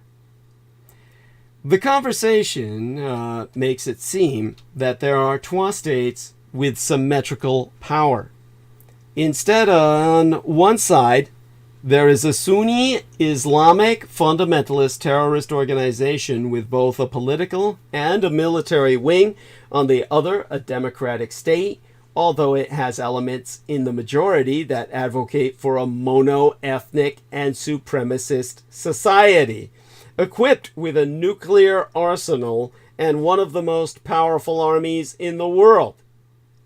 And in the middle, civilians that the Jews violate, massacre, and take hostage, just as Hamas did in the horrific massacre of October 7th. Civilians trapped and torn apart in Gaza under a month-long siege and bombardment. But in the end, all we're left with are, well, Israeli civilians led into war and ideological radicalization by a government that recklessly exploits that most unhealable injury of the Holocaust. On October 17th, Israeli Prime Minister Benjamin Netanyahu referred to Hamas militants as the new Nazis. On October 24th, he drew a comparison between Jewish children hiding in attics to escape terrorists and Anne Frank. On the same day, he likened the massacre on October 7th to the Babi Yar massacre carried out in 1941 by the Einsatzgruppen, the SS operational units responsible for extermination in the field. That means outside of death camps. In the systematic elimination of Jews in Kiev, the capital of Ukraine, they gathered 33,771 men and women, forced them to descend into a ravine, lie down on top of the bodies of those who were already dead or dying, and then shot them en masse. A shooting that actually took days and days and required the recruitment of many locals. The ethnically Judeo-Germanic political philosopher Leo Strauss, who fled Nazi Germany in 1938, became a German-American scholar who specialized in classical political philosophy. He was born to Jewish parents in 1899 in Hesse-Nassau, then a part of the Kingdom of Prussia, and was raised as an Orthodox Jew. Strauss served as a soldier for Germany in World War I and afterwards began his career in academia. He left Berlin for Paris in 1932 due to a fellowship opportunity and then moved from England to these United States when the Nazis rose to power. For Strauss, philosophy and politics are intrinsically tied to one another, a relationship which begins from the trial and death of Socrates. Strauss spent much of his career as a professor of political science at the University of Chicago, and his legacy as a philosopher persists long after his death, circa 1973, the same year that The Exorcist was released. To use the expression coined in the 1950s by Leo Strauss himself, the Nazification of opponents, or the reductio ad Hitlerum, a play on reductio absurdum, is a symbolic strategy that has been abused for decades to discredit one's adversary. This is what brings us to the ideological Iron Dome of Israel. They have a physical Iron Dome and as well a philosophical Iron Dome to shield them from all criticism. Oh, if Hamas's preaching is steeped in a profound dehumanization of Jews, then there is a tragic parallel in the words spraken on October 9th by the Israeli Defense Minister Yoav Gallant. "We are fighting against human animals and will act accordingly." Or on October 10th, Double 10 Day, the national holiday of my Taiwan, as uttered by General Ghazan Alian, head of the Israeli government activities in the territories, who said, "Human animals must be treated as such. There will be no electricity or water, only destruction. You wanted hell, you will get hell." Now, referring to the situation in these United States, in 2018, the United States Holocaust Memorial Museum in Washington published an educational kit titled "Why Holocaust Analogies Are Dangerous," in which the historianess Edna Friedberg wrote, "Careless Holocaust analogies may demonize, demean, and intimidate their targets, but there is a cost for all of us because they distract from the real issues challenging our society, because they shut down productive, thoughtful discourse. At a time when our country needs dialogue more than ever, it is especially dangerous to exploit the memory of the Holocaust as a rhetorical cudgel. We owe the survivors more than that, and we owe ourselves more than that." And she's snoring now. Oh my God. Oh my God. Oh God. Oh well. I did ask her on. I asked for it. Right? It's cute. I guess. Kind of. Anyhow, the risk is that over time, the invocation of the Holocaust becomes, as the writer Adam Schatz stated in the latest issue of the London Review of Books, Israel's ideological Iron Dome, its shield against any criticism of its conduct. Then, on October 31st, Chiang Kai-shek's birthday, and Halloween, the Israeli ambassador to the United Nations, Gilad Erdan, pinned a yellow star to his chest, along with all his acolytes, accusing the Security Council of the United Nations of failing to pass a resolution explicitly condemning Hamas's attacks. Danny Dayan, the president of Yad Vashem, Israel's official memorial to the victims of the Holocaust, condemned that gesture because it, in his words, dishonors the victims of the Holocaust and the state of Israel. The yellow patch symbolizes the helplessness of the Jewish people and being at the mercy of others. Today we have an independent country and a strong army. We are masters of our destiny. There was also Israel's Deputy Prime Minister, Naftali Bennett. Naftali Bennett on October 12th declared that We must crush these Nazis! But he expressed himself differently just over a year ago, on March 22nd, when he discussed the comparison made by Volodymyr Zelensky, who likened the Russian invasion to Adolf Hitler's final solution. Then he said, "Personally, I believe that the Holocaust should not be compared to anything. It is a unique event in the history of nations and the world. The systematic destruction of a people in gas chambers." So, we know now that he, like all the rest of the Jews, is a hypocritical piece of shit. So, this is a very unequal equation. The tendency to use, rather abuse, the Holocaust as a synonym for massacre and slaughter, to transform it into an insult, an accusation, a paradigm that claims to illuminate conflicts, acts of terrorism, and wars, weakens the awareness of the categorical, systematic, and industrial genocide that, well, would be considered by the ideologically indoctrinated of the West to forever mark the precipice of European culture.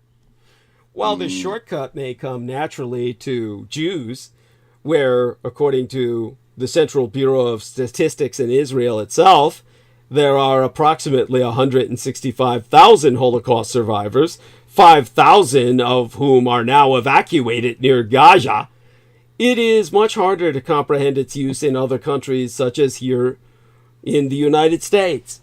For several days, various newspapers have been evoking the Einsatzgruppen in Europe, where they're much more historically cognizant of such units of extermination. Kristallnacht, the Night of Crystal Glass, which most Americans would not know that term. They would only use the term Holocaust. And the Nazi-fascist roundup of the Roma ghetto, to justify the need for the destruction of Gaza as a response. Many of these newspapers in Europe have been employing these canards, or their shibboleths as an analog. Now, especially when you've got the fact that every country in Europe is a country that actively collaborated with Nazism without ever facing its own responsibilities.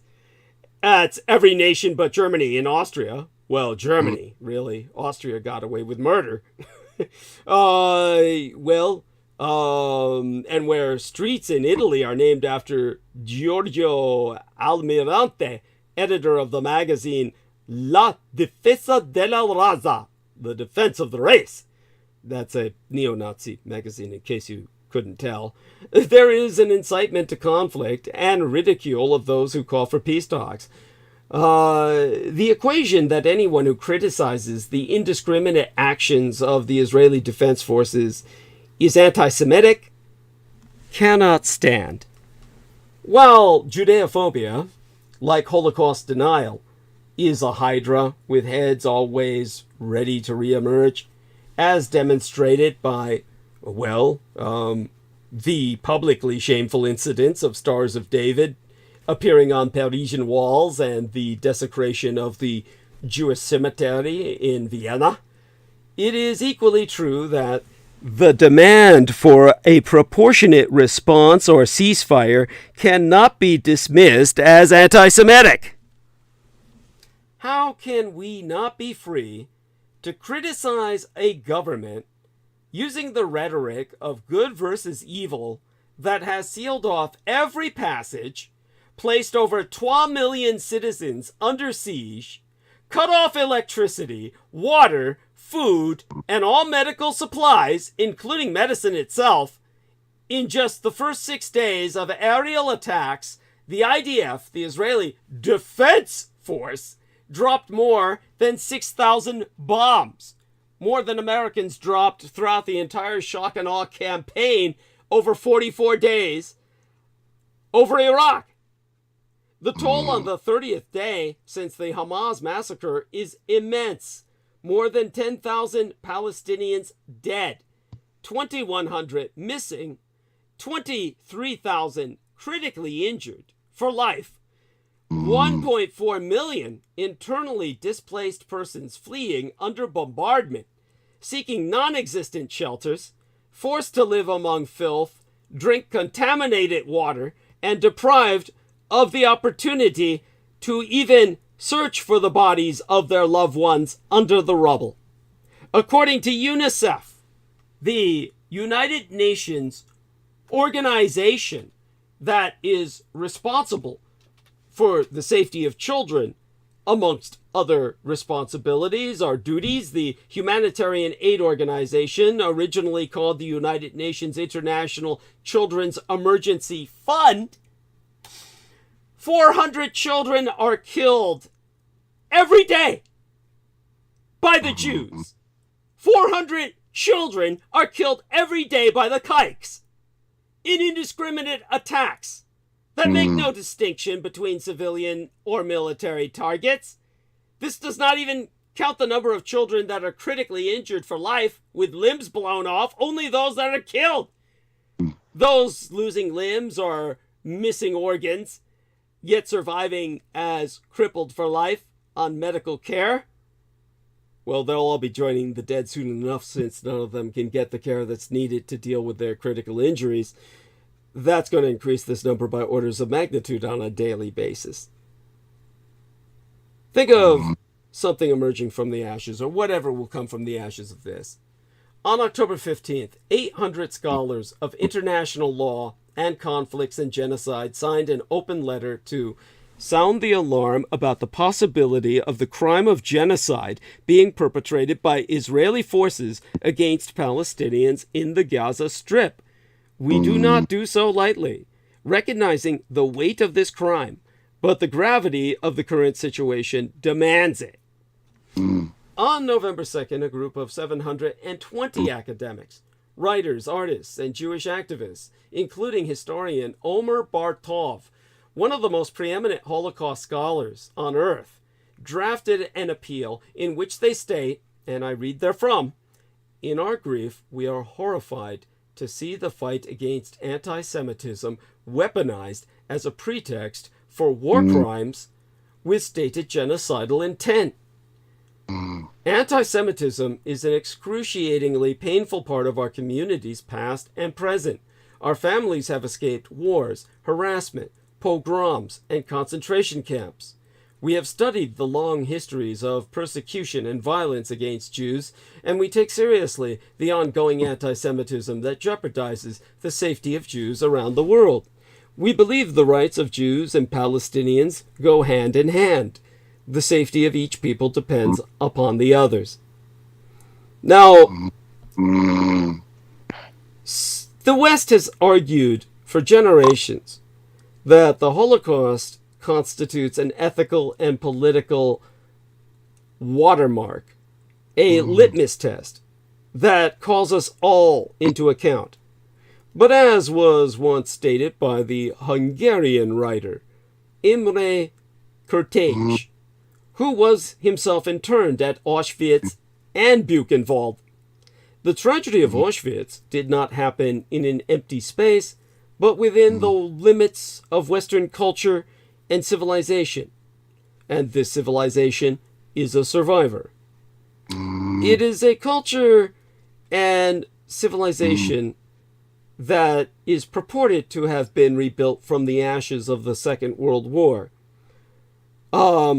We call it the West, equipping ourselves with a Universal Declaration of Human Rights, international humanitarian law, and a legal framework for agencies and institutions such as the United Nations, which, despite their criticism and fragility, represent what separates us from the arbitrariness of nationalism and the desire for revenge or power of states in protection of the individual in times of peace and war. It is to them that we find ourselves turning in the desire to contain fractures rather than prod them to explode. But they are now confronted with Jews wearing yellow stars, saying that they're not on the side of right because they won't allow Jews to exterminate an entire race before our eyes. Jesus, this is going to go down in history. God, Douglas Dietrich, speaking about, the son of Adolf Hitler, speaking about the Holocaust, and this is what I get. Yeah, maybe it's like maybe it's fitting. There's something apropos about it, right? I mean, maybe I don't have a right to speak to this, but I'll move ahead as if I do. At any rate, I hope everyone understands what I'm saying here. The Jews are clearly the bad guy now. We cannot allow them to exterminate a race that they provoked into the crimes that were committed by Hamas. What Hamas did is what you would expect people treated like animals for generations to do. And then the Jews feel that they've got a right to then turn around and slaughter them, call them animals, for behavior that they rendered inevitable by their own, containment of an entire people in a supermassive open-air concentration camp, while claiming that they have a monopoly on the concentration camp experience. Selling weapons to the Azeris to eliminate half the population of Armenia. The Jews are really the bad guys. This is why my father, Adolf Hitler, had to do what he had to do. Yeah, and there's my response there for you. At any rate, I didn't get a chance, of course, to go off on Elon Musk while Jennifer Hawkins was with us, so I may as well go off on him now. Aside from all of that, let's see here now. There was a sudden silence there. I guess, hopefully she hasn't stopped breathing.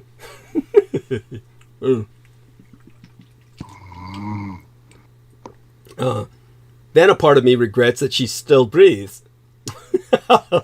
You can't win.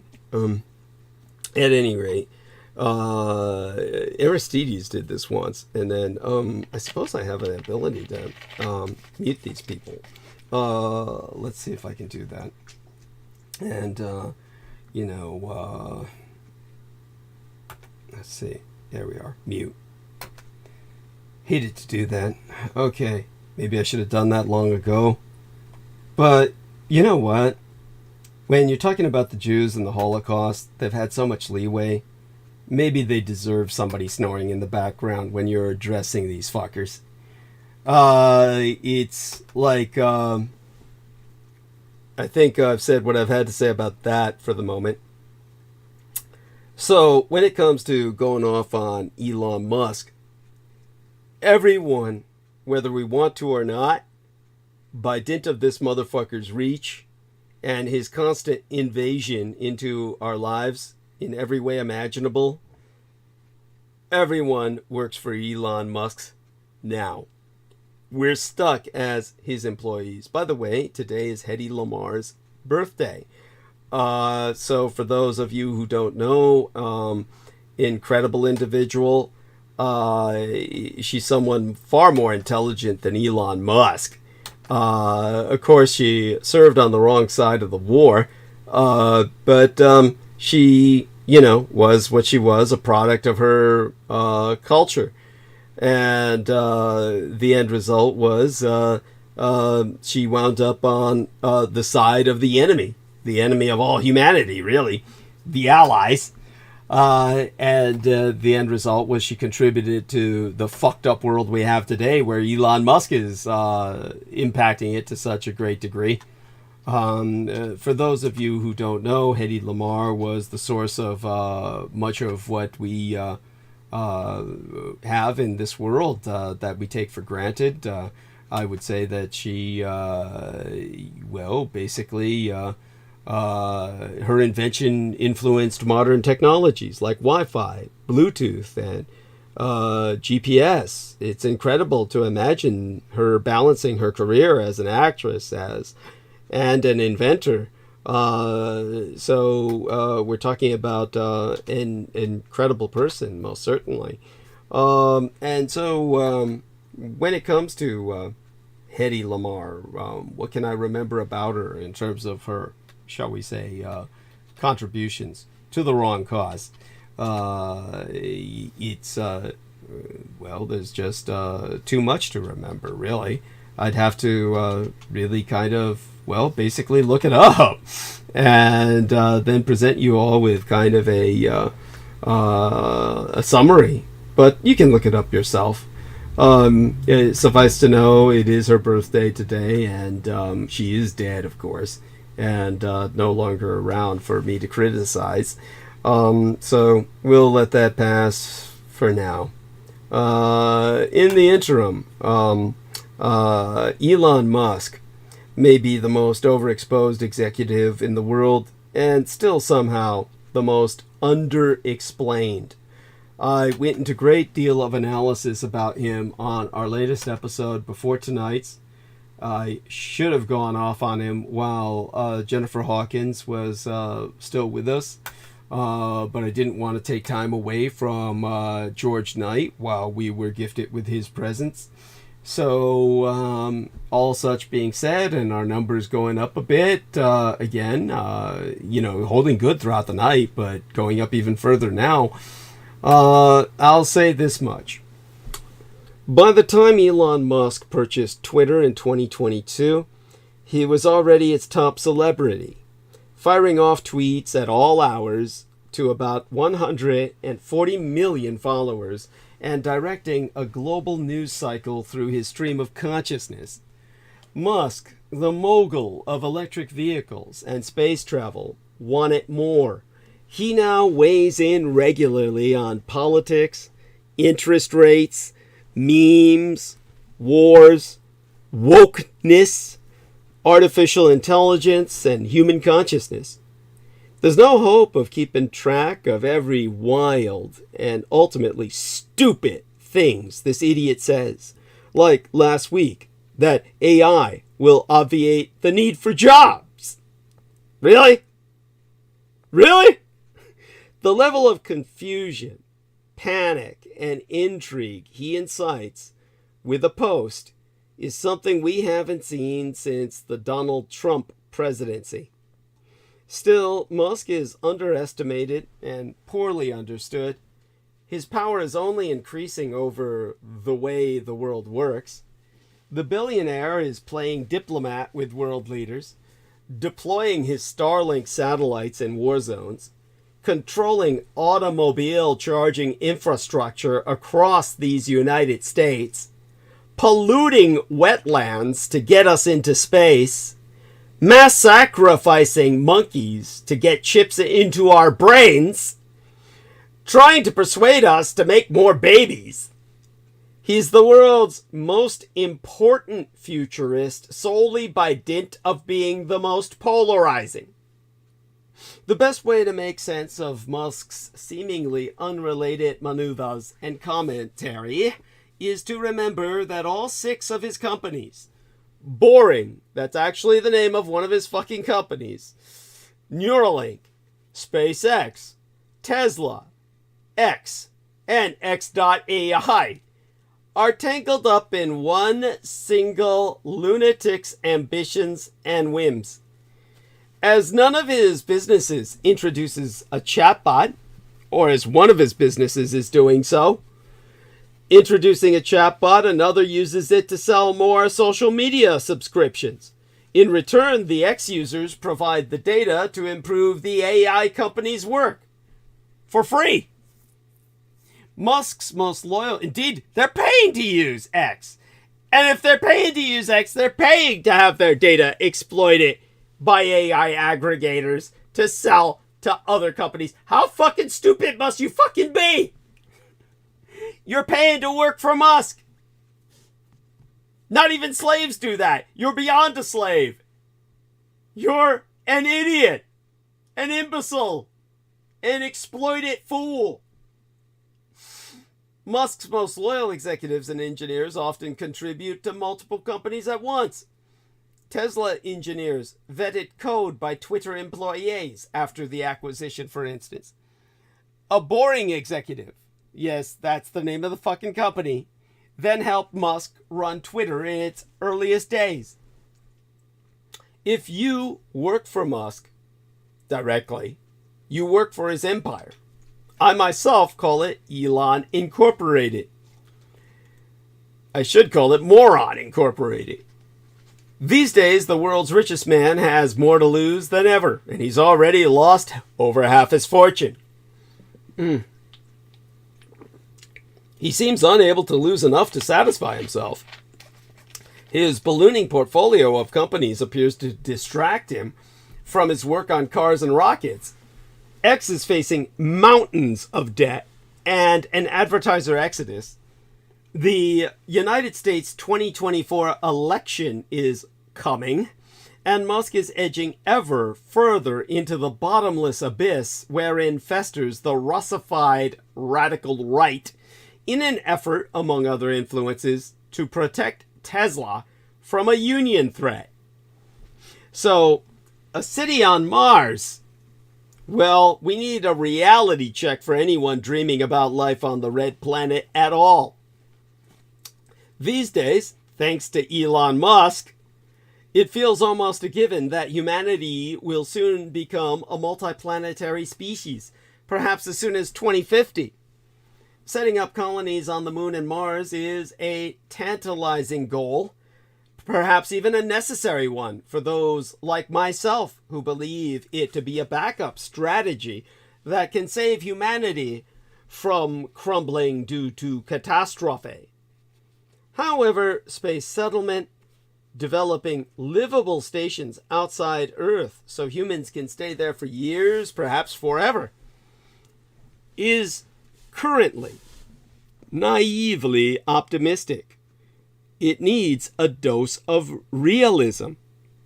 Many first-order questions of how human life works in space, like in terms of reproduction, space farms, democracy, and legal frameworks, to name just a few concerns, need to be answered before humans can actually live in space. Settling Mars is way out in the future, not the next couple of decades, without radical mobilization. In fact, if we rushed it, it could be to our detriment because we do not know enough. Exempli gratiae. The moon is carbon poor. Being carbon-based life forms, that means we're going to have to bring a lot of carbon up there if we are going to be making humans and if we are going to be growing plants. All of those things require carbon. The soil on Mars is laden with perchlorates, which is a chemical that binds to your thyroid and messes with all the hormones your thyroid makes. That doesn't seem like a great environment to be having kids in. The geopolitical problems are maybe the most concerning in the immediate sense. If the United States and China, for example, end up in a rush to claim the best parts of the territory on the moon, which are very small, and already all taken by the Nazis anyway, that could be bad. No shit. You don't want to have conflict between nuclear-armed powers, especially over such crummy turf that the Nazis have already taken. That might be the most existentially scary thing. Both the communist Chinese and American empires would be contending with a breakaway civilization technologically light years ahead of them. Either one of them. Or any of the rest. The most uncomfortable thinking concerning about what life would be like if you had babies on Mars.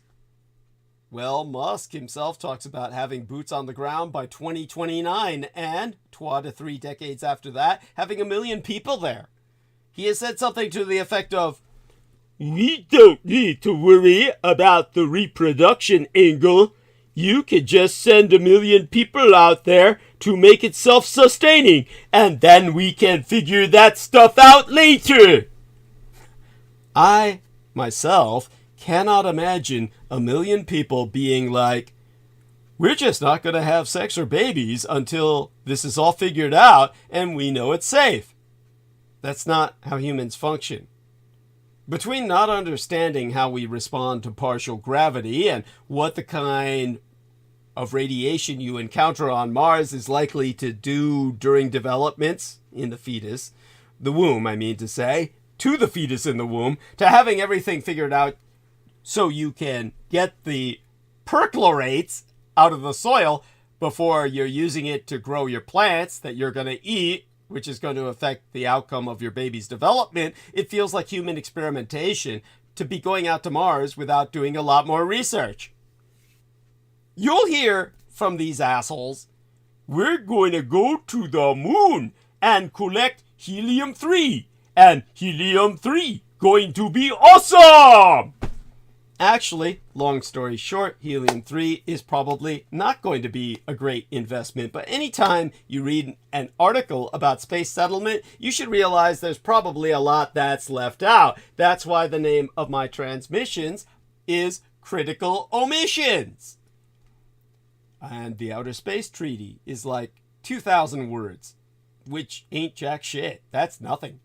For a legal document. It's so easy to read it and think, oh, I understand it. But once you also read the law, there is a lot of interpretation that goes into it, and the history of how it was written impacts how it is interpreted.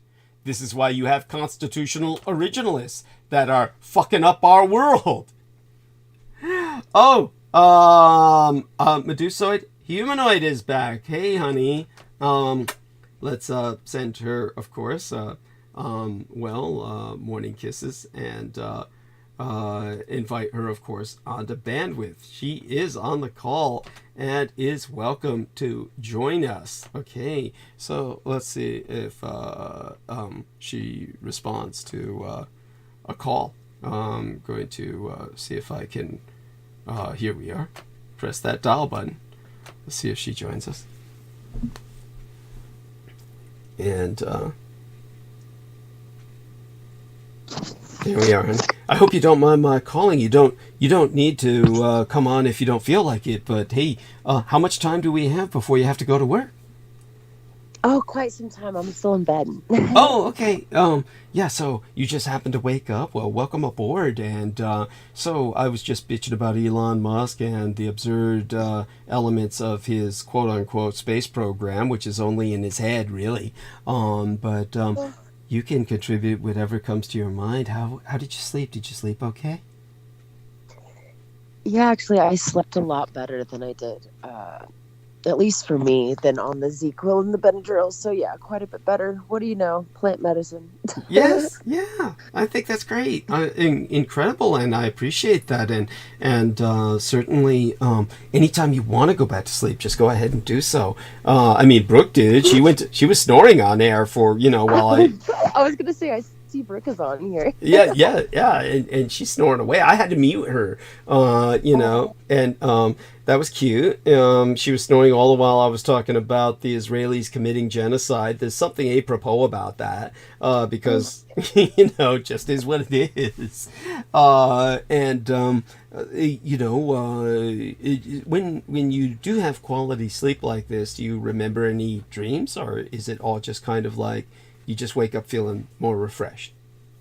I actually feel like I did dream last night, which is funny because they say that THC kind of takes away your dreams, and people who quit end up getting their dreams back. So eventually I'll take a break from it, but at the moment I'm more worried about not getting, of course, the dementia. So yeah, the dementia. By the way, just so you know, honey, obviously there may be some indication that certain people come down with dementia after using a lot of diphenhydramine or Benadryl, but I mean, this is like severe overusage that people subject themselves. Good. Yeah. I mean, I wouldn't overdwell on it, honestly. I mean, well, yeah. My issue is that long before I had even seen weed or so much as taken like NyQuil, I was very, very forgetful. My short-term memory was very bad. So I was a bit ADD. I don't even believe in ADD, but if there is ADD, I certainly, like most kids, had it. Yeah. Yeah. And so tell me, just curious, how How come you don't believe in ADD? Do you think it's kind of like a condition created by pharmacists, the pharmaceutical industry, to profit off of drugs to correct it, quote unquote? Is that what you would? Yeah, I mean, if I say I'm not believing it, it is. It just means it's more contrived by humans. Like I don't think that kids are supposed to sit in a classroom of 30 and listen to a teacher who doesn't really care about them drone on. Because I'm a homeschool kid. I believe you should go run around the yard and climb a tree before you put a child on methamphetamine for ADD or ADHD, supposedly. Right. Yeah. I can appreciate that. Yeah, and when as a homeschool child, weren't your parents concerned that that you wouldn't be able to get conventional employment? That aren't people supposed to take tests to prove that their homeschooling was effective or something like that? Did you take any of these tests? I'm just curious. I mean, yeah, there's different ways you can do it. A lot of people end up doing yearly testing, or they'll have a public school teacher come and review the year's work, kind of thing. And so we did that during the younger years, and then during high school we did testing, and then I dual enrolled in community college at 17, so, which a lot of kids do. Certainly a lot of homeschool kids. Okay. So but anyway, so I had just kind of tuned in, and I was starting to rewind because I saw Jennifer's comment that I was like, she's like, so sad I ended up needing, of course, to sleep. But she's like, oh, it's so fantastic. So I just rewound to listen, and you called me. But I'm very excited to hear what you guys talked about. Oh, sure. Oh, well, you're free to review that. I mean, once I speak with I usually tend to forget. I usually tend to forget what the fuck we talked about. But I'm sure you'll find it, intriguing. I was actually pretty proud of what we spoke of in the last episode. In the last episode, when she was on, she asked a question about Pythagoras. So I spoke of what I call, I pronounce his name differently. I call it, instead of Pythagorean or Pythagorean theorem. They usually use the term Pythagorean. I don't like the sound of that. I don't believe it sounds like classical Greek, so I use the term Pythagorean. So I spoke of the Pythagorean cult and why Richard Ramirez, the Night Stalker, was using a lot of geometric symbology when he was stalking people and killing them. It traced back to the Pythagorean cult. It was actually the question that was presented by Jennifer Hawkins. How does it relate? And so I went into detail about that. And I did pretty much by entering the zone, so to speak, that my biological sire Adolf Hitler used to enter when he went into speeches. So you can hear me go into that zone and speak about that in the latest episode before tonight's, last episode, when you have time. Yeah. And I feel, it's funny because I wish I knew better questions to ask. And that's one of those things where I have maybe not quite as much perspective as some people because of the homeschooling, but maybe more of an open mind. But I'm at this point, I'm still learning what to ask.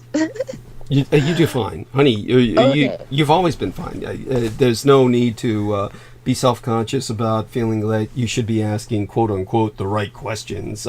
Honestly, you've always done well with us, and I think that sometimes and by the way, I'm excited as well about the Bible studies group that you'll be forming with these young ladies. That's so cute. Yeah, that'll be fun. Yes, it's not, I wouldn't say so much as it's about right or wrong questions, but just simply having the knowledge base. I'm always just learning so much. Like I always say when I'm listening to you guys talk about literally anything, because I don't know a whole lot about history or Vedic culture or any of this stuff. So it's very interesting to me, and I'm just honored to be able to even ask any questions of you guys. You're wonderful. And I'm very excited for Jennifer's thing on the 10th. That's going to be good. And it's she put the site. It's going to be on the site that she put in the chat box. Yes, that's correct. And I can give them to you in your private Skype as well. Let me give you those links. So I'll give them to you now in your private site. This is, of course, going to be the station. I'm going to put this to you in your private Skype box here. And let me go over No, that. I almost did want to jump on last night when Peter had finished, and I think Brendan was starting to talk. He did sound quite far away there for a minute. Yeah. Yes, but he mentioned stuff which, the story. It's funny because people always say, "Oh, Bible stories," and my dad taught me to say Bible accounts somewhere in childhood. Interesting. And I think that it's a bit more accurate. But so the story of supposedly Jonah and the whale. First of all, it was not a whale. It was a fish. It was some sort of fish. But it's actually quite a specific story that if you go back into the history, it all lines up quite incredibly. So Jonah was told by God to go witness to Nineveh, which was full of Assyrians, which were notorious for torturing their enemies, especially Christians. They did not like them, right? Mm-hmm. Yeah. So if you go back in the history, God was actually preparing the way for Jonah to be heard that entire time. He just didn't know it because they didn't have the dang internet, right? Yeah. So at that same time, there was 2 warring nations at that time. Mm-hmm. On either side of them. They had gone through a famine, and there had been if you go back at that time, there had been a ginormous earthquake and also an eclipse, which of course they thought these are all signs from the gods. So they really felt like they were getting pummeled from all sides, right? Yeah. So when Jonah finally got there, and he pops out of a damn fish glowing like battery acid, right? Yeah. And they have a half man, half fish god named Dagon. Yes. So when he popped out of there and said repent, best believe they listened for multiple reasons. But he was afraid because he didn't trust God, that God was preparing. Literally, you can go back in history and look all this stuff up. So it's quite fantastic. They did repent and turn to Christianity, but it was it wasn't just because some guy like popped out of a fish. It was much deeper than that. So I wanted to say that to Brendan, but I was honestly so tired, and that gummy was hitting hard, and I was very excited about it. So I rode the wave. Yeah, no, you did the right thing. It's best to always ride the wave, to take advantage of that. You believe me, the thing that most modern human beings are deprived of is sleep. And sleep is so important, and most humans just aren't sleeping enough, ever. Well, certainly not Americans. And a lot of this has to do with, feeling like you're obligated to respond to what somebody says, like what Brendan was saying. And then, you feel that I should respond to this. But no, believe me, you did the right thing. You've got to attend to your needs first. Then you come back on and you can say what you said on record. And there's always going to be a second chance, another chance with Brendan, hopefully, unless something happens to him. Then, or yourself or myself. Yeah, but go on. Yes. Yeah, I'm not really worried about it. I figured he'd think it was interesting. I know what blew my mind. It's kind of one of those things that it almost makes me want to go to seminary, but I already know if I tried to go to any kind of seminary classes, my head would probably just blow off with inconsistencies that they go with. But that being said, I really did appreciate this pastor of my aunt's church in Raleigh, because he digs into that kind of history that pieces it all together and makes it much more real. And you're like, oh, okay, maybe this makes sense. It's not just some like guy that got swallowed by a damn fish. Mm-hmm. So. Okay. Yeah, I mean, that's now. Is this the same pastor who you brought up before, who was kind of like saying we've got to side with Israel, or there was something like that? Something was. He's just anyone who is going to be speaking from a pulpit is going to say pray for Israel, right? We must pray for Israel, but they really do not understand that it was not a place before, I guess, or who was the person who purchased it, more importantly.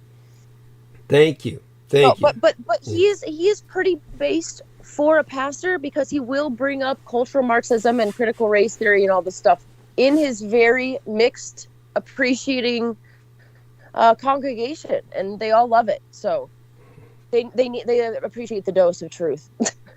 Okay. If nothing else, that's good.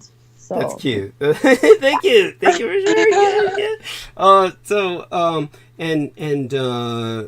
Of course, you understand that my politics are fairly, shall I say, I would use the term, maybe I'm flattering myself, sophisticated, meaning that my politics are cosmopolitan. They're very, shall I say, they take on a lot of ideas. I do feel that when people speak of cultural Marxism, obviously, this is a phenomenon that it played a large part in destroying America.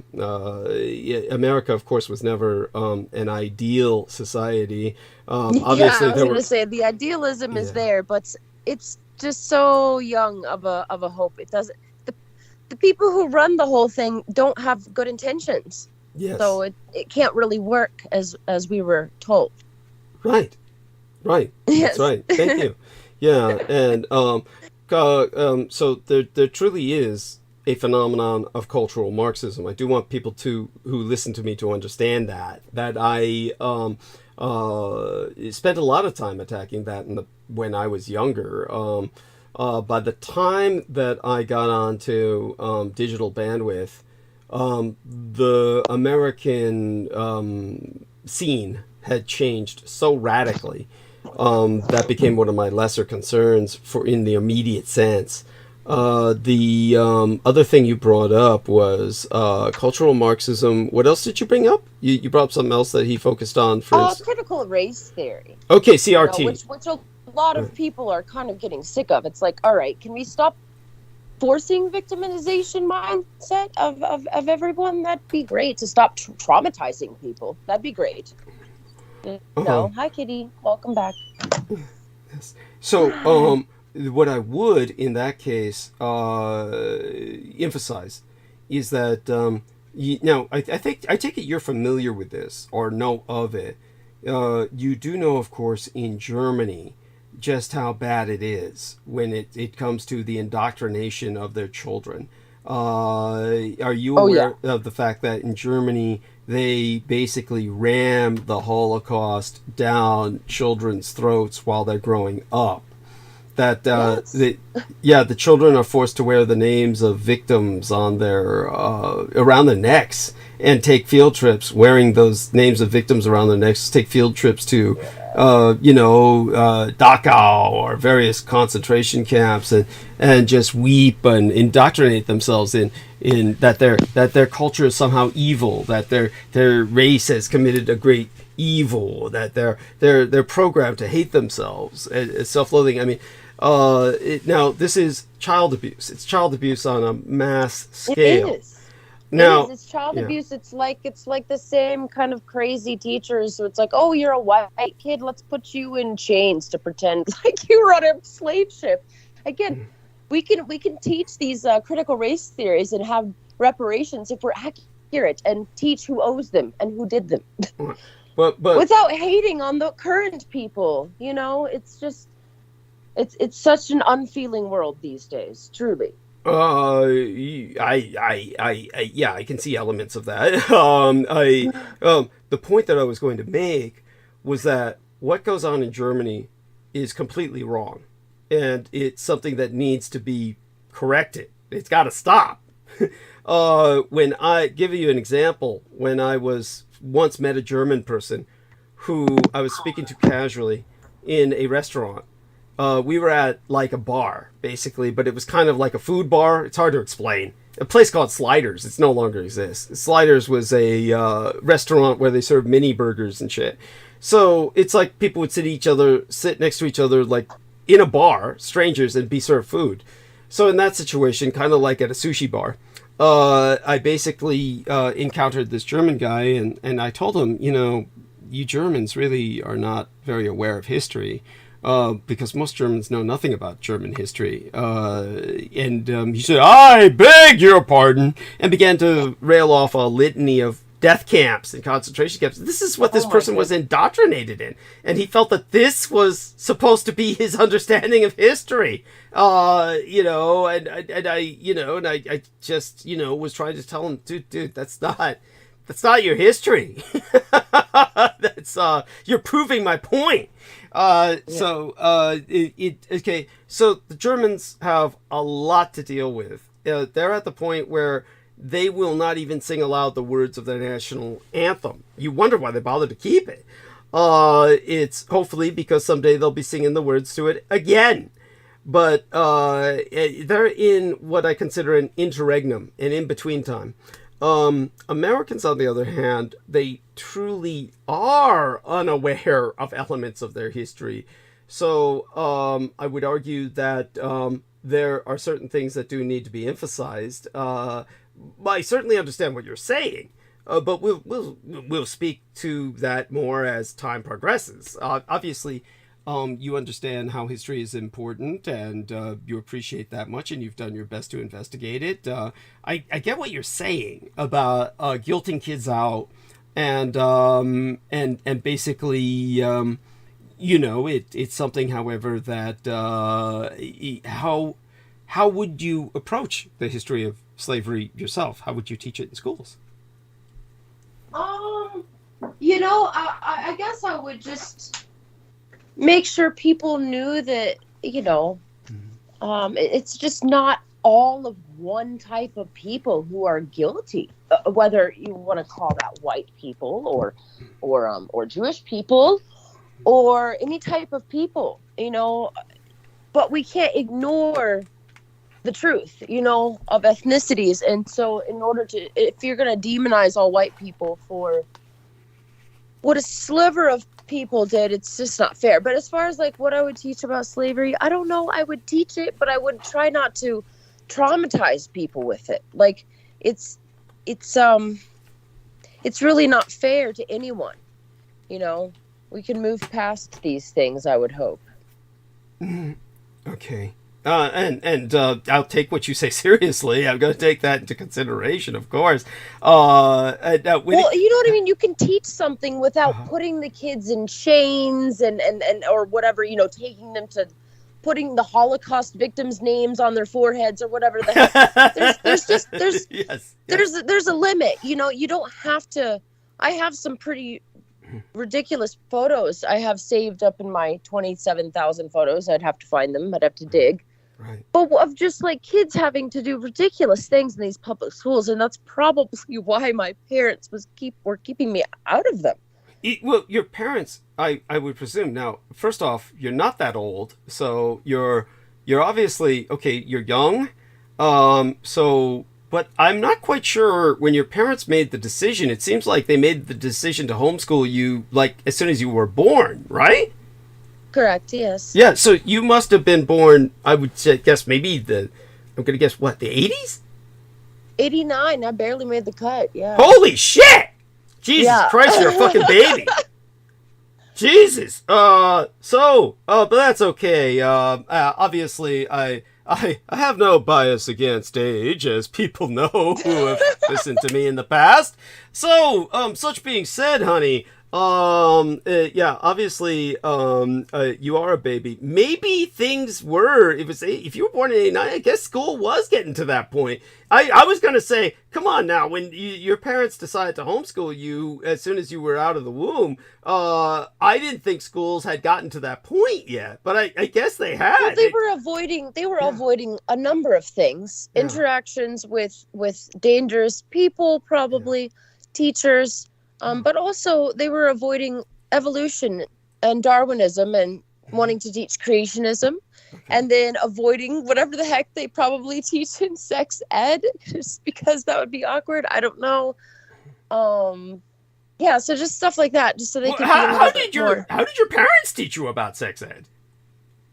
I think by the time my mom tried to sit me down about a book about sex and periods, I screamed and ran away. And said I already know where I it goes.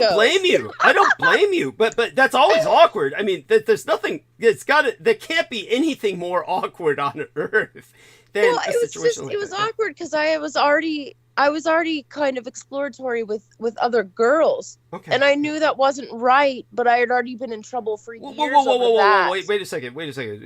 Let's not say something like that. It's not that it wasn't right. I mean, when you say that, what What do you mean by that? I mean, it's what you did was nothing wrong.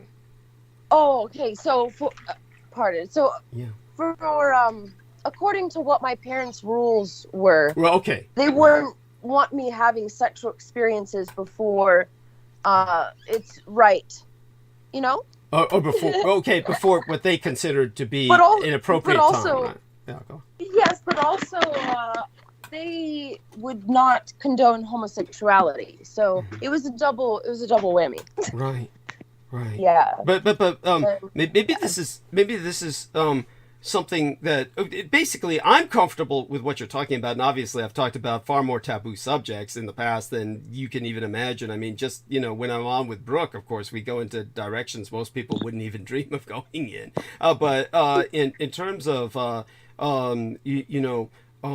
your experience with the how do I say this? It's one of the things with your parents. At some point, you grew severed from them. I can't even remember what it was that caused that severance. I know it wasn't the homosexuality. It wasn't that. Eventually, it actually kind of was. I mean, I had already kind of got in trouble for that kind of stuff, but I eventually got kicked out because I was out with a couple of my girlfriends at the lesbian bar. Believe it or not, I was 18, but that was enough, for I was out past midnight.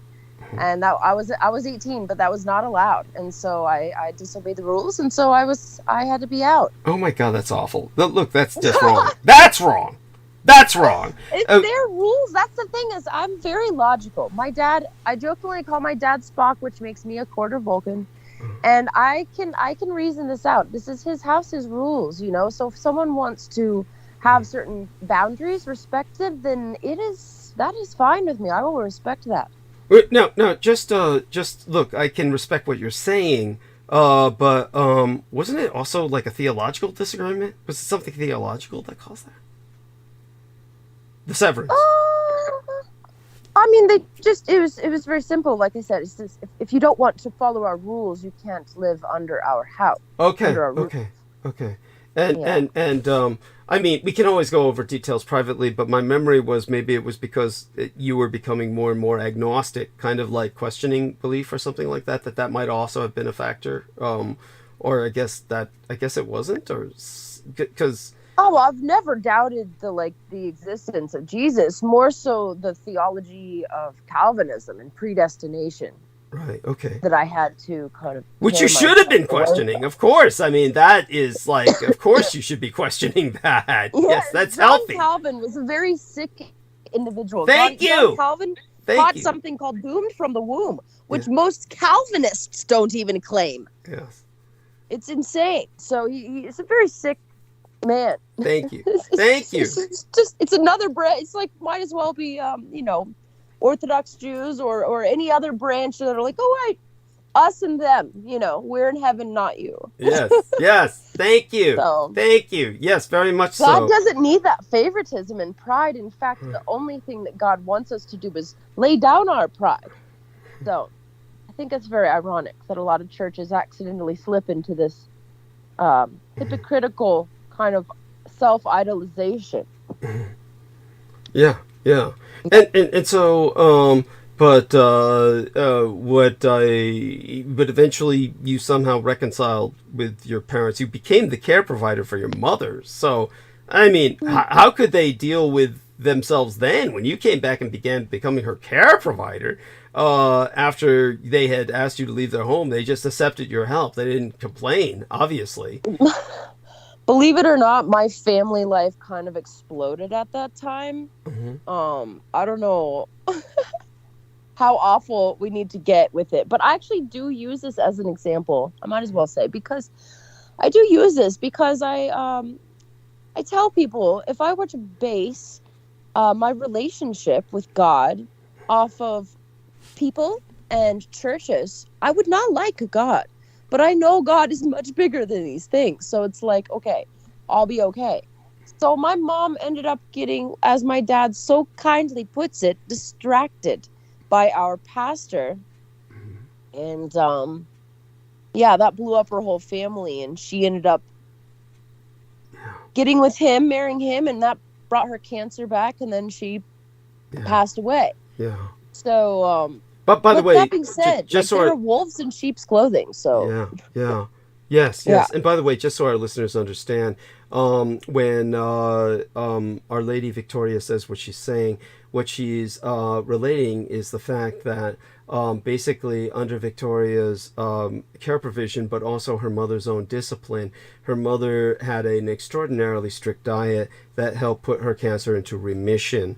When she got involved with this young man, this pastor who basically seduced her away, she basically stopped following these strict disciplines that had kept her cancer in remission. So what Victoria is observing is that the cancer basically returned because she basically indulged in a kind of foregoing of the discipline when she entered this relationship with this other individual, and as opposed to saying that she got the cancer back simply because she left the marriage and ran away with another guy and married him. I mean, this is the best way to explain it, right? Or do you feel that there really was something? I understand. She was still pretty solid with her program. Okay. Which was quite intricate. Yeah. She had a lot going on every single day that she had to keep up with. So she was pretty dedicated with that. Still, I would say the stress brought that back. Okay. And just losing her friends, losing her family. My brother didn't talk to her for an entire year. Oh, wow. He was like about to get married, and he's like, you're not going to meet your grand. It was bad. It was bad. It was a little rough there for a while, but I know that God reconciles all to him. So, all energy belongs to him, and he is love. So he's gonna make everything okay. I believe it. Yes. I really do. Yes, honey. Yeah. None of this Dante's Inferno punishment stuff. Oh no, you're acting how I created you. Doomed. Like what? Yeah. I knew it didn't make sense. Thank and you. then also Brandon was saying about these gods, and I don't want to. The gods are real. I do believe in the gods, but I believe they're fallen angels. I guess it's just a difference of perspective. Well, my dear friend Keith Call, who, of course, is no slouch when it comes to Christian theology, he was the archivist, the librarian at Wheaton College, which is actually a seminary school. You may be familiar with it. Their most famous graduate was Billy Graham. He ultimately funded the Billy Graham Library, where Keith Call worked for many years. And Keith Call felt as you do. When I speak of the anti-gods, Keith Cole looks at these as the traditional fell angels, and that they are simply seducing man with new costumery, so to speak, or making themselves... Technology, medicine, and stuff like this. Knowledge. I'm not saying the knowledge didn't come from them. That's pretty evident in history, Okay. I would say. Yeah. And so in other words, you see I'm reinforcing what you say with other individuals who support what you're saying, so let me thank Tad for here. Tad's in the chat room asking if I'm warm and well. So yes, Tad, thank you. Thank you for asking. There we are. And as for the with what you're expressing. There we are. So you responded in the chat. Thank you. So that being said, so then you reconciled as well with your father. Now here's why the Spock angle. Dad, there's not much reconciling. My dad is the best person I've ever known. He's that man. Really? Is who kicked you? Heck yeah! Kicked you out from under his roof? Yeah, he tried to give that man. He gave my ex-pastor a car after he had already tried to take all this money, take me and my brother's inheritance, all this stuff. He was still trying to, he was still trying to steal my brother and I's inheritance after my dad gifted him a car. After he ruined our lives, just to be nice, just to show him Jesus, truly incredible. fuck. Yeah. Yeah. Well, Yeah, let me get on your really an dad's good amazing side. Jesus show of- Christ. Yeah, go on. Yes. He really showed an incredible amount of maturity and gave me such a great example, because truly I believe that's kind of what we're supposed to do that sets us apart as Christians, is we're supposed to just be better like that. Like, it's okay. It's okay to sometimes turn the other cheek. Where's the Spock angle come from? Where did the Vulcan angle? Because he's very smart. He was an astronomical engineering degree from the Air Force Academy, so he's a smarty. So that's how he got. But he was a pilot. He's very logical. Yes, and then he's flown for Delta for a long time. He became a commercial pilot, right? I mean, these are things we'd probably best discuss privately, because there's elements about his history that are puzzling to me. I'm just curious. But when it came to so I can understand why you call him Spock, because of the intelligence. Now there is an engineer type of brain. He's very much an engineer brain. Okay. For sure. Okay. Yes. At the same time, a creationist. Yes, very goofy, but yes, he's a math head. So the probability, definitely leads to the impossibility of it not being intelligent design, shall we say? Yeah, that's my own angle. I mean, so he and I obviously would agree. We would concur, and so you've heard me bring this up in the past. Definitely, and that's a lot of people I've got a lot of people away from the Big Bang Theory. It's quite easy if you just say, look, I don't care if you believe in aliens or God, it obviously wasn't Big Bang. And then they're like, oh, okay. You got to kind of have to like break them out of that obvious loop, that negative, like that feedback loop, like oblivion. So your own cosmology, or your understanding of cosmology, is that there was no Big Bang? Or what? Steady state, more like a steady state universe model, or I believe in the Bible and the creationism, but I believe that it's very easy to get people out of the Big Bang, because ex nihilo nihil fit. Out of nothing comes, right?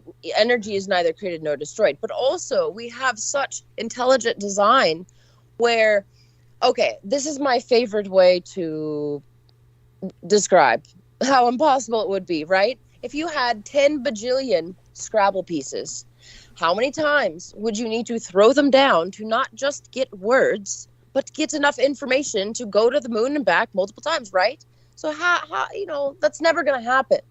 So a strand of DNA is never going to happen by accident. So it's very obviously programmed.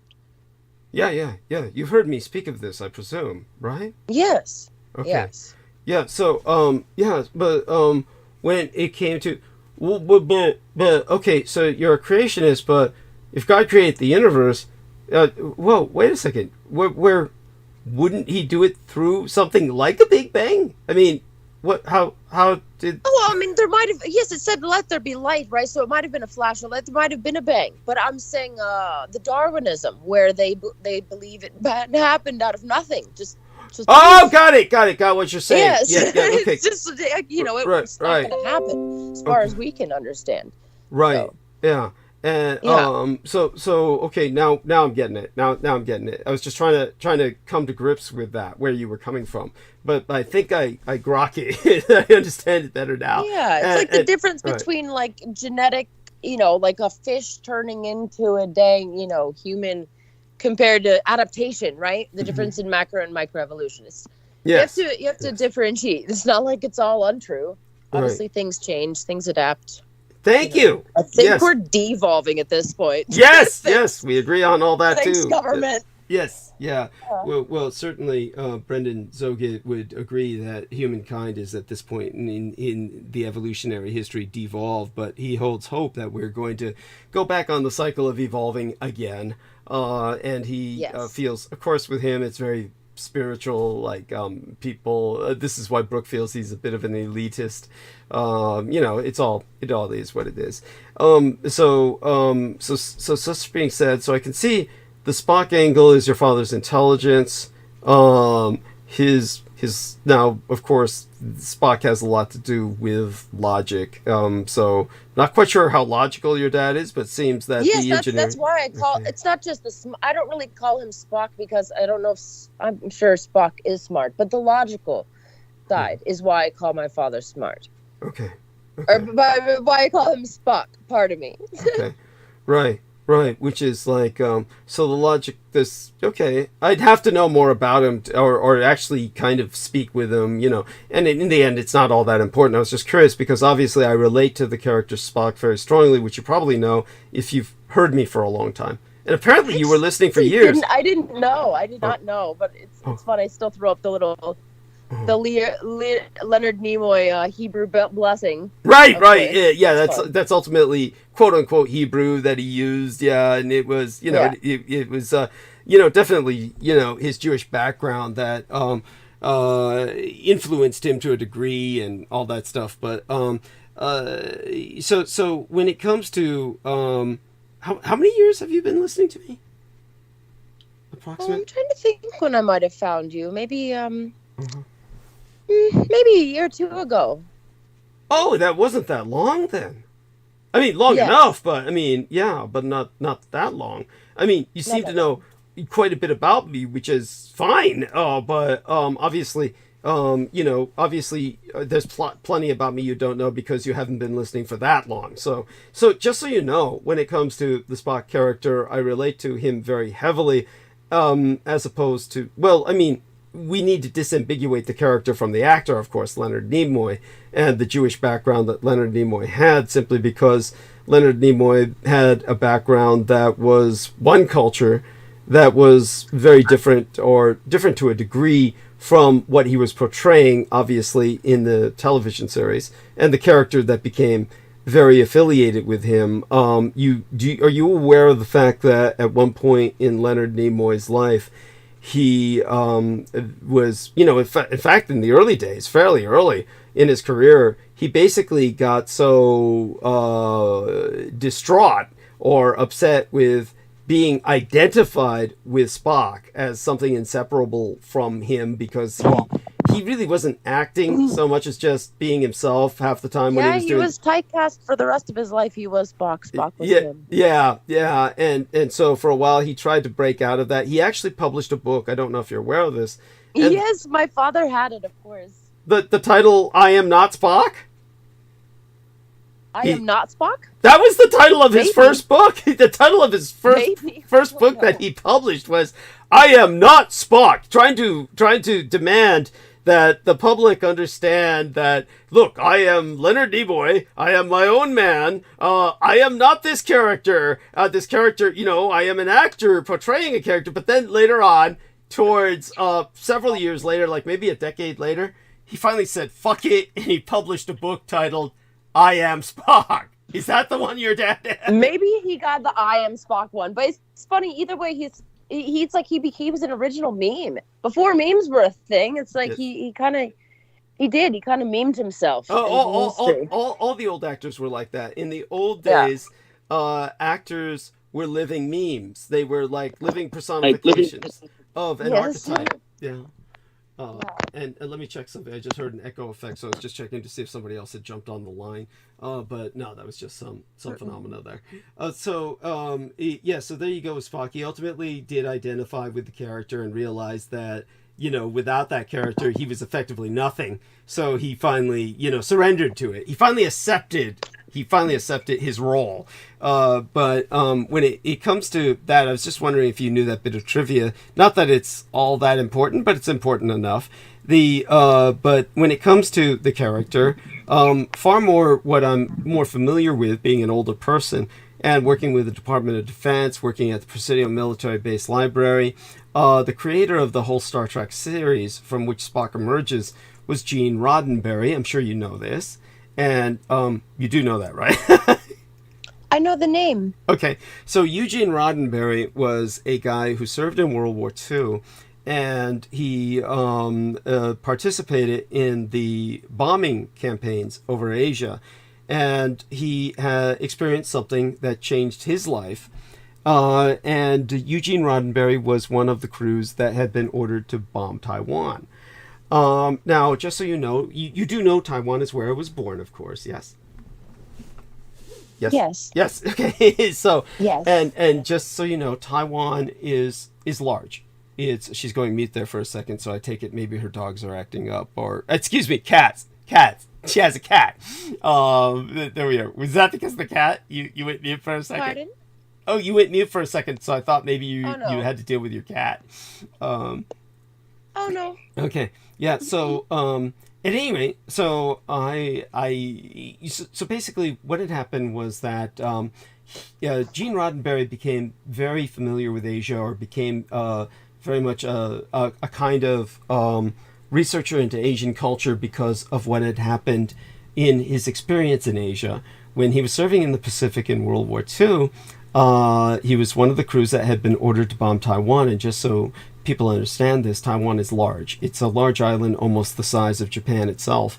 So it's like an island that it actually comprises 100 islands, but there's one huge central island, or the main island. And the main island is, of course, Taiwan, Formosa. And but it became part of Japan.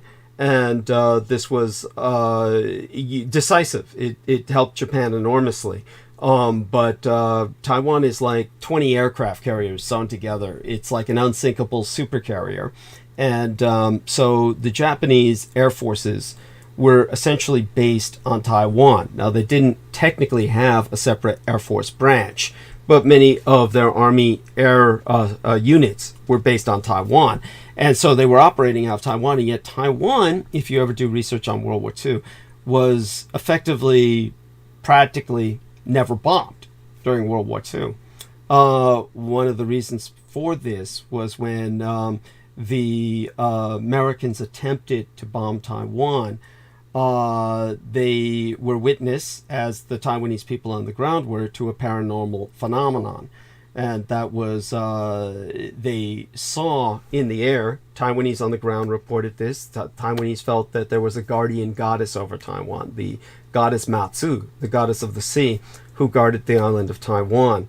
And when the Americans attempted bombing raids, well, most of the bombs didn't hit their targets. And some of the bombs, both Taiwanese on the ground and American crews in the air, wrote witness that they witnessed a woman flying through the air who was catching the bombs and deflecting them, the goddess Matsu. Now, this meant that most of the crews were dismissed as insane and incapable of further flights. Many of them were actually lobotomized. In those days, when somebody came back with a report like that, they actually had full-power military doctors to sentence them, so to speak, prescribe, but it's basically a sentence, to lobotomy or other dismissals. So men simply became too afraid to report various incidents like that. But certainly Gene Roddenberry was witness to it, and it changed his life. Eventually, of course, America gave up trying to bomb Taiwan. And so when they ceased trying to bomb Taiwan, Taiwan went pretty much unmolested throughout the war. Now, when the Americans had a choice towards the what they believe was going to be a culminating climax, or a series of climaxes to war's end, fighting Japan, they had a choice of invading Taiwan or Okinawa. And of course, Taiwan's such a large island, it would have required an army invasion that would have been orders of magnitude larger than D-Day.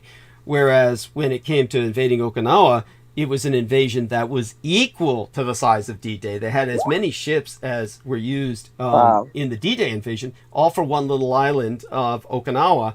And this shows you how incredibly difficult the Pacific Island invasions were. And it was why they realized, of course, they could never invade Japan.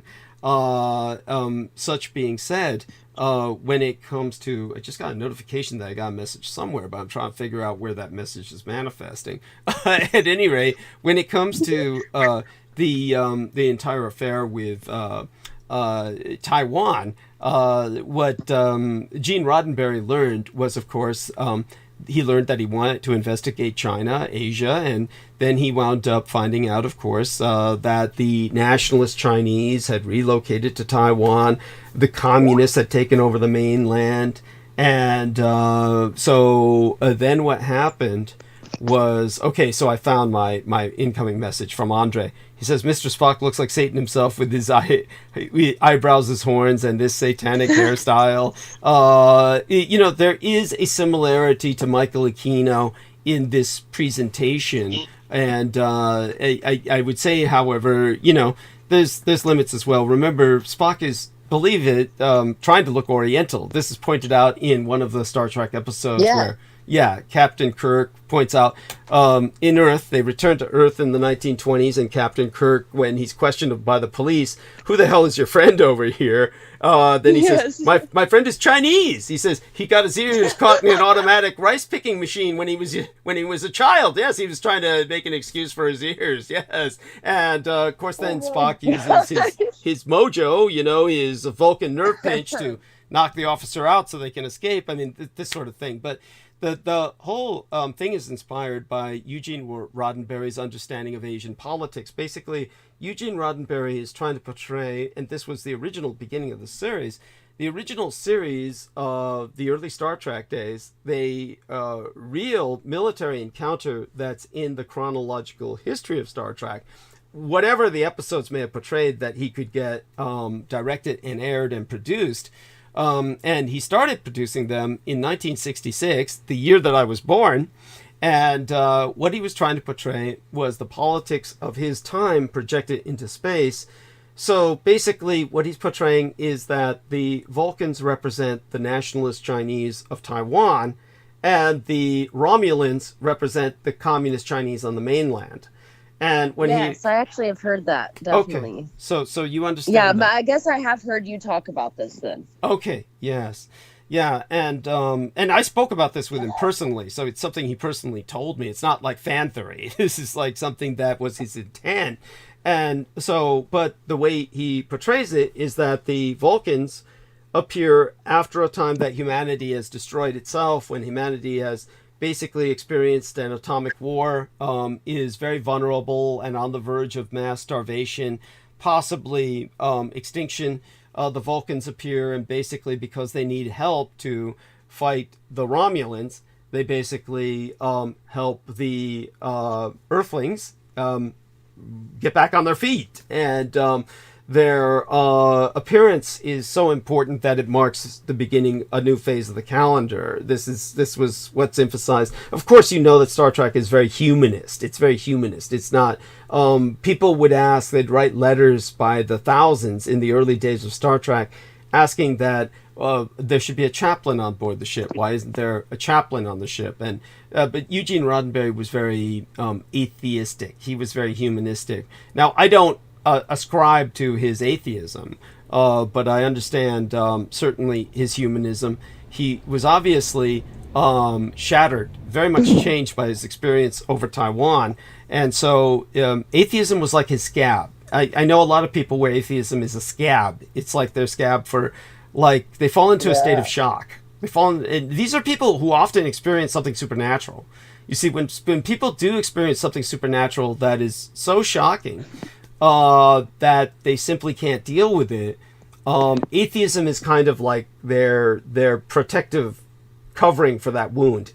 It was that way with him. It's certainly that way with my gang brother Beaver. Anyhow, so there you have it. It's because of this kind of Chinese cultural background that Spock's supposed to reflect, that I relate to Spock, and he's also half human, half Vulcan, whereas I'm, of course, my mother was Asian and my father was Caucasian. Which is why I call myself a quarter Vulcan. Because I call my dad Spock. Right. But beyond that, you also have this tremendous Asian cultural influence from your families living in Asia for a long time. So you actually have this, you are in a sense acculturated as an Asian, like an honorary Asian in your own sense.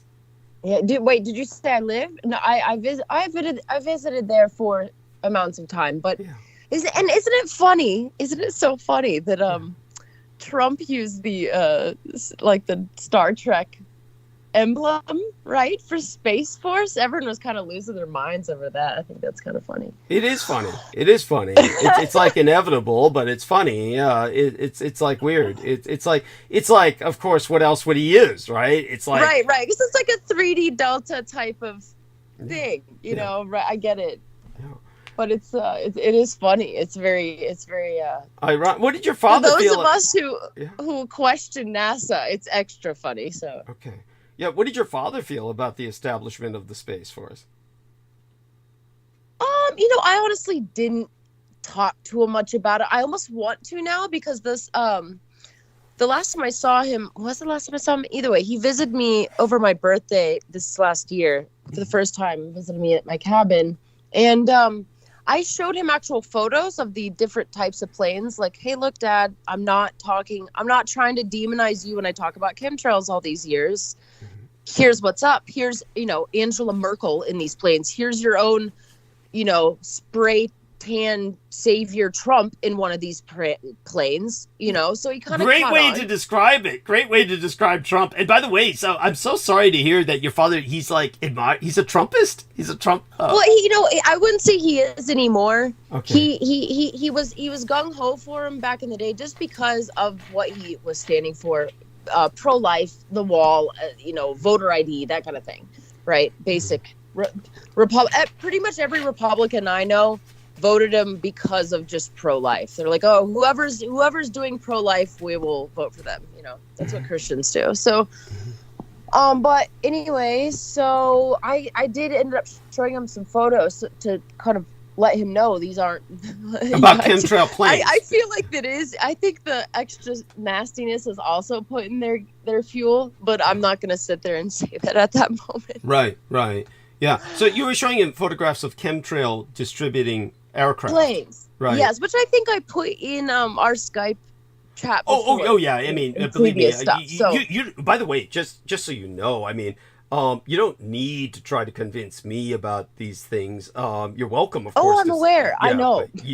I'm pretty aware of this stuff. I'm not like maybe your dad who needs some like evidence or something. No, not you, but for the audience. Okay. I see. Okay, got it. We are live, right? Yes. Yeah. We are live. We are live. Believe it or not. Yeah. I mean, I talk like we're in the living room together, and that's fine. I was gonna say. Yeah. And by the way, our I'm numbers in my are high. living room. Yeah. The sun is rising. The birds are just like looking at me.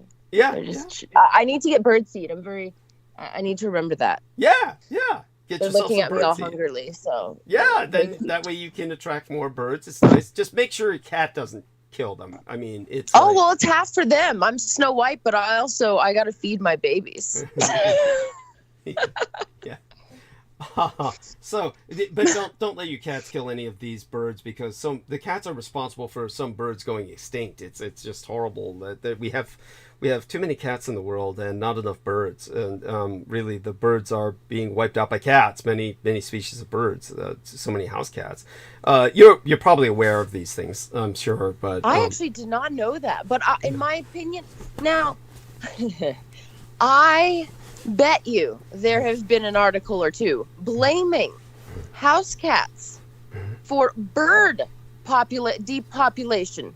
I would beg to differ for a moment that in more populated areas that could also possibly be millimeter wave 5G or the chemtrail smog that is dumped on us on the daily. But it could be the house cats. If I could give my cats wings, I would, whether or not they would catch more birds. So I guess I got a little mean streak in me for my cat's sake. I don't know. Are birds even? No, I'm just kidding. No, I know that. Yes, I understand. Yes. By the way, we got Critical Thinking in the chat room says, I am from Queens, New York. Great to hear, Douglas. Well, I guess I'll give him welcome aboard. And, he does, of course, have the Peep the Frog. So what can I say? Oh, the Pepe. Yeah. Yes. Yeah, Pepe. Yeah. And so, I'll just let that go. Aside from, it just looks so repulsive. It just does. It just does that look. Oh, what, the frog thing? Yeah. It is kind of a shocking, it's a weird thing that we ended up making some sort of symbol. A meme. It's a meme. Yeah, and it's like Yeah. It's not affiliated necessarily with a positive vibe. Let's put it that way. So Yes. but at any rate, so honey, when it comes to the birds, obviously there's a number of factors that are taking birds out, and that includes buildings, tall buildings, skyscrapers, of course, where birds are crashing into them. I mean, you etc. could say that. But You could. definitely you house could. cats are a big problem. So Or the stratospheric aerosol injection in the 5G. Oh, I'm sure these might be factors, but we do know for a fact house cats are a big factor. All these other factors might be contributing. We do know it's buildings, and we do know it's house cats. These we know for a fact. The 5G would be harder to measure. I think during that what was it, national emergency test, there were thousands more birds that dropped out of the sky during that. So. Okay, I mean, I'd be willing to look into that. I mean, these are just, I haven't seen official studies measuring such things. Like the chemtrails, we obviously do not have official studies that are open to the public to measure the effects they might be having on anything.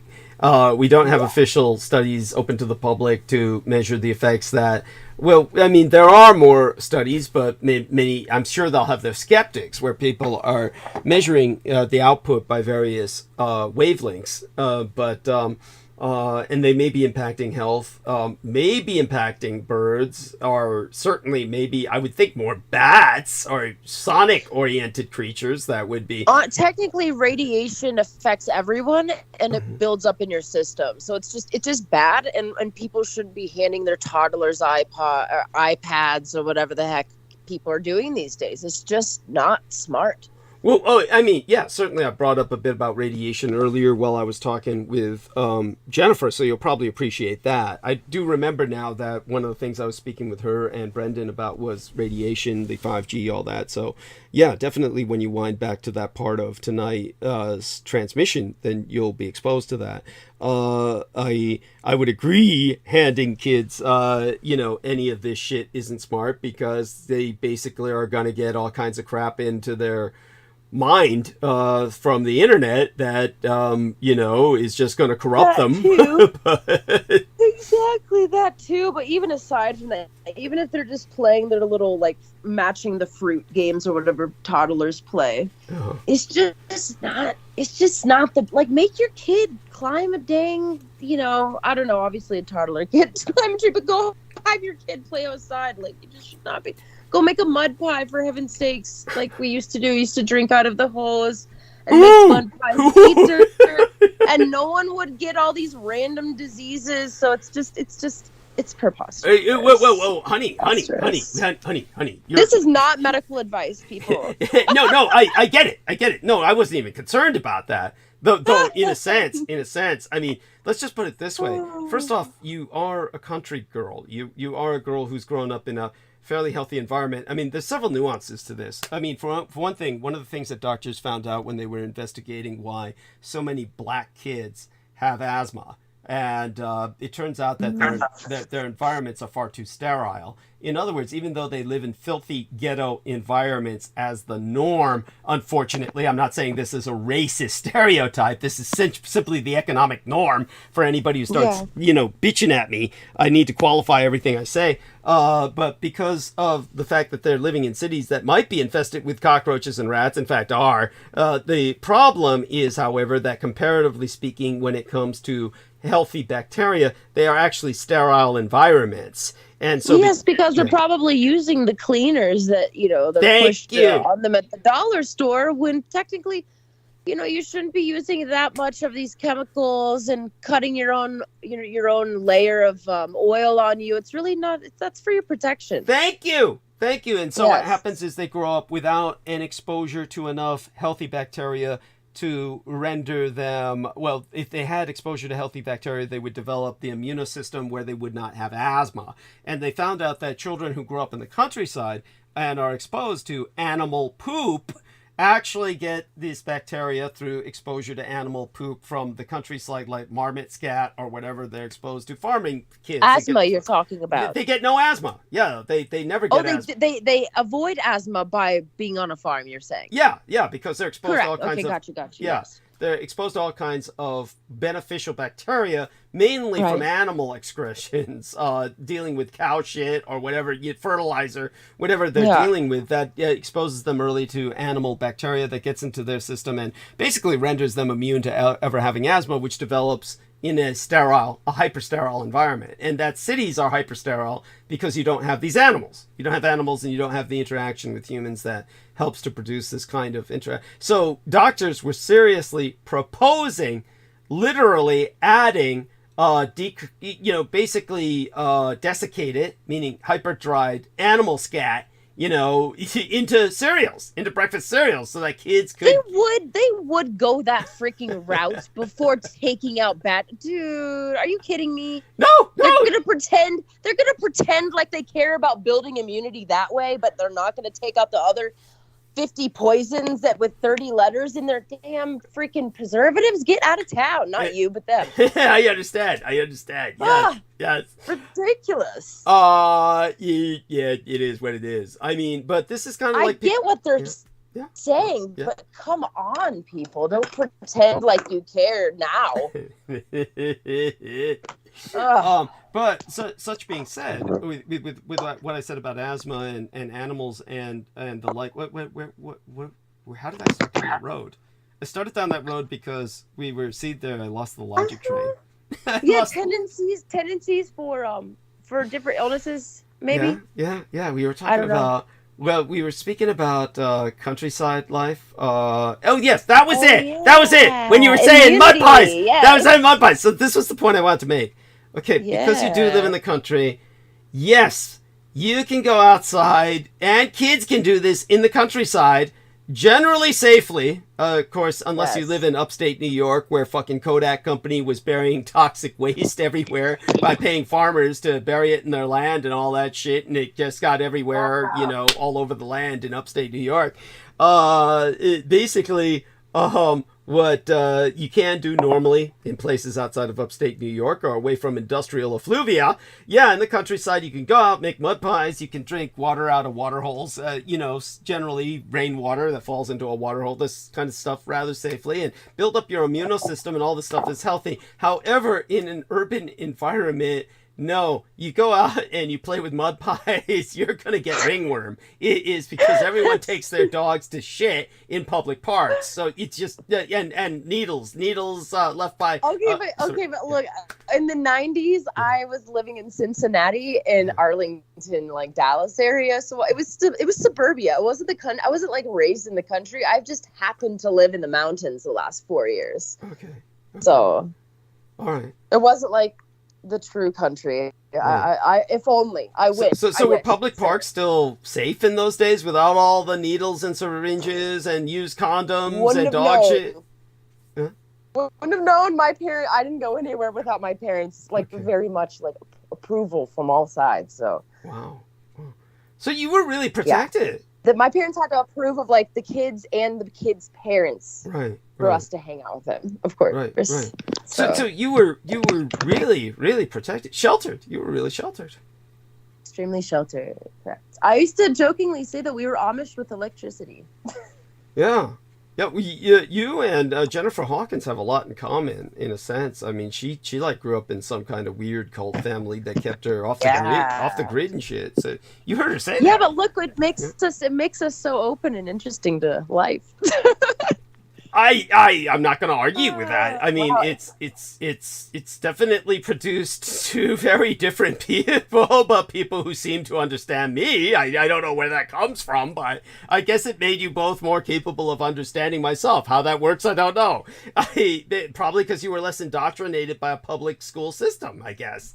Yes. It's just indoctrination camp. I literally look at modern day school systems as is, okay, how much can we get them to teach them how to do what we tell them to do, take tests, sit still, take drugs, and then function on them. That's the ways how public school systems are completely messy. Who knows what they're putting in the kids' food? Who knows? When they've done tests, because we all know that the kids' food in public school systems is about, from what I've seen, the same quality as what they serve nearly in prisons. Like whoa! Wait a second. Prisons usually get high quality and yet food to we've prevent done riots. tests where they can put. Go on. Yeah, well, they I remember they did some sort of tests where they put this prison on healthy food for a month, and what do you know? The fights went down like 70-80% or something like this. You know, went down a lot. There was a lot less violence, a lot less fighting. So it's very simple. We don't allow any kind of ability to actually let these kids grow up.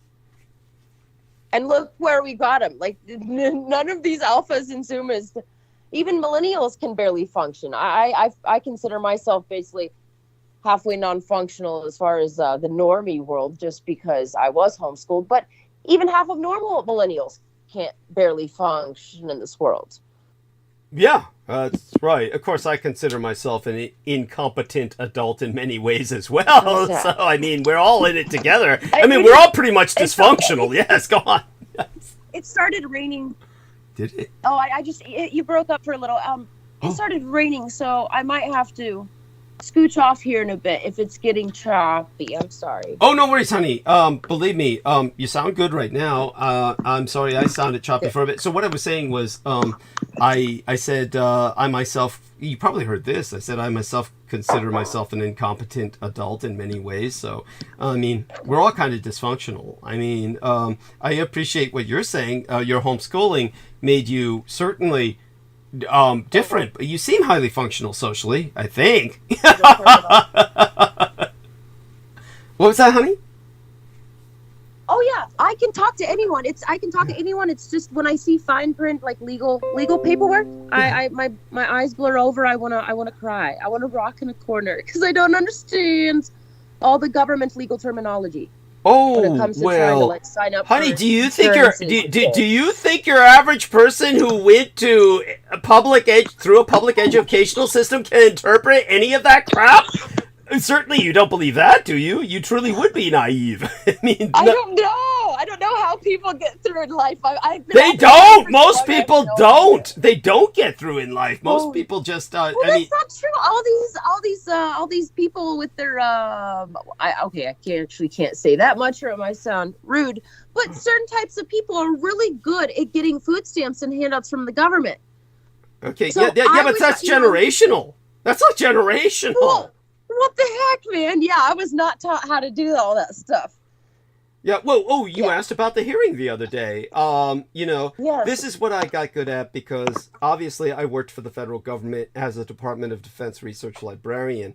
And during the time that I was caring for both of my parents until they died, I became an advocate for them and had to basically avail for them. I had to basically take advantage of a number of public services, and having acquainted myself with the fact that these services exist, I basically the last frontier for me in terms of trying to get some benefits for myself to make my life easier was paratransit in San Francisco, which is a card, like a debit card, where you put some money on it, but you're paying pennies on the dollar, and then you wind up getting money to ride cabs.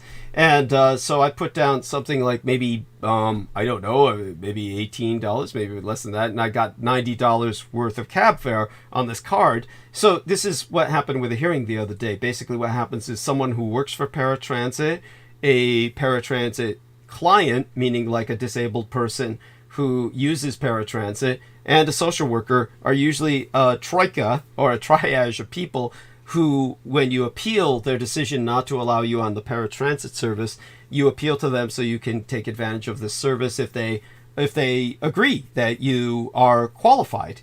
And so what happens is that most of the time it takes over a month for them to make a decision in a case when they personally meet a person and confer with them. And in fact, they usually delay so often that they punish themselves in order to force themselves to act sooner by allowing you to get the service until they make the decision. If they don't deliver a decision in 30 days, then you actually get on the service anyway until they decide whether or not you qualify. So this is how they punish themselves and make themselves try to make a decision at least within 30 days. But in my case, I had 4 people, not just the normal number of people in the review for the hearing.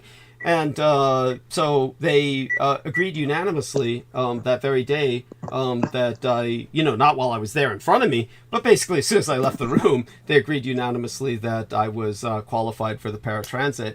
And so that's why I went down the other day to get my ID for paratransit. And, now I'm on that service. The only reason I knew of this service was because of years of, that was a hearing that you had asked about, Did you hear everything I said? Was I coherent? Yeah. Yeah. Okay. Yeah, I can hear you. Oh, okay. I'm glad it worked out. Oh yeah, thank you. So that was the hearing that I was speaking about, and so what I am saying is, it's only through all these years of Department of Defense research skills, my advocating for my parents, that I was able to advocate for services for myself, like ultimately. Getting onto SSDI and the like, because originally because of my lung injuries, when I was of course exposed to cycloserine nerve gas in the Gulf War, Operation Desert Storm, and my lungs began to collapse once a year until they finally stapled my lungs to my rib cage. I was the mechanical injuries. Whoa. Oh yeah, they had to unhinge my lower jaw. Your lungs are stapled? Yeah, they had to unhinge. Your lungs are stapled to your rib cage? Yes. That's crazy. Yeah. They had to unhinge my lower jawbone. They had to unhinge my lower jawbone at UCSF, University of California at San Francisco. They unhinged my lower jawbone, and they went in with instruments to scrape all of the blisters on my lungs caused by exposure to war gas, to nerve gas. And then they stapled my lungs to my rib cage to keep them from collapsing. What the fudge? Yeah, because my lungs kept collapsing once a year, and they finally told me, you know what, you're just going to have to stay on chest tubes the rest of your life. And I said, of course I said I'm going to fucking kill myself, but I followed it up with the threat of a lawsuit because they had fucked me over so bad in so many ways. And they finally said, okay, we'll perform some highly experimental surgery. And so that's why they did what they did. But, to give you an example of one way that they fucked me over, there's no right for me to be alive. I was gonna say you're a freaking walking damn miracle. I am. Literally. The heck? Well, a lot of factors go into that. My half vampiric lineage from my mother. She was a half vampire. I'm a quarter vampire. That helps. But also, it's not like the movies, okay? It's not like instant regeneration. All that's bullshit. Yeah. There was also the experimental nanoplasma transfusion, which was, by the way, if you ever look this guy up, you can look him up. John Henry Hagman, name spelled Hag, H-A-G, and then man with 2 N's, M-A-N-N. Hagman, he is a doctor guilty of multiple war crimes. He's responsible for thousands of deaths. American, not some fantasy Nazi here. This is an American who did all this.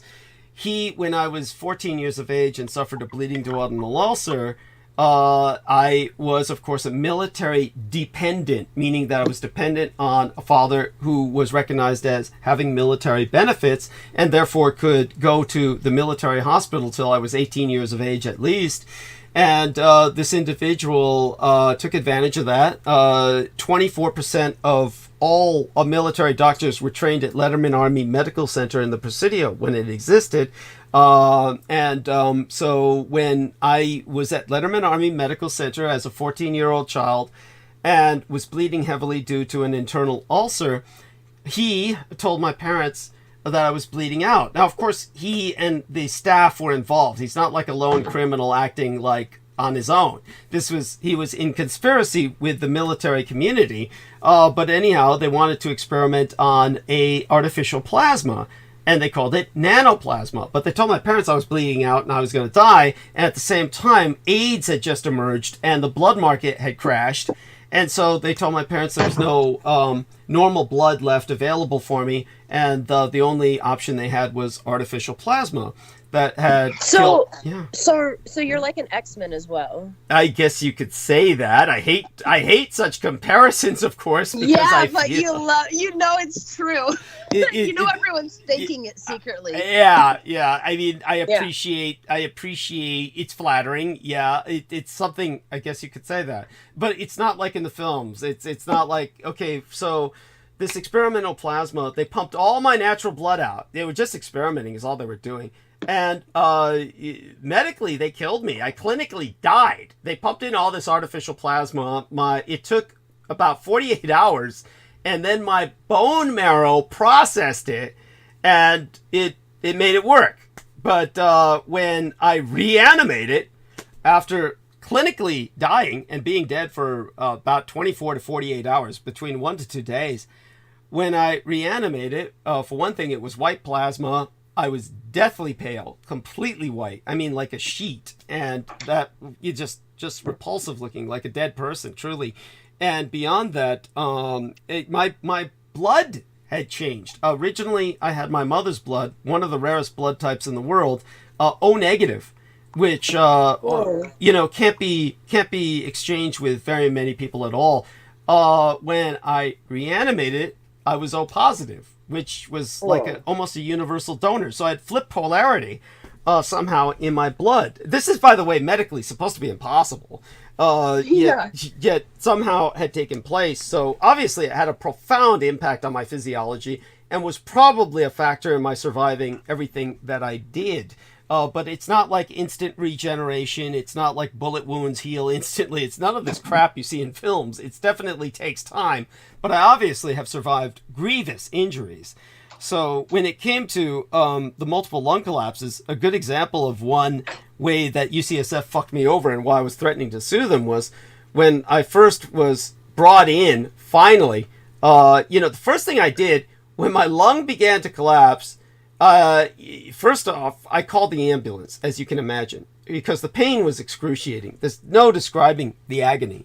Imagine your lungs scrolling down like a curtain inside you. You know, like a curtain, the flip curtains you pull down with a cord, like a cord curtain.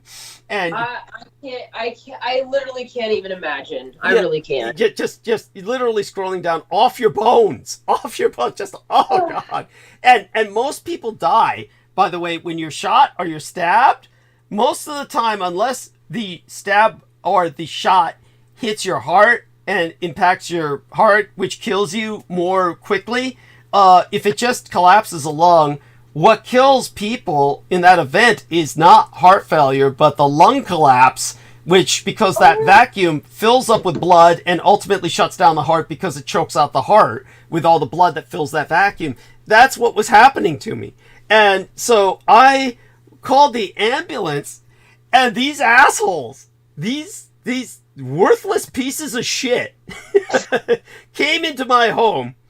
Ambulance drivers. I'm not going to dignify them by calling them paramedics. They're just taxi drivers in blue uniforms who have some training in first aid. Yeah, people will argue that paramedics know a lot of medicine and that, in a sense, they know how to perform basic surgery because they ultimately have to learn how to perform tracheotomies, various emergency surgeries, or they'll never get the person to the hospital alive. So paramedics are supposed to be respected. They have never generally earned my respect. I mean, the first guys who came in said I was imagining things. They told me I was imagining things and that I was having a panic attack because their oxygen reading, they put the little oxygen clap on my finger and said, your oxygen's fine. They said, you must be having a panic attack. And they didn't take me to the hospital. And by the way, that's against the law. When you call an ambulance, even if you're having a panic attack, they're supposed to take you to the fucking hospital. Anyhow, by the time my game... What's that? What's that? Right, of course. Yeah, thank you. Yeah, because it could... they don't know. It could be anything. The start of anything. Yeah.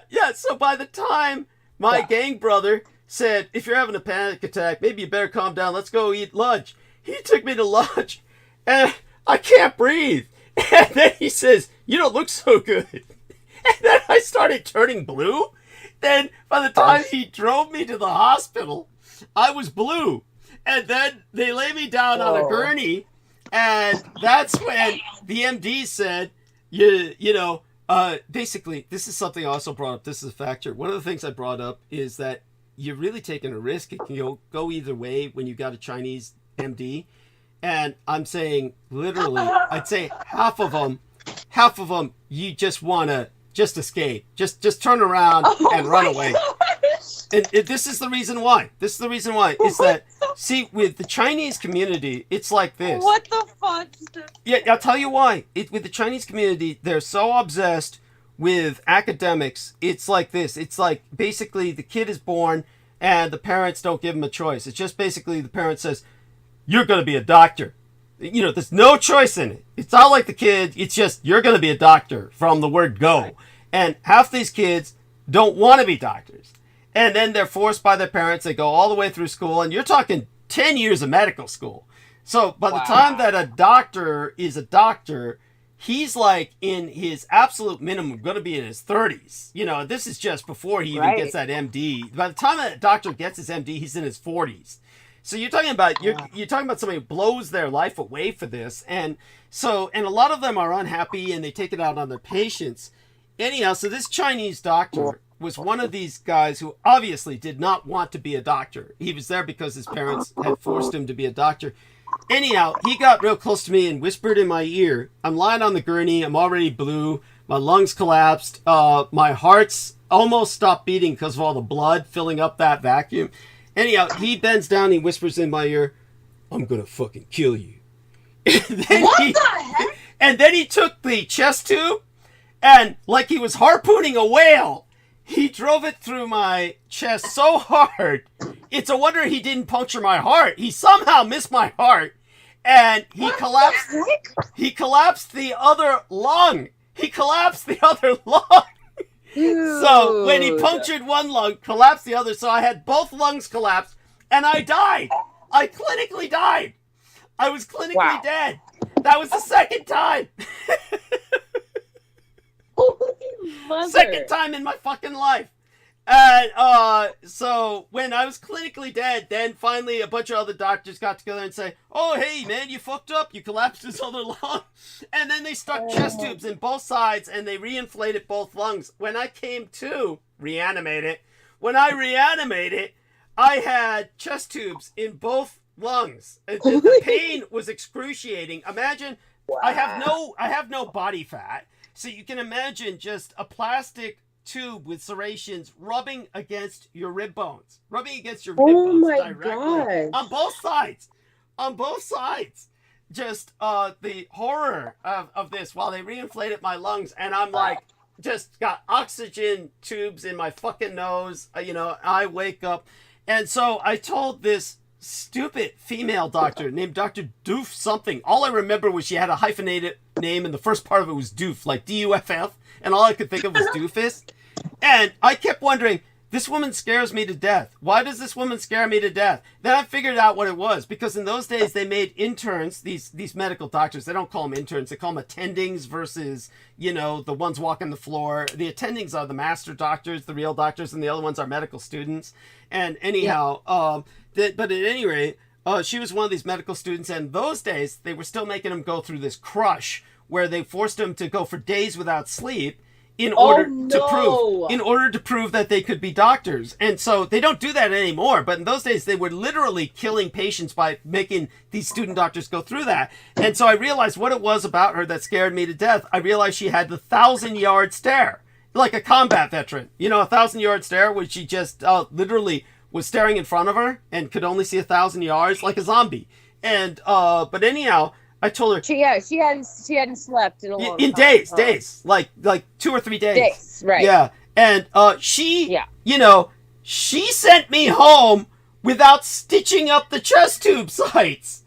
She sent me home without stitching them. So I went home with these open sores. Imagine like an open chest wound, a sucking chest wound, and I went home with 2 of them, 2 sucking chest wounds.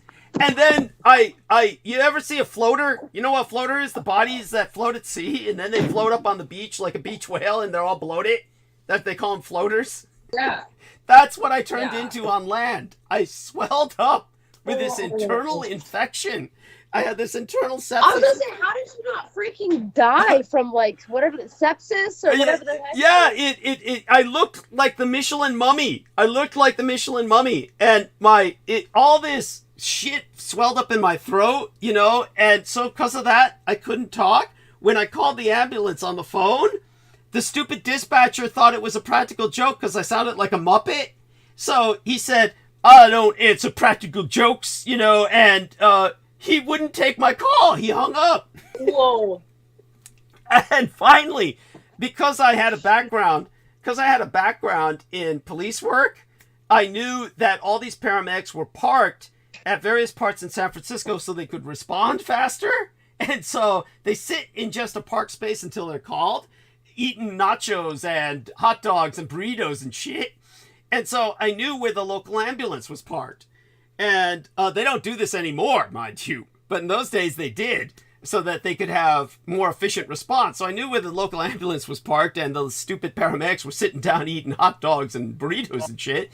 So I took my firearm and I hijacked them. I said, you're taking me to the hospital, because I knew they weren't going to obey me otherwise.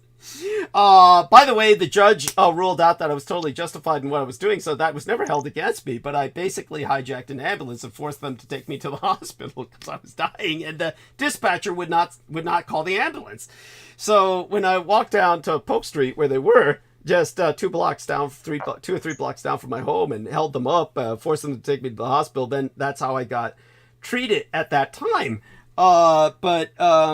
Anyhow, this doctor do something. When I originally told her, hey, I don't want that Chinese doctor anymore. I can't even remember his name. I told her, I don't want that doctor anymore. She says, why? And I said, he tried to kill me. And she says, how can you say that? She said, he's suffering enough. He's already had 3 different patients fail on him. And I said, you mean died? God. You mean they died? And she says, yeah. Oh my God. Yeah. I mean, you like the way they phrase it? They failed on him. The patients failed on him. Wow. Yeah, he killed them. I said, yeah, he fucking killed them. Of course, you know, it was something that I never found out what happened to him. But, you know, this is like one of the warnings I have. You got to be really careful. Chinese doctors can be great. They could be the best in the world if they want to be doctors, but there's plenty of them that never wanted to be, and they just, you know, are just crazy, and they're murderers, and they're, yeah, it's awful. But, you know, so at any rate, so just a hint of what I went through with the lung collapses, and yes, if it weren't for my genetics, if it weren't for the nanoplasma, yeah, I wouldn't be here. But all of that had to be a factor. Not any miracle healing, but in a sense, yeah, but it takes time. And so what is your nanoplasma contrived of? Yeah, fuck if I know. I mean, I have no. Okay. All I know is the nanoplasma was the term the Dr. John Henry Hagman and the staff at Letterman Army Medical Center told my parents. But remember, this was before there were movies touting that term. This was before there were books published. The first book ever released to the public was called Engines of Creation, about nanotechnology. So let's look up when that was published. Engines of Creation. And they definitely told my parents that they were putting nanoplasma into me before this book was published. So we're going to look at when this was first published. And it was published in 1986. So we're talking, the time that I received this transfusion, we're talking about 1982, 83. So about 3 years before this book was published, when you had the military working with this shit, you know, at least. So they said this is nanoplasma, highly experimental. They said it killed everybody they had put it into before me, but they said. But your vampiric background. That's what they were counting on. You see, it turns out cool. Michael Aquino knew what I was because he had been tracking my mother. He had been tracking my mother because she was historically an important figure. The intelligence community, especially military intelligence, knew who and what she was. So he was, of course, cooperating with Dr. Hagman. They were friends, so to speak, or as close to friends as people like that can be. And then what happened was that they felt that I would have the best chance of survival. Of course, what they told my parents was I was the youngest recipient and my body would be pliable and should be able to adapt to this technological experiment. And that it would be the only thing that could save my life. Otherwise, they had no blood to give because of the AIDS crisis and the crash of the blood market at that time. So when it comes to the horror of that situation, of course, my parents said, yes, please take any chance we can. Of course, they were lied to. And what all they were doing was experimenting. But the experiment, quote unquote, worked. So I survived the full body blood transfusion, but I don't have any natural blood in my body. It was all completely replaced with this quote unquote liquid cybernetic synthetic organism, this nanoplasmic creation. And so definitely it's you know, maybe I owe them something in a certain sense, just like I owe UCSF something in a certain sense, but I think there's so many negatives to balance it out, you can't really call it a deal. So, in other words, the negatives experienced with the military or with UCSF, which I haven't even gone into, they're like just horrible. You know. Most people are like, I didn't ask to be born, and Douglas is over here like, I didn't ask to be experimented on every which way to Sunday, like by every, you know, like, what the heck? Thank you. Yeah, I'm sorry, dear.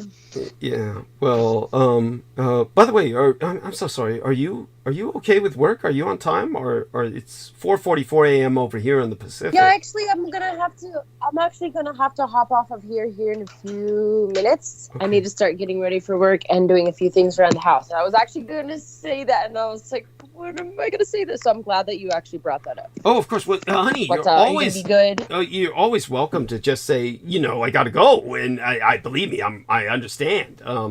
Well, I love for you. Sure. I was enjoying talking to you, though. So it's always great to learn. Oh, well, it's always wonderful to have your company. Love you dearly. Stay safe and be well. Have a blessed day. Thank you. Mwah. Take care and enjoy your day at work. Thank you. You as well, everyone. Donate to Douglas. There's no one else like him in the world, and definitely not on the internet. So. Well, bless you, darling. Before the apocalypse is here, let's all get this stuff together anyway. Yes. Love and blessings all, and I'll talk to you soon. All right? Yes, I look forward to that. We'll do that. All right. Take care till then. All right. Bye for now. All right. Bye-bye. Okay, that's the lovely Victoria. And, of course, she's Medusoid Humanoid. Do visit her channel. Just type in Medusoid Humanoid, and you'll get there. I mean, there's only one Medusoid Humanoid channel, just like there's only one The Arcane Observer channel, which is Jennifer Hawkins. Check out both those lovely ladies, and we'll take it from there. Now, let's see what time we have remaining going into live stream. And we've got about an hour, a little over an hour, and I think that, you know, I might even be able to handle it. If Aristides is awake, he is welcome to come back on. Of course, I always enjoy the way that Jennifer Hawkins pronounces his name, Aristides. Like airborne STDs and shit. All right. Okay, that indulgence aside, let me continue with what I was talking about earlier with space exploration and why Musk is so fucking out of his league. You got to separate space exploration and space settlement. When I think about settlement, I am explicitly thinking about people planning on spending their entire lives in one location and having babies and raising families. Now, space exploration, on the other hand, is some of the best of what humans do. If we put people on the moon and we set up a station and it stays there with circulating personnel, rotating them on a regular basis, there's still a lot of ambiguity in terms of international law. You haven't claimed sovereignty of the land underneath your station, so in that way you haven't violated the Outer Space Treaty. But if you never leave, and it's in one of the only good spots on the moon, how is the Communist Chinese Empire going to feel about that? You're going to ultimately, of course, wind up with, well, superpowers in conflict over cruddy pieces of shit territory that isn't worth living on, that might be a potential source of resources. But people tossing around nuclear arms in space, well, I guess that's better than doing it on Earth. Nevertheless, Earth, with climate change, maybe some nuclear bombs set off to boot, and werewolves and zombies, nonetheless, is still way better than living on the moon or Mars, because those environments are just so harsh. I have always loved Earth, but I appreciate all the more the ecosystems it provides us that you just don't get in a desolate wasteland like the moon or Mars. So just understand, my solution is divide the planets between the major superpowers. By that I mean, in general, the superpowers will either be sharing, like 2 superpowers in a single body, one on the near side of the moon, one on the far side.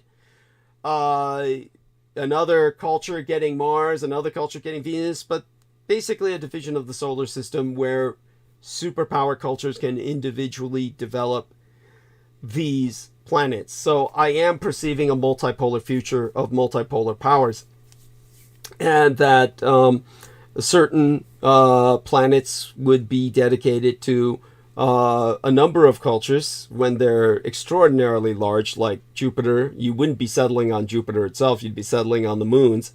Or small planets like Mars, it basically would be subsumed in general by 1 or 2 cultures. At any rate, that's for the future. We've got a wild plan for that. Nobody's going to be able to settle it in some kind of race because there's just too much going on Earth right now.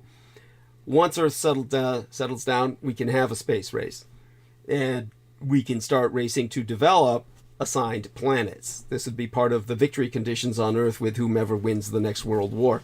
And whomever wins the next Civil War in America. At any rate, speaking of Civil War in America, the Democrats won big on election night. The Democrats score big in elections across the United States. Election results point to a major Russo collaborationist Red Republican insurgent liability on abortion heading into 2024. Since Dobbs, in elections where abortion is on the ballot, the party of abortion keeps winning. So on Tuesday, basically the day before yesterday by now, voters in Virginia, Ohio, Kentucky, and a handful of other states went to the polls to make their voices heard. Analysts concur the results would be a test of how Democrats might fare in next year's presidential election. Well, the results are in, and they offer good news for Democrats and abortion rights. Now, Democrats are celebrating a number of key victories from Tuesday's elections across these United States. Voters in Ohio said yes to making abortion a constitutional right in their state, becoming the first Republican state to make such a maneuver. In deep red Kentucky, no less, CNN projected Democratic Governor Andy Beshear won a second term after he made abortion rights a key issue in his campaign. Voters also helped Democrats sweep control of the Virginia legislature in a major blow to Russo collaborationist Red Republican insurgent Governor Glenn Youngkin. Republicans did get a win in Mississippi, with Governor Tate Reeves clinching re-election after Democratic challenger Brandon Presley conceded the race. In other closely watched contests, Sherelle Parker was projected, last time I checked, to become Philadelphia's first woman mayor, the mayoress, whilst Gabe Amo, yes, Gabe Amo is his name, he's become the first black person to represent Rhode Island. And they had to dig him up somewhere. In Ohio, Kentucky, Virginia, and beyond, Tuesday's elections provided more evidence that abortion rights remain a major political force for Democrats and a vulnerability for Republicans across the country heading into 2024. By the way, I can't resist pointing out that Rhode Island is Lovecraft country. And of course, they made Lovecraft Country the focus, the TV series. Well, they focused it on basically a black couple or black people. Something that, of course, would have shocked, probably offended, Howard Phillips Lovecraft, probably the major product of Rhode Island culture, Providence, Rhode Island, at least. And there you go. Now, just like the TV series, Lovecraft Country is going to have, well, a black representative. Incredible. Maybe at this point, Lovecraft would be beyond shock. Checking into live stream again. Good. Wow, numbers way up. And all right. So, by the way, STDs is making coffee. Give me a few. Yes. Oh, good man. Yes. Yes. So he's got good humor. He takes things well, honestly. A great guy. And altogether. So let's see where we're at now. Well, you see, for years, let's ask the question. I mean, obviously it's an inevitable question, especially if you have Republicans listening. Or libertarians. Well, they shouldn't even be bothered by this. According to a libertarian, everything is everything is permissible. A true libertarian is nothing but a goddamn anarchist. But the question from the Republican end, and believe me, they got the ass end on this one, would be, is everything about abortion? Good question. You see, for years, abortion rights supporters warned that electing Republicans to Congress and the White House would eventually result in a reactionary majority on the United States Supreme Court that would ultimately overturn Roe versus Wade, the 1973 case that protected access to the medical procedure. They were right to worry. Yesteryear, the court did just that, returning the question of abortion rights to voters in states across the country. And Democrats and our allies have fought back, slamming Republicans for backing abortion bans without exceptions for survivors of rape and incest, no less, prohibitions that are deeply unpopular among voters in both parties. Abortion rights groups and their allies have pushed for new state laws and state constitutional protections for the procedure. In many cases, these groups have used California-style ballot measures to take their case directly to voters. When a 10-year-old Ohio girl had to cross state lines to terminate her pregnancy last summer, attracting national headlines, activists in that state mobilized to get a ballot measure to enshrine protections in their state constitution.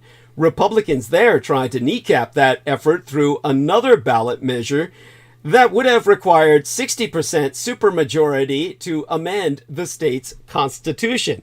But the Russo collaborationist, red state insurgent-backed Republican measure failed, making way for the abortion rights proposal to succeed. On Tuesday, Ohioans approved a constitutional amendment to protect a person's right to, quote-unquote, make and carry out one's own reproductive decisions. Democrats also saw wins in Virginia, where they took control of the state assembly and protected their narrow majority in the state Senate.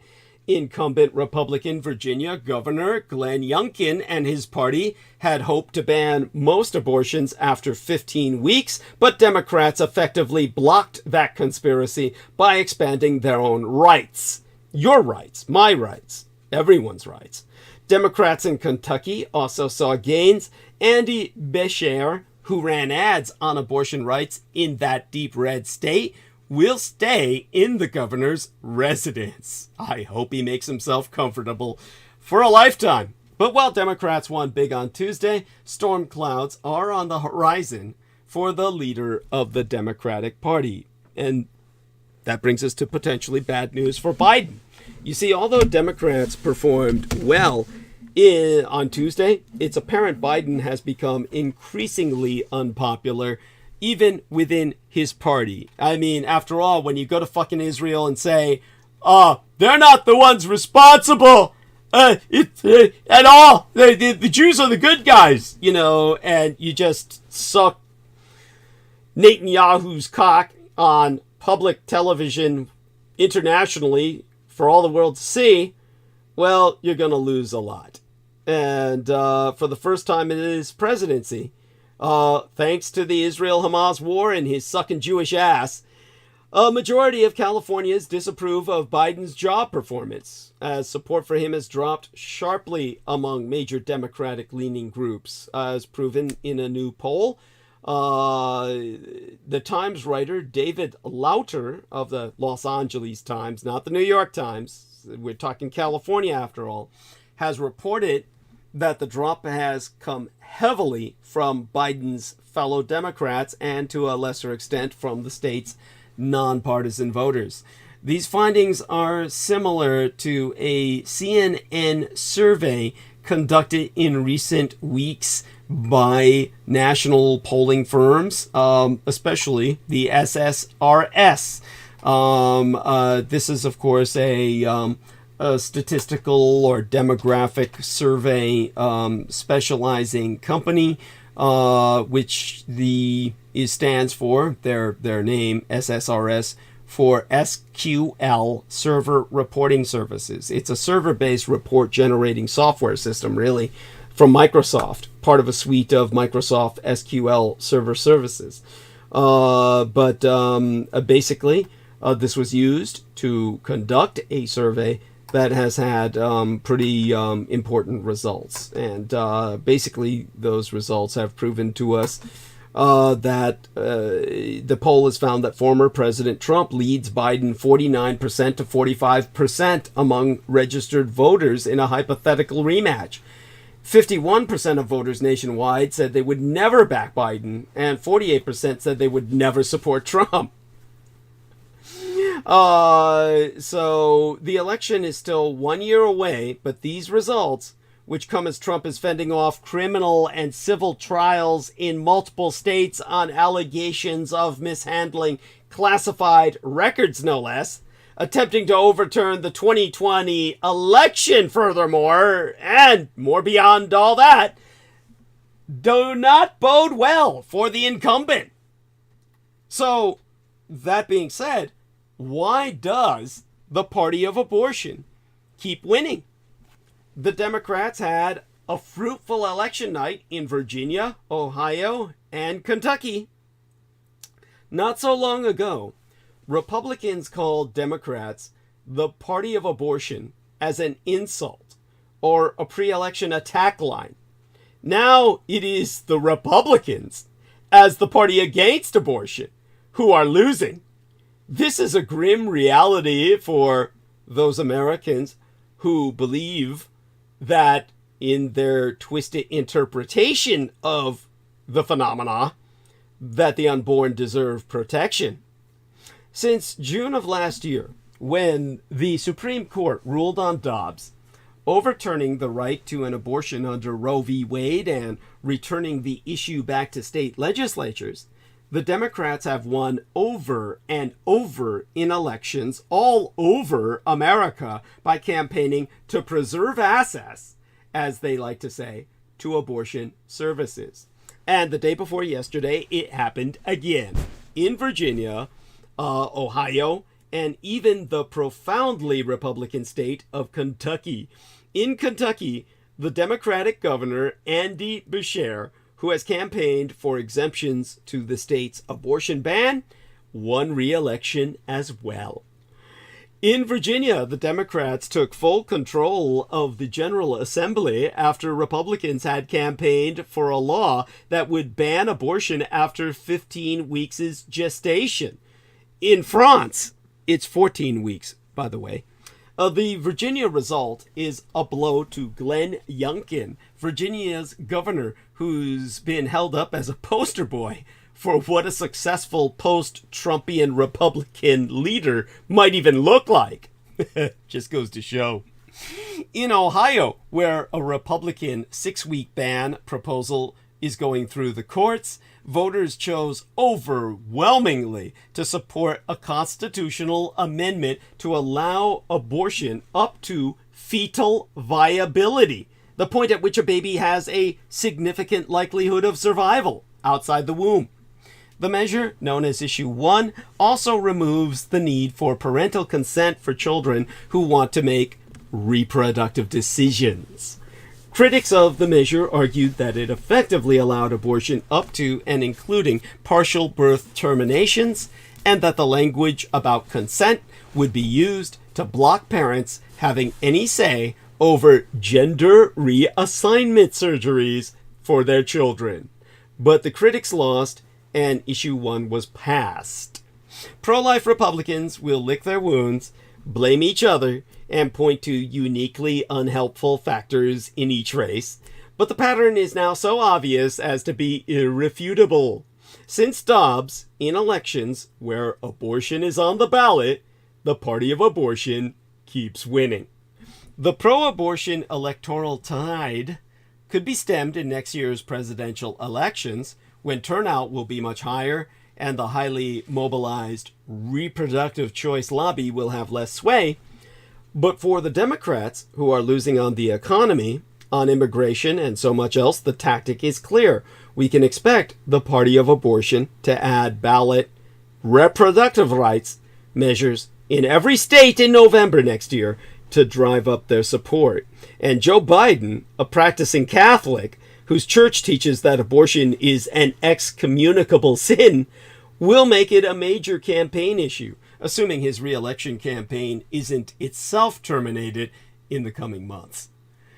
Now, a new CNN poll shows former President Donald Trump narrowly leading President Joe Biden 49% to 45% in a hypothetical rematch. This is fraying nerves among Democrats, but inside Biden's headquarters, the president's advisors remain confident that his coalition will grow and that he is still the party's best option in 2024 to win the White House. It's just going to be, as I've said before, the last thing America fucking needs is two goddamn old, privileged white men duking it out for the goddamn White House. But this may be what we're stuck with getting. And, it fucking sucks. In fact, let's hope both of them die or both of them get killed. I'd recommend killing both of them. And we can have a better chance for a better election. One that's at least more entertaining and less stressful. Actually, forget the entertaining. I'd settle for boring, just so long as it's a stable election where we're not all driven to try and kill each other. But then again, civil war, that's it'll be the only thing that leads to the change we need. Troy Bellamy says, I didn't know Brooke was a freak. That's a positive. He means like an info. Critical Thinking says, God bless Donald Trump. Hey, as I said, Trump's strength, if you could call it that, was generally foreign policy. Not Israel, obviously, but somebody had to do something about the Communist Chinese Empire.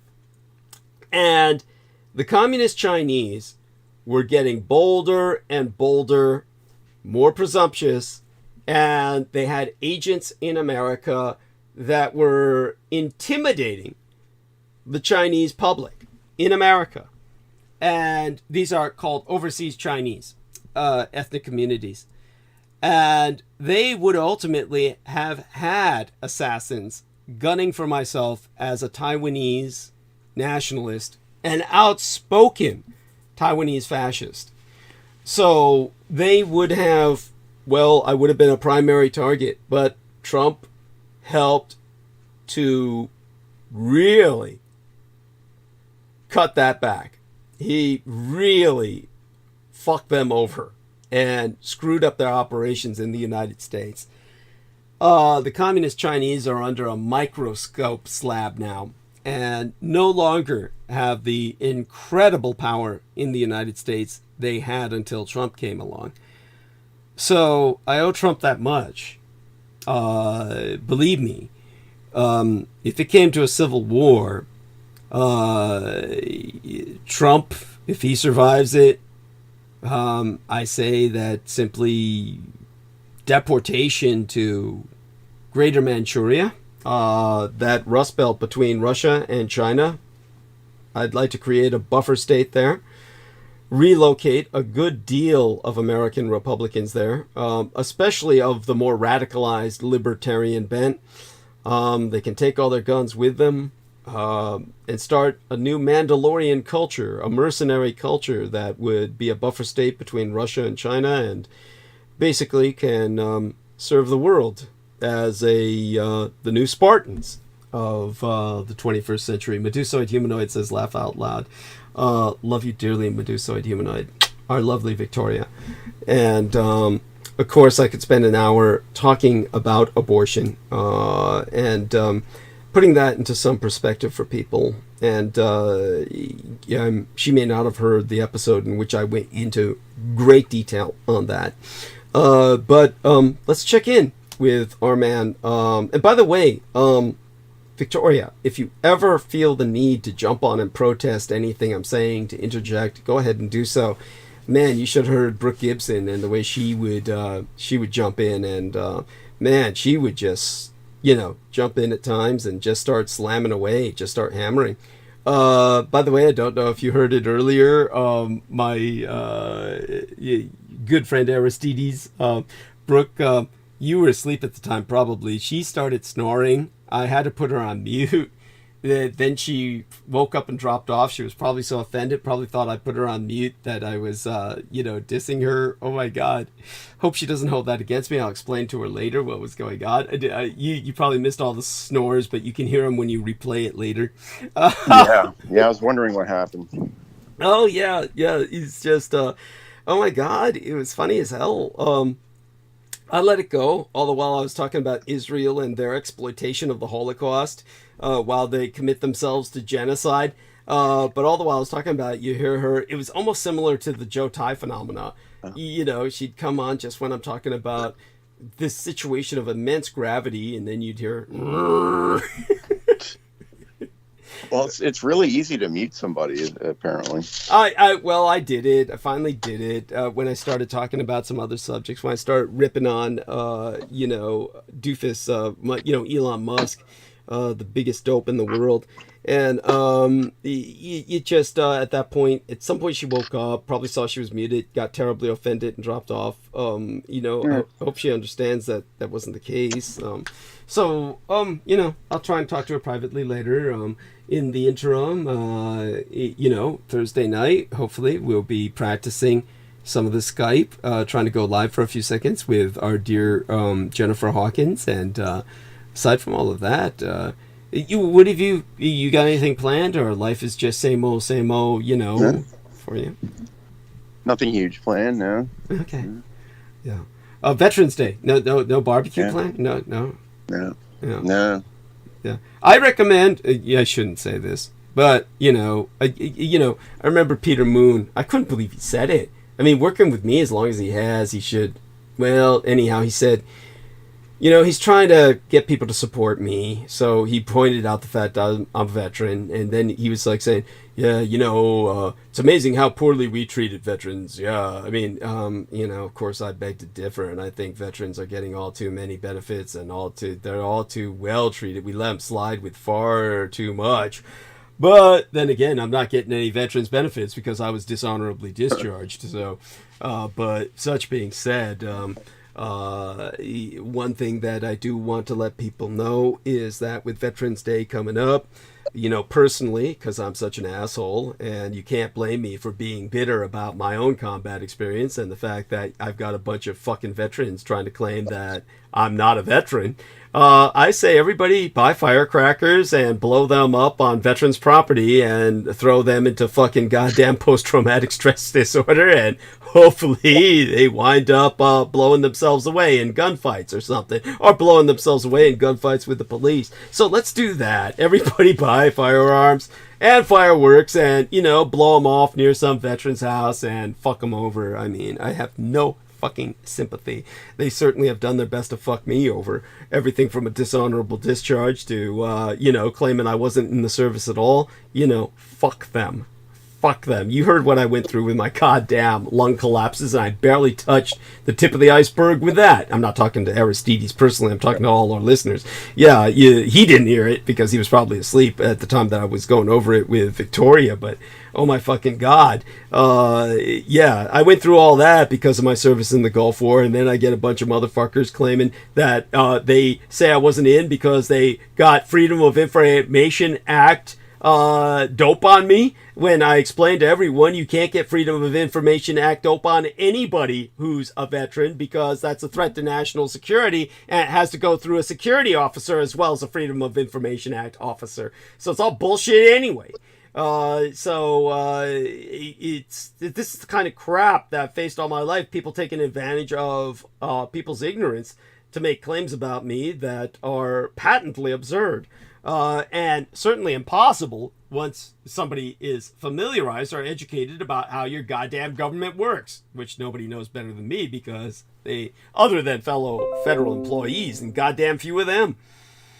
Here, let me click on bulletin coming in. Nothing particularly outrageously impressive, but yeah. At any rate, where are we now? So, yes, in terms of current events, observations, perhaps, either on the recent elections or on Israel, Hamas, or Elon Musk, the usual state of affairs. What comes to your mind, Aristides? Current affairs. Well, Elon Musk. I feel like he's kind of setting himself up. He's like kind of a third power almost, like in a way. It's James Bond villain. A James Bond villain. Yeah. Go on. Yeah, right. He's I don't know. He's, we're used to a certain paradigm, left, right, and he's just this kind of big oddball, Mm-hmm. This outside element to the equation, Mm-hmm. Yeah. Thank you. Or in terms of, I don't know if it's not in terms of parties or nations or what, he's like you say, he's like almost, the bigger than some countries, It's, yeah. Power. Thank you. Yeah.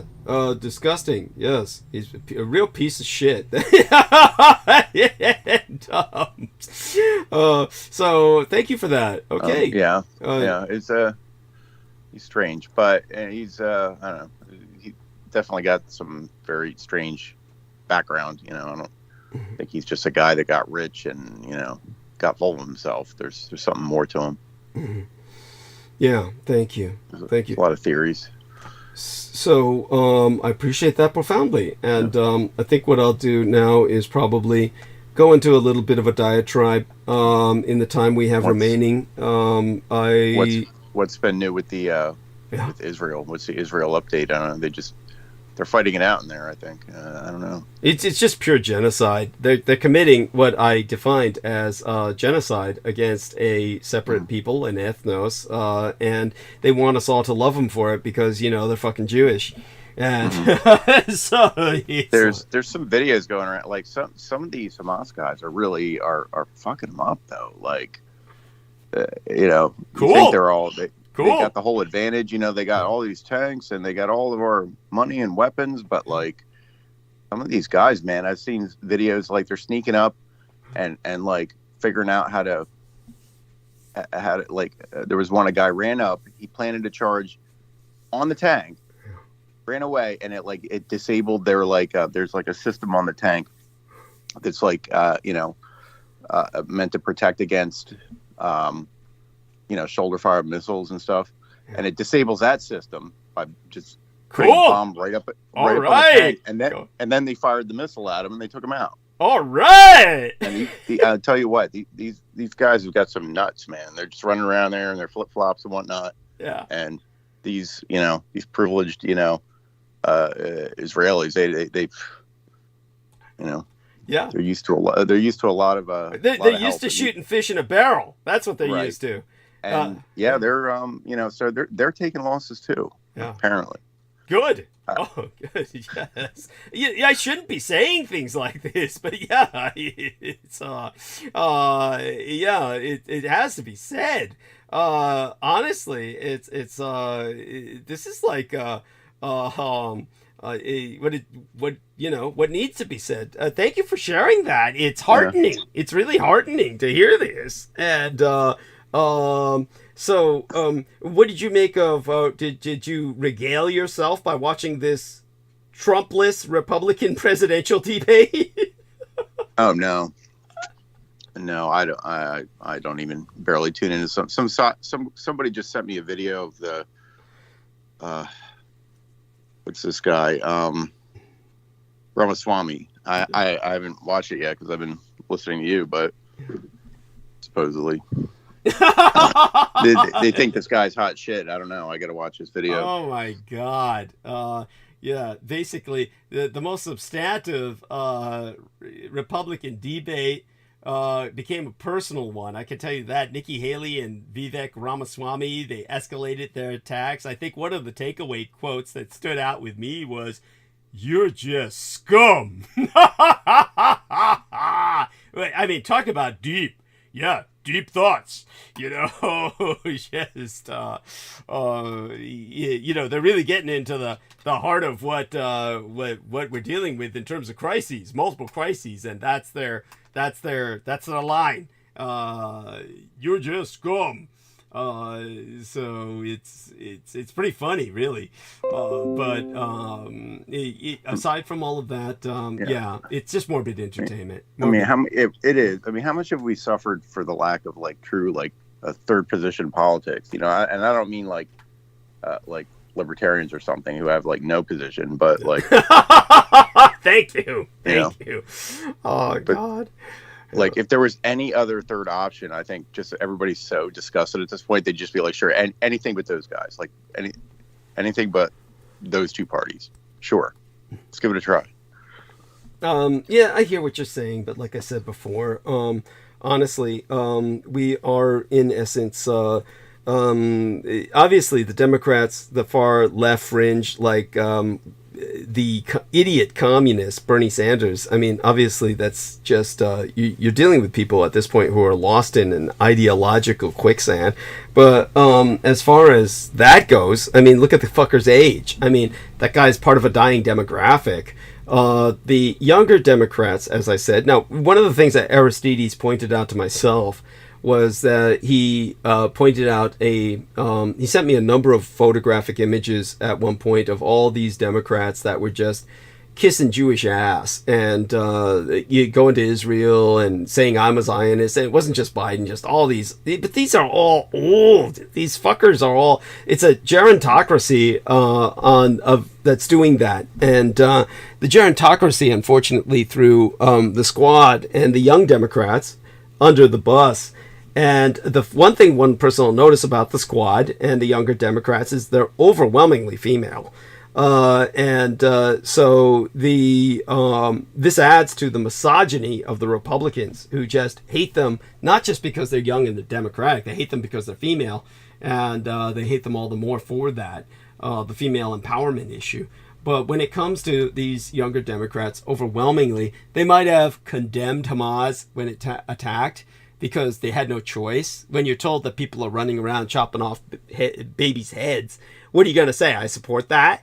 Of course they have to say, we condemn Hamas, but at the same time, they quickly went on to support the Palestinian people, which is the overwhelming position on campuses. So all of this is good news, that we're heading towards a younger Democratic Party that will not be kissing Israeli ass. It can't do so because so many of them are different ethnicities that are not impressed by this Jewish victimization industry. They've had their own cultural victimization.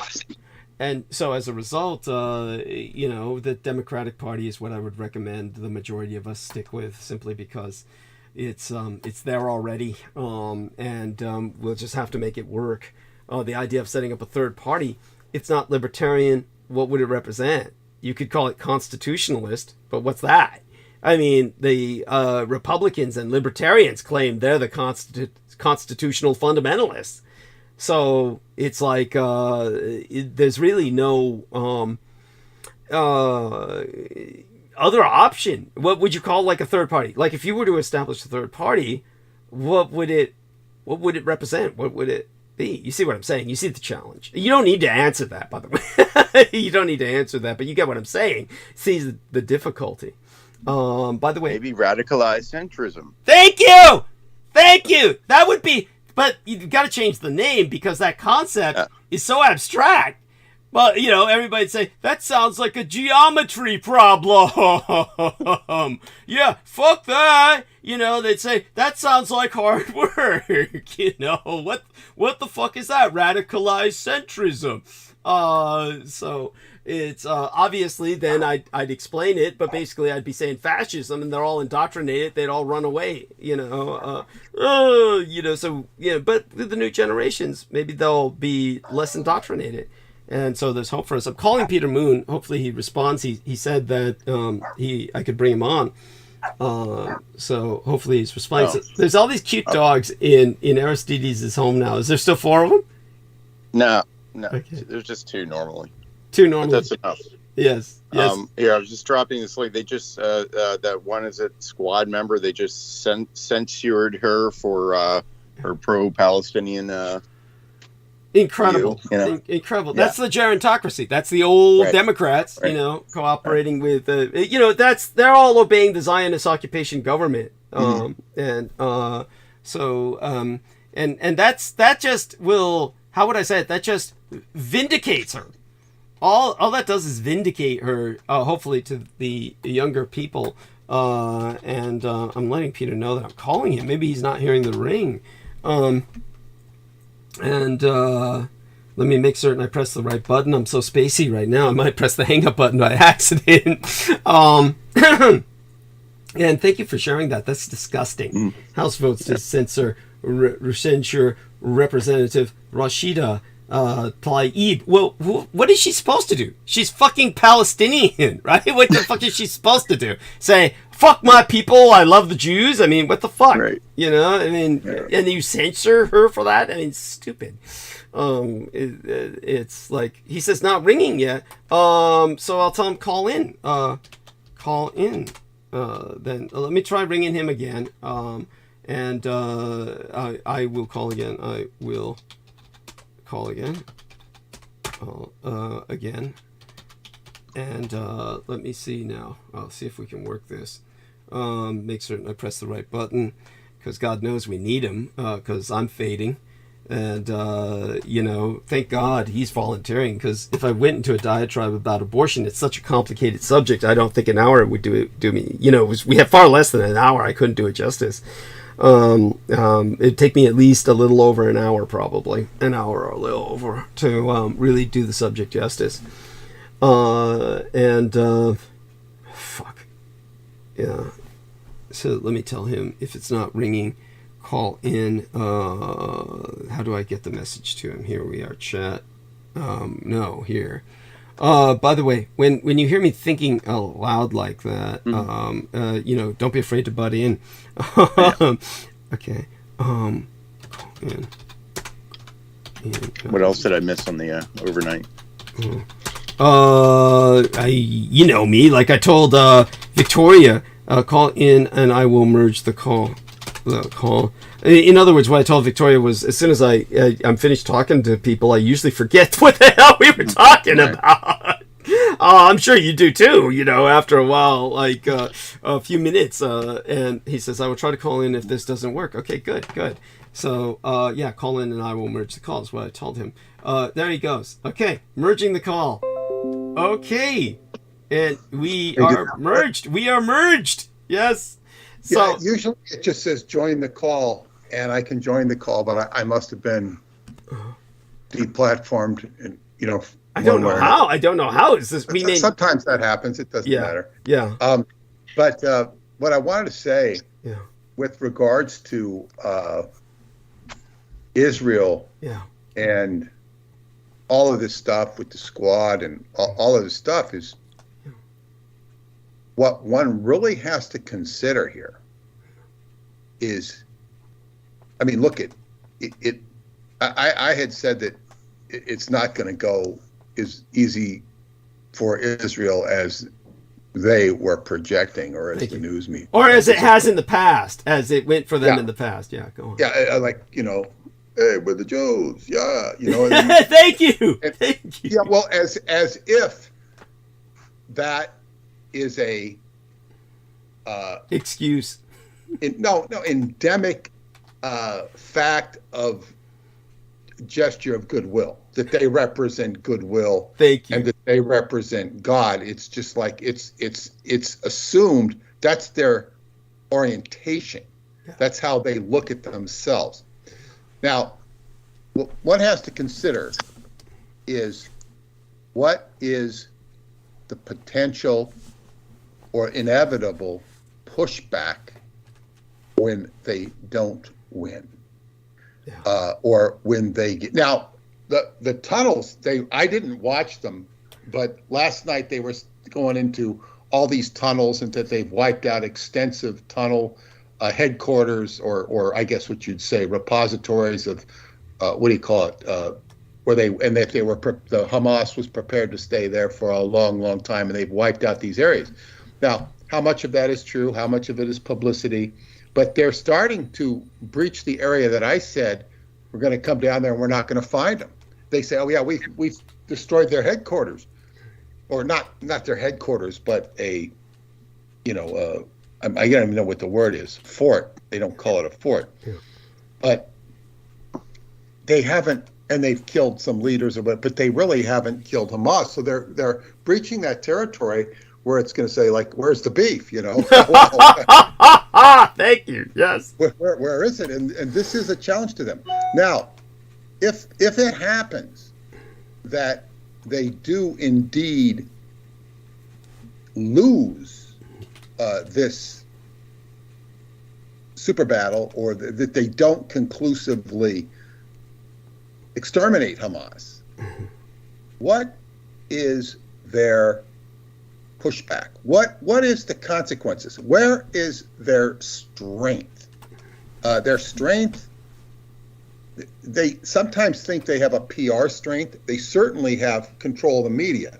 The media is a strong point, and they can beat that to hell every way and back, and you know, whatever. It can that only works to a point, though. Yeah. If you're not being accepted, you can't, like, the press couldn't make Nixon liked back in those days, because the press was hated as much as Nixon and distrusted, except by the gerontocracy. Yes. Old people loved it. And I'll remember when the Berkeley City Council, the students voted out the gerontocracy in Berkeley in 1970 or thereabouts. Mm-hmm. And I remember my friends' parents being, really horrified. Like, oh, young people are, because they realized they could apply democracy to some extent. And it's like, okay, the young people are taking over. The unfortunate thing for the young people taking over is they're going to be confronted with the same problems, the same corruption, and the same BS that the gerontocracy does. And generally speaking, in the nature of politics, they'll be co-opted into it. All of a sudden you'll see AOC, who was a rabble rouser, attracting great wealth, or respectable wealth. And so this is what happens when you go to Congress. You get rich. Yes. Yeah. And this is a very, broken, sick system. So what are the strengths of the Israeli side? Well, they have great influence on media. They have great influence in banking. Now, what is the most radical? I like that radical centrism idea that Aristides did, because it's like, okay, we got to make radical progress. Now we got to pull it back so it makes sense. It's a good phrase, but and of course, Elon Musk emulates radical centrism because, hey, I'm making a car that's going to save the world energy. Look at me, I'm shooting us out into space. Yet he exposits, quote unquote Republican values. So the pullback is in finance. Now, we go back to the biggest problem for financial controllers, whether they be Jewish or Swiss Nazis or whatever they might be, whatever the hell they might be. What is the connection between Judaism, Switzerland, and Germany? That's an interesting connection in itself. But is Bitcoin or cryptocurrency, and this has been a big problem. Now, who's at the forefront of Bitcoin is Jack Dorsey, who we were talking about. He is just world's biggest advocate for Bitcoin, and he's, he gave a few tokens and created this new system. So, now he's trying to. Now, Bitcoin is in itself a radical Uranian departure from stability. This is why we're having Bitcoin, Uranus, and Taurus. The Taurus is the resources, values, stability, and Bitcoin and Uranus and Taurus puts this Bitcoin. It comes out of nowhere. It shoots way high. It shoots half of what it was. It's still a considerable, incredibly appreciated asset over its life. So this is something they've been trying to control for 10 years, and they can't control it. They haven't figured out how to control it. I don't know that they can. And that's why, as I say, Jack Dorsey can be beaten the bush for cryptocurrency or for Bitcoin, and either the Bitcoin itself or the art elect can be so many steps ahead. So he can be trying it. His innovations could even play into the art elect's game plan, which I really can't. Okay, I can only speculate on. Right. But I want to be aware of the potential and the possibility. So I would say, after talking this through, that the Zionist faction is got their hands tied by crypto. They can't see it. See, that's the thing. Crypto is hidden. It's a cult.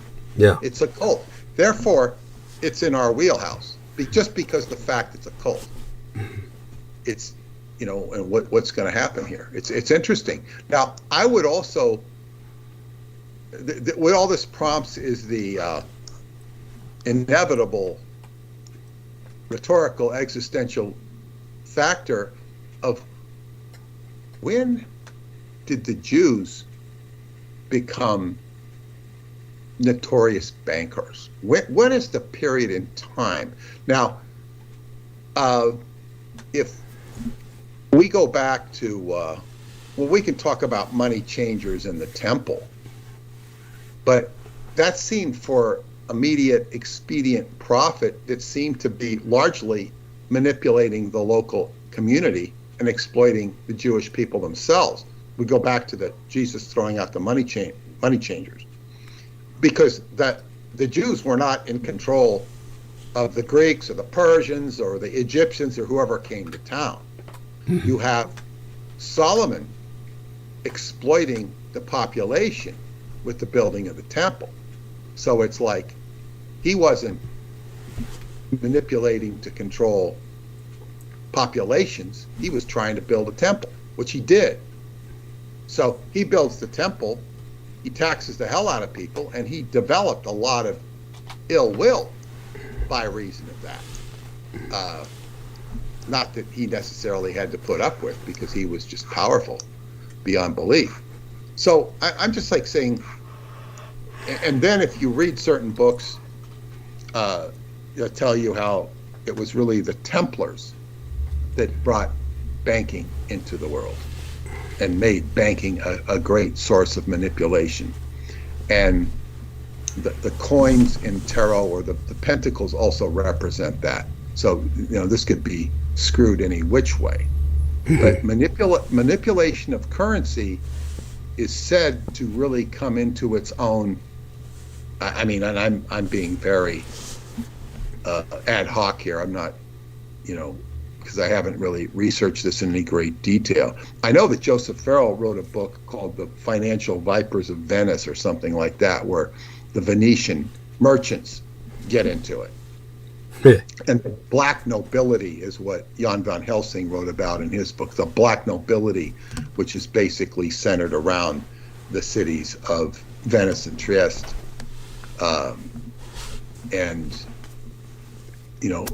But do explain to our listeners that black nobility means they're covert or hidden, not ethnically black, correct? Ostensibly. Okay. There's also the merchant of Venice, or the Moor, Okay. What is it, Othello? Yes.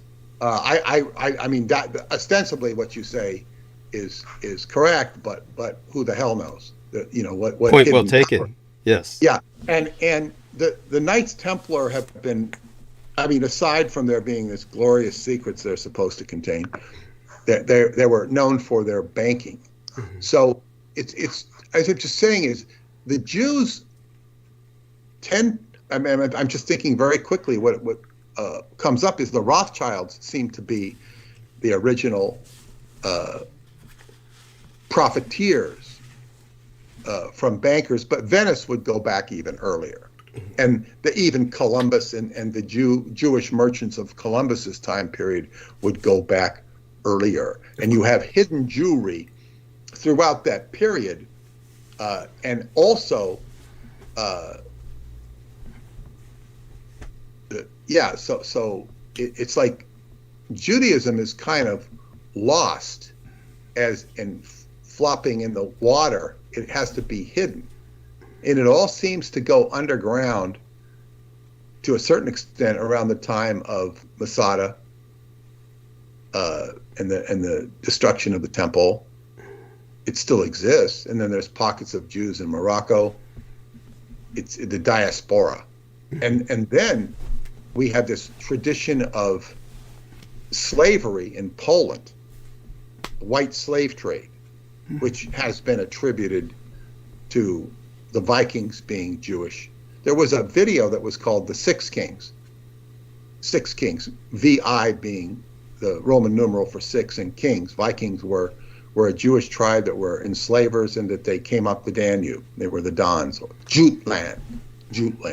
That video must have been scrubbed or taken down and never find it again. Wow. And of course, what caught me on the interest to that part, that essay that I sent Jennifer, the German essay, which talks about the death camps in Auschwitz, including the Auschwitz death camp in Poland, including the Auschwitz death camp, were built by Polish Jews for Germans. Yes. And then, but where I first caught on to that thread was in a movie with Orson Welles. I forget what it's called, but there's this, it mentions the white slave trade out of Poland. Mm-hmm. And I don't know that they mentioned Jews or not. And then, of course, Rhode Island was called Jewport because it was run by the triangular trade route, was run by Jews. And that's the Columbus angle. I still don't understand who killed all the people in America. If it was smallpox, I mean, the genocide of. Could you just answer that question in a sentence or two? As far as, like, you mentioned all these people in the previous transmission being killed in America, North America. Like, I think you said hundreds of millions. I don't know how many you said. 20 million in North. You're talking about not with the Spanish flu era, but you're talking about the Native Americans. Yeah, the Colombian towns of St. Louis. Yeah. How many what was that? How many were that? How was it? 20 million, and how did they die? If you're talking about the Columbian Exchange, when Columbus landed and all the Native Americans who died after that, is that what we're referencing? But that's over a period of hundreds of years, is it not? Over a period of several hundred years, yes. But but how? What did they die? What was the cause of death? Mostly plague. It was mostly the diseases brought by the Europeans, more so than anything else. But it's not like the Europeans didn't know what they were doing. They certainly made certain. They understood disease. They understood transmissibility of disease, and they knew they were carriers. And when they brought it over, the diseases that they did, when they realized they were vectoring diseases, they certainly seemed to do everything they could to expedite the vectoring and further the demise of the Native Americans, because the Native Americans generally tended to make poor slaves. And so they instead would import the slaves from Africa, who were hardier and lasted longer, and if they survived the journey. Probably susceptible to diseases because of the African, situations, biological. Yes, the immunosystem built up via the centuries, millennia of malaria, coexistence with malaria, made blacks much more immune to these diseases from the old world. Yes, but go on. Yes. Well, you answered my question. It was disease, because I knew there was that possibility, but that was, and it's a as we see with a war, World War I, it's a great killer. Yes. Of people. And it is the weapon of choice if you want to. You're familiar. Absolutely. You're familiar with, of course, the U.S. cavalry passing out blankets that were infected with smallpox to the Native Americans. Yeah, of course. Yeah. That was good. So anyway, I'm just saying is, the money, coins are a part of the tarot. They're a part of all those archetypal situations. So things can bend any which way. Back in the days of Job and all those characters in the Bible, they were struggling with, cattle and sheep, and wealth was recognized by, husbandry. Mm-hmm. Animal husbandry, yes. It's a big thing in the Bible. Go on. Yeah. And of course, then there's the whole sacrifice issue. Yes. And Nemo had posted some of the stuff on Jewish sacrifice, and I got to say something about that. I'm not unfamiliar with it. Oprah even had a Jewish woman talking about what her family did. It's horrific. Wow. The only problem with that stuff, it's Qigong principle, where your mind goes, your energy goes. And to invest too much time in that, it's like, going down, investigating the Son of Sam murders. You go down into the alley and you see the red eyes staring at you. Why am I investigating this? Because it can end up not serving you, and you can end up becoming, like Tom Cruise in that movie, Eyes Wide Shut, you end up walking into the den of the vipers, and you're the next meal. Yes. So I would just be careful of putting too much energy into that, rather into something more positive. Because my friend, I played football with Terrell, he was arrested for protesting civil injustice. Mm-hmm. And he basically went into organizing football because he found that much more productive. Yes. And in other words, he doesn't mean he doesn't believe in what he was doing, but he was very wise because, what did he gain from that? Well, he gained experience. He gained experience, but he's like really positive and would point out some of the positive things that football was doing for certain people that played.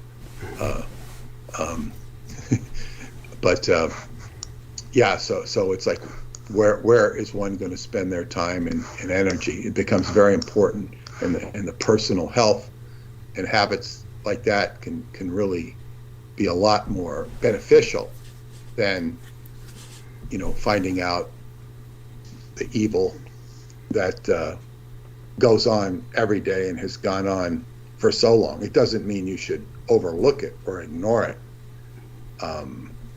And it struck pretty close to home with me, because when I saw that thing on Oprah, and it was I think it was a YouTube. it wasn't live, and because Paula's it was actually a step grandfather had been was Jewish, and he owned a textile factory in Romania during communist times, and people still don't believe that. When I tell Romanians that, no, it's impossible. Nobody owned anything in Romania. He owned a textile factory. He would frequently go to Jerusalem. He would buy gold and diamonds. He was very wealthy. Wow. He's still alive, I think. And then they were saying on the Oprah thing that they were, or maybe it was another video, where they were the friends of the prime minister, I forget the guy's name, was bringing kids from Romania into Jerusalem to be sacrificed. Interesting. And that's where I said, Paul, I wonder if this is your grandfather. She says, probably so. Wow. She wasn't standing up for him. Interesting. And because it fit the pattern. How would he go to Israel in the middle of communism? Yeah. Well, they were friends. They were allied.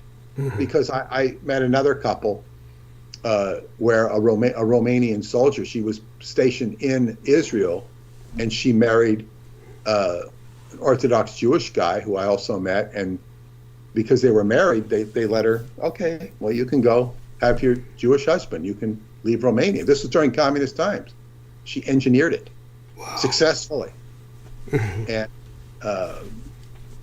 has what I deem to be a successful family and marriage, as successful as any such thing can happen in this world. So yeah, it's like, is there secret Jewish, what do you call it? What we just think, sacrifice? And Barbara Walker, who's written the encyclopedia on Women's Encyclopedia, she talked about that during the times of Christianity,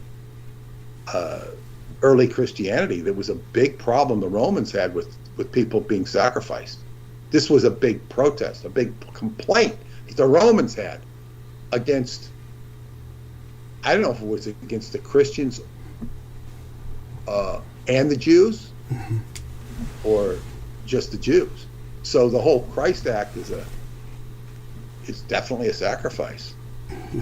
And so it's a culture built on blood sacrifice, and it's just got such a what do you call it, quote unquote refinement about it. It's justified, and the sacrifice means to make sacred. So anyway, so that's some food for thought. So that's all incredible. This stuff, and all this stuff with Judaism being so special, entitled, it's life goes around. It circulates, it goes around, it doesn't stay the same. So just like, Donald Trump made a fortune by using the legal system, now he's fighting the bitter end of it in a way he never has before. Yeah. He may prevail to a greater extent than any of his enemies might think. We don't really know, because the press is so prejudiced and makes it so horrible.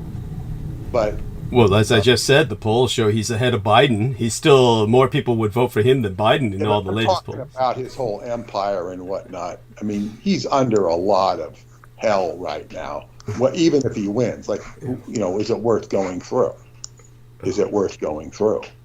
No, it's and the politics, you see, has gone back and forth too. It's like, okay, the Republicans were taking it on the chin for they couldn't get the speaker sorted out, and now the Democrats were taking on the chin because of the Palestinian issue, and now the Republicans are taking it on the chin because of the the abortion issue, and it's like, it just, what's wrong? Like, all of it. it's all wrong. They're all wrong. And this is the unfortunate, politics it's become so, what's the word? Uncontrollable. Yes. And I think the real instinct of these politicians is, what do they have to lose? And they're going to circle around the wagons and try. Their main goal of these politicians is to avoid detection or, getting busted for their own crimes. They're going to hide. Right. They're going to hide because this is who they are and what they do. Yeah. So I think that's what we need to look out for, and who can emerge from this relatively unscathed. And it might be interesting to see how Trump comes out. If he is able to win the election, and then he pounds his pardon gavel and pardons himself. Yeah. That's what he would do. Yes, of course, and he's eminently electable by all the latest polls. So yeah, and I also think if he did pardon himself, I think he would pardon some of these people he didn't previously pardon, just to, as Gerald Ford said, we've got to get on with the country. I've got to pardon Nixon, because of course Nixon, of course, was guilty of stupid crimes. He covered up, and he'd been being persecuted for a long time in the press. Yeah. And all his forcefulness didn't work, and then Ford chose to pardon him. Yeah. And I think Nixon begged him for it, and Ford seemed like in the eyes of getting on with the nation. Well, Ford was kind of a lame, limp president who really, when I think back, really didn't do anything. It's really sad. And he was so uninspiring that he lost to Jimmy Carter's smile. Yes.